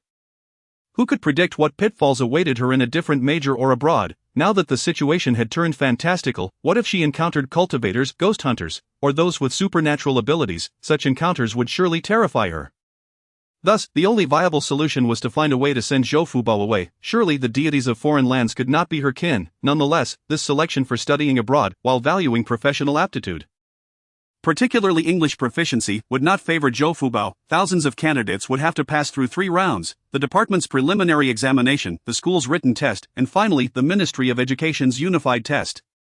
Moreover, there were only 52 spots available, 2 instructors leading the group, with the remaining 50 comprised of 11 from Peking University, 9 from Tsinghua University, 15 from the Chinese Academy of Sciences, including the Beijing branch, 5 from other Beijing universities, 2 from factories, 4 from Shanghai, and 4 from 2 universities in Tianjin. The final selections from Peking University were predominantly in fields such as biology, physics, chemistry, mathematics, and computer science. More importantly, the candidates were all over 30, many were in their 40s. The state sponsored these students to ensure they would return to serve their country, not to export talent abroad. These students were in midlife, with spouses, children, and aging parents to consider, which made the state more secure in their selection. Not if they waited for the second batch of foreign students, it would be 1980, by which time Su Jing'an might not even have a grave left. It felt like a vicious cycle with no resolution. After much contemplation, Su Jing'an found herself increasingly agitated. The next morning, she awoke to find her dormitory mates had all left. While brushing her hair in front of the mirror, she suddenly paused. Setting down her comb, she scrutinized her reflection. She had long felt that Zhou Fubao was a unique entity, but was she the only one who was special? Su Jing'an had traversed multiple narratives over the years, encountering several protagonists. They relied on their own abilities. Aside from a few memories, there was also another distinct individual, herself, Su Jing'an. Where had all the appliances, furniture, clothing, bedding, and various living essentials in her space come from? Where did the water flow from, and where did it go? How was the kitchen able to cook with gas and electricity without visible pipelines? The kitchen was never plagued by spoiled food, and the storage room remained impeccably organized. This time, Su Jing'an focused her thoughts, desperately calling forth her golden finger in her mind. After a while, a gentle male voice solemnly inquired, "Are you certain you wish to use your space to counteract Zhou Fubao's luck?" Su Jing'an replied with conviction, "I am certain." To be honest, she had not utilized her space much since arriving. After marrying Shinhe, she seldom thought of it, nor dared to. She felt no remorse in exchanging her space. She had no qualms about relinquishing everything it had bestowed upon her. Gritting her teeth, she declared, "No, in the future, your space will develop increasingly well. The spiritual springs, cultivation, and even trading platforms across different realms will all be available. Do you not desire that?" No, the prospects sounded grand, but Su Jing'an feared she might not live long enough to enjoy them. The more the voice inquired, the more resolute her responses became. Do you not wish to stand at the pinnacle of life? The challenges you face now are only temporary, and you must overcome them. I am merely an ordinary person. Having my own house, a stable job, a loving husband, and healthy, understanding children is enough for me. Su Jing'an quickly added, "Of course, the old Su family is an exception. How could one not be happy? In 2023, living such a life would make half the nation envious. I only need to do my utmost." One must not be too greedy. An ordinary person should possess the awareness of their station. Besides, in the vast array of professions, can one excel in every field? The voice fell silent for a moment. "Very well, as you wish," Su Jing'an promptly exclaimed. "Wait, if I am making such a significant sacrifice, I should at least be indirectly saving others' lives, accumulating merits, and contributing, right? Surely, I cannot receive nothing in return." She had never suffered such a substantial loss. Even the state would not treat her so unfairly. "What do you desire?" "I do not wish for what the space inherently provides, but surely, the earnings I have accumulated over the years should remain mine." "That can be arranged. May I temporarily store my belongings with you? Just some cash, a few self-defense tools, and some food." "What if I take them all out now? Just the food alone could last a month." "I can help you store them, but this space is temporary. You can only take items out, not put them in. It will vanish in 3 years. Alright, 3 years is ample time for Su Jing'an to deplete these resources. Ding! The world's gaps have been filled, everything returns to normal. Su Jing'an discovered that her space had reduced to 4 cubic meters inside. Aside from an endless supply of food storage cabinets, the remaining items were those she kept as precautions. Following this, many places underwent transformations. Just as a ghost hunting master was about to commence, he suddenly found the spirits had vanished. Those preparing for foundational advancement in tribulations found not even a trace of spiritual energy. A strikingly beautiful woman gradually returned to her ordinary self, and the so-called genius who needed only to complete tasks to achieve enlightenment would have to start from scratch, diligently studying once more. Su Jing'an was now busy organizing her belongings in the dormitory. With an afternoon train to catch, she needed to leave early. Buying a sleeper ticket was out of the question. Su Jing'an equipped herself with the same attire she had arrived in. Slinging a backpack over her shoulder, grabbing 2 steamed buns, tying her shoelaces, and heading to the train station, the waiting area was already filled with passengers. Given her stature, it was a fanciful notion to think she could bore through the door. Once she passed the ticket barrier, she dashed out. In the throng of people, Su Jing'an surged ahead, targeting a window seat, swiftly climbing aboard and settling down with a long sigh of relief when she awoke from her slumber. The train compartment was packed to capacity, the aisles were filled, people lay under the seats, luggage racks were occupied, and the connections between carriages overflowed with passengers. Chapter 83, half-siblings from different fathers and mothers with so many people. Moving back and forth was inconvenient. Su Jing'an could only limit her water intake to reduce the need for restroom visits. If thirst became unbearable, she would sip a little. The train compartment was now even more chaotic than the hard sleeper compartments. Su Jing'an's provisions consisted solely of 2 steamed buns and a tea thermos. She had no fear of losing her belongings. However, during dinner that evening, she first glanced around. Some were consuming white steamed buns. Others were relishing sesame seed cakes, while a few munched on biscuits, yet the majority opted for coarse grains. It was then that Su Jing'an retrieved a steamed corn muffin, lowering her head to nibble at it slowly. One cannot eat in haste, can they? Mama, I need to pee. A little boy, appearing to be just over 2 years old, tugged at the woman across from him, calling out. The woman looked young, likely under 30. Perhaps fearing the inconvenience of bringing a small child along and the possibility of him running about, she had simply placed him in a bamboo basket. With so many people around, taking a child to the restroom seemed impractical. The woman swiftly pulled the child from the basket and steadied him in front of the train window. With his pants down, the little fellow promptly relieved himself outside. By midnight, as the train stopped and started, the crowd had thinned considerably. At least one could now traverse the compartments. Surely there would be fewer people seeking the restroom at this hour. Su Jing'an rose, repeatedly uttering "excuse me" as she made her way toward the restroom. Reaching the junction of 2 train cars not far from it, here, several burly men huddled together, surrounded by an array of luggage. Su Jing'an instinctively cast a glance toward the crowd. Suddenly, someone across raised their gaze to meet hers. Their eyes locked for a moment, both momentarily taken aback before nonchalantly averting their gazes. Su Jing'an withdrew her sight and calmly continued toward the restroom. Just as she emerged, she encountered a man clad in a crisp white shirt and gray trousers. Standing around 1.7 meters tall and in his 40s, he wore glasses and exuded an air of scholarly demeanor. He held a sleeper ticket, inquiring of passers-by, "Comrade, do you want a soft sleeper?" Most families nowadays were not living in affluence.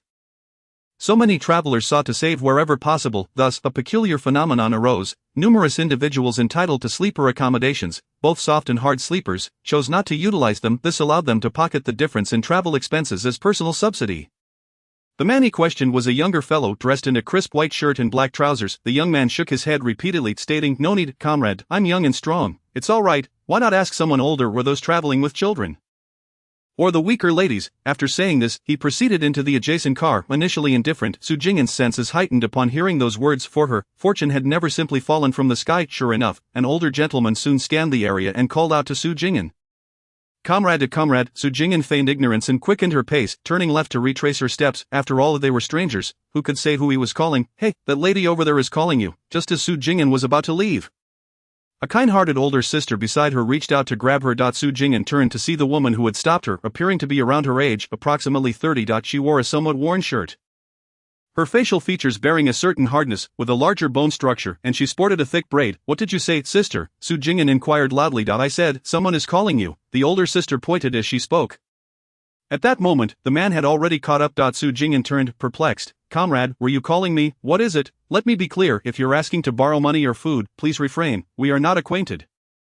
"And I owe you nothing," the man, seemingly resigned, replied. "Comrade, I have no other intention, I merely wanted to ask you." As he glanced around, he took out his sleeper ticket and waved it slightly. "Could we step outside to talk?" Su Jing'an pondered for a moment. "You come with me." She led him back to the junction beside the restroom. "What do you want to discuss?" "You may speak here," the man candidly stated. "Comrade, my name is He Liang, and this is my press pass." Su Jing'an took a glance but did not reach out to take it. He Liang continued, "I wanted to ask if you needed a sleeper ticket? I travel frequently, and times are tough. Every little bit helps." Seeing a man in a crisp shirt asking someone in worn cotton fabric if they wanted a sleeper struck Su Jing'an as rather amusing. "Comrade, where does your ticket go?" He Liang promptly replied, "To City H. If you can't get there, just pay less." Su Jing'an responded, "What a coincidence, I'm headed there too. How much do you want?" Just as He Liang was about to speak, he looked at Su Jing'an, swallowed hard, and took a breath, saying, "Sister, I won't ask for much. How about 20 yuan? Su Jing'an frowned, casting a troubled glance at the sleeper ticket. "Brother, if that is your price, ILL pass, please find someone else. After saying this, Su Jing'an turned to leave a sister's sister. The man hurriedly tried to stop her. Sister, don't rush off. What do you think is a fair price? I'm not asking much. Su Jing'an paused to brother, I understand you're not asking for much, and ordinary people can't easily obtain a soft sleeper. Pointing at herself, she continued, but do I look like someone who can afford it? The man took a moment to assess her from head to toe, realizing the woman before him had a sallow complexion, dressed in faded clothes, and her liberation shoes were patched. Anyone could see she was not well off. No one would believe this woman was a student at Peking University or the wife of the vice-captain of the criminal police team in City H. He Liang clicked his tongue. Realizing he had underestimated her ability to feign poverty, his group had specifically come to Beijing for this job, expecting it to be easy. Who would have thought the train would be so crowded? They had only managed to find an unoccupied soft sleeper compartment after some effort, and now they were in a bind. Little Liang had seized someone else's sleeper ticket, providing them with the means to deceive. Who could have guessed this woman would be so difficult to handle? She had only just emerged from the compartment, the employer's money had already been spent, this job needed to be completed.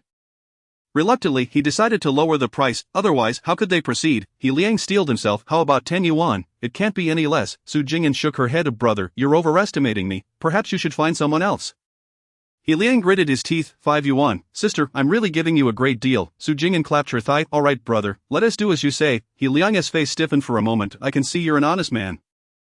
And you're quite straightforward. No wonder people say I'm fortunate. I truly encounter benefactors wherever I go. The man chuckled. Sister, what is your name? The fact that you can call me brother shows our fateful connection.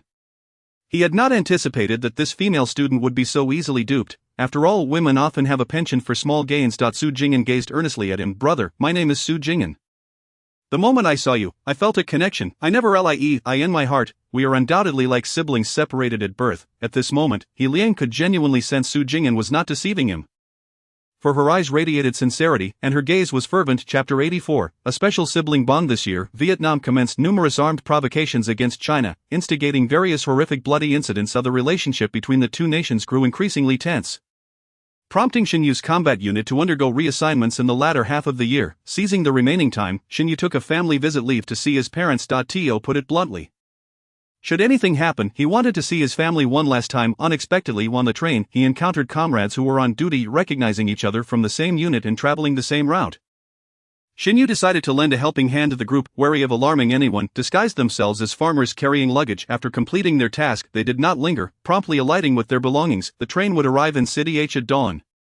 So Xinyu chose to remain on board, opting for comfort instead of hassle. Little did he know he would coincidentally spot the wife of his second brother. Most crucially, she was in a precarious situation.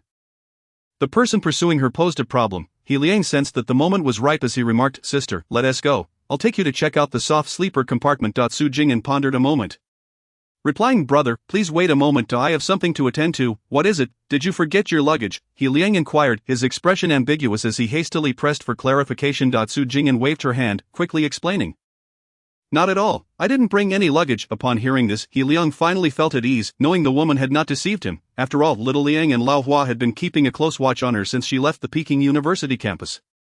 It seemed he had not exposed himself. With that thought, He Liang withdrew his hand from his pants pocket, where he had concealed a knife. With so many people on the train, it was best to avoid violence.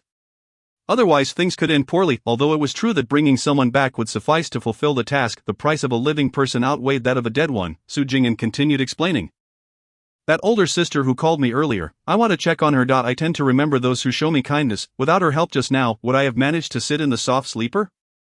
Brother, if it weren't for that sister, we could have missed this opportunity. How could I forget her in good fortune? He Liang, who initially did not intend to complicate matters, let his hand drop as he remarked, Alright, what's wrong with that? Your kind heart is commendable. I'll wait for you here. Su Jing'an's heart was resolute. The woman who had just stopped her was indeed in cahoots with them.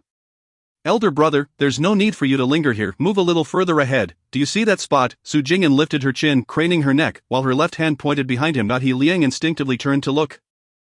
At that moment, Su Jing'an had already retrieved her club from her waist, swinging it down with great force. The man bore an intense malice towards her, a palpable hostility that Su Jing'an had sensed in that fleeting moment. Despite his rapid attempts to conceal it, by the time He Liang sensed something amiss and instinctively tried to evade, it was already too late. With a resounding thud, darkness enveloped his vision as he collapsed. At this moment, Xinyu had dashed forward, catching the man and gently dragging him towards the corner of the carriage. Su Jing'an promptly searched the man from hair to shoes, inside and out.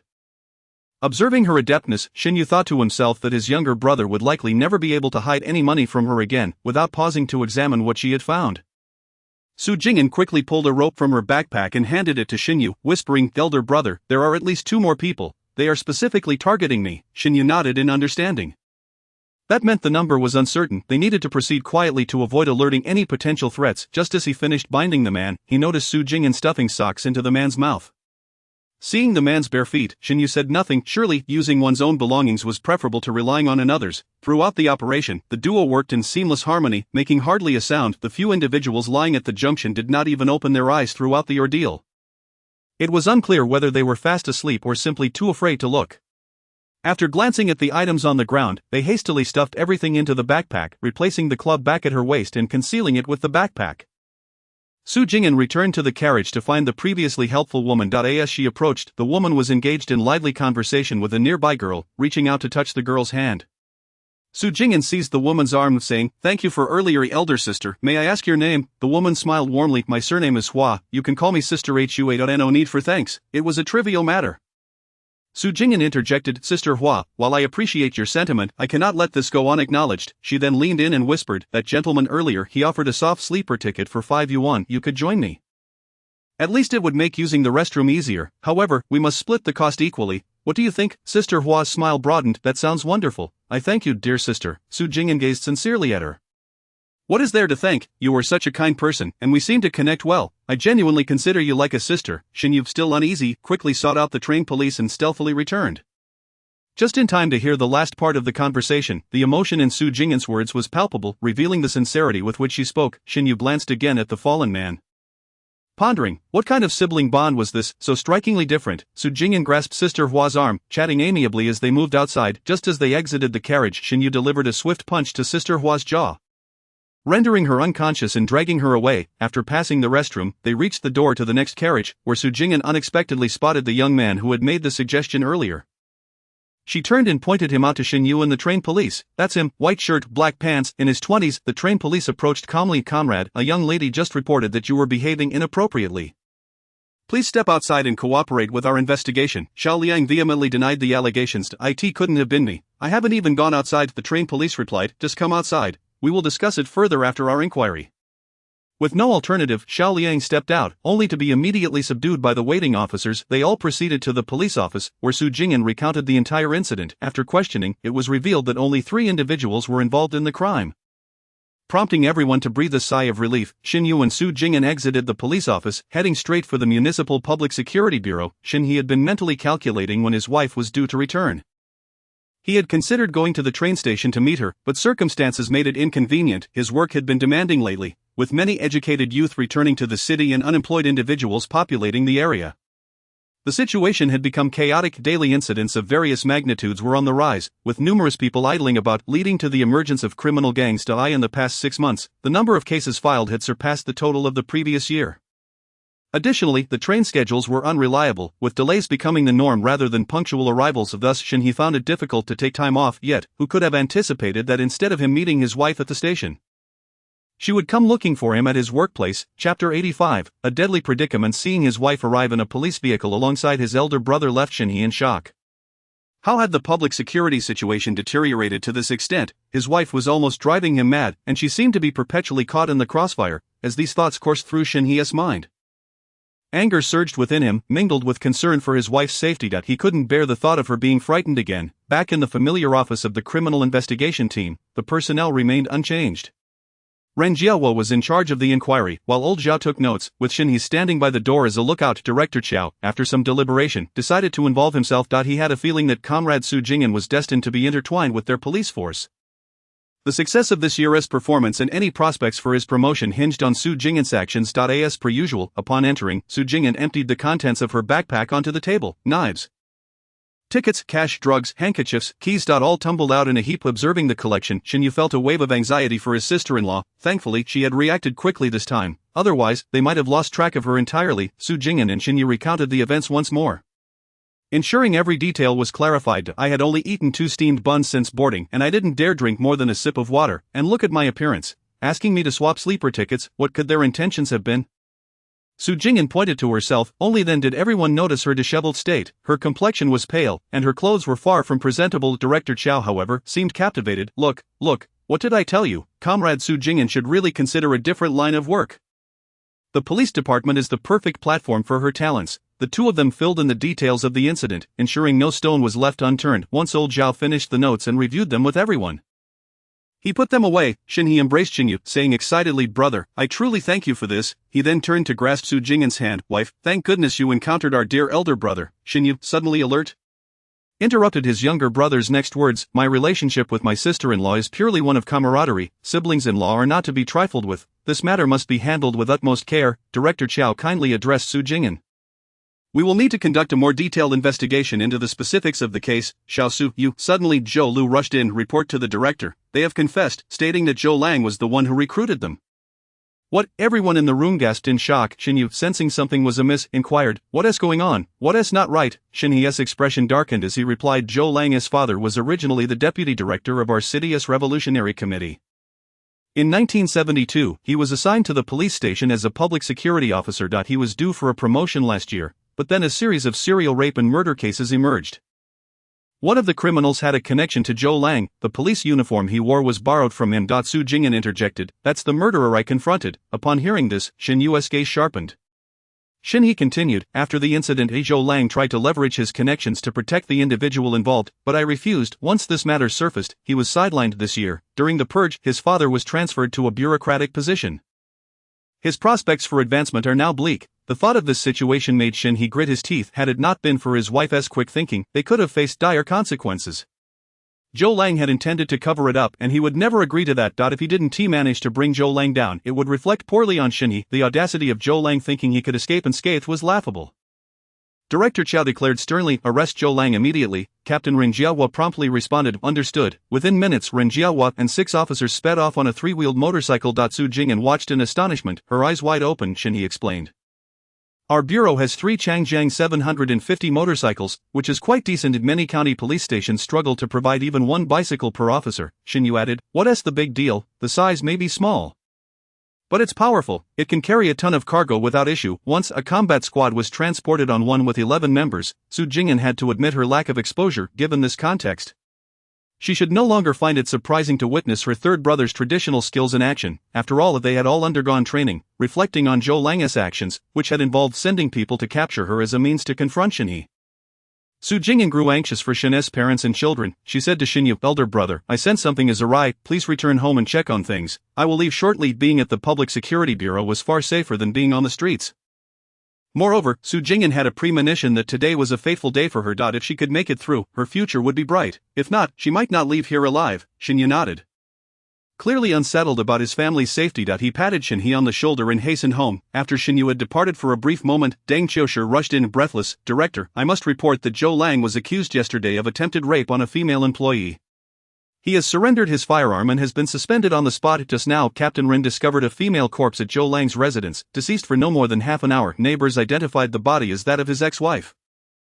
Furthermore, Zhou Lang returned to the police station 20 minutes ago, claiming he had forgotten something. Little did anyone know he took advantage of the distraction to pick the lock and steal a colleague's gun along with dozens of rounds of ammunition. Xiao Fengchun exclaimed, "This is dire. He is proficient in driving, combat, and evasion techniques." Immediately seal off the train and bus stations to prevent Zhou Lang from escaping. Notify all police stations and traffic units. Conduct a citywide search for Zhou Lang. Understood. Deng Qiushi acknowledged, hastily departing. Xiao Fengchun, with a serious expression, reflected, "Back when I was suppressing bandits in the mountainous regions of Shaanxi, the notorious brigands I apprehended had eyes like his. This is what one calls a murderous instinct, a natural propensity for violence." Deng Qiushi, not even pausing to report, hurriedly relayed, "Director, we have a grave situation. The family of the provincial party secretary has been shot dead by Zhou Lang."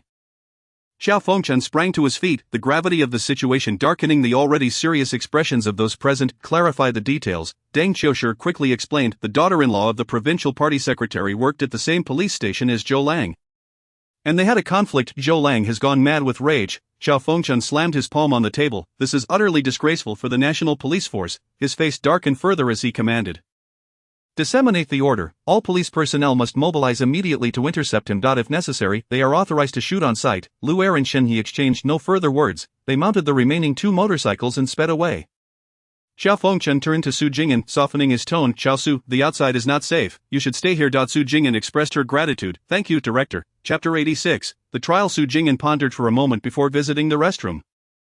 Ensuring she was presentable from head to toe, checking her belt and shoelaces. Since morning, she had not sipped a drop of water. Seizing the opportunity, she retrieved 2 steamed buns from her space and ate them.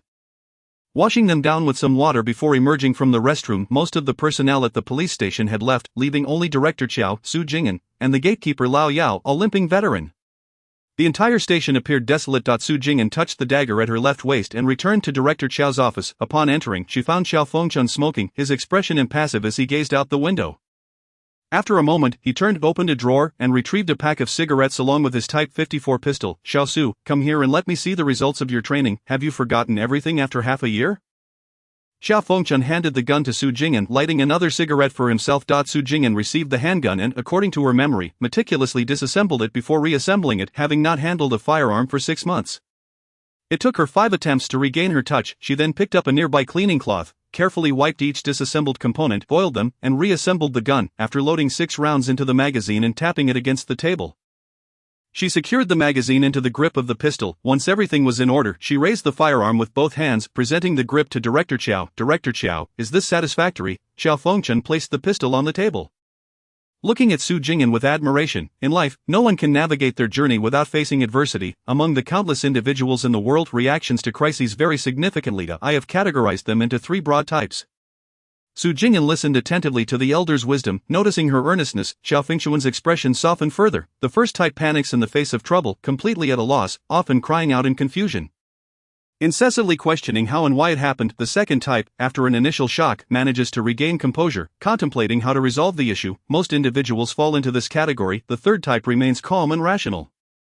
They often devise appropriate solutions at the moment of crisis and seize opportunities to extricate themselves, sometimes turning the tables on their adversaries. Xiao Su, you are that kind of person. You are cautious, meticulous in your work, highly vigilant, and remain calm under pressure. You are inherently suited for this line of work. Su Jing'an chuckled lightly. You flatter me. I am well aware of Director Qiao's care for me.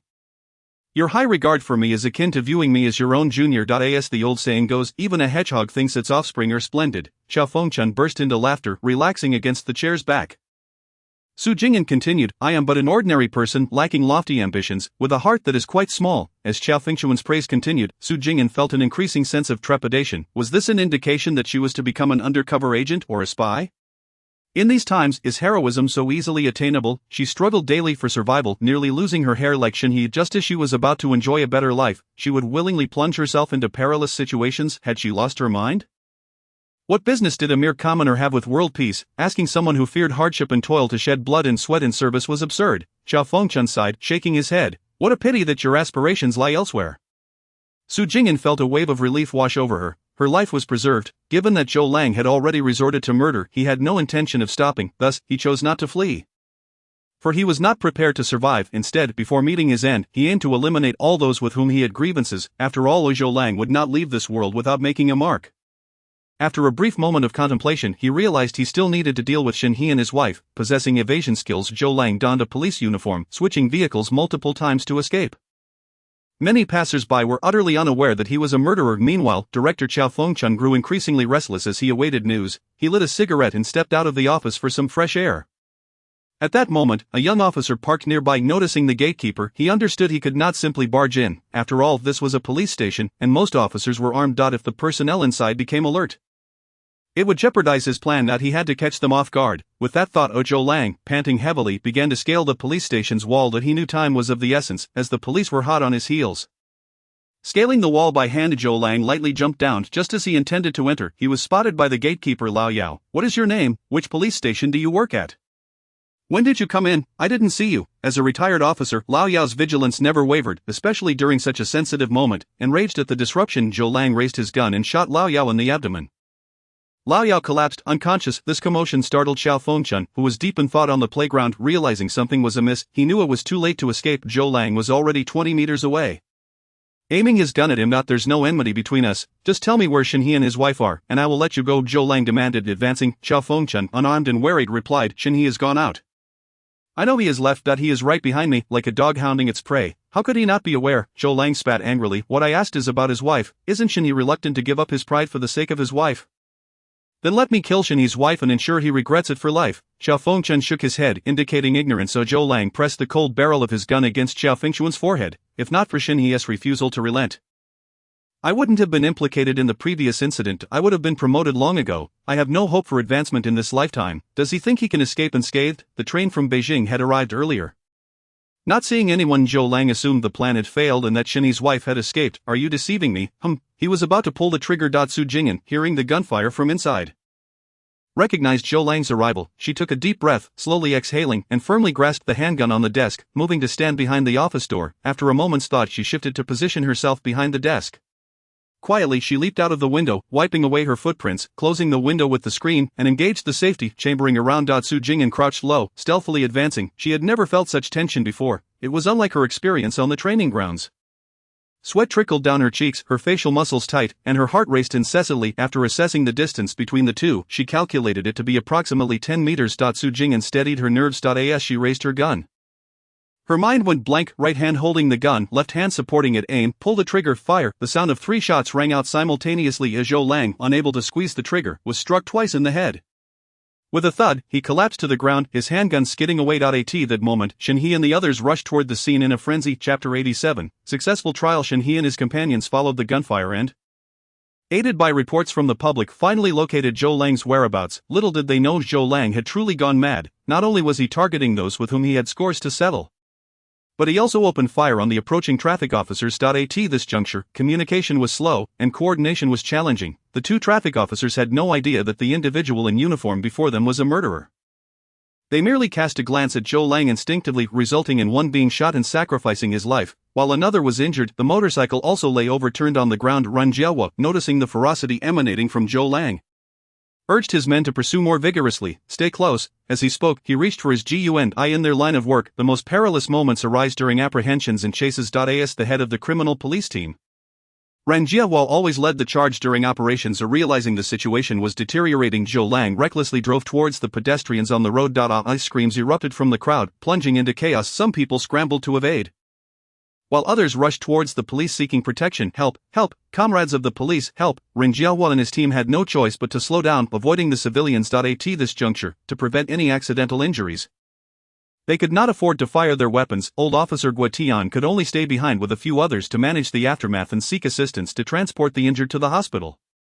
Old Guotian looked up at his colleagues and pointed at the individuals on the ground, shaking his head in regret. He observed 6 people severely injured, some with broken arms and legs, and one had perished on the spot. Guotian closed his eyes and cursed fiercely. Damn it, beast. Despite many officers remaining at the scene to transport the injured to the hospital and to calm the distressed populace, there were still numerous personnel chasing Zhou Lang. Shenhe even attempted to shoot him multiple times, but to no avail. Zhou Lang, astutely sensing the imminent danger, recognized the urgency of the situation and could not afford to delay any longer. Therefore, he resorted to familiar tactics, brandishing a revolver and recklessly firing into the crowd, inciting further chaos. The pedestrians, gripped by terror, scattered in all directions. Seizing the opportunity amidst the pandemonium, Zhou Lang turned towards the police station.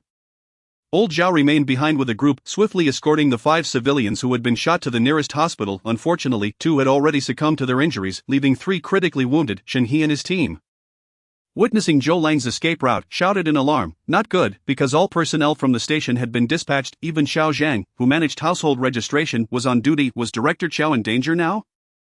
If anything were to happen to the director at the police station, it would surely become a sensational tale within the police community. How would they ever venture out again? Would this incident not be recorded in the police academy textbooks, serving as a case study for newcomers every year? As they approached within 100 meters of the station, they heard gunfire. A collective chill ran down their spines, before the vehicle had even come to a complete stop. They leapt out and charged forward. Ren Jiahua stumbled slightly. It was over. It was over. His tenure as the captain of the criminal police had come to an end today. Shenhe felt an even deeper sense of panic. His wife was still inside the station. When faced with the choice between the director and his spouse, would Zhou Lang hesitate? The enmity between the couple had been firmly established. As Shenhe ran, he experienced for the first time what it meant to tread cautiously. When they burst into the police station, they found Zhou Lang holding a gun to Xiao Fengchuan's head, followed by the thunderous sound of gunfire. Bang! Bang, bang. Director, Zhou Lang had fired 3 shots in quick succession, collapsing to the ground, blood and brain matter splattering everywhere. Xiao Fengchuan was drenched in the aftermath. A moment of stunned silence followed. They had nearly lost their breath from fright. Their hearts felt as if they might cease beating altogether. The scorching shell casing struck Su Jing'an's face, but without a moment's hesitation she remained oddly calm, her mind a whirl of confusion, recognizing many familiar faces rushing in. She instinctively stepped out from the corner, moving slowly. The moment her wife emerged, Shin He spotted her immediately. He hurried over, enveloping her in a protective embrace as he repeatedly reassured her. It's alright, it's alright. Everything is fine now, dear, we will head home soon. Wife, look up at me. It took Su Jing'an a moment to realize that her husband was calling her. She struggled to focus her gaze on him. Attempting to convey that she was unscathed, however, Shin He could see her fear and terror in an instant, her trembling hands, clenched teeth, and heavy footsteps. Shooting at the practice range, one could easily hit the bullseye. Yet, the reality of taking a life is an entirely different matter. The former does not require confronting the guilt and unease that arise when faced with the necessity of killing another human being. Even if one is fully aware that the person they must eliminate is indeed a villain, the psychological torment one endures is indescribable. Of fear, doubt, confusion, and a myriad of negative emotions flood in relentlessly. The others also noticed Su Jing'an, regardless of their familiarity, expressing concern. Xiao Su, are you feeling better? Come inside and have some water. Xiao Fengchun wiped his face and, addressing the crowd's concern, waved his hand dismissively. Rest assured. I'm fine. Let us get back to our tasks and ensure the follow-up work on this case is thorough. Upon hearing Director Chau's command, everyone dispersed to attend to their respective duties. There remained an abundance of matters to address, and the public still needed reassurance. Xiao Fengchun turned to Shin He and said, I'm granting you a week off, go home and comfort Xiao Su properly. He could not help but reflect, if it weren't for Xiao Su today, I might very well have lost my life here. Even though Xiao Fengchun had seen combat, he felt a wave of fear wash over him. He was particularly incensed that those who wielded firearms despised having a gun pointed at their heads. Su Jing'an approached Xiao Fengchun and handed over her weapon. Director, I'm heading back now. Make sure to rest well and manage your emotions. Come back tomorrow to submit the report. Shin He, remember to reach out to me if anything comes up. Xiao Fengchun reiterated his concerns. Shin He quickly replied, Thank you, Director. I won't forget. Mounting his bicycle, he carefully escorted his wife home. The station was bustling at the moment, so the couple refrained from adding to the chaos. Once they exited the police station, Su Jing'an felt an immediate lightness envelop her. That ethereal sense of clarity washed over her, and she suddenly understood. They had survived the ordeal. Upon entering their home, the children surrounded them. Mama, Mama, Mama, Mao exclaimed, I scored 100 on my math exam. My son is truly remarkable, Su Jing'an said, affectionately ruffling her younger son's hair. Dodo chimed in, Mom, I saved all my candy for you. Su Jing'an leaned down and kissed her daughter's forehead. Thank you so much. My girl, in this heat, I bet the candy has melted into an unrecognizable mass, Zhuang added. In our class, Xiao Jiao has a beautiful new floral dress. Mom, I bought one for you with my pocket money. Su Jing'an was too overwhelmed to feel touched, immediately inquiring, Son, what color is it? Pink. It's absolutely stunning. Yes, it looks wonderful. We chose it together. Regardless of the circumstances, it was the thought that counted, and Su Jing'an hugged her eldest son tightly. I am truly blessed with my children. How many people in the city can say that? 3 children beamed with shy smiles. After months of separation, the children and their mother had an endless array of stories to share. Shin He interjected, Alright, that's enough. Mama is tired from the ride. Let her rest for a bit. We can play again tomorrow. Shin He encouraged. Go on and play. Everyone. Su Jing'an exchanged simple greetings with Shin's father, mother, and Shinyu before heading off to bed. She was beginning to feel utterly exhausted. Chapter 88, a fated encounter. From the moment Su Jing'an entered her home and engaged in casual chatter with the children, she appeared unfazed, as if nothing were amiss. Even though she struggled to conceal her emotions and demeanor, Shinyu perceptibly noticed the shift in his sister-in-law. After Su Jing'an retreated to rest, Shinyu beckoned to Shin He. The two brothers stood face to face in the corner of the yard, sharing a smoke. What happened today? There is nothing about today that can't be discussed. Shin He recounted the events and their background to his elder brother. Shinyu fell silent for a moment, inhaling sharply. Old 2, is your sister-in-law truly not considering changing careers? Shin He shot a glance at his brother, responding sharply, Change? No way. Shinyu pondered for a moment and conceded. To be honest, as an elder brother, he had not interacted much with his sister-in-law. However, based on their recent encounters, he had come to realize that she was a force to be reckoned with. At the very least, with her around, he felt secure wherever he and Old 2 went. Shin He observed his taciturn elder brother. Are you planning to leave again? Shinyu exhaled smoke from his nostrils and nodded. Before I depart, I must return to see our parents. Rest assured, I'll be here for the family. Shin He reassured him. But if you're worried, just ask your sister-in-law to bring the kids back home. We'll always lend a hand. Absolutely not, Shinyu quickly interjected. Before arriving, he might have considered this option, but now he had abandoned any such intentions. Your sister-in-law is shrewd. Life will be tough enough without complicating things further, given her decisiveness.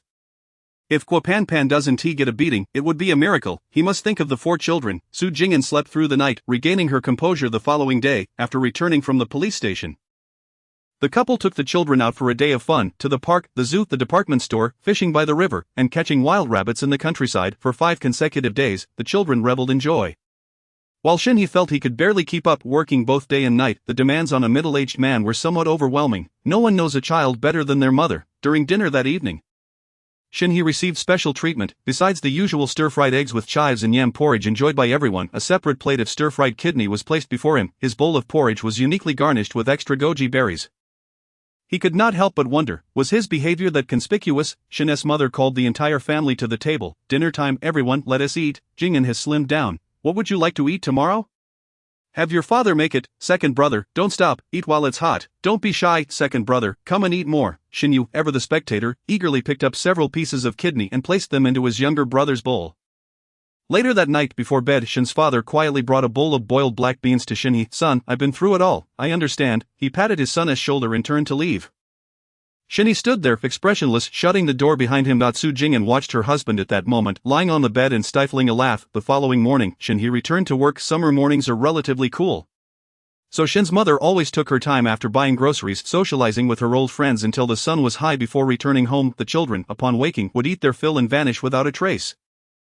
Su Jing'an remained in bed, savoring a leisurely life. Shinyu, drenched in sweat from his workout, was about to fetch water for a shower when knock, knock, knock, he went to open the door. With the dissolution of the Gang of Four, the end of the Cultural Revolution, and the reinstatement of the college entrance examination, Lu Qing keenly sensed that the times had changed. However, ever cautious, she chose to exercise patience. Over the course of 6 months, she meticulously perused every newspaper, consistently listened to the radio, and made special visits to the city government, revolutionary committee, and neighborhood committee. Ultimately, she confirmed that the world had indeed transformed. That very night, she informed her daughter of their impending departure.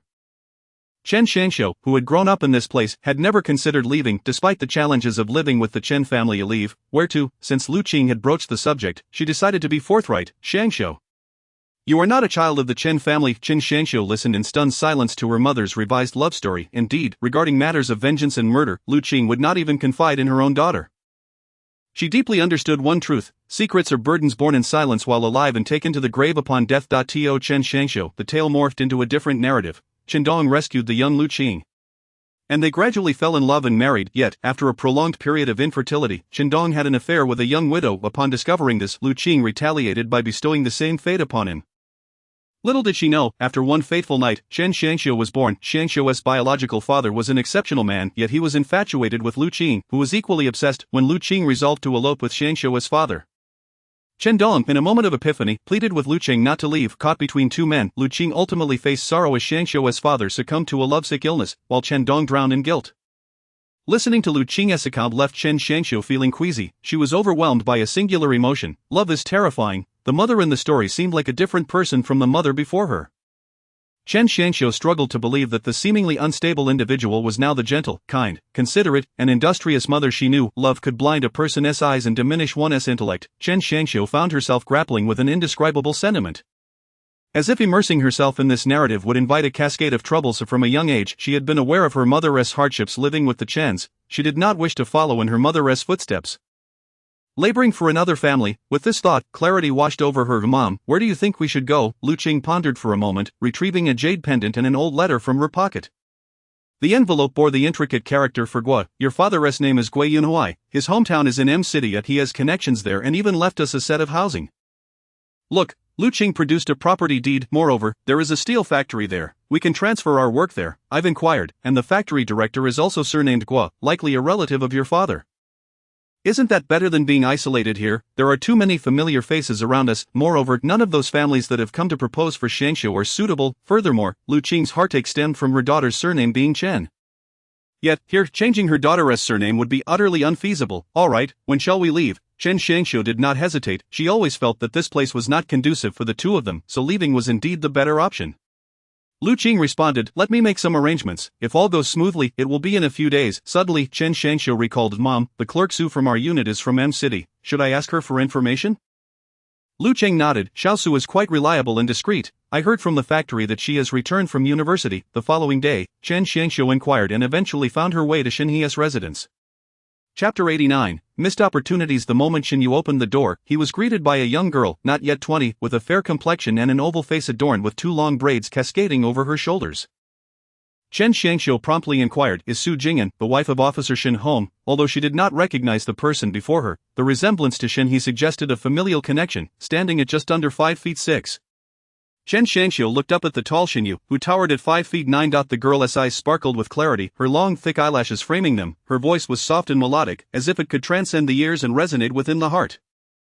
Shin Yu hesitated, hand on the door latch, before calling out, "Sister-in-law, sister-in-law, someone is here." After calling out, he stepped back a few paces. "Come in, she is home." Hearing Shin Yu's voice, Su Jing'an hurriedly got out of bed. While slipping on her shoes, she fussed with her hair. Coming, upon stepping out of her room, she found Shin Yu and Chen Xiangxiu in the yard. Su Jing'an paused momentarily, feeling a twinge of regret.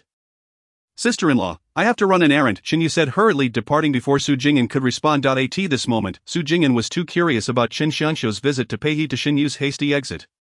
"Please have a seat," she said, moving 2 stools to the courtyard, then headed to the kitchen for a cup of water, which she brought over her sister. "Jing'an, you needn't fuss over me. I just came to chat for a bit." Chen Xiangxiu, feeling bashful, stood up, but Su Jing'an gently pressed her back down onto the stool. "Whether we know each other or not, is it not customary to offer a drink to a guest?"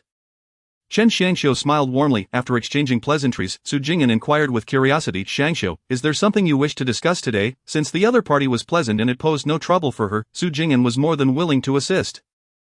Chen Xiangxiu placed her water on the stone table in the courtyard. "His sister Jing'an, my mother plans to move us to M City. I'm feeling uncertain and wanted to ask about the steel factory there.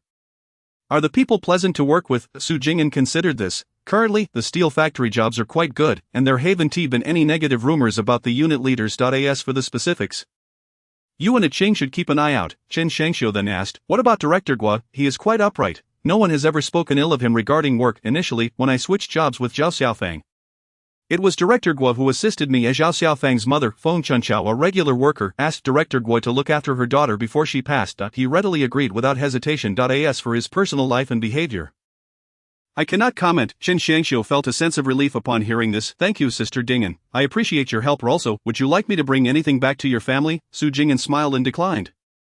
"No need, we correspond every month. Whatever I send, she would never accept. Moreover, my brother is still unmarried. It would be inappropriate for a young lady like you to visit. If anything were to happen or rumors were to spread, it would create animosity between both families. With the existence of postal services, it's better to spend a little money than to owe favors. It's more discreet. Everyone in the family compound will know when a letter arrives.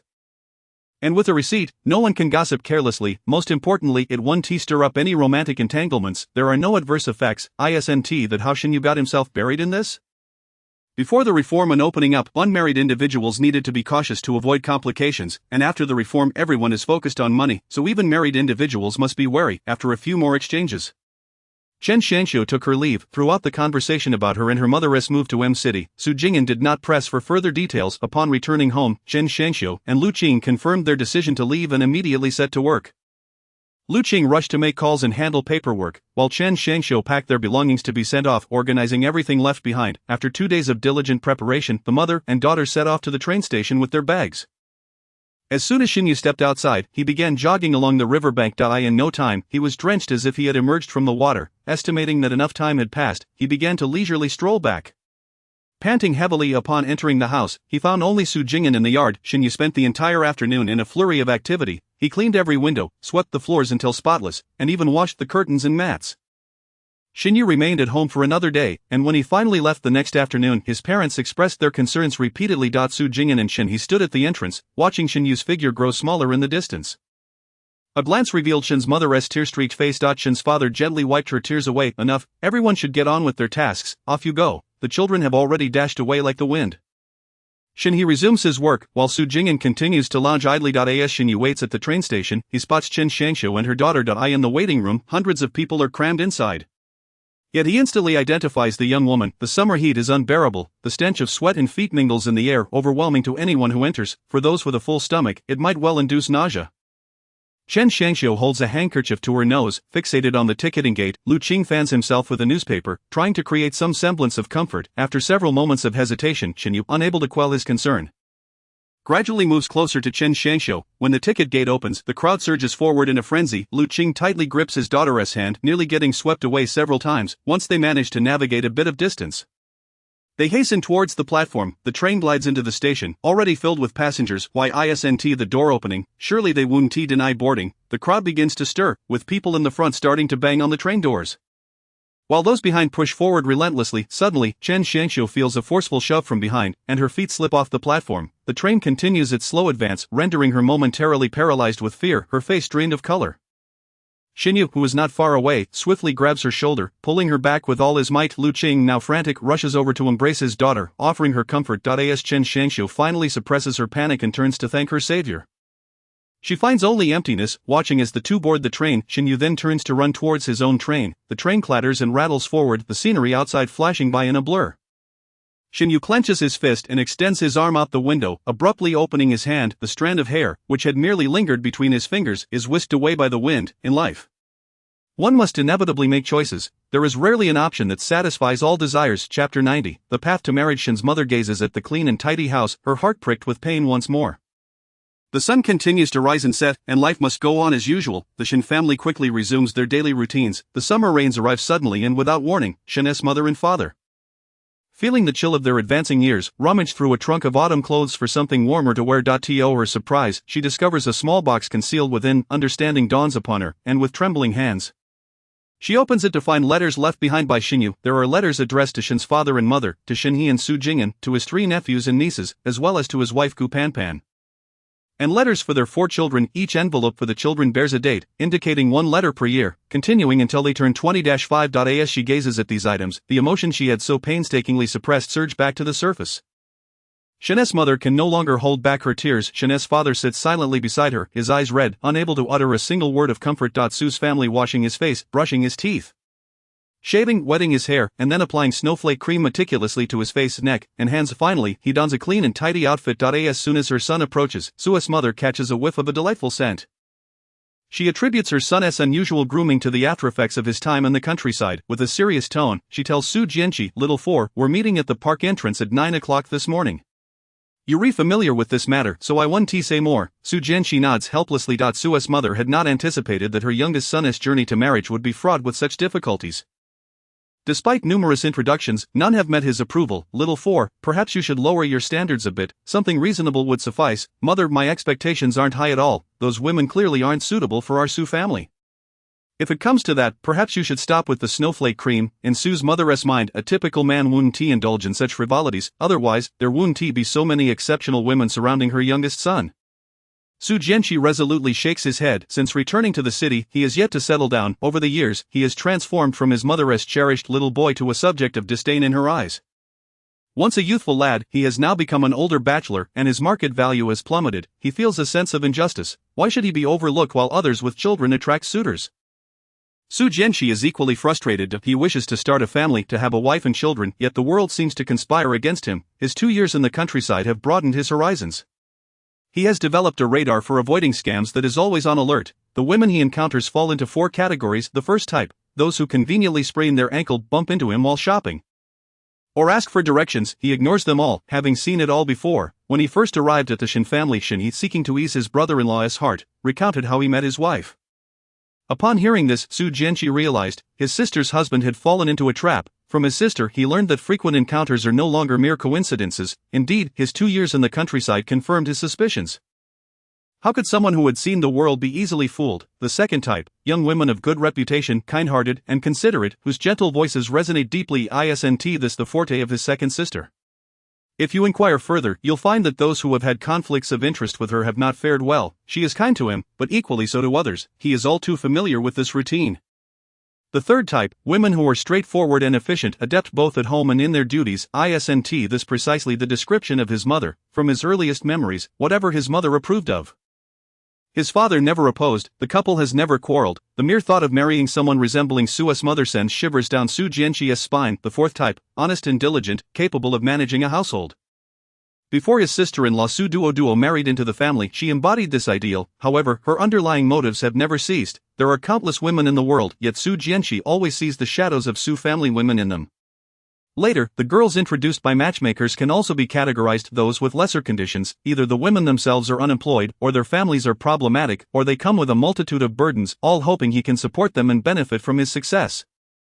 But what can Su Jianqi do? He simply cannot marry someone like that. For those with comparable conditions, they can be further divided, the less intelligent ones, although Su Jiangwo and his wife have gone to the northwest. They cannot remain there forever. They will eventually return. At that point, if he doesn't engage in some friendly competition with the eldest brother and his wife, he wouldn't be Su family's little for Su Jianxi. Marrying someone with a lack of discernment would only drag him down and burden the eldest brother and his wife. The sharp-witted ones are far too ambitious, they often seek to leverage connections with his second sister to climb higher. With such motives, they would dig a pit for him before he even steps through the door. Su Jianxi feels he hasn't lived enough yet, as he checks the time and sees it is already 8 o'clock. Su Jianxi rides his bicycle to the park. To his surprise, he finds 2 young women waiting beneath a large tree. One is beautiful and slender, while the other is of average appearance. Plump and fair. Su Jianxi strides directly to the more robust young woman. Hello, I am Su Jianxi. I apologize for keeping you waiting. It is said that the young woman has a good job and comes from a well-off family. She should be a catch. The young woman, however, directly replies, Comrade Su Jianxi, how much bride price does your family offer? My mother stated that it cannot be less than 200 yuan. After all, my 2 nephews will also be getting married in a couple of years. And a lower amount wouldn't suffice. Su Jianxi inwardly laments, what a blunder. No matter how well off the family is, it doesn't excuse them from trying to gain more. He hadn't anticipated that the bride price would not only be for her brothers but also for the next generation. He responds, my mother also stated that to marry me, you must offer at least 200 yuan in dowry. It seems we are not a match. It is entirely reasonable for a man to pay a bride price when marrying. How can one expect a woman's dowry as well? Is she suggesting that he has received free upbringing? Now, in this age of gender equality, it's not just the unmarried woman who holds value. Even a first-time groom like himself has worth. Just as Su Jianxi finishes speaking and intends to turn away, he overhears another voice nearby, after we marry, I will move in with you, after all. Your mother is getting older and needs someone around. If you have children, let your mother take care of them, allowing her to rest and not work so hard. Su Jianxi is taken aback. Staring at the man across from him, he cannot help but admire the audacity with which the other speaks. Even Su Jianxi would feel humbled in the face of such boldness. He once thought the world was strange, only to realize that it is those around him who are peculiar. To be precise, he is surrounded by exceptional individuals. Chapter 91, The Taste of Home. Director Gui Yunli was profoundly moved upon seeing the token in Lu Qing's hand. Though he and Gui Yunhui are not biological brothers, they grew up together and later served in the military side by side. After the victory of the war, he was assigned back to M City, where he settled down and started a family. He recalls that after the founding of the country, Gui Yunhui was dispatched to Hunan for anti-bandit operations, and they lost touch thereafter. And now, with his brother's wife and children arriving, and seeing the last remaining descendant left by his clan brother, Gui Yunli feels compelled to care for them wholeheartedly. Should the young woman face any grievances, he would not forgive himself. Thanks to Director Gui's diligent efforts, Lu Qing and Chen Xiangxiu, now renamed Lu Xiangxiu, successfully settled their work, household registration, and housing in M City in under 2 weeks. One of the reasons Lu Qing departed from H City was the inability of her daughter to find a suitable young suitor locally. The Chen family was exceedingly renowned at that time, which led many to harbor ulterior motives. With assistance available here, Lu Qing naturally began to enlist others to introduce potential matches for her daughter.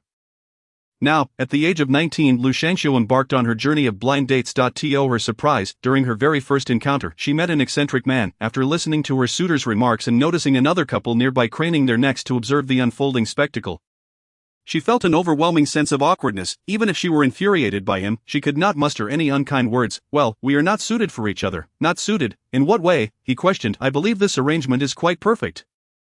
The suitor posed a profound inquiry. Su Jianxi inhaled deeply. It appeared he had been somewhat naive. Upon reflection, he recognized that he had grown a tad arrogant. Life's journey was long, and there was still much for him to learn.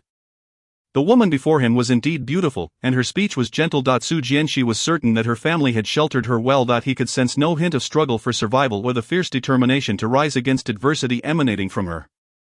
Such a fine young lady, irrespective of her appealing attributes, was someone Su Jianxi dared not approach. He understood well that individuals like her could not thrive in the Su household. It was akin to a sheep entering a pack of wolves. No additional actions were necessary. Merely standing there would incite the others to stir restlessly. Faced with the suitor's peculiar thought process, Lu Xiangxiu found herself at a loss for what to do. However, she remained unperturbed, turning around to call out, Mom, when in doubt, consult Mom. This was Lu Xiangxiu's guiding principle. Her shout rendered the other three momentarily speechless. Lu Qing emerged from behind a nearby tree. In unfamiliar territory, how could she allow her daughter to meet an unknown man unaccompanied? Look, here I am. Once Lu Qing arrived, the suitor, albeit reluctantly, felt the need to maintain some semblance of dignity. Perhaps he realized he lacked the confidence to deceive these seasoned women. Most middle-aged women had endured the trials of marriage and the harsh realities of work.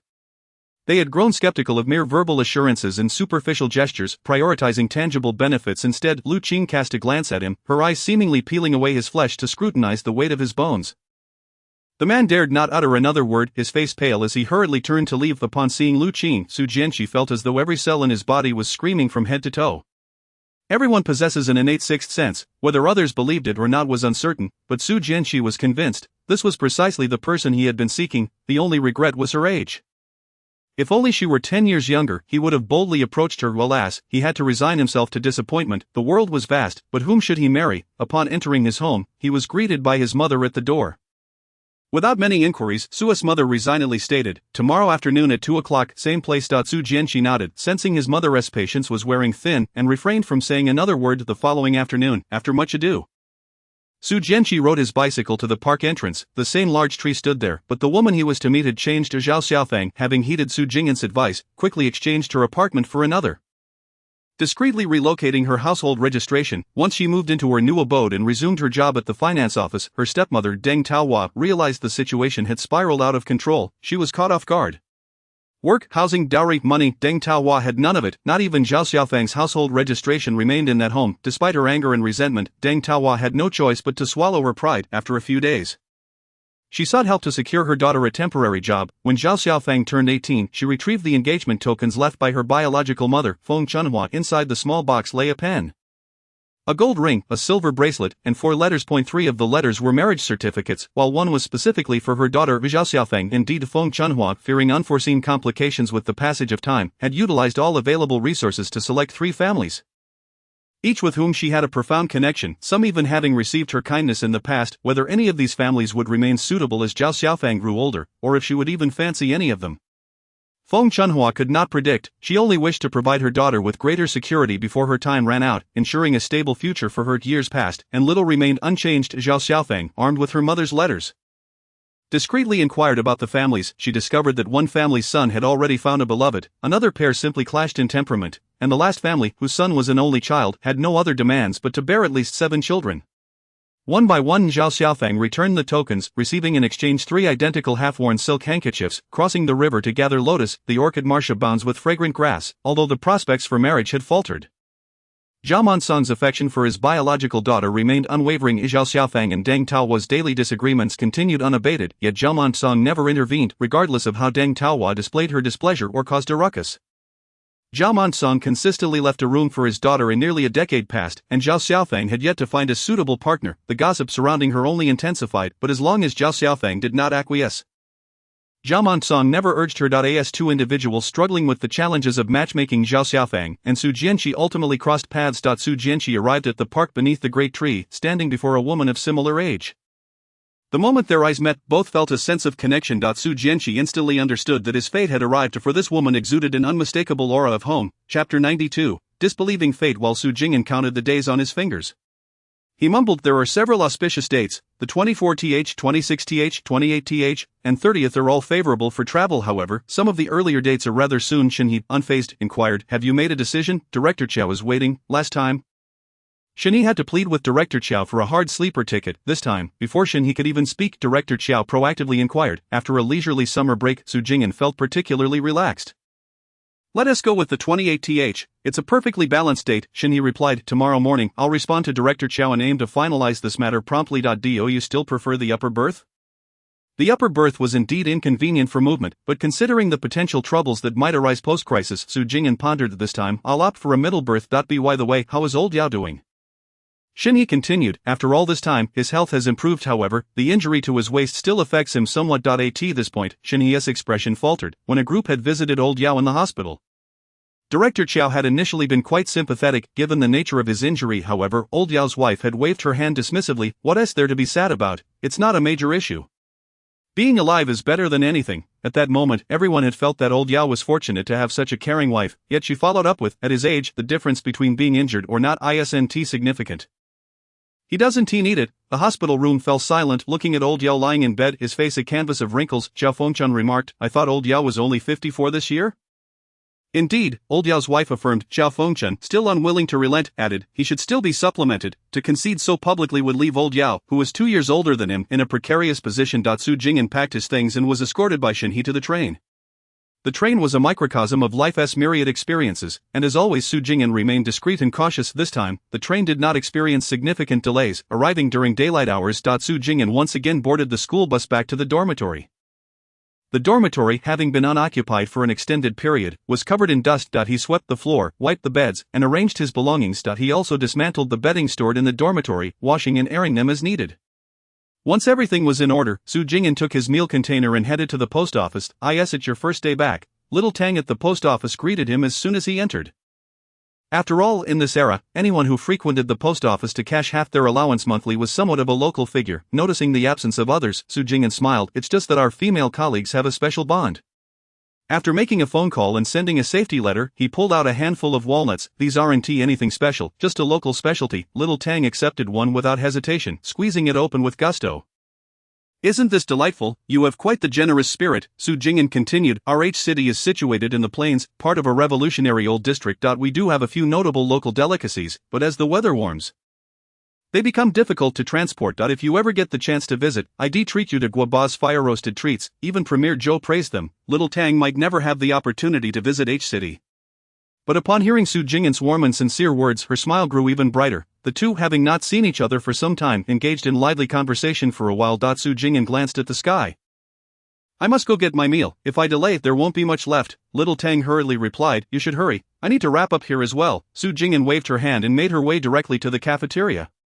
After a restful night, she rose early the next day to prepare herself. It is a bittersweet truth that despite having been in Beijing for some time and enjoying a weekly day off, she had not ventured beyond the campus even once. Fear held her back. Thankfully, the campus was spacious enough to meet her basic needs. Slipping her backpack over her shoulder and donning her sandals, Su Jing'an strolled towards Yanyuan. From a distance, the roar of a diesel engine could be heard. A yellow-top Skoda, partly painted in a deep crimson, approached, towing a trailer. The former Route 32, now renamed Route 332, offered a ride from the zoo to the Summer Palace for merely 20 cents, encircling half of Yanyuan. This bus, departing from the suburbs, served as a sightseeing vehicle, thus attracting a number of tourists.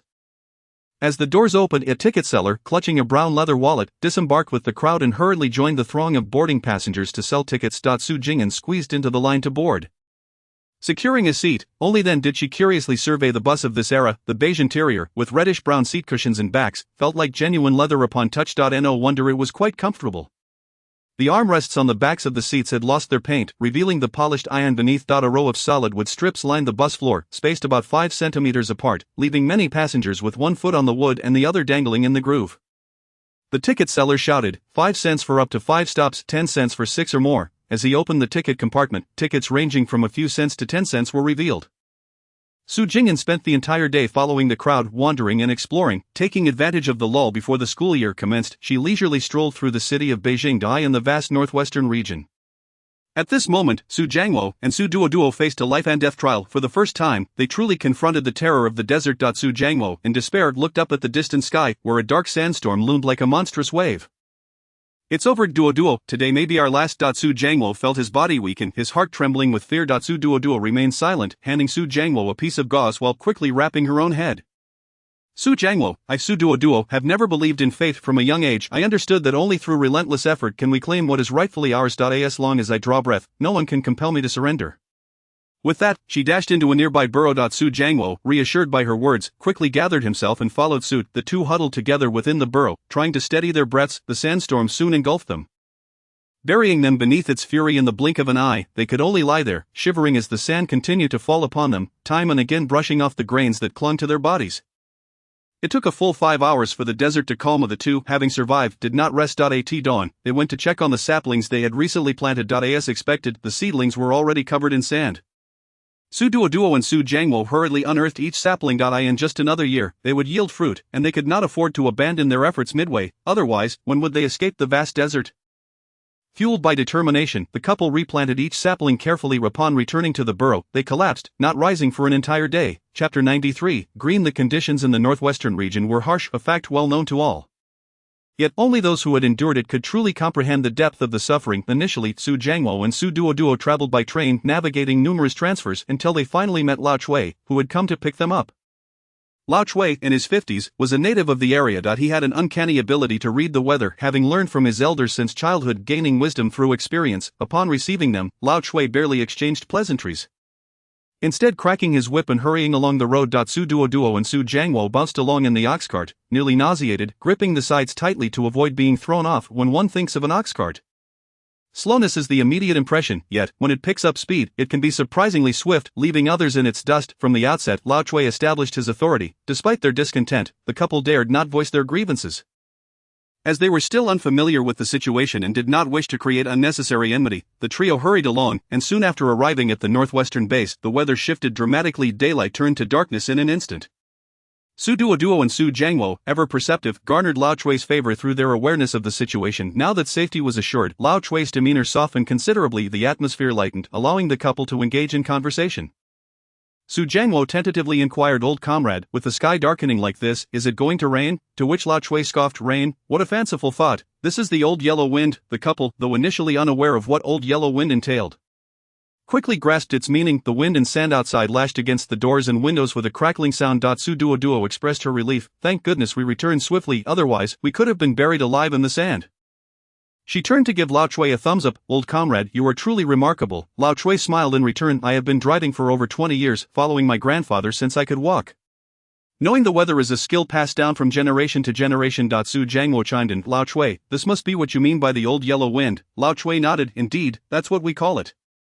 But you folks refer to it as a sandstorm. The sand hitting your face can be quite painful." That night, Su Duoduo and Su Jiangwo spent a cramped night at the base. The following day, they began working alongside experienced colleagues, carrying their flatbreads, pickled vegetables, and water, toiling dawn until dusk, planting trees in the desert. Li Guiqing, the leader of the third team, guided the newcomers through their tasks. As they walked, he explained, "Planting trees in the desert is no simple feat. It is not a one-time success. It is a lengthy process, requiring 3, 5, or even 10 years to see results. To create a vast forest, immense time and effort are necessary. Our work will not yield immediate results. We must maintain a grounded mindset and focus diligently on our tasks." On their first day, Li Guiqing instilled in the newcomers the importance of their work. "We are contributing to our motherland, benefiting future generations." The couple, having been served a hearty dose of motivational rhetoric, could only affirm their noble intentions. After all, how else could they justify their choice to forsake the comforts of urban life for this endeavor?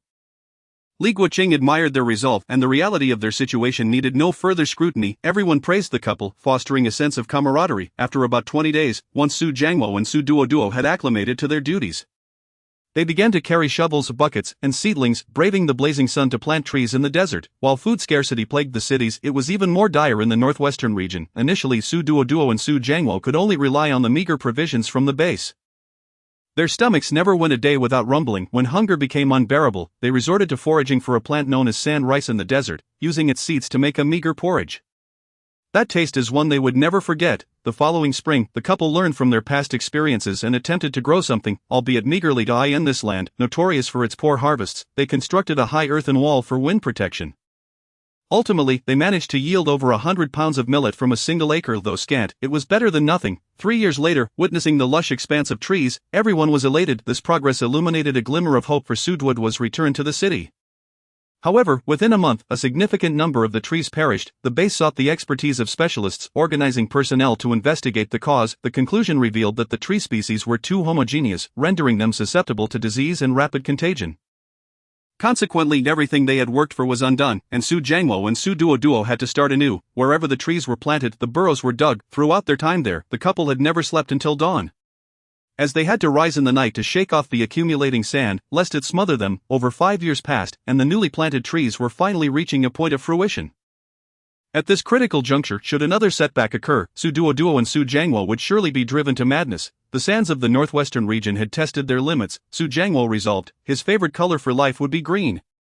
No one could sway his determination. Beijing University buzzed with life once more. Observing the spirited new students of the class of 78, Su Jing'an deeply empathized with their current emotions. Beijing University was a beacon of attention, recognized everywhere. Take the admission letters, for instance. Most received a plain white envelope. In contrast, the letter from Peking University came in a notably larger, brown craft envelope, being the center of admiration among the crowd, filled one's heart with an unparalleled sense of fulfillment. Some, losing the accolades and praise, felt a pang of anxiety and discontent at no longer being in the spotlight. Yet Wu Zhoufubao, after relinquishing such notions, found it a relief. The current Zhoufubao radiated vivacity and cheerfulness.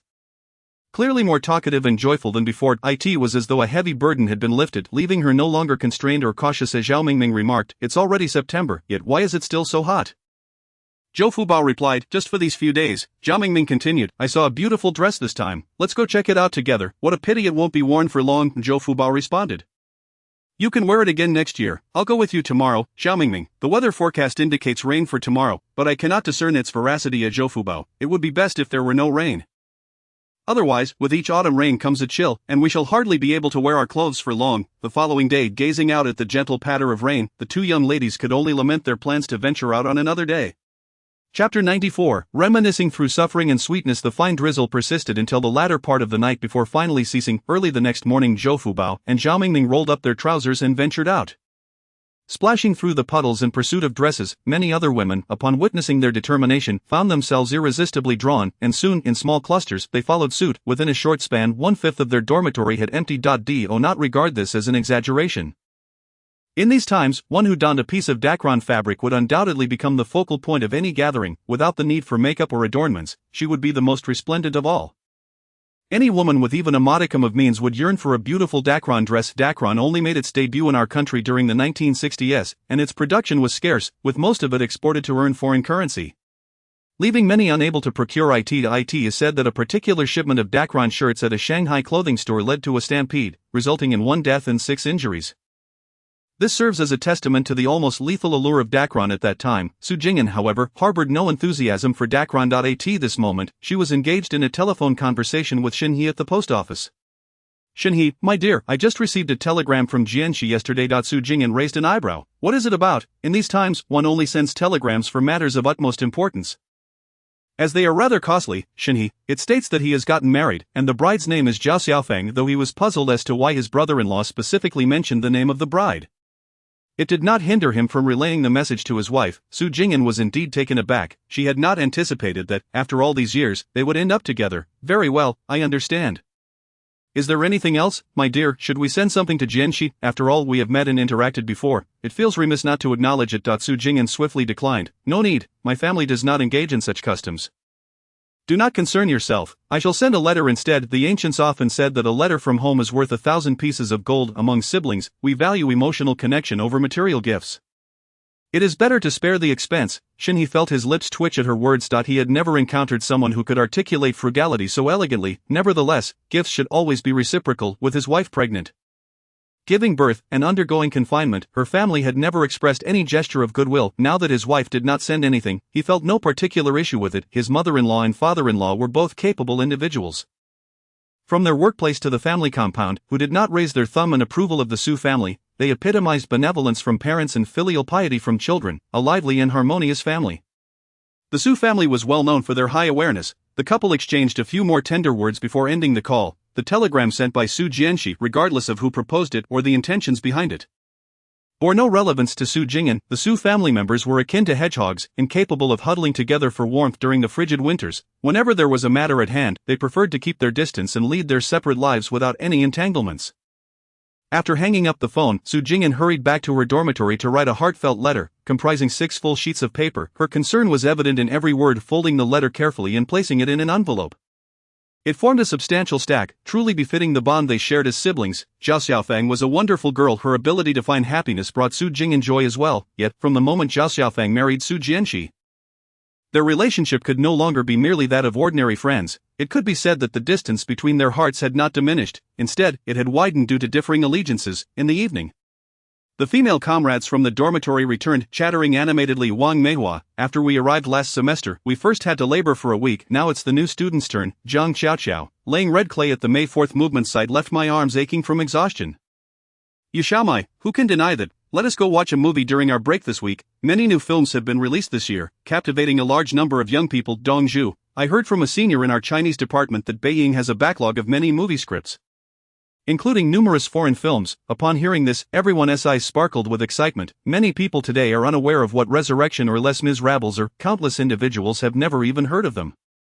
These world-renowned classics were banned during the Cultural Revolution. Thus, when foreign films are mentioned, who would not wish to witness them? Su Jing'an chuckled and interjected, I have heard that many foreign films contain inappropriate scenes, and the projectionists will often intervene to block them. With a raised eyebrow, she shared this tidbit. The married women immediately understood, lowering their heads to chuckle. It is rumored that the erotic spy film women are more ruthless than men was translated but never dared to be screened publicly.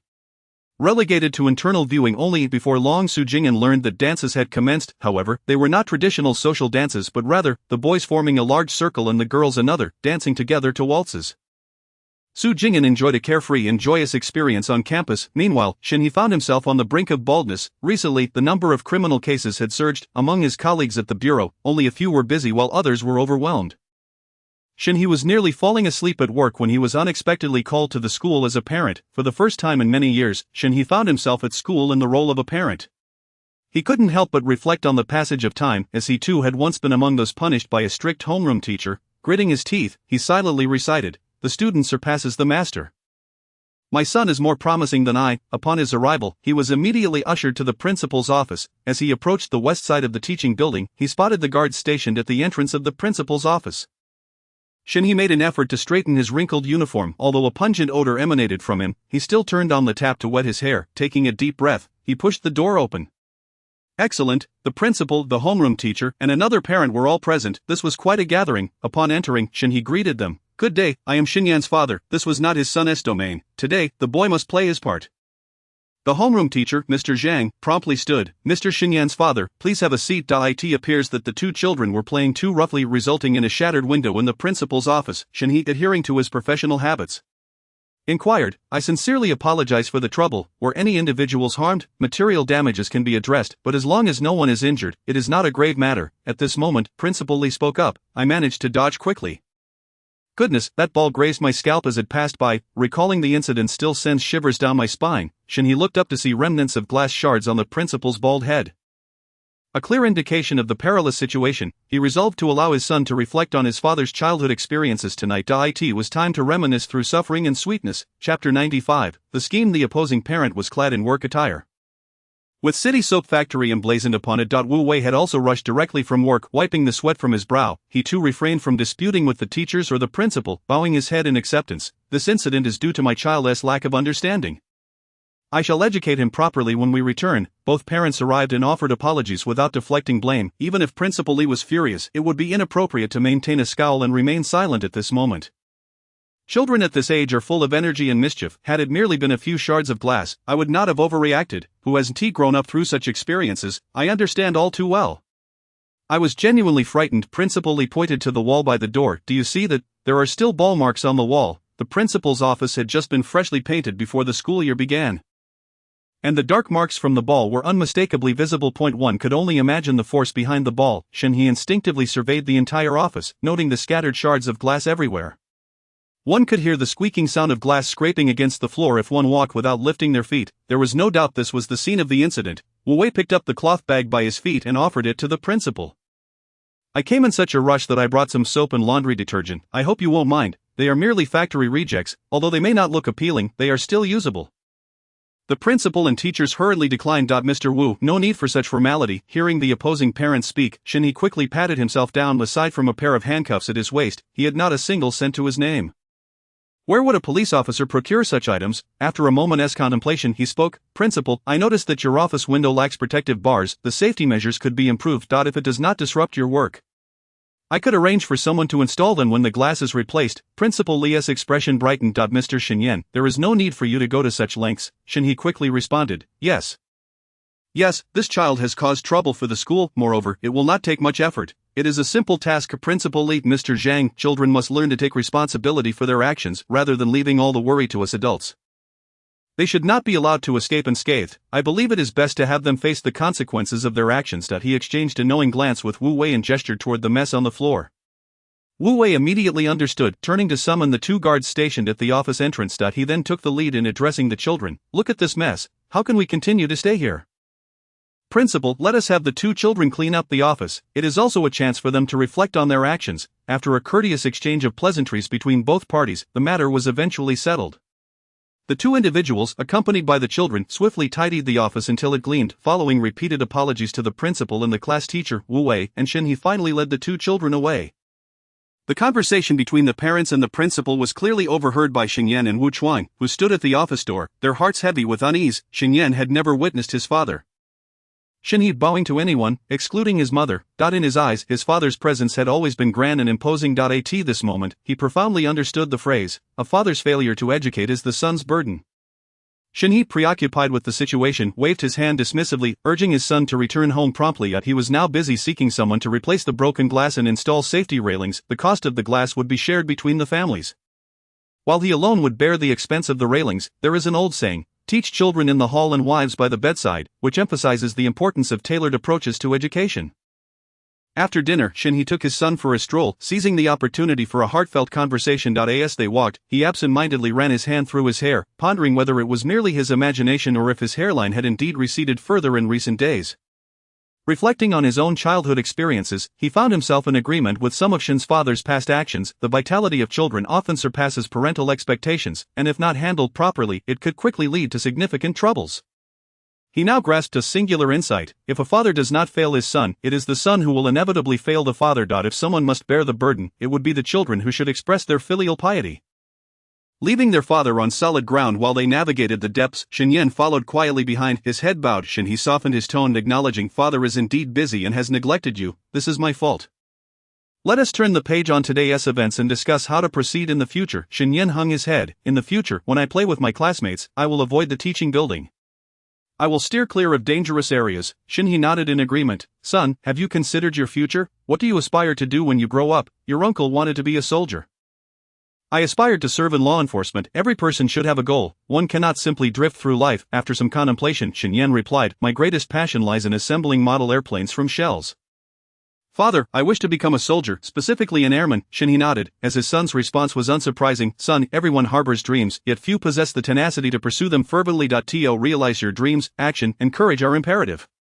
If you remain stagnant, you are akin to a bird without wings, unable to soar. Then let us commence our efforts." Xinyan's eyes sparkled with excitement. Yes, that evening, Xinyan received an impeccably structured schedule, meticulously planned from 6:30 a.m. to 9:00 p.m., encompassing a full range of activities including his younger siblings. Xinyi declared, "As your father, I cannot show favoritism. All must be treated equally once we all engage in these pursuits.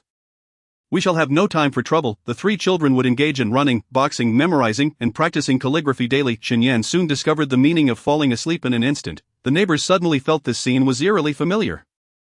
Was this not the very regimen set forth by Xinyu, who among those of Xinyu's generation had not lived under his shadow? Xinyu was the epitome of excellence among peers. To be frank, in this day and age, parents cannot afford to have excessively high expectations. Xin's parents were but ordinary members of society. It was commendable enough that they could ensure their children were well fed and clothed, let alone planning for their futures, assisting with schoolwork, or attending to their mental well-being. In the Xin household, it was Xinyu who stood out as truly exceptional. He resembled a genetic anomaly, having set goals and planned his future from a young age, diligently adhering to his self-imposed schedule. Whenever Xinyu's name was mentioned, everyone he knew would nod in approval, praising him. Through Xinyu's actions, Xin's parents came to realize that there existed alternative methods of child-rearing. Thus, they began to impose Xinyu's standards upon Xinyi. Other children might evade such scrutiny, but where could Xinyi, being Xinyu's younger brother, possibly hide? It could be asserted that Xinyi grew up in the shadow of Xinyu. Why did he have such a wide circle of friends during his childhood? Was it not out of sympathy? Originally, Xinyi wished to provide his children with a perfect childhood, compensating for his own past regrets. However, it now appeared that the children's exuberance was boundless, so they would simply have to be kept occupied. The concept of the herd effect frequently arises in economics, commonly referred to as the bandwagon effect. In no time, every household possessed an identical schedule. To ensure their children did not lag behind, parents exerted every effort. The surrounding children suddenly found themselves ensnared in a cacophony of wails. This scene felt even more familiar. When Xinyan felt fatigued and yearned for relaxation, he realized he had been elevated to a position from which he could not descend. Furthermore, watchful eyes surrounded him from every angle. Xinyi remarked that the path he had previously traversed must now be replicated for his son. Surely this was preferable to a beating. Chapter 96. Reflections. Not long after Xinyi returned to the military, he was once again promoted to the rank of regiment commander. Barring unforeseen circumstances, they were slated to serve as the advance team. He calculated that he had, at most, a little over 2 months left to spend with the children. Thus, he endeavored to return home whenever possible, with the 4 children relatively close in age. As soon as Xinyu entered the house, he embraced each child in turn before picking up toys to play with them. Tang Huichi brought over some supplementary food from the kitchen, feeding the children alongside Gu Panpan. Xinyu addressed Tang Huichi, "Sister Tang, I have been quite busy this past year and have not been home often. I will need to trouble you more during this period." As Sister Tang promptly replied, "I am retired now, and being at home merely entails sitting idly. I have nothing else to occupy my time. Besides, the children are well behaved and considerate. I could never bring myself to part with them." Tang Huichi's youngest son had enlisted in the military earlier this year. A process facilitated by Xinyu's assistance in finding him a position. It was evident that Xinyu was preparing for a long journey, and the family was facing difficulties. Another helper, Sister Lan, had returned to her hometown 2 months prior. She could not simply take advantage of the situation and then abandon her post. In interpersonal relations, one cannot use others when in need and cast them aside when circumstances improve. Such behavior only narrows one's path. Even in the face of mutual benefit, one must consider the dignity of both parties. Gu Panpan observed Xinyu conversing with Sister Tang, her mind deep in thought. She sensed a change in Xinyu since his last visit. Their previous interactions had felt somewhat awkward, and despite Xinyu's attempts to persuade himself otherwise, his demeanor revealed an underlying sense of dissatisfaction and helplessness. However, upon his return this time, Xinyu appeared remarkably calm and, one might say, more rational. Furthermore, when facing Gu Panpan, he exhibited no emotional fluctuations, resembling two parties engaged in a business partnership due to mutual interests. Drawing from her intuition honed over years, she surmised that a woman had entered Xinyu's life, more specifically, a woman who had captured Xinyu's heart. Yet Gu Panpan remained unfazed, for she had 4 children. Among those more capable than herself, who would willingly step into the role of stepmother to 4 children, those willing to do so could hardly surpass her in merit, regardless of how eloquently one might speak or how glamorous their appearance. What fundamental difference could there be? After the children had all gone to bed, Xinyu and Gu Panpan sat opposite each other in the living room. Xinyu paused to gather his thoughts. "You should be aware that I may be leaving soon. You need not concern yourself with anything else, just take good care of the 4 children." Gu Panpan, having been reborn, understood precisely what might transpire at this juncture. She nodded in agreement. "Rest assured.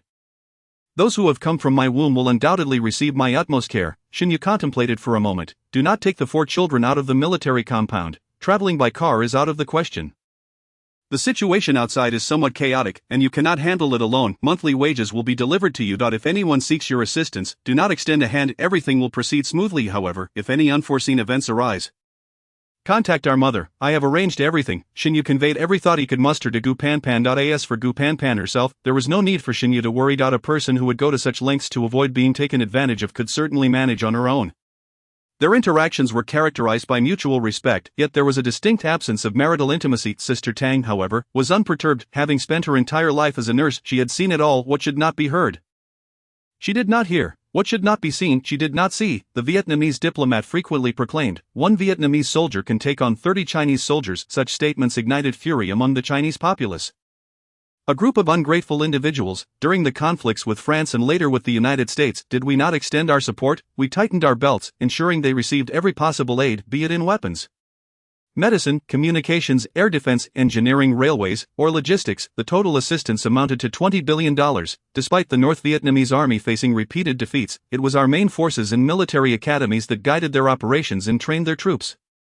Yet, they are nothing but ingrates. During a military meeting, the mere mention of Vietnam ignited indignation in everyone present. In November 1977, they had patted our shoulders, proclaiming us brothers who would never forget our kindness, only to turn their backs and stab us in the back. Such betrayal is beyond belief. Who could find solace in such treachery? Most men undoubtedly perceive women as delicate and tender-hearted. Perhaps a decade ago, Xinyu shared this perspective, yet the present Xinyu has undergone a transformation. He has experienced firsthand the harsh realities. From Gu Panpan to his sister-in-law, are there any gentle souls among them?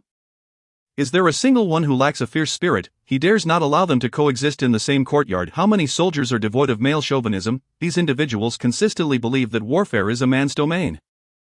Most female soldiers are relegated to logistical roles, with few women on the front lines engaging in bloody battles. However, the Vietnam War, which spanned from 1961 to 1975, claimed countless American soldiers at the hands of Vietnamese women.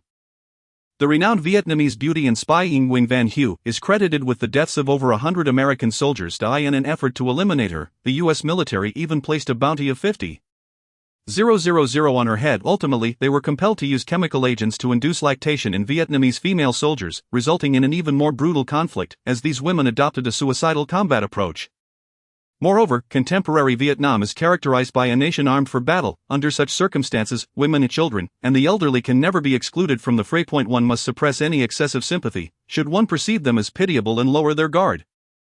They would soon face catastrophic consequences. With this in mind, Xinyu felt compelled to instill a sense of awareness among his subordinates, otherwise, they would merely be delivering supplies to the enemy. Numerous operational meetings were convened within the regiment.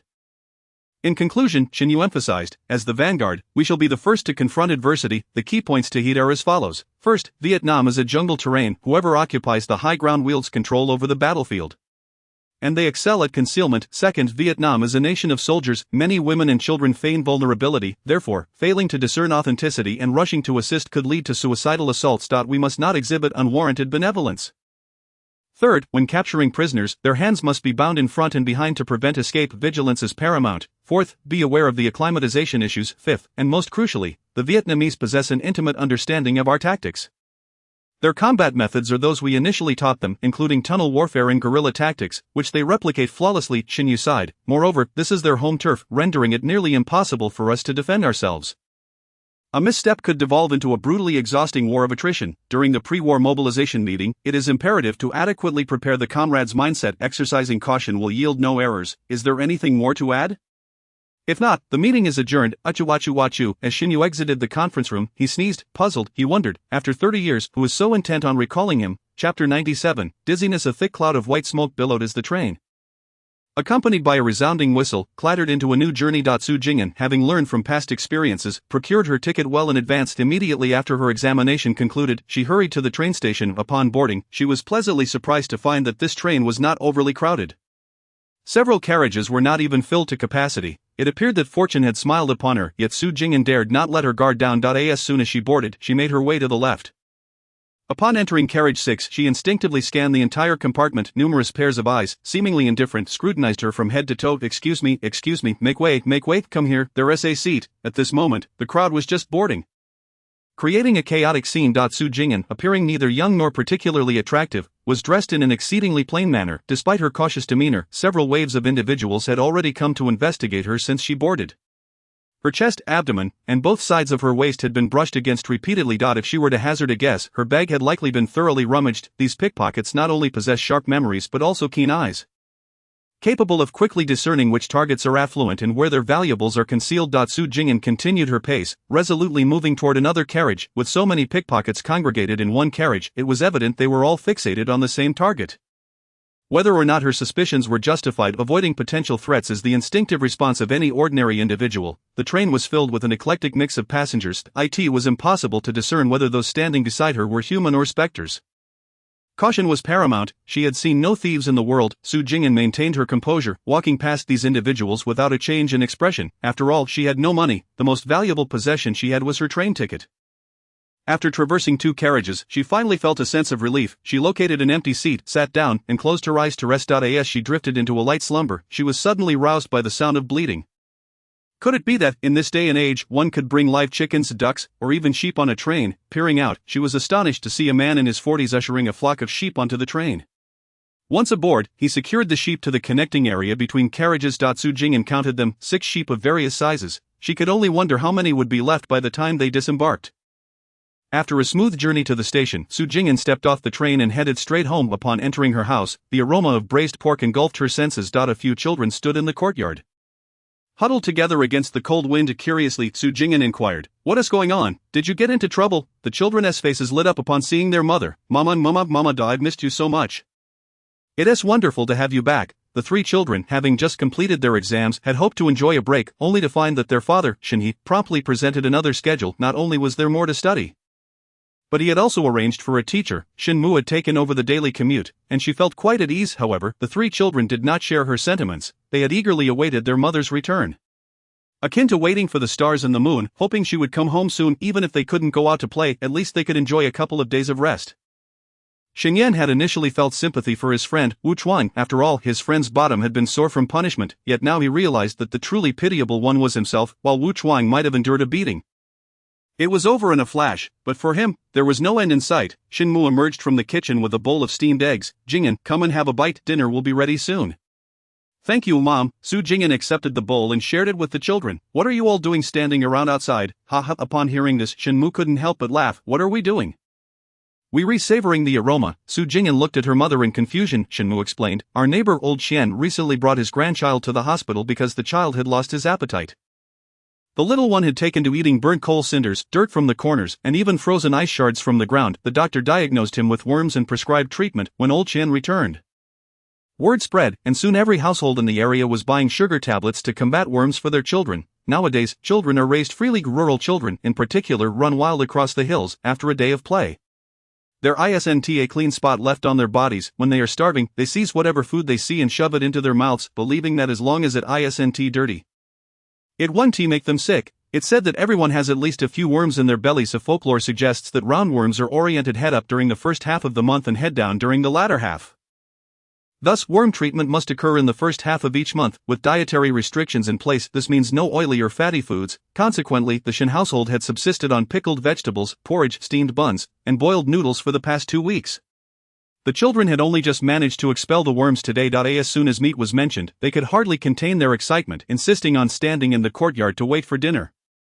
When the family gathered for dinner, the sight of meat on the table sent the children, who hadn't tasted anything meaty in 2 weeks, into a frenzy of joy. Su Jing'an and Shinmu busied themselves preparing for the new year. Cleaning the house, steaming buns, and making dumplings, all while eagerly ushering in the festive season. In the blink of an eye, it was spring 1980 in the northwest. When one thinks of spring, images of gentle rain, lush green grass, and budding willows come to mind. Yet at this moment, Su Jiangwo was trudging through heavy snow. Spring had arrived, marking the crucial period for planting trees in the desert. Su Jiangwo had gone to the headquarters to fetch a load of saplings. As night fell, the roads became treacherous. Su Jiangwo bent low, straining to pull the cart through the uneven terrain. The more he hurried, the more problems arose. Halfway through, he stumbled, nearly twisting his ankle. Upon closer inspection, he discovered that one of the cart's wheels had sunk into a sand pit. Su Jiangwo exerted all his strength to pull the cart forward, but lacking sufficient force, the wheel slid back deeper into the pit. After several futile attempts, the wheel only sank further. Gasping for breath, he gazed at the pit in the dim light and then surveyed his surroundings. All he could see were sand and freshly fallen snowflakes. There was nothing to use as a cushion for the wheel. The saplings on the cart were immovable. They were set to leave this place in May. No mishaps could occur. Gritting his teeth, Su Jiangwo removed his cotton jacket and placed it beneath the wheel. Taking a deep breath, he summoned all his strength to pull the cart from the sand pit. Without pausing, he retrieved his jacket from the pit and, shivering, put it back on. Su Yudhua had been waiting for quite some time without seeing Su Jiangwo return. Wrapping herself tightly in her coat, she emerged from their dwelling and began scanning the area. Su Jiangwo, frozen and dazed, was left with only the instinct to pull the cart. Jiangwo, what's wrong? Su Yudhua called out for a long time without receiving a response from Su Jiangwo. She hurried to assist her husband back into their home, continuously patting him. Su Jiangwo had already succumbed to unconsciousness. Chapter 98. Returning in glory. As Su Jiangwo regained consciousness, the first thing he beheld was a pair of eyes, red and swollen with worry. Jiangwo, how do you feel now? Su Jiangwo's wife, Su Duoduo, inquired with immediate concern upon noticing her husband's awakening. Having gathered his strength, Jiangwo shook his head gently. My dear wife, do not fret. We have invested 10 years of our lives here. We cannot falter at this critical juncture. You have endured so much during our years together, suffering without the joys of fortune. A man willing to stake his life is hardly deterred by temporary hardships. As a bowl of hot water was served, beads of sweat began to form on Jiangwo's brow. Seeing her husband truly recovering allowed Su Duoduo to finally relax her anxious heart. That night, the couple shared rare moments of heartfelt conversation. Su Duoduo, with a look of uncertainty, pondered aloud. Jiangwo, do you think I made a mistake back then, if I hadn't meddled in the affairs of Lao Si? Jiangwo immediately grasped her hand, reassuringly stating, it was not you, it was us. I consented to that course of action, so it is unjust to place all blame upon you when things went awry. Unlike his usual tendency to shift responsibility, Jiangwo stood firm this time. Is there anything inherently wrong in vying for resources? One who does not strive or compete must either possess great wealth or have someone to look after them. The lives of ordinary individuals resemble wild grass. One must exert every effort to survive. Su Duoduo, who had always been competitive since childhood, felt a fleeting moment of confusion and self-doubt, but quickly dismissed the absurd thought. Yes, striving has never been wrong. The error lies in compromising one's principles. She took a deep breath, exhaling slowly. Jiangwo, why were we sent to the northwest? Upon reflection, it was due to our greed. Had we not provoked Lao Er, he would not have retaliated. Mother might have felt some sympathy for us, but Lao Si lacked the intellect. Jiangwo nodded in agreement. Indeed, from now on, we must keep our eyes wide open and assess others wisely. If we cannot contend with them, we shall remain prudent. Su Duoduo continued, everyone desires good things, and no one would refuse benefits. While it is easy to think this way, it is not feasible to act upon it. One cannot monopolize all advantages. Doing so would only provoke desperation in others. If they find themselves with no way out, they might resort to desperate measures. Jiangwo fell silent for a moment, compelled to acknowledge the truth.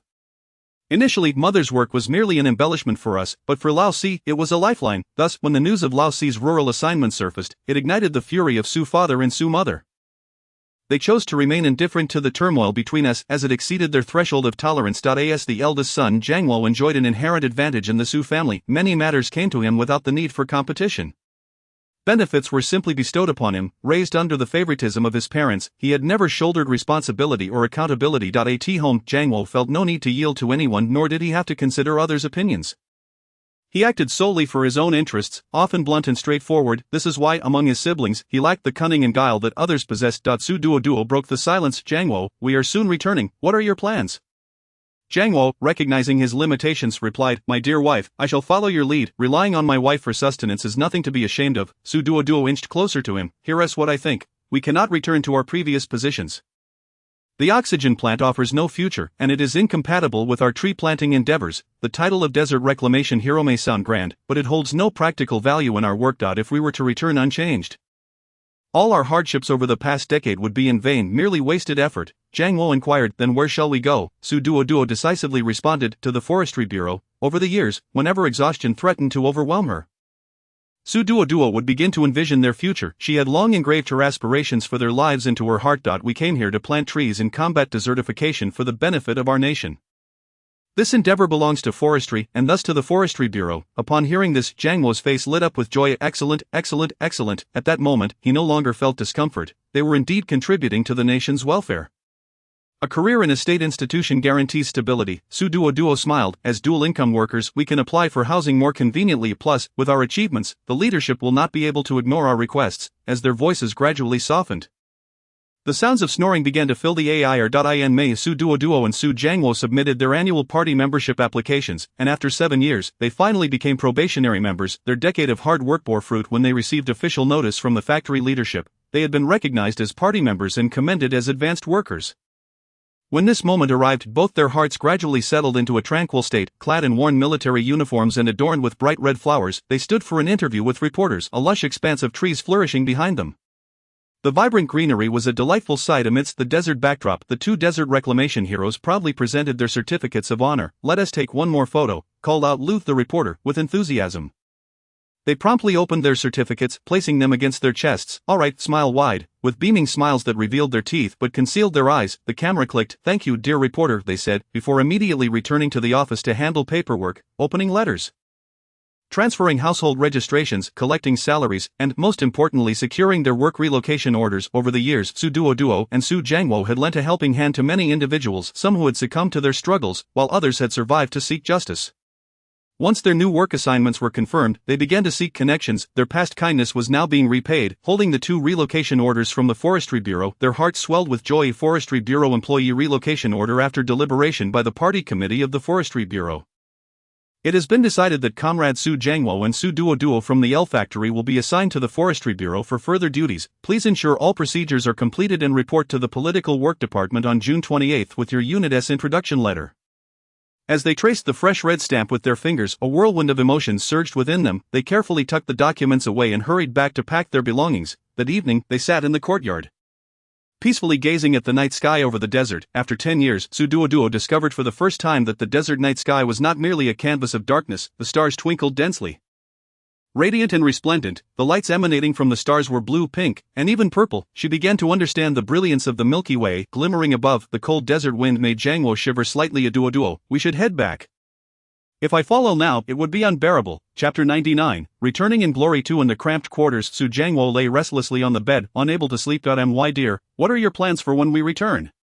He sought clarity on their next steps. Returning to the Su family was not an end, but a beginning. Su Duo, staring at the ceiling, replied, Upon our return, we should apologize to Lao Si. Jing'an could not accept this notion. Apologize to him? We calculated against him, but he retaliated in kind. Isn't this merely a tit-for-tat situation? Su Duo held Jing'an's hand firmly. Logically, we owe him nothing, yet, emotionally, as the elder brother and sister-in-law, it is indeed unreasonable for us to act otherwise. After all, we initiated the conflict. We still need to coexist as a family, although we send money home every month. Ultimately, mother has taken care of our children. In truth, the Su family did not owe them anything. Thus, when we return, we must lay this issue bare with Lao Si. We should lower our stance, speak kindly, and share our grievances. Lao Si may have his discontent, but he must swallow it, and this matter should not be revisited afterward. That is how one turns the page. Regardless of the circumstances, we must present a united front for the sake of appearances. Jing'an chuckled. Indeed, Lao Si must put on a show of magnanimity, regardless of his true feelings. Su Duo turned to face her husband, her voice filled with hope. After we return, we should strive to apply for housing, then we can bring the boys over to live with us. Jing'an felt a pang of guilt at the mention of their children. There was no need to feel inadequate in front of them, although they had not been present for their kids, every penny spent on them was ultimately provided by their parents. If the Su family had expended even a fraction more on the boys, it would be a matter easily counted on one hand. Perhaps they may feel emotionally distant from us now, but that is fine, we have our whole lives ahead to mend those bonds. Let us get some rest. He gently patted his wife's back. When he awoke, dawn had already begun to break. Su Jiangwo and Su Duoduo pushed their 2 carts full of belongings back to the work unit. After a decade, much of their possessions had been cobbled together. It seemed wasteful to bring back what was no longer needed, so they decided to give it away. Those receiving their items were not accepting them for free. Some offered goods in return, while others provided money. Ultimately, all that remained were their personal clothing and bedding. Important money and documents were kept close at hand. They had long since exhausted any hopes of saving tickets. The former carter Old Shui had now passed the reins to his eldest son, Little Shui. How has Old Shui been lately? Is his stomach any better? Jiang Wo inquired. Little Shui, driving the cart, replied, still the same, his stomach aches from time to time. Su Duoduo handed him a small cloth bag. Little Shui, we have no other good items to offer. Here are 2 jin of flour. Let Old Shui make himself some noodles to warm his stomach. Xiao Shui hastily declined. No need. Su Duoduo interjected. Let's dispense with the formalities. We are not strangers. The couple, from time to time, could utter a few words of the local dialect. However, upon discussing his father's illness, Xiao Shui, the rugged man from the northwest, felt tears welling up in his eyes. He recalled that his grandfather had succumbed to stomach ailments, and now it was his father's turn. He felt an overwhelming sense of helplessness. Unsure where to direct his strength, with a flick of his wrist, Xiao Shui blinked, sniffed, and secured 2 jin of flour around his waist. The outside world had become increasingly chaotic, with thefts on the rise. Money and valuables needed to be hidden away securely. Xiao Shui had been a driver for 5 years, and through his numerous interactions, he sensed that the times had changed. Su Duoduo and Su Jiangwo exchanged glances, and Su Duoduo reached into her clothing to feel the money sewn inside. Ultimately, she resolved to heed the advice to ensure they had enough to eat. Xiao Shui, could we trouble you to take us to the post office? With a crack of his whip, Xiao Shui replied, sure. The couple sent off their money and bid farewell to Xiao Shui before hastily embarking on their journey home. After several transfers, they arrived at the train station. It was neither a holiday nor peak travel season, and the waiting room was not overly crowded. The 2 sat on their luggage, leaning against each other as they awaited their train. Just 2 minutes after Su Jiangwo settled down, someone tapped him on the shoulder. Turning around, he saw a middle-aged man in his 30s, of modest height yet dressed smartly. The man whispered, comrade, is the money on the ground yours? Following the man's gesture, the couple noticed a 5 yuan note lying quietly where they had just passed. Su Jiangwo shook his head. You must be mistaken. That money does not belong to us. What a joke, in the Su household, even a drop of blood would not yield such a windfall. The thought of his father being the heavenly deity was absurd. Nowadays, society was even more treacherous than his own family. Su Jiangwo's expression darkened, and anger bubbled within him. How could they be in such dire straits while others sought to deceive them? A bunch of scoundrels. The man looked puzzled. But you 2 were the only ones who walked by just now. If it's not yours, then whose could it be? Seeing the man's unwavering insistence, Su Duoduo felt a sense of helplessness. She was compelled to explain. Listen, brother, apart from our train tickets, we have only 2 yuan on us. Where could we have lost 5? She silently thanked the heavens for heeding Xiao Shui's advice to send their money away. Clearly these people had their eyes on them, otherwise they might find themselves in a precarious situation today. The middle-aged man momentarily faltered, realizing that perhaps the issue lay with the amount of money involved. I must have made a mistake, he conceded. It seemed prudent to return and reconsider his approach. Whether the couple truly lacked funds was a matter for the next group to investigate. Half an hour later, the 5 yuan note had dwindled to 1. Su Jiangwo cast a sidelong glance before retreating further into himself. Ticket inspection, with a shout Su Jiangwo and Su Duoduo began to queue, quickly surrounded by a throng of people that dispersed just as swiftly. Once aboard the train, Su Jiangwo relaxed his tightly clenched fist, revealing the 2 yuan within. Wife, here, earlier on boarding, someone had brazenly groped him. Damn it, in this day and age even middle-aged men were not spared. The memory of the incident sent chills down his spine. How terrifying. Su Duoduo accepted the money solemnly, placing it securely at her waist. This was their sustenance for the journey, and losing it would leave them hungry. For people of their era, nothing was more crucial than filling their stomachs. Upon lifting her clothing, she discovered that the toilet paper concealed at her waist had vanished. Su Duoduo's expression soured. The thief was undoubtedly a novice. How could they confuse money with toilet paper? Had I known, I would have stuffed the toilet paper into my socks. How would they manage restroom visits in the coming days? The couple managed to brew 2 teacups of water and munched on steamed buns with pickled vegetables, smoothly making their way back home. Su Duoduo, her hair tied with a scarf, and Su Jiangwo, bald with a white towel draped over his head, both donned patched clothing as they appeared in the family courtyard of the machinery factory. Chapter 100, The Performance in the Su Household. The rhythmic sound of chopping echoed as Su Shengxian skillfully prepared a meal, multitasking with a knife in one hand and vegetables in the other. He called out, "Old San, has the coal been prepared?" "Coming," Su Shanghua replied, carrying 2 blocks of bright red coal. In the rush of the morning, he had neglected to properly close the fire door, leading to the extinguishing of the flames by noon. At this hour, every household was busy cooking, so they had to resort to using some firewood to stoke their own flames. While stir-frying, Su Shangqian inquired, "We've run out of newspapers, what will you use to start the fire?" Su Shanghua, washing his hands, responded, "What else could it be? It's Aunt Su's letter." Since they were old enough to remember, every time Aunt Su Jing'an's letter arrived, their grandmother would become uncharacteristically irritable for several days. Thus, each reading of the letter was accompanied by the grandmother's profound understanding and a summarization of the contents. The 3 brothers had learned to read by studying Aunt Su's letters, memorizing every word perfectly. Not to mention, during their Chinese language classes at school, they had never feared writing essays again. As their grandmother often said, "Your aunt's filial piety is renowned throughout the courtyard," yet, in her presence, all it did was serve to kindle the fire. However, if the 3 of you manage to master your aunt's writing, you need not worry for the rest of your lives. Indeed, regardless of eloquence or cleverness, no one goes hungry. "Your brother, is it ready yet?" "I'm starving." Su Shangjin entered with a basin full of wet clothes. "Almost." "Second brother, set the table and call grandma for dinner." Su Shangqian responded without lifting his head. At the dining table, Su's mother reminded her grandchildren. "Your parents wrote to say they will be back soon. Please tidy up the house when you have a moment." "Understood," the 3 brothers replied, their heads bowed over their bowls. When Su Jiangwo and his wife left, Su Shangqian, Su Shangjin, and Su Shanghua were already 5 years old. Initially, they had cried for their parents, but within 5 days, they had grown accustomed to it. The chores, sweeping, sorting vegetables, washing dishes, fell solely to them. By 7, they were cooking and doing laundry, and by 10, they had taken on all household responsibilities. Their every need was met by their own efforts, and every penny spent was meticulously recorded. They recalled an instance when the Northwest Bureau delayed sending their allowance. With no money to their names, the 3 brothers survived on thin soup for several days. The Su family operated on principles of mutual responsibility, ensuring that no one lived idly and that accounts were settled transparently. Though separated from their parents, the brothers shared a profound bond, having grown up knowing that every cent spent came from their dear mother and father. Aside from the new year when they each received a 1 yuan red envelope from their parents, they had never received any extra support. That evening, the 3 15-year-old youths crowded into the room once occupied by Su Jiangwo. Su Shangqian whispered, "I heard from grandma that our parents are coming back soon." They were somewhat aware of the circumstances surrounding their departure. With their return, the dynamics of the household would inevitably shift. Su Shangjin chuckled, "How much worse could it get? With their personalities, it's impossible for them to come back empty-handed." Su Shanghua eagerly awaited their return, thinking it would be wonderful, but where would they stay? Their academic performance was lacking, and the prospect of further education was dim. Finding jobs was the next hurdle.